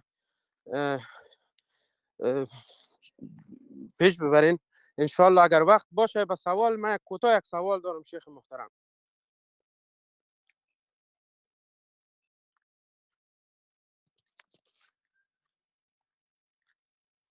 بفرمایید. گرچه خیلی خسته شدم لیکن بفرمایید سوالتون. اگر میدانم شیخ عزیز الله متعال حفظتان بکنه. شیخ محترم، ما امروز یک کس در یک مسئله امی به خصوص دمی گذشته امی اواخر که امی جنجالایی که بین برادرها فتنه ای که پیدا شده، ما با یک سلسله با یک کسی را خودتانم قبلا فکر میکنم که میشناسینش به نام ابو اسامه، یک بار در تیک تاک هم امروز فکر میکنم بعضی ردش هم کرده باشین. من یادم دعوت کردم که شما بیاین خیلی با ما مباهله بکنین و اینا خودشان قبلا در امی صفحه خود یک پست را نشر کرده بودن که شما بیاین با ما مباهله بکنین. من رفتم امی آدم گفتم بیاین ما در امرایتان، ما شخصا امرای خودت امیجا مباهله میکنم که کی بر حق است. و این آدم یک حرف بسیار یک حرف بد زد که ما دمی جا درست به می فکر نرسیدیم که آیا این حرفش کفر است یا خیر، ولی تا جایی که ما فکر میکنم کفر است. ما این آدم دعوت کردم که بیا مباهله و متاسفانه این آدم به ما یک پیام بسیار بد نوشته کرد و ما نمیتونم که ما مجبور هستم که این حرف بگویم. مرا میگه بیا بالای خشتک مادرت مباهله بکنیم.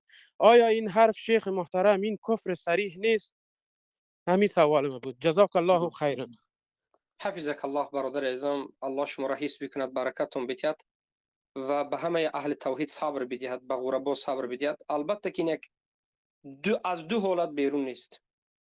با بالای خشتکی ایزار و لباس مادر و این آن گفتن از دو حالت دور نیست، از دو حالت بیرون نیست. یا تحقیر به مباهله، یا تحقیر به مباهله کردن در بیان حق، یا استهزاء که هر دوشان کفر است. و ما قدر الله حق قدره والارض جمیعا قبضته یوم القیامه. اینها و ما خاف الله حق مخافتی، از الله چگونه که باید بترسن نترسیدن. از سبب جهل عظمت و بزرگی الله نفهمیدن. این سخنشون تحقیر هم هست به مباهله و این چنین استهزاء است و این کفر صریح است.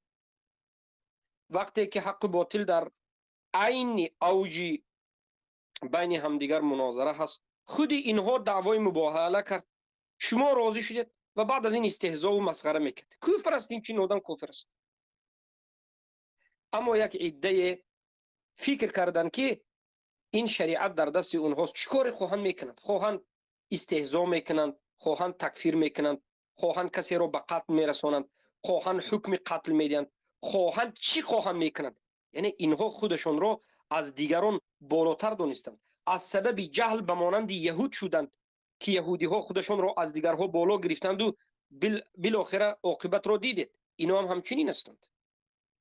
شریعت ما به هیچ کس اجازه نداده که یک قوم از قوم دیگر بالا باشد، یک عده از عده دیگر بالا باشد.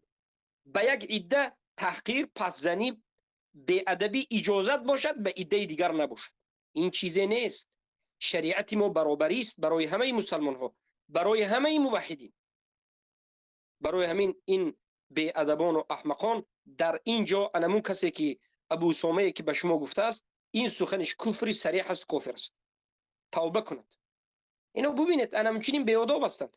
همین جماعتی که به همین کار مشغول هستند، اینا یک عده، یک چند نفر از جوانها، یک چند نفر از افغانستان و یک دو نفر از تاجیکستان هم بودند. یکیشون رو نمیدونم چه حادثه شده است و بالاخره اینها بی‌ادب‌ترین مردم هستند که ما دیدیم. نه عدل، نه انصاف، نه آداب، نه اخلاق، نه حیا، نه صدق، نه شرم، نه جوانمردی، هیچ چیزی رو ما نمیبینیم. صفت مرد، صفت مسلمان، صفت مؤمن، صفت موحد که زیاد است. افسوس، صد افسوس. برای همین از گفت اینها بناگاه خسته شده و غمگین شده و نرنجید که شاید من خطا کرده باشم که طلب کردم. نه، شما خطا نکردید. اینا هستند که ببینید امروز آمد یک جاهلش از ما هم طلب مباهله کرد. من گفتم باکی ندارد، ما مباهله میکنیم. یک سوال میتیم جواب گو مباهله مرامت و میگوید که ما به مبشر مسلمان را مباهله کرده ایم. دروغ میگه در حالتی که ما بودیم. لیکن بالاخره الله به همین عملهایشان، به کردارشان دیده اینها را جزا بدهد. چقدر موحدین را پریشان کردند، چقدر فتواهای باطل دادند، چقدر خونهای حرام را حلال کردند، چقدر موحدین صادقین را تکفیر کردند، چقدر مبتدعین و مشرکین را حق شماریدند. شب و روز کوشششان برای منتشر کردن زلالت است، ضدیت کردن به موحدین است. الله سبحانه و تعالی این چنین 4-5 گمراهان از جوانهایی که دیده ایستادیم، الله به جزای کردارشان برسد و اونها را به همون کردارشان جزا بدهد. الله عجایب قدرتت را در بالای اینها نشان بده. چقدر گستاخند، چقدر بازی کننده به دین تو اند، چقدر تحقیر کننده موحدین و مسلمانند، چقدر بیرحم و بی‌حیایند، چقدر کاذبین و ناجوان مردند، چقدر در گفته های خود نمی ایستند و دروغگو هستند. الله جزایشان را بده که پیش صف موحدین را نگیرند. الله جزایشان را بده که موحدین را اذیت ندهند. الله پیش اینها را بگیر که مردم را در دینت گمراه نکنند. الله جزایشان بده و پیششان را بگیر که فتوای خونهای حرام را حلال نکنند. الله به این جهلا جایشان را فهمان.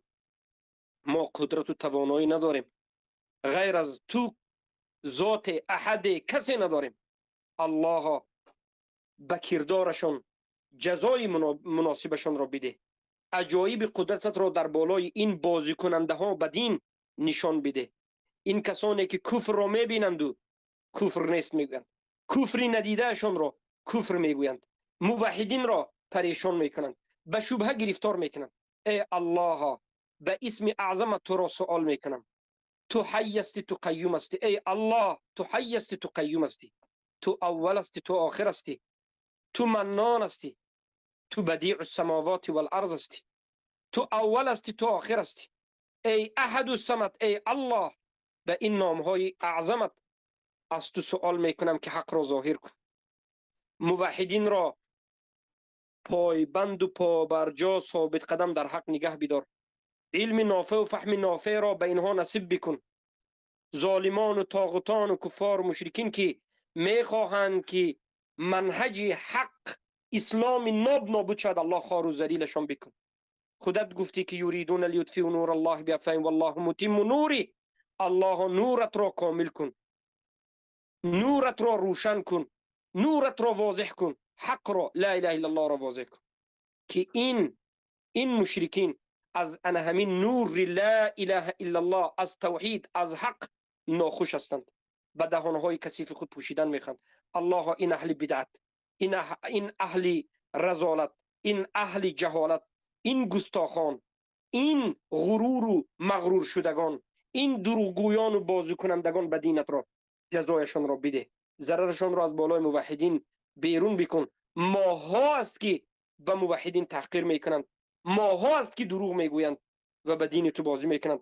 الله، الله، این خوبسا را خار و ذلیلشان بکنی، چهره های واقعشان را به همه نشان بدی و جوانها را از فریب و نیرنگ این جهلا، این خوبسا نجات بدی.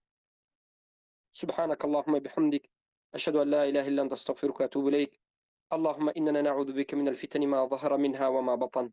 اللهم إننا نعوذ بك من الفتن ما ظهر منها وما بطن. اللهم إننا نعوذ بك من الفتن ما ظهر منها وما بطن. اللهم أرنا الحق حقه وارزقنا اتباعه، وأرنا الباطل باطله وارزقنا اجتنابه. اللهم انصر من نصر الدين فاخذل من خذل الدين. اللهم انصر من نصر الدين فاخذل من خذل الدين. اللهم انصر من نصر الدين فاخذل من خذل الدين. اللهم أعز الإسلام والمسلمين. اللهم أعز الإسلام والمسلمين وأذل الشرك والمشركين ودمر أعداءك وأعداءنا وأعداء الدين. سبحانك اللهم بحمدك أشهد أن لا إله إلا أنت أستغفرك وأتوب إليك. ربنا آتنا في الدنيا حسنة وفي الآخرة حسنة وقنا عذاب النار. ربنا هب لنا من أزواجنا وذرياتنا قرة أعين واجعلنا للمتقين إماما. ربنا آتنا من لدنك رحمة وهيئ لنا من أمرنا رشدا.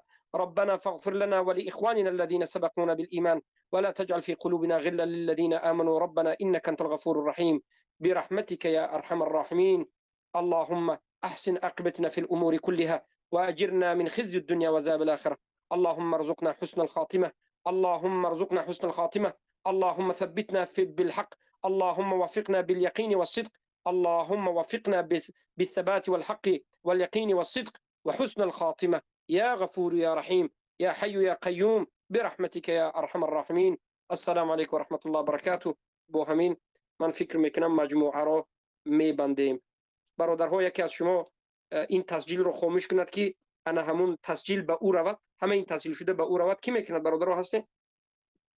مدیراتور ها یک نفر خاموش کنین این تسجیل رو.